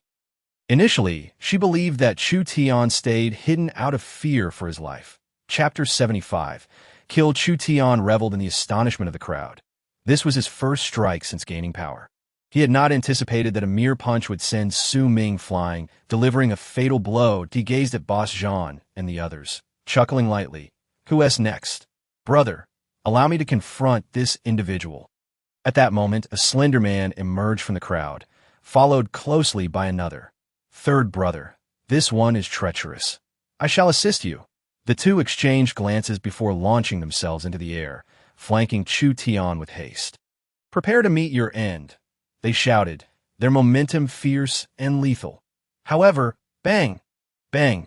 2 resounding thuds echoed as the 2 shadows were sent crashing against the wall, blood spilling from their mouths, lifeless. How is this possible? The remaining members of Boss Jean gaped in disbelief. They had witnessed Chu Tian's movements. He had merely thrown 2 punches, just 2 punches. The third and fourth brothers were vanquished in a single blow. Was he even human? Suddenly, Boss Jean realized something alarming. How had Chu Tian traversed from Building 18 amidst the torrential downpour and flooding? Could he have flown here? Was he a deity? At that moment, Boss Jean completely abandoned any thoughts of opposing Chu Tian. The astonishment did not cease. Li Hu suddenly let out a thunderous roar from his throat. The crowd turned to see Li Hu perched atop Tian Lang's shoulders. His powerful hands gripping Tian Lang's head, veins bulging on his arms as his face flushed with exertion. Roar! Crack! In an instant, Tian Lang's head was wrenched off, but Li Hu was not finished. With a fierce exertion, as if uprooting a turnip, he yanked the bloody head free. In that moment, as the head was removed, Tian Lang's body collapsed to the ground. Yet Li Hu stood firm, holding the severed head aloft. His arms outstretched, his body bent backward as he let out a triumphant roar. Roar! Blood splattered across Li Hu's face, making him resemble a vengeful spirit risen from the depths of hell, terrifying in his ferocity. Particularly for Boss Jean and the others. After experiencing Chu Tian's shock, they were now further unnerved by this spectacle, elevating their terror to its zenith. Whoosh! Li Hu tossed Tian Lang's head toward Boss Jean, where it rolled to his feet, and he questioned ominously, "Will you continue to fight?" Boss Jean and his men trembled. Fight? They had thought Li Hu was already monstrous enough, but his display of brutality was beyond comprehension. This was a complete rout. Are we playing a game? Chu Tian, witnessing Li Hu's ferocity, felt a surge of joy within have such a fierce warrior at his side was a blessing. Chu Tian smiled and addressed Boss Jean and his companions. "If you choose not to fight, we shall take our leave." They exchanged glances, shaking their heads in unison, signaling their unwillingness to continue. Chu Tian then turned to the 2 he had previously bound, asking, "Will you join me, or remain here?" With that, he removed the cloth from their mouths. The implication was clear. He was extending an invitation. Initially, he had kept them around for this very reason, though he now occupied Building 18. He lacked capable subordinates. Thus, he sought individuals with martial skills to form a foundation, making future endeavors more manageable. As for why he extended this olive branch to them, it was evident. They acted with restraint, showing rationality and loyalty. Even when Chu Tian had held a gun to their heads, they had not betrayed Boss Jean. Such integrity was commendable. The 2 were momentarily taken aback by Chu Tian's words, but soon understood his intent. After exchanging glances, they turned their gaze toward Boss Jean, as if indicating that the decision rested with him. Chu Tian recognized their meaning and looked to Boss Jean, asking if they choose to accompany me. "Do you have any objections?" "And no objections, not if they agree. Brother Chu may take them as he pleases." Boss Jean nodded and ingratiated himself with a smile. However, Chu Tian was disinterested in Boss Jean's words. A person accustomed to being in charge would never willingly submit to another. "Your elder brother has spoken. Do you 2 wish to join me?" Chu Tian anxiously inquired of Lao Jiao and Lao Shi. After all the commotion, dawn was approaching, and given Zhao Lai's warning about someone boarding the ship without further news, he feared something had gone amiss. Lao Jiao pondered for a moment before speaking. "I appreciate your kindness, but you've killed my brothers. Even if I were to join you, I wouldn't be wholly loyal." Chu Tian understood that Lao Shi was the fierce-looking man he had encountered upon entering Building 20. "And you?" Lao Jiao remained silent, glanced at Boss Jean, then back at Chu Tian, asking, "Is there food?" "I guarantee 3 meals a day," was Chu Tian's assurance. "If you don't believe me, ask him," he said, nodding towards Li Hu. While he was uncertain whether Li Hu's claim of being able to eat beef was true, it was evident that Chu Tian could sustain such a large man, indicating that food would not be lacking. After a moment of contemplation, Lao Shi turned to Jean Lauda and spoke in a solemn tone. "Jean Lauda, when I first joined your ranks, I made it clear that if a better opportunity arose, I would part ways with you, yet I have never betrayed you." Indeed, he had not. Chu Tian interjected. Jean Lauda waved his hand dismissively, as if indifferent. All he wished for was to rid himself of this harbinger of misfortune. "It's fine, you may go with Brother Chu," he conceded. With Jean Lauda's approval, Lao Shi faced Chu Tian and reiterated, What I have conveyed to Jean Lauda, I shall also share with you. Should I encounter a superior option in the future, I will leave, but I will not betray you. Chapter 76. Taking it slow before Chu Tian could respond, Li Hu chimed in, "Once you follow Brother Tian, you won't even consider siding with others." Upon hearing this, Chu Tian smiled lightly and led the group away. Jean Lauda's men, understanding the situation, refrained from covertly sabotaging them. As for the multitude that Chu Tian had slain, their future standing in Building 17 was no longer a concern for him. They had brought this upon themselves. Tian Gu. That group has vanished, Li Hu remarked as they reached the spot where they had encountered the earlier group. It seems they've boarded our vessel. Chu Tian furrowed his brow. Truly a case of a dog biting El Dong Bin, unable to recognize a kind heart. Li Hu exclaimed indignantly, "It's outrageous that Tian Gu provided them with so much food." The sinister man, known as Wei Zhua, upon pledging allegiance to Chu Tian, learned that their mode of transport had been attacked.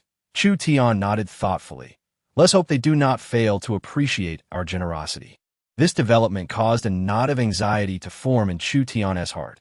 Losing the vessel was one matter, but losing lives would be an irreparable loss. After all, trustworthy individuals under his command were few and far between, with Wu San and Zhao Lai being among them. The quartet hastily made their way towards the 10th floor, only to discover that the water level had risen significantly, now reaching their thighs. "Tian Gu, the yacht is still here," Li Hu exclaimed as he approached the window, shining a flashlight on the vessel's location. That he noticed several wooden planks extending from the window to the deck, evidently left behind by those who had boarded earlier.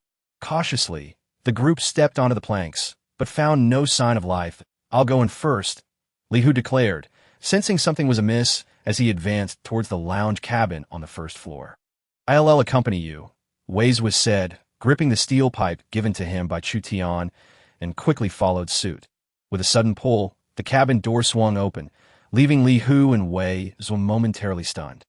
Chu Tian and Ziyin, witnessing their reaction, felt a jolt of unease and called out, "Who's he? What is wrong?" Li Hu, momentarily dazed, turned and shouted, "Tian Gu, come quickly." Exchanging a wary glance, Chu Tian and Ziyin approached cautiously. Upon reaching the cabin door, they too were struck dumb. The interior was a scene of utter chaos.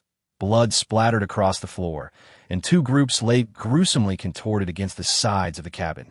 Glaring fiercely at one another, the Wu San was drenched in blood, a deep gash running from his left eyebrow to the corner of his mouth, the flesh gruesomely exposed. Upon seeing Chu Tian, the tension in his face finally eased, revealing a hint of relief. Zhao Lai, spotting Chu Tian and the others, also exhaled, collapsing in exhaustion. Chu Tian rushed over to assess their injuries, relieved to find only minor abrasions, no fatal wounds. However, he remained vigilant. In such dire circumstances, even a simple scrape could lead to infection and death. As Wu San and Zhao Lai attempted to rise, Chu Tian swiftly intervened. "Stay still. Leave the rest to me." With that, he stood and pretended to rummage through his bag, retrieving a bottle of hemostatic medicine, a bottle of disinfectant, and several rolls of gauze, tossing them to Li Hu. "Disinfect and stop the bleeding. Keep an eye on them." Li Hu caught the supplies, nodding as he approached Wu San and Zhao Lai, admiration evident in his gaze as he praised true men. Indeed, Wu San and Zhao Lai exchanged pained smiles, but laughter quickly turned into gasps of discomfort. Li Hu, however, did not mock them. Instead, he diligently began to disinfect, staunch the bleeding, and bind their wounds. Meanwhile, Wei Zhua felt a surge of respect, gaining a new understanding of Chu Tian's leadership. He had not anticipated that his subordinates would fight so fiercely for their vessel, resulting in such mutual devastation. Notably, their adversaries had significantly outnumbered them, yet the situation was equally dire for the attackers, with some already lying unconscious on the ground.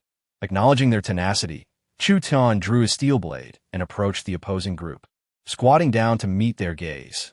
After scanning their faces, he fixed his eyes on the leader. "You, who consumed my provisions, boarded my vessel, and harmed my people. You are the first I have encountered." His voice was icy, brimming with fury. This was the first time since the apocalypse that he felt such rage, even resorting to profanity. Coughing up blood, Lu Feng, covered in wounds, had initially underestimated the two men, believing they would easily subdue them with their numbers. However, he had gravely miscalculated their resolve and ferocity. Despite having no capacity to continue fighting, they had still managed to inflict severe injuries upon his group. Fate has turned against me. I accept it. Do as you wish, Lu Feng gasped, clutching his stomach wound, his defiance undiminished. So, do you wish to die after all the trouble you've caused me? Chu Tian sneered, tossing disinfectant and hemostatic supplies to Weizhua, instructing, attend to this one's wounds and let him linger. Dispose of the others and cast them overboard. Understood, Weizhua replied. Lu Feng, now utterly incapacitated, could only hoarsely plead, kill me, I beg you, just end it. He understood that death would surely be more merciful than the agony of survival. Yet, no matter how he implored, Weizhua remained unmoved, tending to his wounds after handling the others. Just then, as Li Hu reached the staircase, he heard a commotion from the lower hold and, bewildered, rushed down to discover. Tian, we have a problem. The lower hold is flooding. What? Chu Tian exclaimed, hurrying toward the hold, with Ziyin following closely behind. Upon arriving, they indeed found a fist-sized hole in the hull, water gushing in relentlessly. Chapter 77. The sinking ship at that moment, Wu San and Zhao Lai were bundled in bandages by Li Hu. Resembling mummies as they lay dazed on the sofa, Wu San recounted the events that had transpired, prompting Chu Tian to furrow his brow, contemplating, could it be that we were struck by something? Tian, what is happening? Zhao Lai inquired, noticing the troubled expression on Chu Tian's face. Just then, Li Hu returned, breathless. Tian, the initial hole has been sealed, but now several more have appeared, and the lower hold is nearly submerged. What? More holes? Chu Tian was perplexed. That moment, Ziyin, flashlight in hand, rushed to the deck and called out, Chu Tian, look! Numerous floating logs are visible. It was evident that the holes in the lower hold were caused by the onslaught of these logs. Ziyin's observation heightened the tension among the group. Although Chu Tian found the situation peculiar, he did not dwell on it, shouting, Li Hu, get the boat moving. Head towards building 18. Understood, Tian. Li Hu recognized the urgency of the situation. The floodwaters had already risen to the 10th floor, and with the current raging fiercely, falling into the water would spell doom for them. Hu hurried to the helm, and soon the sound of the propeller could be heard as the vessel began to move slowly. Seeing this, Chu Tian called out to Weizhua, go to the lower hold and retrieve the inflatable boat for emergencies. Understood. Weizhua responded promptly, never having anticipated such turmoil immediately after leaving Building 17 with Chu Tian. Yet this was not the time for complaints. Any delay could cost them their lives. Weizhua dashed to the lower hold, but upon entering, the water had already risen to his waist, and the vessel continued to be battered by the logs. Creating new leaks, struggling through the water, he moved sluggishly toward the compartment where the inflatable boat was stored. Meanwhile, Chu Tian had already prepared for the worst. Once the vessel came to a halt, he retrieved the diving suit and inflatable raft from the spatial ring. The mere thought of the diving suit prompted Chu Tian to hasten towards the cockpit, where he swiftly grabbed the remaining diving suit and handed it to Ziyin. Put it on quickly. Should the ship sink, this will be your last resort. Touched by Chu Tian's gesture of offering her the only diving suit, Ziyin instinctively inquired, but what about you? At that moment, Weizhua had already dragged up the uninflated inflatable raft from the lower cabin. Brother Tian, this raft can accommodate a maximum of 5 people. Having perused the manual, Wei's brow furrowed, realizing that with Lu Feng. Their total number was 7. Lu Feng, overhearing, burst into laughter. Ha ha ha, it seems I can finally meet my end. However, even if I perish, 6 of you will remain. I am now curious. Who will you abandon? His laughter elicited peculiar expressions from the others, for it was the first time they had encountered someone so eager for death. Yet, Lu Feng's subsequent remarks prompted deeper contemplation among the group, particularly in Weizhua, whose demeanor grew noticeably uneasy. Among them, only he and Chu Tian had no prior connections. Just as he hesitated to voice his intention to stay behind, Brother Tian, let me remain. Third brother, leave this person behind. You 5 can take the raft. Upon hearing this, Wu San and Zhao Lai were profoundly moved. Even Wei was momentarily taken aback. He never expected Chu Tian would truly leave him behind. However, it was only Ziyin who noticed an important detail, exclaiming, "The five of us? What about you?" At that juncture, Wu San and the others finally grasped the implication of Chu Tian's words. The five he referred to were the others besides himself. He was effectively casting himself aside. Zhao Lai attempted to speak but could only utter muffled sounds. Lying there in frustration, "I have my own means. There is no need for your concern." Chu Tian did not divulge his secrets, instead offering comfort to his companions. Just then, Li Hu from the cockpit rushed down, breathlessly stating, "Brother Tian, the ship has traveled halfway, but we have run out of fuel. We are merely relying on inertia now. But it won't be long before we come to a stop, as the ship is sinking." The group was taken aback. Chu Tian turned to glance at the stairway, and sure enough, water from the lower cabin was rapidly encroaching upon their level. Yes, the two did not hesitate, bringing the raft to the deck and fervently inflating it with the pump.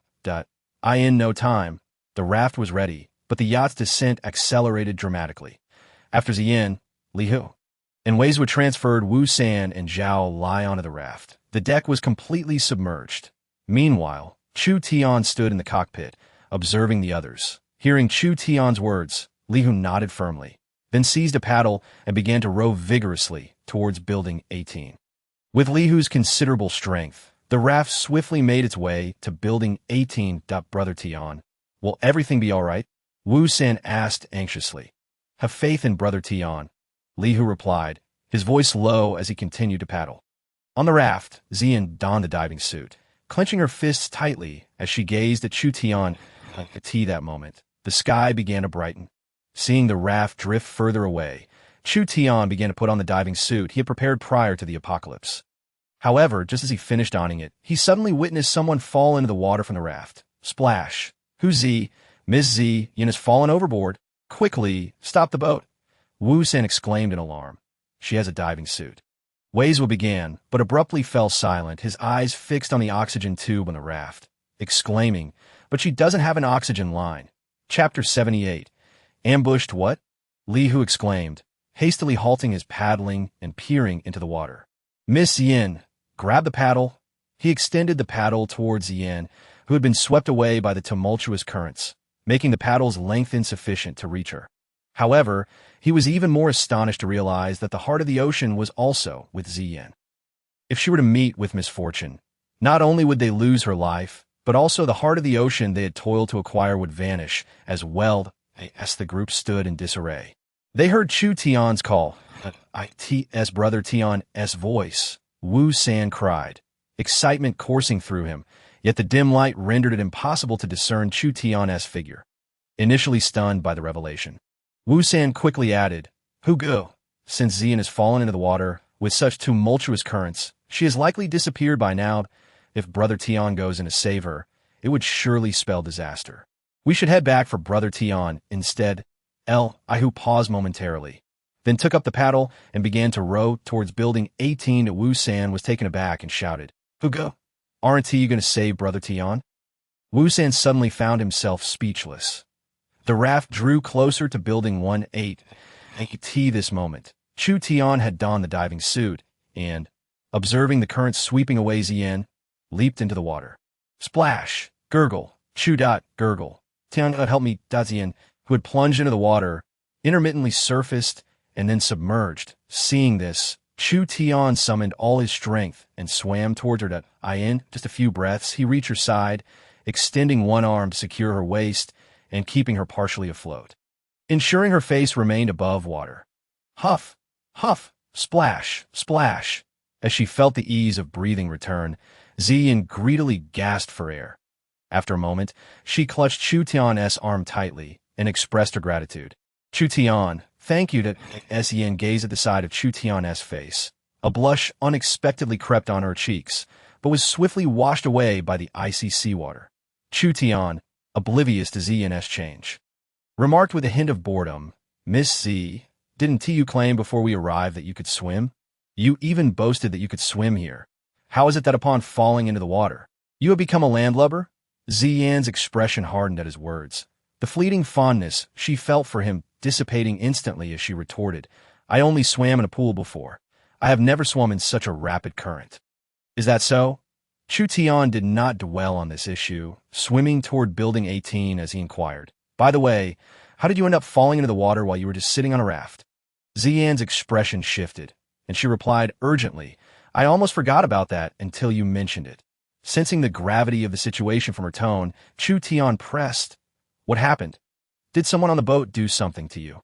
He voiced this concern because he had never fully trusted the individuals under his command. Ziyan shook her head, frowning as she explained, It was not as you think. I remember sitting at the edge of the raft, gazing in your direction, when suddenly I felt something tug at me from behind, pulling me into the water. Something tugged at you from behind? Chu Tian paused, then asked, Are you suggesting that something in the water grabbed you? Yes, that is correct. Ziyan, unwilling to believe it, insisted on the feeling of being pulled. Could it be wouldn't be the water monkey, would it? Ziyan appeared visibly frightened. Chu Tian, however, shook his head, saying, Do you remember when we first boarded the ship?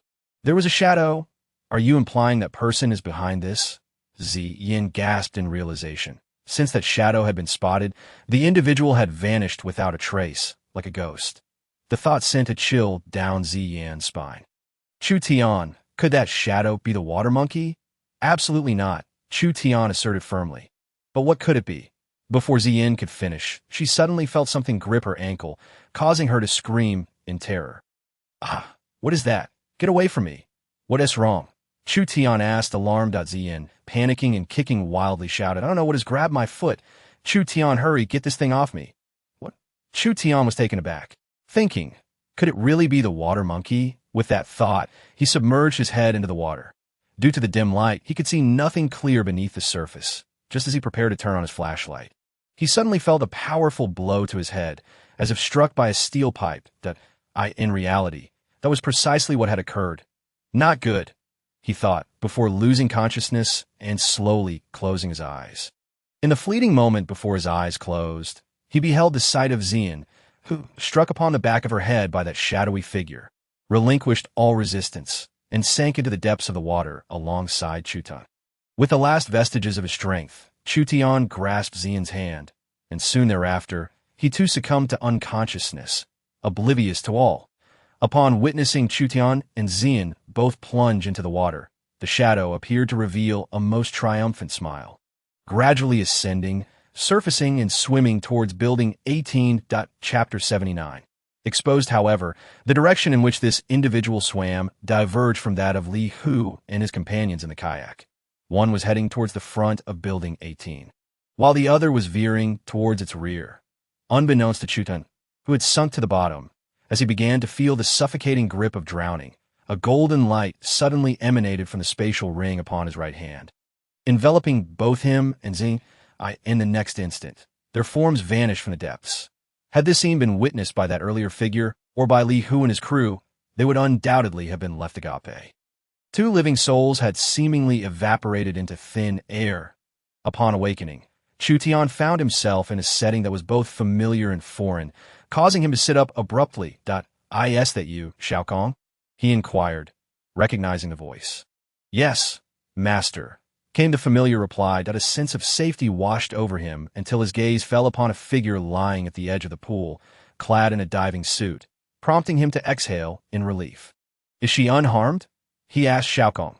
She is fine, merely choked on some water and fainted. She should regain consciousness soon, Xiao Kong assured. Chu Tian sighed in relief, rubbing the swelling at the back of his head, cursing under his breath. What a treacherous situation. It seemed that this individual had been lurking in the shadows, observing them and seeking an opportunity to strike. Moreover, Chu Tian surmised that the numerous holes in their yacht were likely connected to this individual's actions. Regrettably, this person operated in secrecy, and identifying them would undoubtedly prove to be a formidable challenge. As these thoughts crossed his mind, Chu Tian suddenly recalled something and asked, Xiao Kong, how much gold is required for the next upgrade? 50,000 grams, came the response. Chu Tian's expression fell.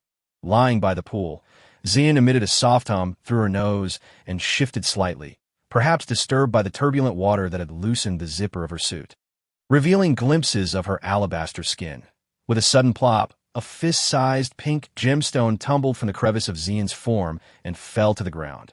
The heart of the ocean, since acquiring this precious gem. It had been securely kept by Xian, leaving Chu Tian with little opportunity to examine it closely. Now, seeing such a sizable jewel, Chu Tian felt a rush of yearning as he reached down to pick it up. Holding it delicately in his hand, it was translucent and shimmered with an ethereal glow. However, as he toyed with it for a moment, he suddenly recognized the shape of the heart of the ocean as eerily familiar. At the apex of the stone pillar, there was a fist-sized indentation that matched the gemstone perfectly. Just as Chu Tian lifted the heart of the ocean, it unexpectedly radiated a pink glow.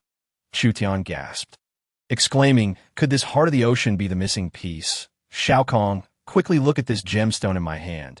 Is it not the part that is absent from the stone pillar?" Chu Tian exclaimed, with a crisp click. The heart of the ocean fit flawlessly into the indentation of the stone pillar. In that instant, the entire crimson water pool erupted in a brilliant red light, causing the entire golden space to tremble and shudder. Refusing to settle, Xian, sensing the violent upheaval, began to regain consciousness. Upon seeing Chu Tian beside her, she hurriedly rose to his side. Upon noticing the gemstone atop the pillar radiating waves of light, she instinctively reached into her bosom. Yet, aside for grasping two soft mounds, the heart of the ocean that should have been there was inexplicably absent. At that moment, Xian realized that the gem in the indentation of the stone pillar was indeed her heart of the ocean. "Chu Tian, why did you place my heart of the ocean there?" Xian voiced her displeasure. "I can scarcely believe you." Chu Tian shrugged, choosing not to explain, for it was evident that his words would not sway her. Ultimately, the heart of the ocean had not been placed there by him. Rather, it had been drawn to the stone pillar. This unforeseen circumstance caught him off guard. Xian shot Chu Tian an annoyed glance and turned her attention back to the pillar. Although she was uncertain why the heart of the ocean had appeared there, her instincts urged her to retrieve it, lest the opportunity slip away. With a leap, Xian plunged into the pool, as the water was not particularly deep. It only reached her knees. After a moment of acclimatization, she swiftly dashed towards the pillar, the sound of splashing accompanying each step. The pool was small, and she soon found herself before the stone pillar. However, the blinding light forced her to shield her eyes with one hand while reaching for the heart of the ocean with the other. Chu Tian, taken aback by her swiftness, shouted, "Be careful." Yet, it was too late. The moment Xian's hand made contact with the heart of the ocean, it emanated an unprecedented brilliance that illuminated the entire golden space. Xian screamed in a fit of agony in the blink of an eye. The light converged, but not towards the heart of the ocean. Rather, it focused upon Xian, who had touched it that moment. She radiated a pink glow, as though enduring indescribable pain, her body trembling incessantly. "Xian, are you all right?" Chu Tian called out in concern as her condition worsened, and he clenched his jaw, diving into the pool. However, as soon as his body made contact with the pink-hued water, a resounding explosion erupted from Xian, who stood at the center of the pool. Boom! Chu Tian's heart raced as he turned to Xian, relieved to find she was unharmed. More fortunate still, the explosion had merely destroyed her clothing, leaving her completely exposed before him. Chapter 80. Xian Chun, taken aback by the sight, found himself frozen in place, utterly captivated by the expanse of white before him. Xian's beauty and allure were undoubtedly above 95 points, a veritable goddess. In this apocalyptic world, she would easily overshadow many a star from the past. And now, this exquisite vision stood bare before Chu Tian. Gulp. Chu Tian involuntarily swallowed hard. Yet he was not one to take advantage of the situation. Once he had appraised Xian sufficiently, he averted his gaze, for he knew her temperament well. Should she discover he had gazed upon her form, it would surely lead to endless trouble. Fortunately, Xian's eyes remained tightly shut. Nonetheless, her expression betrayed a hint of pain, prompting Chu Tian to shield his view with his hand, creating a small opening between his fingers as he approached her, intent on separating her from the stone pillar. "I am coming over. Hang in there," he called softly. Uncertain if Xian heard him, he witnessed her body tremble violently before a cloud of pink mist erupted from the heart of the ocean resting atop the pillar. Chu Tian quickened his pace, sensing an urgency. He had no inkling whether the mist was toxic.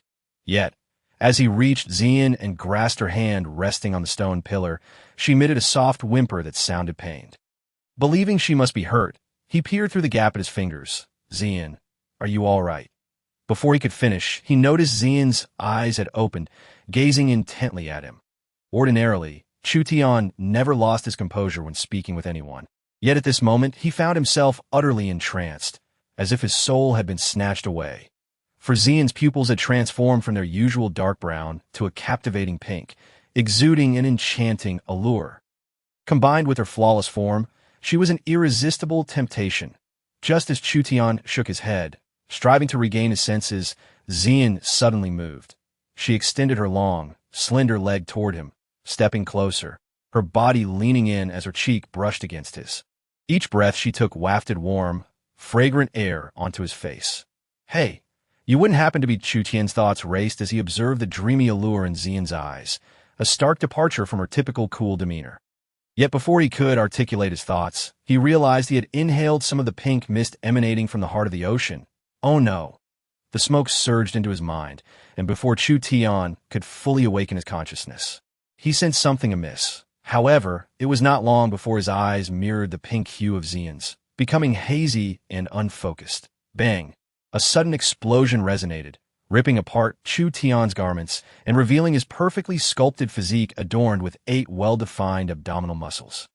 In that instant, Xian extended her hand, forcefully pushing Chu Tian down. This was your initiative.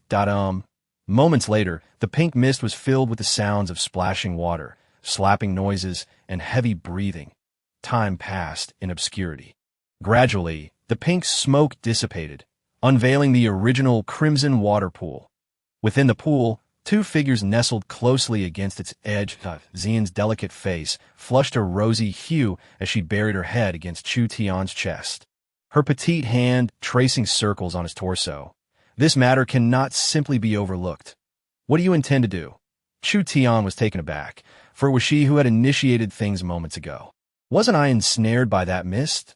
Xian retorted, though her embarrassment prevented her from truly becoming angry.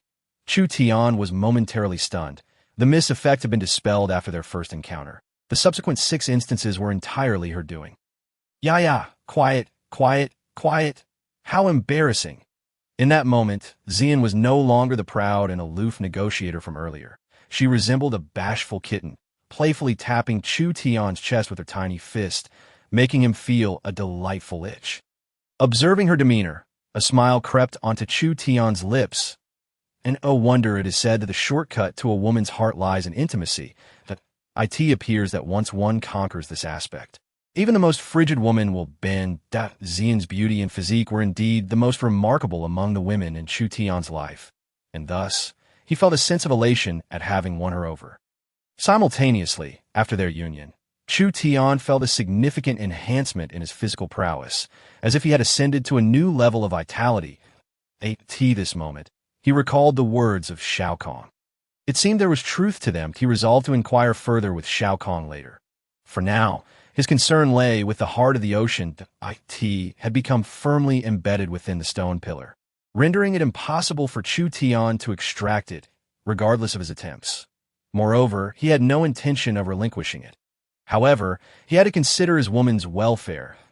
If Xian were to rebel, he would undoubtedly disregard her feelings. But her current attitude was quite clear. As a man, it was only right for him to contemplate her future and options. Chu Tian inquired, "What do you think will happen?" Xian paused, gently stirring the water of the crimson pool, producing a soft, gurgling sound, and absent-mindedly replied, "I don't think anything will happen." Sensing a discrepancy, Chu Tian pressed further. "What do you mean by I don't think so? What uncertainties lie ahead?" Xian slowly responded, "Perhaps it is because he cares deeply for the heart of the ocean. More than anyone else. More than his deceased wife, children, and everything else." At this juncture, Xian's expression turned somewhat melancholic. You know why he holds such regard for the heart of the ocean?" Xian cast her gaze upon the heart embedded in the stone pillar. Speaking softly, perhaps it is shrouded in a veil of mystery. Before everything that transpired, I merely regarded it as a gemstone. But after our experiences, it is evident it is much more, perhaps Uncle Dong knows a thing or two about it. Chapter 81.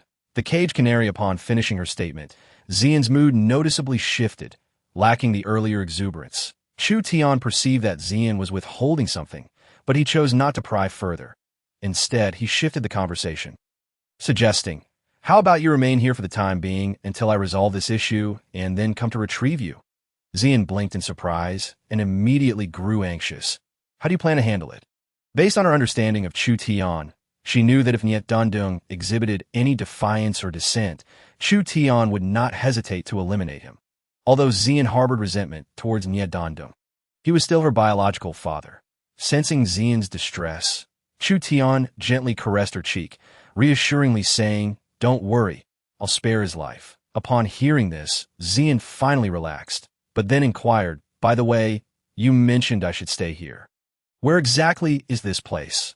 Chu Tian's gaze intensified as he looked at Xian, a slight smile playing on his lips as he asked, "Are you sure you wish to uncover my secret?" Understanding the implications of his words, Xian recognized that knowing Chu Tian's secret meant she would have to safeguard it for a lifetime. Otherwise, death, or something far worse, would be her fate. Seeing her apprehensive expression, Chu Tian leaned closer, whispering in her ear. Xian's eyes widened in disbelief. The revelation that they were situated within a ring was staggering. Though she found it hard to believe, she knew that Chu Tian would not deceive her about such matters. Moreover, in the midst of global flooding, their current location exhibited no signs of inundation, not even a hint of rain. This further affirmed that Chu Tian's words were not fabrications. In that instant, Xian's worldview was irrevocably shattered. Observing her astonishment, Chu Tian comprehended her reaction. After all, such revelations were difficult for anyone to accept. Fortunately, Xian possessed a decent capacity for acceptance, and soon regained her composure. With a self-deprecating smile, she remarked, "It seems I underestimated you."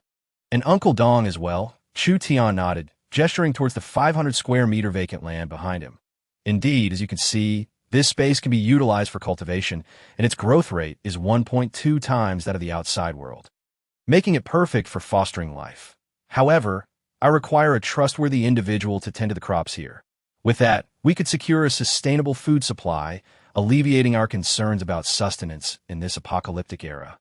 Upon hearing Chu Tian's words, Xian's eyes sparkled with excitement, her face illuminating with joy. "That sounds incredible. Hurry and prepare some seeds. I can begin cultivating today, escaping the chaos to live the pastoral life I've always desired." Chu Tian had initially prepared a series of responses, but Xian's enthusiasm caught him off guard, and he felt a wave of relief. "I have seeds. Please wait a moment while I retrieve them. These encompass a variety of grains, vegetables, and fruits. Everything you could possibly wish to plant." Xian took the bag from Chu Tian's hands, momentarily stunned as she gazed at the golden door, asking, "What lies beyond that door?" Chu Tian, realizing the gravity of the situation, recounted the dangers of the world beyond. "You must not approach that door. This is not a threat. Rather, anyone who passes through it, aside from me, is destined for death. You must remember this." Chu Tian's expression turned serious, his demeanor unyielding. Xian recognized the severity of his words and nodded earnestly. "Rest assured, I will heed your warning." With that, she shook her head and smiled. "Now I understand why you have been trading resources for gold in this apocalypse, and why you are so fearless.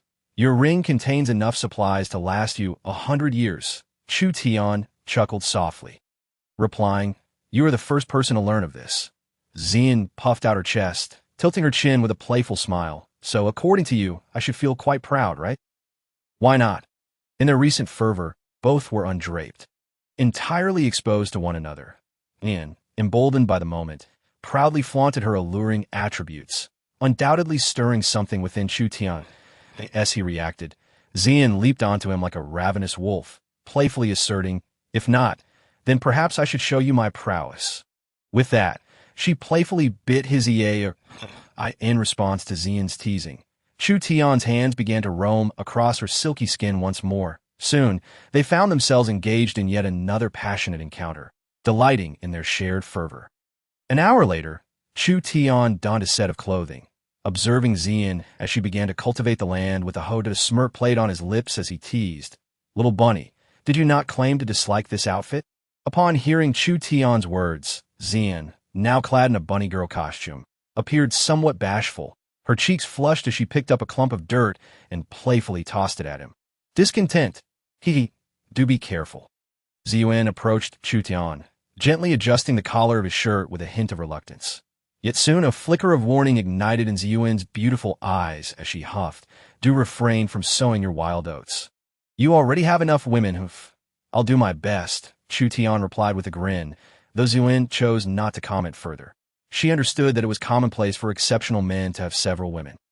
Moreover, Chu Tian was far from being a caged bird. It was not something that could be easily monitored. She simply wished for a place in his heart, and that alone sufficed her. Xian watched Chu Tian stride towards the Golden Gate.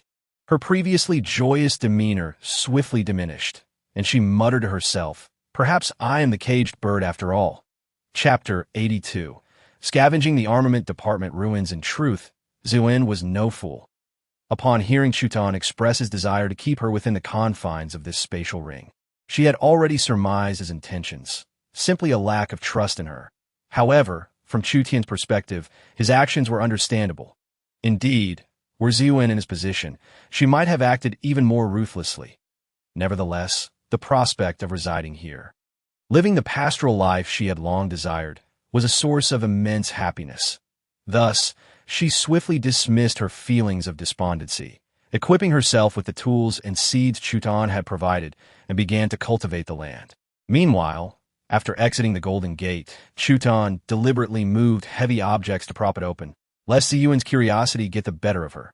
Such a scenario would be far too detrimental. He then located a jet ski and, upon mounting it, attuned himself to the outside world. The next moment, with a splash, Chu Tian erupted from beneath the water surface, rising to meet the calm expanse above. Has the rain ceased? He pondered, gazing at the clear sky. As the water's surface lay tranquil, dotted with survivors scavenging for supplies, surveying his surroundings, Chu Tian realized he was no longer in the neighborhood he once called home. It was evident that the flood had swept him away. Fortunately, he still recognized the territory of Yingxing. If he had been carried too far, it would have been a considerable loss. He took out his phone, intending to check for messages from Yimairong and the others, only to discover that the network was utterly incapacitated. Unable to contact them, he glanced at the time and gasped. Has it really been 7 days? Shocked, he speculated. It seems I was unconscious for quite some time after being knocked out that day. I wonder what the situation is like in Building 18 now. After a moment of contemplation, a sudden realization struck him. Oh no. Based on the current timeline, there are only 2 days left until the global freeze commences. At that time, global temperatures would plummet to -70 degrees Celsius. All survivors would face yet another life and death crisis. As for the women in Building 18, under the protection of Ma Jiechi and Li Hu, they should be safe. With that thought, Chu Tian swiftly altered his course toward his first destination, the armament department of Yingxing. This place housed a plethora of firearms and even a military helicopter. To establish his own power in this apocalyptic world, these resources would undoubtedly serve as invaluable assets. Moreover, from his past life-esque recollections, he knew that these weapons would not be discovered until after the freeze. The individual who uncovered this cache of arms would become a formidable figure in Yingxing, leading one of the 3 most powerful factions. Chu Tian revved the jet ski, pondering, I hope there's still time to act. With a roar, the jet ski glided across the tranquil water, leaving a distinct trail in its wake. Who is that? He even has a jet ski, exclaimed one of the onlookers. Damn it, that guy's fast. If only I could seize it. Enough with the chatter. If we don't salvage enough supplies today, none of you will survive, barked a middle-aged man wielding a whip, punishing 2 young men who could only endure in silence, knowing their refuge depended on the whims of this man. Meanwhile, Chu Tian, oblivious to their plight, remained focused on reaching the armament department to claim its arsenal. An hour later, following the map, Chu Tian arrived at the location of the armament department. However, the vast expanse, once sprawling over nearly 10,000 acres, was now entirely submerged. An endless sea of water lay before him, indicating that he would need to dive to search for what he sought. Furrowing his brow, he realized that his diving suit had been destroyed and was no longer usable. Fortunately, he still possessed diving goggles and an oxygen tank. After donning the goggles and strapping on the oxygen tank, he plunged into the icy water, which sent a shiver down his spine. After swimming for about 10 minutes, he finally spotted a familiar structure.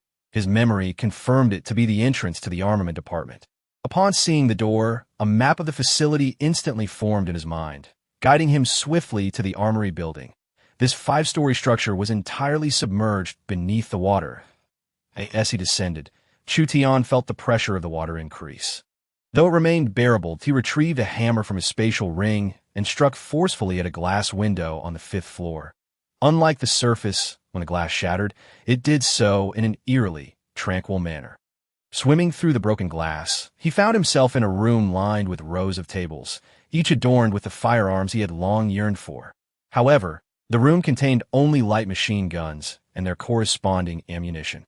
Lacking any heavier weaponry, Chu Tian surmised that each room in this building likely concealed different types of arms. After collecting all the weapons in this room into a spatial ring, he swiftly swam towards the next one. An hour later, Chu Tian emerged through a window on the 1st floor of the armory, ascending rapidly until he reached the height of the 5th floor, where he exhaled in relief. Had he lingered any longer, the pressure might have proven fatal. As he gazed at the array of arms in his spatial ring, his heart swelled with joy. These weapons were sufficient to establish a formidable force. After resting for a moment, he set off in search of one more destination. If memory served him correctly, there should be 2 tanks nearby. Just as Chu Tian swam eagerly towards the tank area, a small yacht appeared on the surface, manned by 4 or 5 men with fierce expressions. "Ming, this must be the armament department our boss mentioned. Should we stop here and dive for a look?" the helmsman inquired, glancing at the man seated at the bow. This individual, sporting a bald head and an intimidating visage, squinted into the distance and replied coldly, "Something seems to be out there. Let us investigate first." Chapter 83. Old friends unbeknownst to Chu Tian beneath the water. Others with similar intentions had also arrived. After securing 2 tanks and an armored vehicle in his spatial ring, he swam towards his final destination. After approximately 10 minutes of swimming, he was greeted by the sight of a small high-rise, most of which was submerged, with only the 1st floor visible above water. This was precisely where he aimed to go. With a splash, Chu Tian ascended along the wall of the small high-rise. Once emerging from the water, he was struck by a sense of normalcy. As he treaded water slowly, his gaze fell upon the rooftop, igniting within him a fervent desire. There it was. On the roof before him rested a military helicopter. In his previous life, he had merely heard rumors of its existence, so he had approached with a sense of hope. Now, seeing it before him was akin to a gift from the heavens.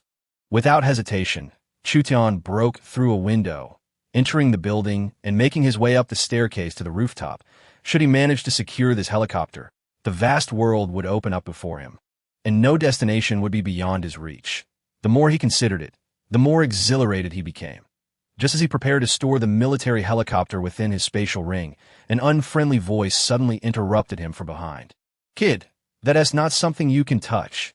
Turning at the sound, Chu Tian found himself face to face with 5 burly men who had appeared at the stairway entrance, with the leader being a bald man with a particularly shiny head. Upon encountering this individual, Chu Tian was momentarily taken aback, feeling an inexplicable sense of familiarity. Yet he could not recall where he had previously encountered him.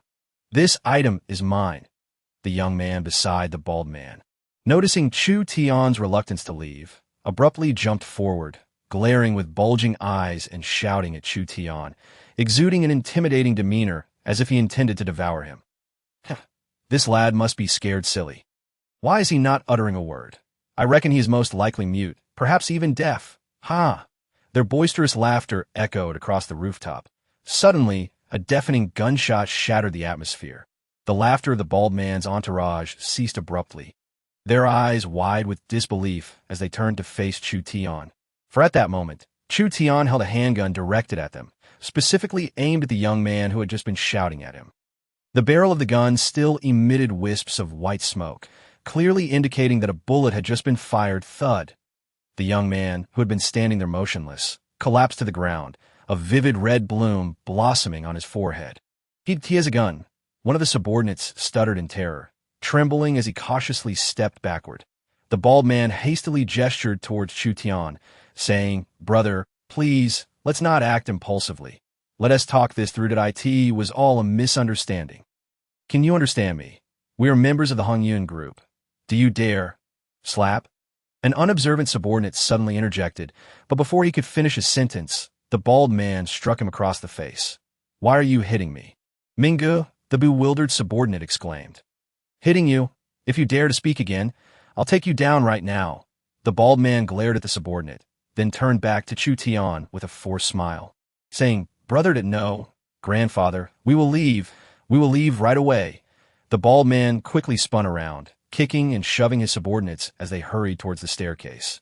Just as they reached the staircase, Chu Tian suddenly called out, "Wait!" The bald man and his companions froze, slowly turning to face Chu Tian with awkward smiles. "I asked there something else?" As he spoke, he continued to back away, cautiously, fearful that Chu Tian might accidentally pull the trigger. Chu Tian, his brow furrowed, questioned the bald man, "Have we met somewhere before?" The bald man was taken aback. Chu Tian's words sparked a similar thought in his mind, that he blinked, scrutinizing Chu Tian for a moment, then inhaled sharply. That a scene from months ago in the basement of an unfinished building in the urban village flashed vividly in his mind. "You are that person from the urban village?" The bald man asked tentatively, although the attire of the individual before him did not resemble that of the one suspected of stealing 30 billion in cash. The facial features were strikingly similar. Upon hearing the bald man's words, Chu Tian instantly recalled the encounter. Indeed, this bald man was the very one he had met in the urban village. To his surprise, this individual had evaded disaster and was still alive. Chu Tian kept the handgun trained on the bald man, conscious of the gravity of the 30 billion loss that was his responsibility. However, with the onset of the apocalypse, the matter of the 30 billion had been swept under the rug. Now that time had passed, he wished to avoid any mention of it, and let bygones be bygones. One must look forward in life. Chu Tian chuckled softly. "I do not know who your boss is, but I can tell you that his son has already met his end in my hands. All right, we shall take our leave." As Chu Tian watched their retreating figures, he pondered, it seems the 30 billion loss case was perhaps a ruse orchestrated by the Hongyun group themselves. Not dwelling on the matter any further, after confirming the departure of the bald man and his group, he waved his hand towards the helicopter on the rooftop, summoning it into his spatial ring, then retrieved a speedboat and swiftly departed from the armed division. Meanwhile, back with the bald man, "Minggu, are we just going to leave like this? He took our belongings," one subordinate said with indignation. Chapter 84. The Alliance of Light. The bald man slapped his forehead in frustration, scolding, "What the hell do you expect us to do? Are you blind or just lacking common sense? Did you not see that the kid was armed?" At this moment, the bald man felt an overwhelming urge to kick this subordinate into the water. However, the subordinate promptly shut his mouth, ceasing further commentary. The bald man sat at the bow of the boat. Recalling Chu Tian's demeanor, his anger simmering yet impotent, for as he had stated, Chu Tian was armed. But let's follow that kid and see where he resides. Then we can find an opportunity to deal with him. If we cannot confront him openly, we shall resort to subterfuge. The previously lackluster group of subordinates perked up at the suggestion that I knew Minggu would not let this slide. "Slap, you talk too much. Hurry up and check it out."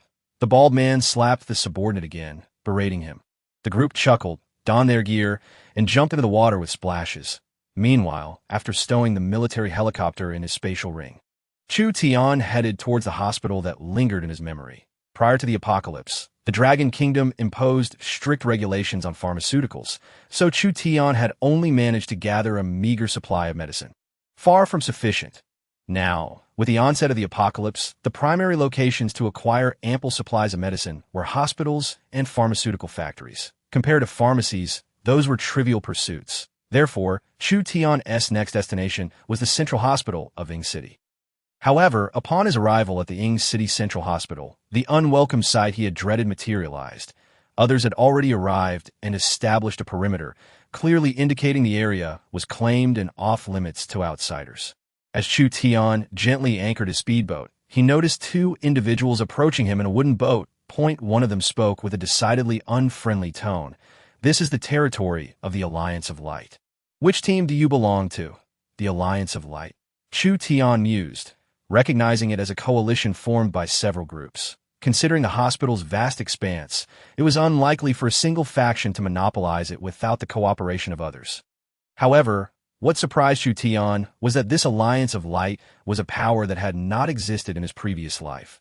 Perhaps it had emerged but faded into obscurity too quickly for him to be aware. Given the current circumstances, if he did not belong to any faction within the Alliance of Light, gaining entry into the hospital would be quite challenging. Thus, he resolved to adopt a trial-and-error approach. Fabricating a story, he spoke in a deep tone. "I am from the White Tiger Hall, just assigned here today. Could you kindly allow passage?" As he spoke, Chu Tian wore an innocent smile, exuding an air of harmlessness. Indeed, upon hearing his introduction and observing his innocent demeanor, the two men did not press further but murmured to each other. Could it be that he truly managed to deceive them? Was there genuinely a White Tiger Hall? Chu Tian felt a surge of joy. However, before he could revel in his success, one of them spoke up. "Our Alliance of Light consists of 12 factions. We have never heard of any White Tiger Hall. You're not trying to pull a fast one on us, are you?" Chu Tian awkwardly chuckled, his face a shade of pale. "Brother, if I intended to deceive you, why would I waste my breath here? I could have simply sped past you. Don't you think, with the speed of my speedboat, could you possibly catch up? After all, the reputation of the Alliance of Light in this area was quite formidable. Who would dare provoke them? Wouldn't you agree, brother?" Chu Tian shot a glance at the other seemingly dazed individual. Upon hearing his words, the two men indeed turned away to engage in hushed conversation. Moments later, one of them turned back, frowning as he said, "To be honest, we were also just assigned here today. Since we are all newcomers, we want to make things difficult for you. However, if you come across any good fortune in the future, do not forget about us." Moreover, the two brothers had arrived in haste and had yet to eat. Chu Tian's eyes brightened at this remark, and he promptly retrieved 2 bags of bread from his backpack, tossing them onto the small boat. "Here, I have a surplus of food that I cannot finish alone. Perhaps you can help me out?" Chu Tian smiled at the two, a glint of cunning flashing in his eyes. The two individuals aboard the wooden boat received the food tossed over by Chu Tian and instantly broke into smiles. Indeed, they spoke the truth. They had only just arrived that very day. They were not well acquainted with the relationships and names of the various factions. However, they were aware that the task of guarding the hospital entrance was a coveted position. Thus, prior to their arrival, they wagered all their possessions in hopes of securing this advantageous role. Chu Tian's arrival did not disappoint them. They received 2 portions of food upon their arrival, and with more individuals expected to follow. They surmised that employing the same method could yield an abundance of food throughout the day. Though they felt a surge of excitement, they restrained their expressions out of decorum in front of Chu Tian. "Thank you, brother. You arrived quite early today. The other factions have yet to arrive. You are sure to gather a bountiful harvest." Upon hearing one of them speak, Chu Tian felt a rush of elation and nodded, smiling at the two. "I appreciate your kind words." With that, he revved the throttle, and the motorboat surged forward toward the hospital, splashing water and creating ripples upon the surface. The central hospital of the camp boasted towering floors, none less than 20 stories high, and Chu Tian swiftly navigated to the pharmacy building, guided by the structures visible above the waterline. Upon arrival, he found, as the two had indicated, that there were no other individuals present. After scanning the area to confirm their absence, he donned his oxygen tank and diving mask, stowed the motorboat within his spatial ring, and submerged into the depths. After swimming for approximately 10 minutes, he spotted the pharmacy, which was quite expansive, roughly estimated to cover at least 500 square meters, filled with an array of cabinets. Through the glass, he could clearly see that some cabinets had been opened multiple times. Yet a significant number remained closed, indicating that this location had not been discovered by the forces of the Bright Alliance for long. Perhaps they lacked the necessary equipment to conduct extensive underwater searches. He meticulously collected every useful medication and medical instrument he could find, such as common anti-inflammatory drugs, antibiotics like cephalosporins, ibuprofen, aspirin, acetaminophen, and basic medical supplies like gauze, disinfectants, syringes, and scalpels. Everything that Chu Tian deemed useful was swiftly stored in his spatial ring. However, just as he completed gathering all the available pharmaceuticals, his oxygen tank emitted a warning of low air supply. Alarmed, Chu Tian thought, "Fortunately, I'm in a hospital. There should be plenty of oxygen tanks in the inpatient department and operating rooms." With this in mind, he changed direction and swam directly toward the inpatient area and operating rooms. Upon arrival, he discovered that the storage room's door was locked, despite his efforts to force it open. The heavy door resisted. Ultimately, he resorted to retrieving a shotgun from his spatial ring, aimed at the lock, and pulled the trigger. With a soft splash and bubbles, the lock shattered, and the door swung open. As he had suspected, the room contained numerous oxygen tanks, floating in the water or settled on the floor. However, in addition to the tanks, the room was filled with the decaying corpses of those who had perished, some already stripped clean by passing fish, leaving only bones behind. Chu Tian was perplexed as to why so many bodies would be found in a storage room, though he had transcended the limits of the ordinary. Those around him were still mere mortals, and unforeseen accidents were inevitable. As he swam toward the ICU, the two guards on the surface were suddenly berated mercilessly. "Has the apocalypse driven you mad?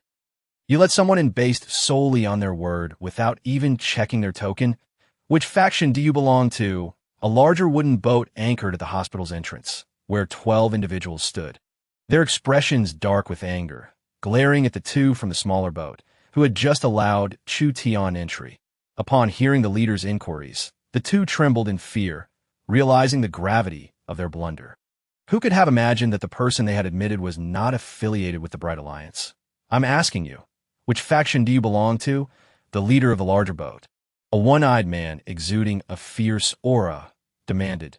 The two on the smaller boat were too frightened to respond, which only aggravated the one-eyed leader further. He turned to his 11 companions and commanded, "Which faction do these two belong to?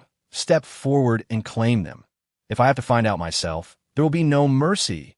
The remaining 11 were all members of the Bright Alliance, each representing one of the 12 factions that had come to scavenge resources from the hospital. The one-eyed leader was the brother of the Alliance's chief, his stature commanding respect. As he spoke, one of the 11 members visibly quaked with anxiety. What terrible luck it was to have been assigned this coveted task, only to encounter such trouble. Just as this individual hesitated to step forward, one of the more straightforward members of the smaller boat interjected, "Huagu, don't make it difficult for them. We're from Ziyuan Society." "The Ziyuan Society?" The one-eyed leader furrowed his brow in contemplation before responding. "You mean the faction of that woman, Ziyuan?" "Yes, Huagu," came the reply. "Aha, little lady, what did I say?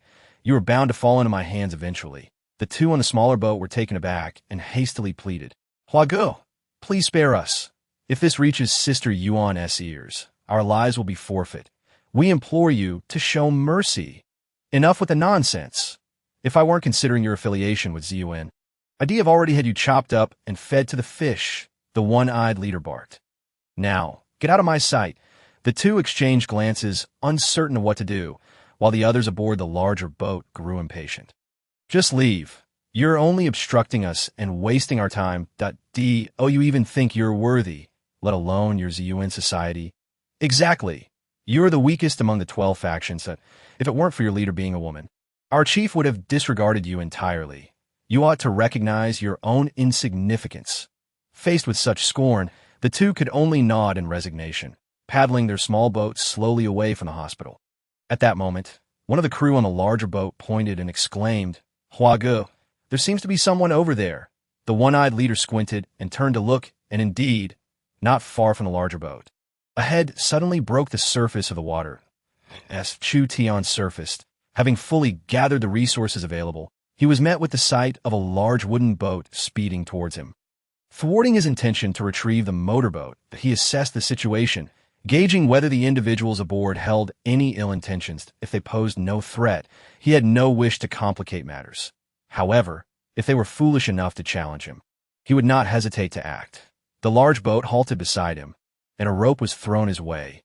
After a brief pause, he grasped it and was swiftly pulled aboard. "You're the one who falsely claimed to be from the Baihu Hall?" The 12 occupants surrounded him, the leader, the one-eyed man, glaring fiercely. Judging by the tone and the absence of the two who had previously let him in, Chu Tian surmised that his deception had been uncovered. Yet he maintained his composure, nodding affirmatively. "I did not lie.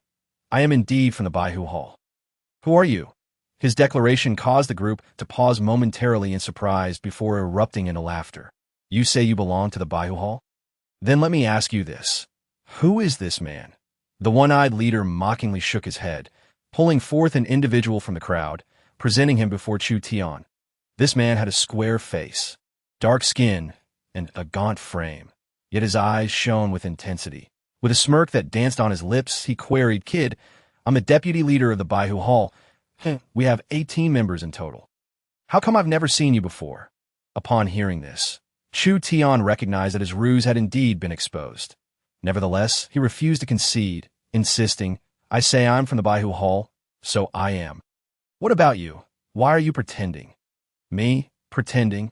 Heihu chuckled heartily. The black tiger was momentarily taken aback before bursting into a hearty laugh. He then turned to the crowd, mockingly exclaiming, Did you all hear that? This brat dares to speak such nonsense with his eyes wide open, claiming, I am an imposter. Kid, are you out of your mind? Do you wish to meet your end? Finally, gritting his teeth, the black tiger glared viciously at Chu Tian, as if he intended to swallow him whole.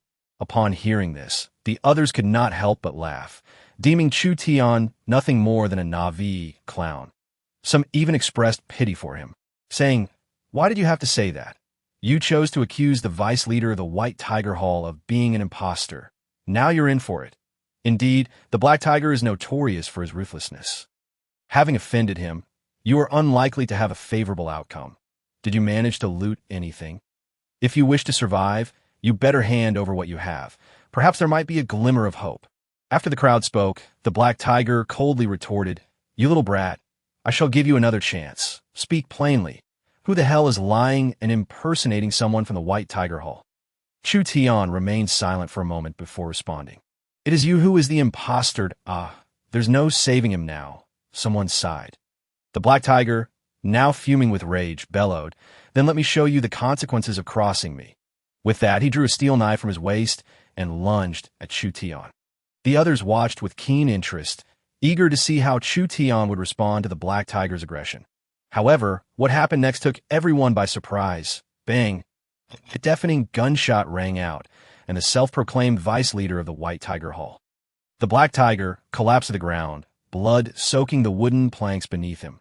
The entire incident unfolded in less than a second, leaving the crowd utterly bewildered as to what had transpired. It was only when Chu Tian blew gently on the muzzle of his gun and fixed his piercing gaze on the one-eyed dragon. Questioning, I said he is fake, and I am real. You have any objections?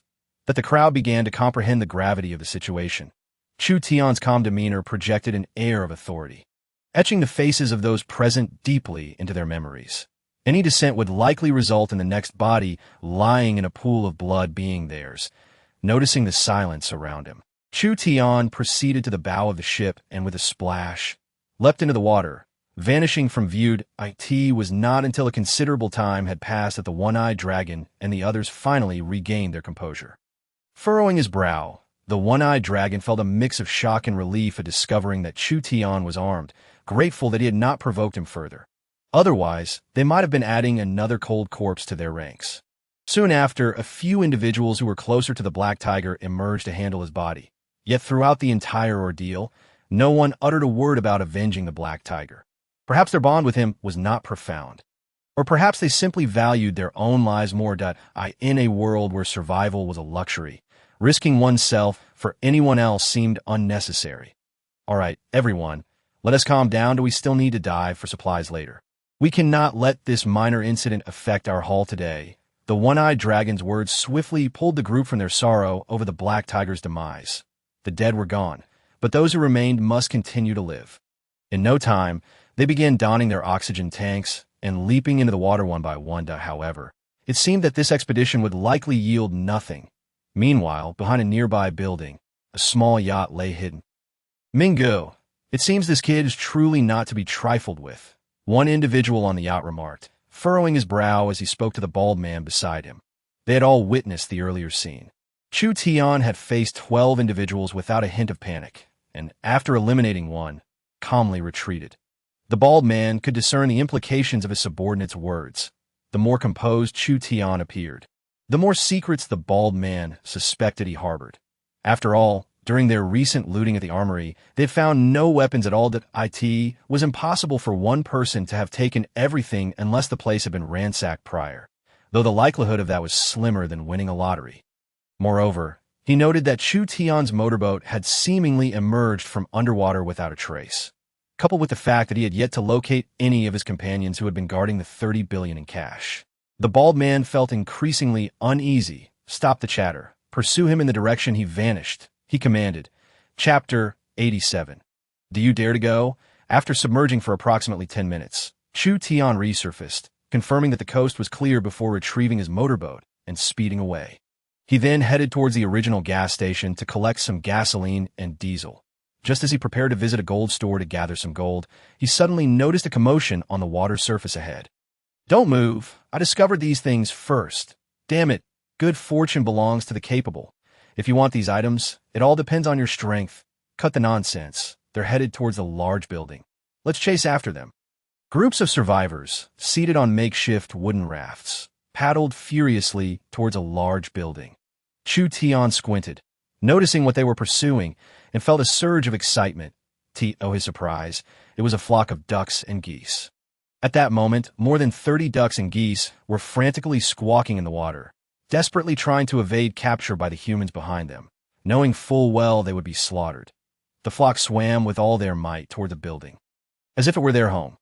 Although Chu Tian had no urgent need for food, the prospect of housing these fowl in his golden space was enticing. It would provide companionship for Ziyan, who often found herself alone, that if he stumbled upon livestock or pets in the future, he could also house them there for company. With this plan in mind, Chu Tian turned his motorboat towards the building and sped forward. As he brushed past other survivors also chasing the ducks and geese, chaos erupted. Who is that person? How did he get a motorboat?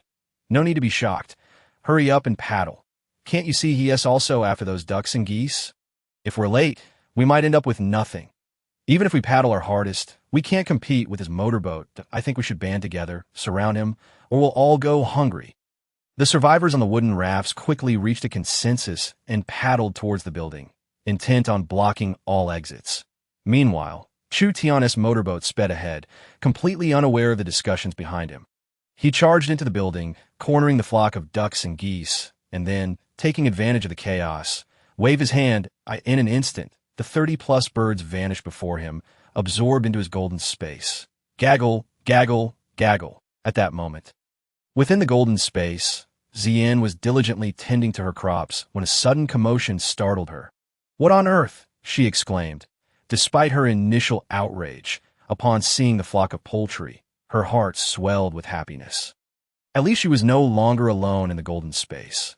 It now contained some lively company. After glancing around, Ziyan walked toward a large tree, breaking off some branches to fashion a simple fence, creating two enclosures, one for the ducks and another for the geese.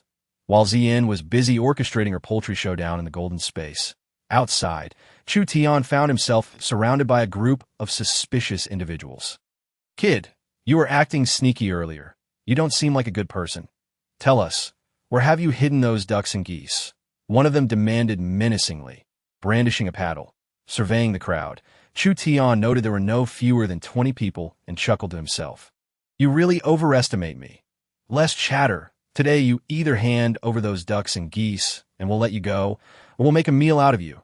The choice is yours. The individual planted the paddle firmly on the ground, exuding a threatening aura. Clearly, upon finding Chu Tian, they had overlooked the ducks and geese that had initially entered the building, leading them to assume he had hoarded them for himself. Shaking his head with a smile, Chu Tian mused about how he always found himself in such predicaments. Why couldn't he simply loot in peace? With this thought, he decided not to engage in further conversation. Instead, he retrieved an M416 from his spatial ring. Click, click! He loaded a magazine, disengaged the safety, and aimed it at the group before him, coldly stating, I also have two choices for you. Point 1. Get out of my way. Point 2. I pull the trigger. You decide. As the words left his mouth, the group of over 20 individuals opposite him visibly recoiled in fear. They never anticipated that the person before them could wield a firearm. However, it was not long before someone voiced skepticism, mockingly inquiring, Kid, where did you get that toy gun? Are you trying to imitate the character from the movies to scare us? Although this was a post-apocalyptic world, they were still within Longhua, one of the places with the strictest gun control in the entire world. Upon hearing this, the others felt a wave of relief wash over them, for the speaker was indeed correct. This was Longhua, where firearms were beyond the reach of ordinary individuals like themselves. Even some regular military personnel had never laid their hands on such a weapon in their entire lives. How could a mere youth, appearing to be in his 20s, possibly acquire one? The group couldn't help but find their earlier fears somewhat amusing at that moment. The man who had been wielding a paddle approached, disdainfully stating, "Now that everyone sees through your charade, why continue pretending? Just put that piece of junk down and tell us where you've hidden the ducks and geese that we won't make things difficult for you." Right, everyone? The consensus was clear. As long as he divulged the location of the ducks and geese, they would not trouble him. Exactly, we might just give him a lesson, reminding him that not everyone can use a toy gun to deceive others. While they could overlook the issue of the ducks and geese, they certainly could not let the earlier intimidation go unpunished. Could they? A chorus of laughter erupted among them, their gazes towards Chu Tian revealing a distinct shift. Chu Tian, observing these brainless fools, felt utterly speechless. He coldly remarked, "Ah, you truly deserve your short lives. You little brat, stop with the sarcasm and tell us where the ducks and geese are." Chu Tian's eyes turned icy as he inquired, "Oh, but I wonder, do you dare to go?" This query rendered the crowd momentarily speechless before erupting into laughter, some even shedding tears of mirth. "Kid, has the apocalyptic water flooded your brain? In this camp, is there anywhere we wouldn't dare to go? If there were, we would have starved long ago." The man with the paddle laughed heartily, his eyes filled with derision for Chu Tian. His crude words held a semblance of truth. Those who survived had undoubtedly weathered considerable storms, or they would have perished in the early days. The others wholeheartedly agreed with him, casting Chu Tian glances akin to those one might give a fool. Hearing their words, Chu Tian smirked slightly, extending his palm towards the group as he chuckled softly. "If that is the case, then let it be as you wish." Suddenly, a beam of white light shot forth, enveloping the man before them. Where had the brother gone? He had been standing there just moments ago, and now he had vanished with the appearance of the white light. In response to the crowd's confusion, Chu Tian waved his hand again, and a cold corpse materialized before them. "And no need to search further. He is right here." Chu Tian's words detonated in the minds of the onlookers like a bomb. "What? Brother Chow is actually dead? How could this be? How did you kill him? Is it's sorcery." At that moment, the disdain that once marked their gazes towards Chu Tian transformed into a semblance of fear. Yet, Chu Tian had lost patience for further dialogue with this group. He aimed his firearm at them once more. Bang! Bang! Bang! The building reverberated with the deafening sounds of gunfire and the wails of the wounded. Once the last bullet was fired, silence returned to the building, reminiscent of its former tranquility. Shortly thereafter, a figure emerged from the exit. Chu Tian wiped the blood splattered across his face, mounted his jet ski, and sped away. Upon reaching the largest gold trading post in the camp, Chu Tian abandoned his previous low profile. He drew the M416 from his spatial ring, loaded a fresh magazine, and surveyed the area ahead. As anticipated, the site had been seized by a large group of individuals. And compared to the situation in the hospital, there were even more people here, better equipped. Most were using wooden boats, but he also spotted several factions operating speedboats, with individuals occasionally leaping from the vessels and others surfacing from the depths. Clearly, they had begun diving to collect gold. As the saying goes, in times of prosperity, antiques flourish. In times of chaos, gold reigns. Gold, as a precious metal, remains a hard currency in any era. If one were to claim that the most valuable assets in this post-apocalyptic world were anything other than supplies, gold would undoubtedly top the list. Chu Tian slung the machine gun over his back and steered his jet ski directly towards the nearest speedboat. Based on his assessment, the situation here mirrored that of the hospital, divided among various factions. However, a clear hierarchy existed, indicated by the two speedboats. If Chu Tian could eliminate the individuals aboard, he would be free to scour the area at will. "Who goes there?" As Chu Tian's jet ski approached the two speedboats, the occupants raised their harpoons in warning. Chu Tian observed that there were 6 individuals in total on the boats, 2 steering and 4 armed, with the occasional two surfacing from the water.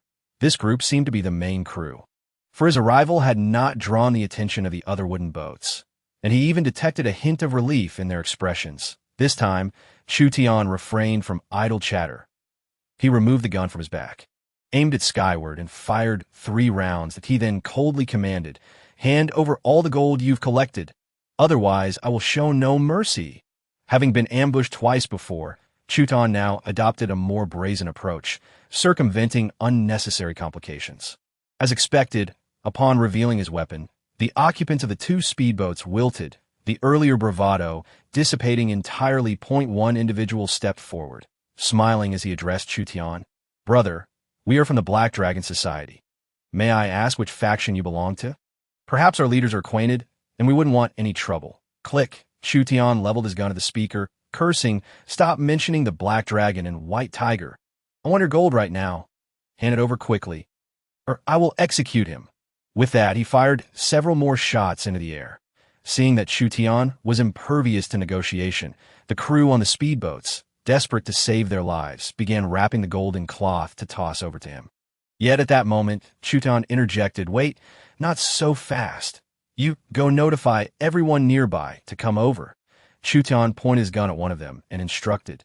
The man hesitated, glancing at his companions as if seeking their counsel. His allies urged, "Hurry, your life is at stake." Upon hearing this, the man steered the speedboat towards the surrounding crowd. "Don't even think about escaping. Your boat may be fast, but my bullets are faster." Chu Tian threatened to ensure the man would not attempt any tricks. Indeed, upon hearing this, the man visibly stiffened, then chuckled, "Don't worry. I'm not that foolish." Before long, the surrounding individuals were summoned by Chu. As he surveyed the approaching fleet of over a dozen boats, he raised his machine gun and barked, "Place all the gold you've gathered onto this speedboat." At this, some applauded while others shook their heads in disbelief. Chu Tian coldly inquired, "Are you questioning my authority?" "Yes, I am," one defiant individual retorted, his neck craned defiantly. Bang! Without hesitation, Chu Tian pulled the trigger, transforming the man into a bloody mess on the ground. He then cast a chilling glance at the others, questioning, "Does anyone else wish to challenge my authority?" The silence that followed was deafening. Those who had previously supported the defiant individual now lowered their proud heads, for life outweighed all else. Chu Tian surveyed the crowd, his M416 sweeping over them as he coldly declared, "If there are no objections, quickly place all the gold you have collected onto this speedboat." With his command, the crowd exchanged resigned smiles, knowing they had no choice but to comply with Chu Tian's demands for the sake of survival. Moments later, one individual stepped forward, cautiously tossing a small pouch of gold jewelry onto the speedboat. He then nervously asked, "Can I leave now?" This sentiment resonated not only with him, but with all present. If Chu Tian were to eliminate them after they complied, they might as well scatter, as that would afford them a greater chance of survival. Conversely, if Chu Tian spared them, they would be more than willing to accept that fate. Observing the anxious expressions in their eyes, Chu Tian understood their thoughts all too well. Chu Tian nodded and remarked, "As long as you follow my instructions, you shall all depart unscathed. However, should any of you dare to conceal anything, do not blame the gun in my hand for being indiscriminate."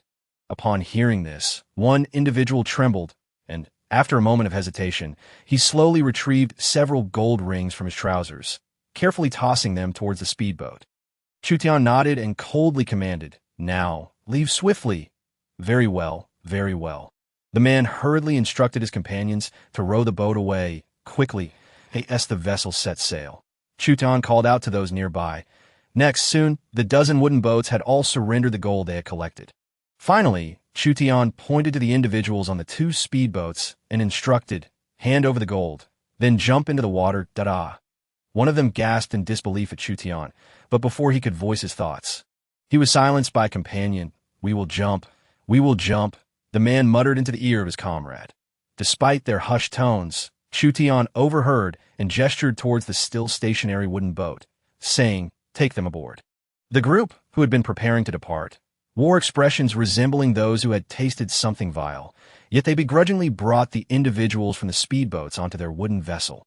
Reluctantly, they began to row away. Once Chu Tian observed that everyone had left and ensured the surroundings were clear, He waved his hand, absorbing the two speedboats along with the gold within, subsequently vanishing from the spot in an instant.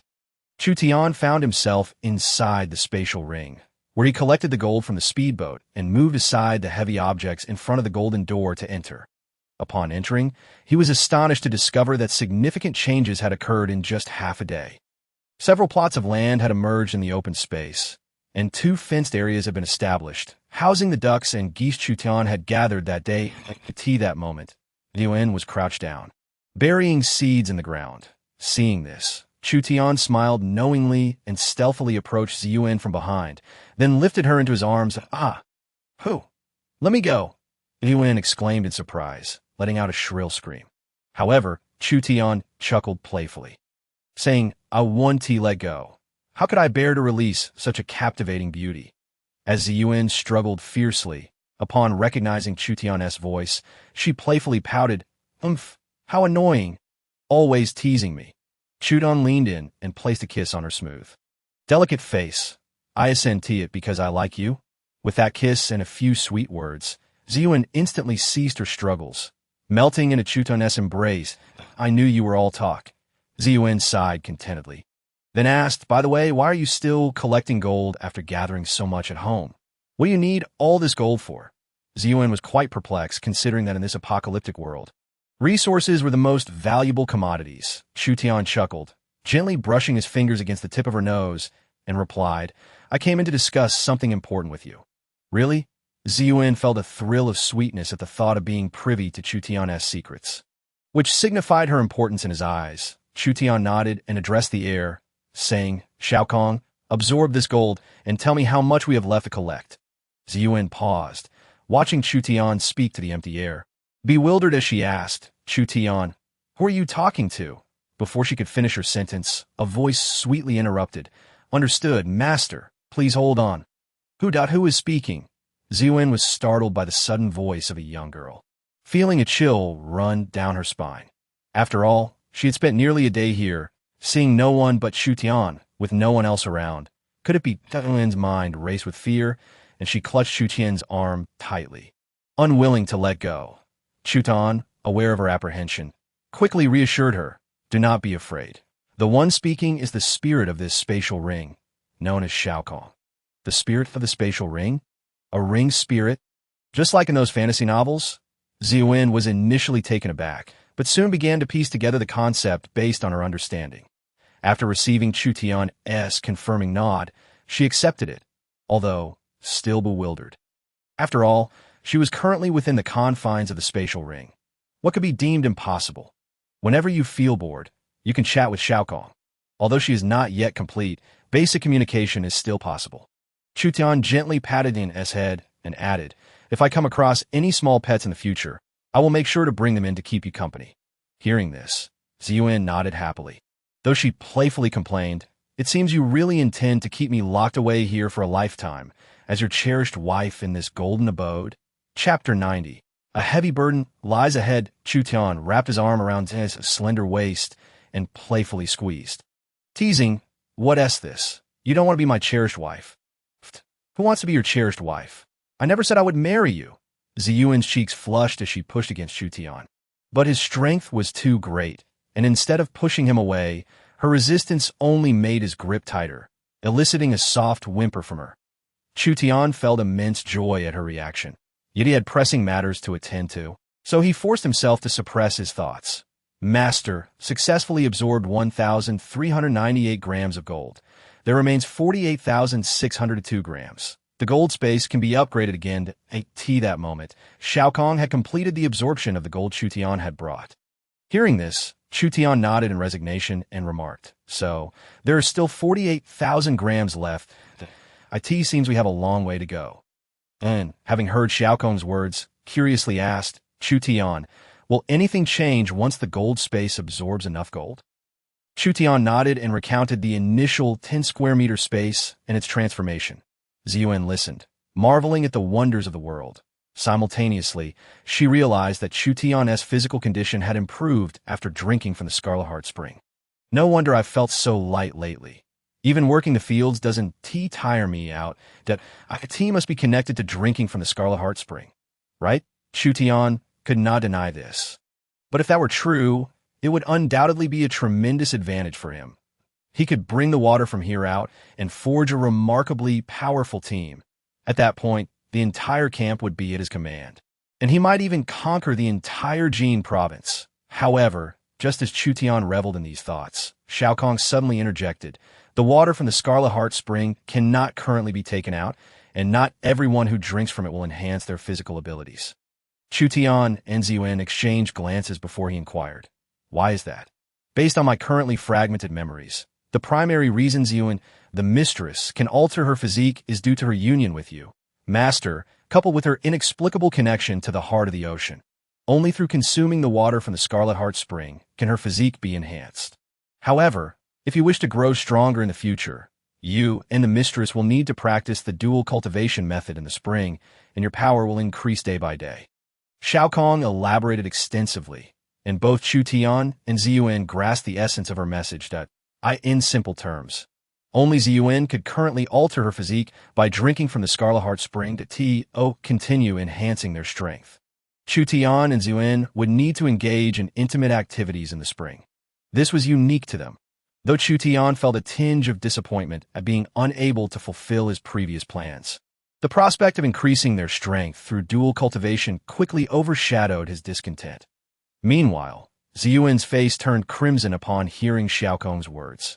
However, her blush did not stem from the idea of enhancing her strength through dual cultivation. Rather, it was the title of mistress that Shao Kong had just bestowed upon her. That term elevated Ziyuan's status significantly, distinguishing her from the 4 other women in Chu Tian's household who were merely his subordinates. How could she not feel elated? Unbeknownst to Chu Tian, who was oblivious to Ziyuan's thoughts, he seized the opportunity to inquire, if the gold space levels up in the future, will it be possible to take the water from the Scarlet Heart Spring out to enhance others' physiques? Shao Kong paused for a moment and cautiously replied, due to my severely impaired memory, I cannot say for certain, but theoretically, it should be possible. Upon hearing this, Chu Tian nodded thoughtfully, stating, it seems we need to expedite our gold collection efforts. Beside him, Ziyuan had roughly discerned Chu Tian's thoughts. She reached out and tightly clasped his large hand, cautioning him to be careful when he ventured out. Chu Tian flashed a smile, playfully pinching her shapely backside, and assured her, rest assured, I shan't let you be a widow. Tizke, what nonsense you speak. Ziyuan, rather unperturbed by Chu Tian's jest, became increasingly focused on the ominous implications of his words. Chu Tian chuckled softly. Well then, I shall take my leave. Shao Kong, do keep Ziyuan company and engage her in conversation to alleviate her boredom. Understood, Master. Ziyuan stepped forward, gently planted a kiss on Chu Tian's cheek, and, blushing, turned to retrieve a hoe, resuming her toil in the fields. Chu Tian paused, his hand brushing against his cheek, suddenly aware of an unfamiliar sensation, before he exited the spatial ring. With an oxygen tank on his back and wearing diving goggles, Chu Tian gradually descended toward the gold exchange. Upon reaching the entrance of the first floor, he discovered that the heavy rolling door had been breached, revealing a gaping hole. Clearly, this was the handiwork of the earlier group, without a second thought. He slipped inside. The underwater gloom compelled him to switch on his flashlight. However, upon entering the trading hall on the first floor, he was dismayed to find that many glass display cases had been shattered, and the golden ornaments had vanished without a trace. The signs indicated that this group had been looting for several days at least, seeing that the first floor was devoid of valuables. Chu Tian ascended the staircase to the second floor to the top of the stairs. An iron mesh gate awaited him, but it too had been breached. This sight caused a flicker of dissatisfaction within Chu Tian. Surely, they couldn't have stripped this place bare as well. Squeezing through the hole in the iron gate, Chu Tian arrived on the second floor. After meandering through the hall, he confirmed his suspicions. This area too had been thoroughly ransacked. Reluctantly, he continued his ascent. The gold exchange boasted 7 floors, and it was not until he reached the 6th that he discovered the iron mesh gate there remained intact, a fact that eased his apprehension. Had all the gold been looted from here, his trip would have been in vain. Unlike the previous group, Chu Tian did not resort to cutting the iron mesh with pliers. Instead, he grasped the gate and pulled with all his might. With a resounding crack, the entire iron gate was wrenched free. He then swam upward. Upon reaching the sixth floor, Chu Tian's expectations were met. It remained untouched, with the display cases brimming with gold ornaments, a dazzling array of treasures. In the pre-apocalyptic world, Chu Tian would have never dared to dream of such riches. Yet now, looting them felt as effortless as sweeping the floor. Soon, he had cleared the entire sixth floor of gold and was making his way to the top. However, upon arriving at the seventh floor, an inexplicable sensation washed over him. Though he could not pinpoint its source, it was only when he had gathered all the gold in the room and was preparing to leave that he noticed the seventh floor was significantly smaller than the sixth. Furrowing his brow, he mused, could there be a secret chamber here? Chapter 91. Captured Chu Tian, harboring doubts, chose not to flee immediately. Instead, he activated his flashlight and began to search the entirety of the seventh floor. Sure enough, after a few minutes, he discovered a hidden compartment within one wall. Knocking on it produced hollow echoes, and although the sound was faint underwater, it was discernible. Pressing against it, a panel sprang open, revealing a combination lock. Faced with this lock, Chu Tian felt stumped. Without the correct code, it would be exceedingly difficult to open, and multiple incorrect attempts would trigger the security system, sealing the chamber for an extended period. After some deliberation, he resolved against haphazardly entering codes and instead retrieved several bundles of explosives from his spatial ring, preparing for a more forceful approach. However, he opted not to place the explosives at the door, but rather affix them to the outer wall. Once positioned, he swam a considerable distance away, observing the gold exchange from afar before pressing the detonation button. Boom! Boom! Boom! A tremendous explosion erupted underwater, sending water spraying high above the surface. After the explosion subsided, Chu Tian swam back to inspect whether the vault had been breached. Though the outcome was somewhat disappointing, it was not entirely unexpected. The steel-reinforced concrete had indeed been obliterated, yet the inner vault remained encased like a steel plate, as robust as Chu Tian's own home. Undeterred, he produced more explosives, this time opting for C4, a powerful explosive capable of obliterating tanks. He affixed a C4 charge tightly against the steel plate, set a timer, and swiftly swam away, this time keeping a much greater distance from the gold exchange. Counting down his mind, he reached 3, 2, 1. A colossal fireball erupted beneath the water, breaking through the surface and showering debris and metal fragments around, creating a cacophony of splashes. When Chu Tian arrived at the site, he couldn't help but smirk, noting that the vault remained impressively fortified. Even with C4, only a small opening had been created. As he gazed at the narrow passageway, barely wide enough for a single person, he felt a sense of astonishment. Upon entering, he was struck dumb by the sight before him. Illuminated by his flashlight, the diminutive vault, roughly 20 square meters in size, sparkled with a golden glow. Shelves were stacked high with gold bars and ingots, a dazzling spectacle. Good heavens, this is far too much. Even Chu Tian found it hard to swallow. Just as he was absorbing the shock, he noticed an additional beam of light illuminating the room, igniting a wave of anxiety within him. It appeared that the sound of the explosion had attracted the attention of nearby forces. Without wasting time counting the gold, Chu Tian swiftly waved his hand, transferring all the gold in the room into a spatial ring before promptly exiting through the opening. Yet just as he emerged, a series of whistling sounds pierced the air. Startled, Chu Tian turned to see 2 iron spikes, over a meter long, embedded in the wall behind him. He instantly recognized these as weapons typically used for hunting large fish. Clearly, these individuals were not friendly. Just as he prepared to draw his firearm, the group closed in on him, brandishing their iron spikes in warning, gesturing for him to remain still. Chu Tian assessed the situation. 5 or 6 individuals had him entirely surrounded, leaving him no room for rash action. Slowly, he raised his hands in a gesture of compliance. The leader of the group, seeing this, gestured for him to ascend to the surface for a dialogue. Noticing that more than a dozen others were swimming towards them, Chu Tian nodded and obediently swam upward. As soon as Chu Tian's head broke the surface, he found himself encircled by several wooden boats, their occupants glaring at him fiercely, armed with harpoons and other sharp implements. Among the crowd, Chu Tian recognized several familiar faces. These were the very individuals he had looted moments ago. A smile crept onto his face as he thought, "It seems I underestimated their ruthlessness Chu Tian's expression grew increasingly cold. What are you waiting for? Are you just going to stand there? At that moment, a young man cursed him vehemently. This was the same individual who had piloted the speedboat earlier. Now he was aboard a larger fishing vessel, accompanied by a larger crew, at least a dozen men. The surrounding boats were also filled with similarly armed individuals, signaling the arrival of the group's reinforcements. Chu Tian glanced at the rope that had been tossed into the water, seized it, and climbed aboard the fishing boat. No sooner had he stepped onto the deck than a few well-built young men surrounded him, binding him tightly with ropes, rendering him unable to move. A sharp crack echoed as one of them struck Chu Tian on the back of the head. Chu Tian shot a glance at his assailant, but said nothing, coldly replying, "Take me to your leader. Let's not waste time here." "Do you think you can just meet Hua Jie whenever you please?" A burly youth sneered dismissively, just as he was about to make a move against Chu Tian. A crisp voice rang out from above. "Ollie, stand down." Chapter 92. A transaction.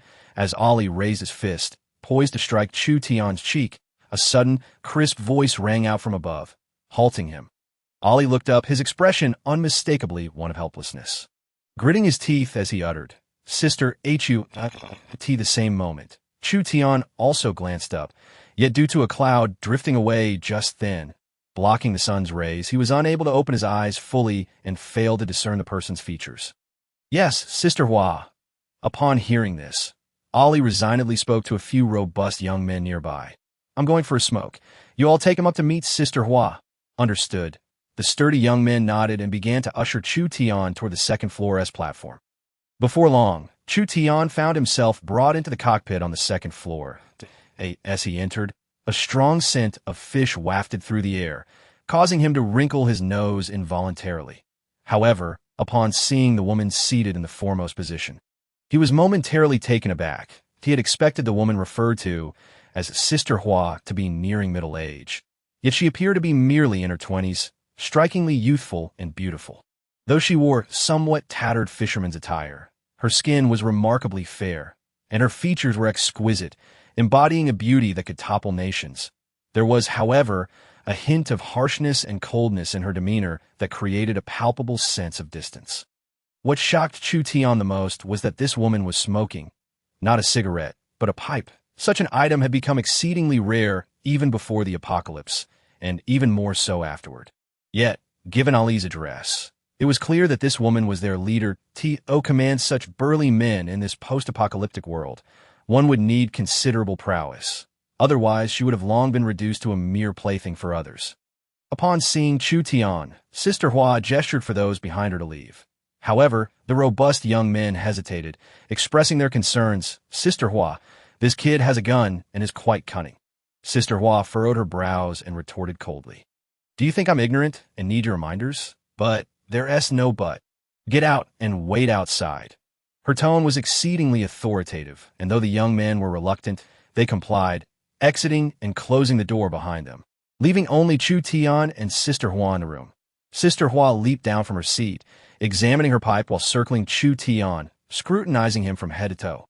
"What is your name?" she asked, raising an eyebrow with evident interest as she regarded him, chuckling lightly. "You certainly are a character." Taken aback by her words, Chu Tian was momentarily speechless. Just moments ago, he had been prepared to assert his authority for his brothers. Yet now the situation had shifted. He had not anticipated her to speak in such a manner that wouldn't their usual practice be to coerce and then eliminate. Instead, she merely asked for his gun. Noticing Chu Tian's astonished expression, Sister Hua smiled faintly. "Do not be surprised. We hold no grievances against each other. You merely took some of my gold. I wish only to trade it for a gun to enhance my survival in this bleak world.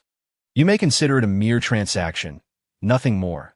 Chu Tian scoffed. "That amount of gold is hardly sufficient to purchase a gun. Moreover, I have no intention of selling mine. Kid, you should understand that my speaking to you in this tone is a one-time opportunity. If you do not seize it, you will have no chance to regret it later." With that, Sister Hua rolled up her sleeves, revealing tattoos on her arms, her expression turning fierce, embodying the demeanor of a commanding figure. Chu Tian chuckled. "Are you so certain that you have me in your grasp?"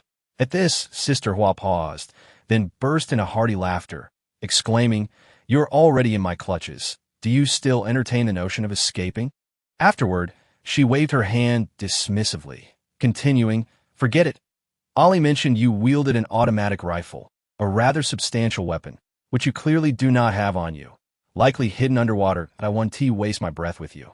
I will simply send someone to search for it. However, should I find it myself, it will belong to me, and any gold you've taken must be returned in full. It will no longer be a transaction. Chu Tian chuckled coldly, thinking to himself, Go ahead and search. Even if all your men dive in, they won't find that gun. Yet outwardly, he maintained his composure, softly replying, I wish you luck. Humph, I hope when I find your gun. You can still remain so calm. With a creak, the door swung open, and two robust young men entered, seizing Chu Tian and escorting him out of the room toward the basement. Once Chu Tian departed, Ollie hurriedly entered, inquiring Sister Hua. How did it go? Did he confess? Sister Hua's expression was stern as she replied, It's not that simple. Sister Hua, let me handle it. I guarantee he will spill within an hour. Upon hearing this, Ollie's demeanor sharpened, his teeth clenched. Sister Hua turned to face her brother, her gaze icy as she admonished, Ollie, how many times must I tell you to think before acting? Don't be so impulsive. Sister, I wasn't being impulsive. I merely wanted to teach him a lesson in this desolate world, Ollie implored, as if seeking her understanding. In truth, Sister Hua and Ollie were siblings, a fact known only to the two of them, kept under wraps to aid in managing their team. With Ollie as an insider among the ranks, Sister Hua would be privy to the thoughts of those beneath her. This was one of the reasons she, a woman, could lead a team of over 30 men.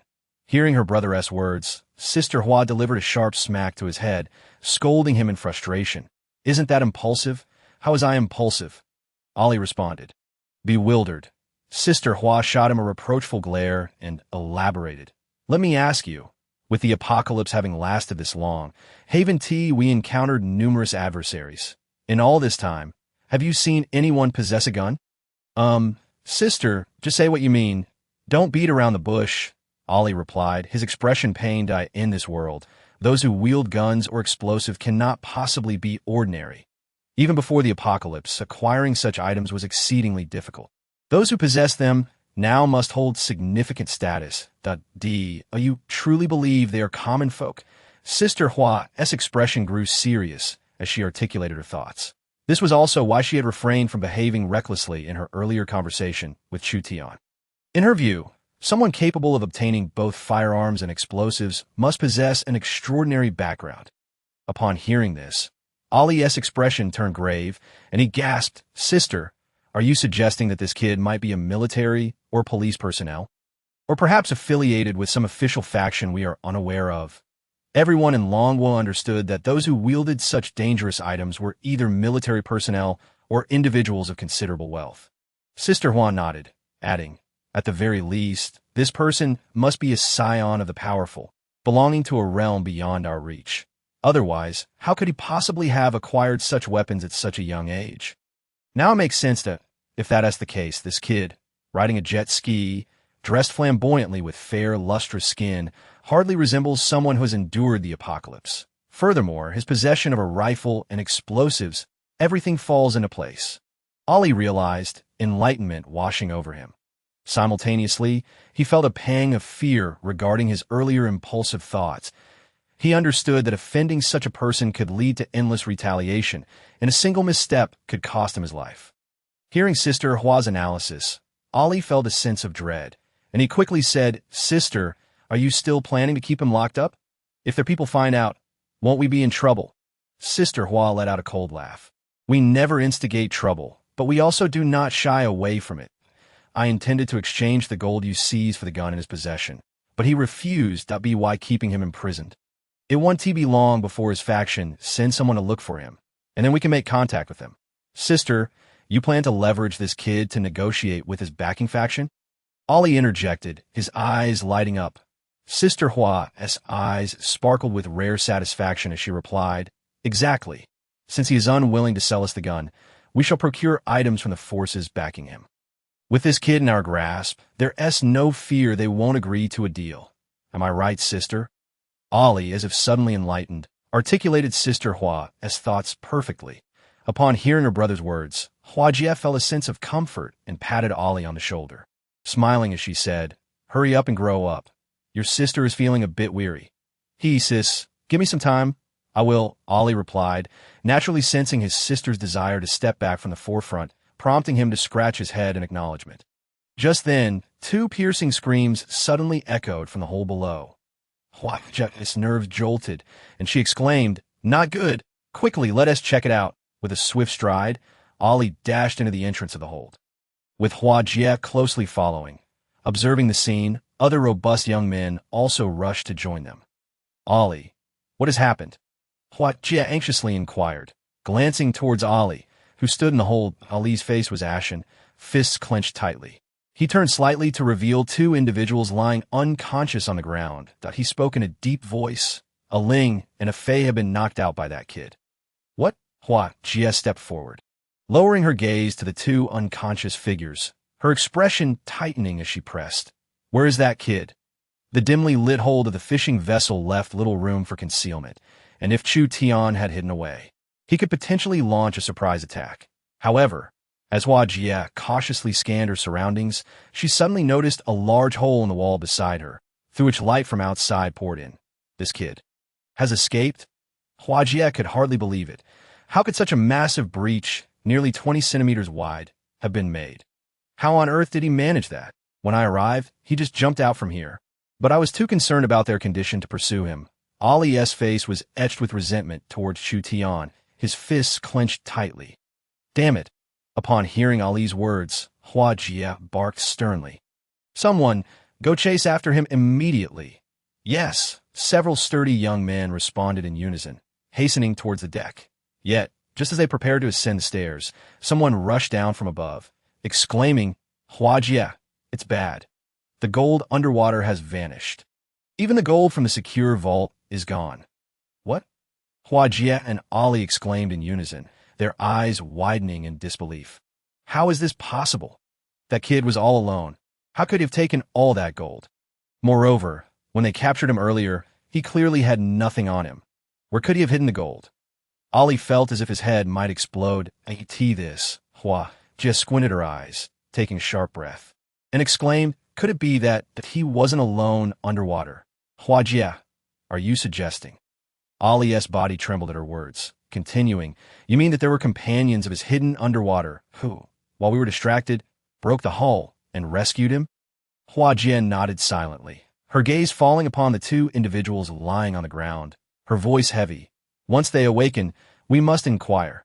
They may hold answers." "Hua Jie, should we still pursue?" The robust young man who had intended to chase after Chu Tian glanced at Hua Jie uncertainly. Hua Jie shook her head, frowning as she replied, "No need. Inform the brothers below to search thoroughly. We must not neglect any corner, including the surrounding areas." Understood. Chapter 94. The anomaly of Building 18 at this moment. Chu Tian was riding a jet ski towards Yuhai Garden. Along the way, he observed numerous survivors paddling wooden rafts or boats, scavenging for supplies. Some individuals even engaged in fierce altercations over a bag of slightly moldy bread, resulting in injuries due to the speed of Chu Tian's jet ski. Before any survivor could harbor greedy thoughts towards him, he had already slipped out of their sight, leaving behind a strikingly handsome silhouette, evoking envy among the survivors, yet leaving them powerless. Approximately an hour later, Chu Tian's jet ski glided into the Yuhai Garden community. This time, many residents had also emerged, using makeshift rafts crafted from bedboards to collect supplies from the water. Chu Tian even spotted some residents sitting on their balconies, fishing with rods, apparently with good success. The entire community was enveloped in a serene order, with everyone engrossed in their own tasks. However, as soon as Chu Tian appeared, it was as if a pot had boiled over. All eyes turned towards him. "Hey look, who is that? Wow, that kid has a jet ski. That's a valuable asset. Why does this person seem somewhat familiar? I feel like I've seen him somewhere. Damn, if he's in this community, he must be a resident. Perhaps I saw him before the apocalypse." Whether they recognized him or not was of little concern to Chu Tian. He was more focused on the jet ski beneath him, thinking if I had this, it would be so much more convenient. As Chu Tian maneuvered his jet ski past the crowd, Heading deeper towards Building 18, he paid no heed to their chatter. His mind was solely occupied with thoughts of the four women in his home, Ma Jiaqian and Li Hu, wondering how they had fared. He hoped they had remained safe in the secure shelter as instructed, but for some inexplicable reason, the closer he approached Building 18, the more pronounced his sense of unease became. With that thought, he twisted the throttle and sped towards Building 18. However, just as he hadn't gone far, he encountered a group of highwaymen, seemingly aware of his approach, who had already blocked his path. "Kid, you can pass, but leave behind your supplies and that jet ski." A rugged-looking man on a raft shouted menacingly at Chu Tian. His expression was cold and stern.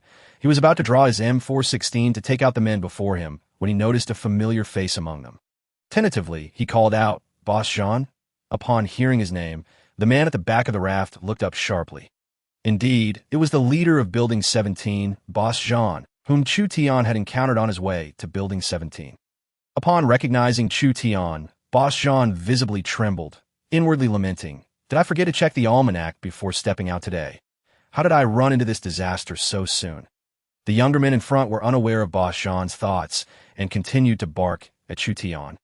"Kid, stop wasting breath. Just because you know our boss doesn't mean you're off the hook. Hurry," and boom.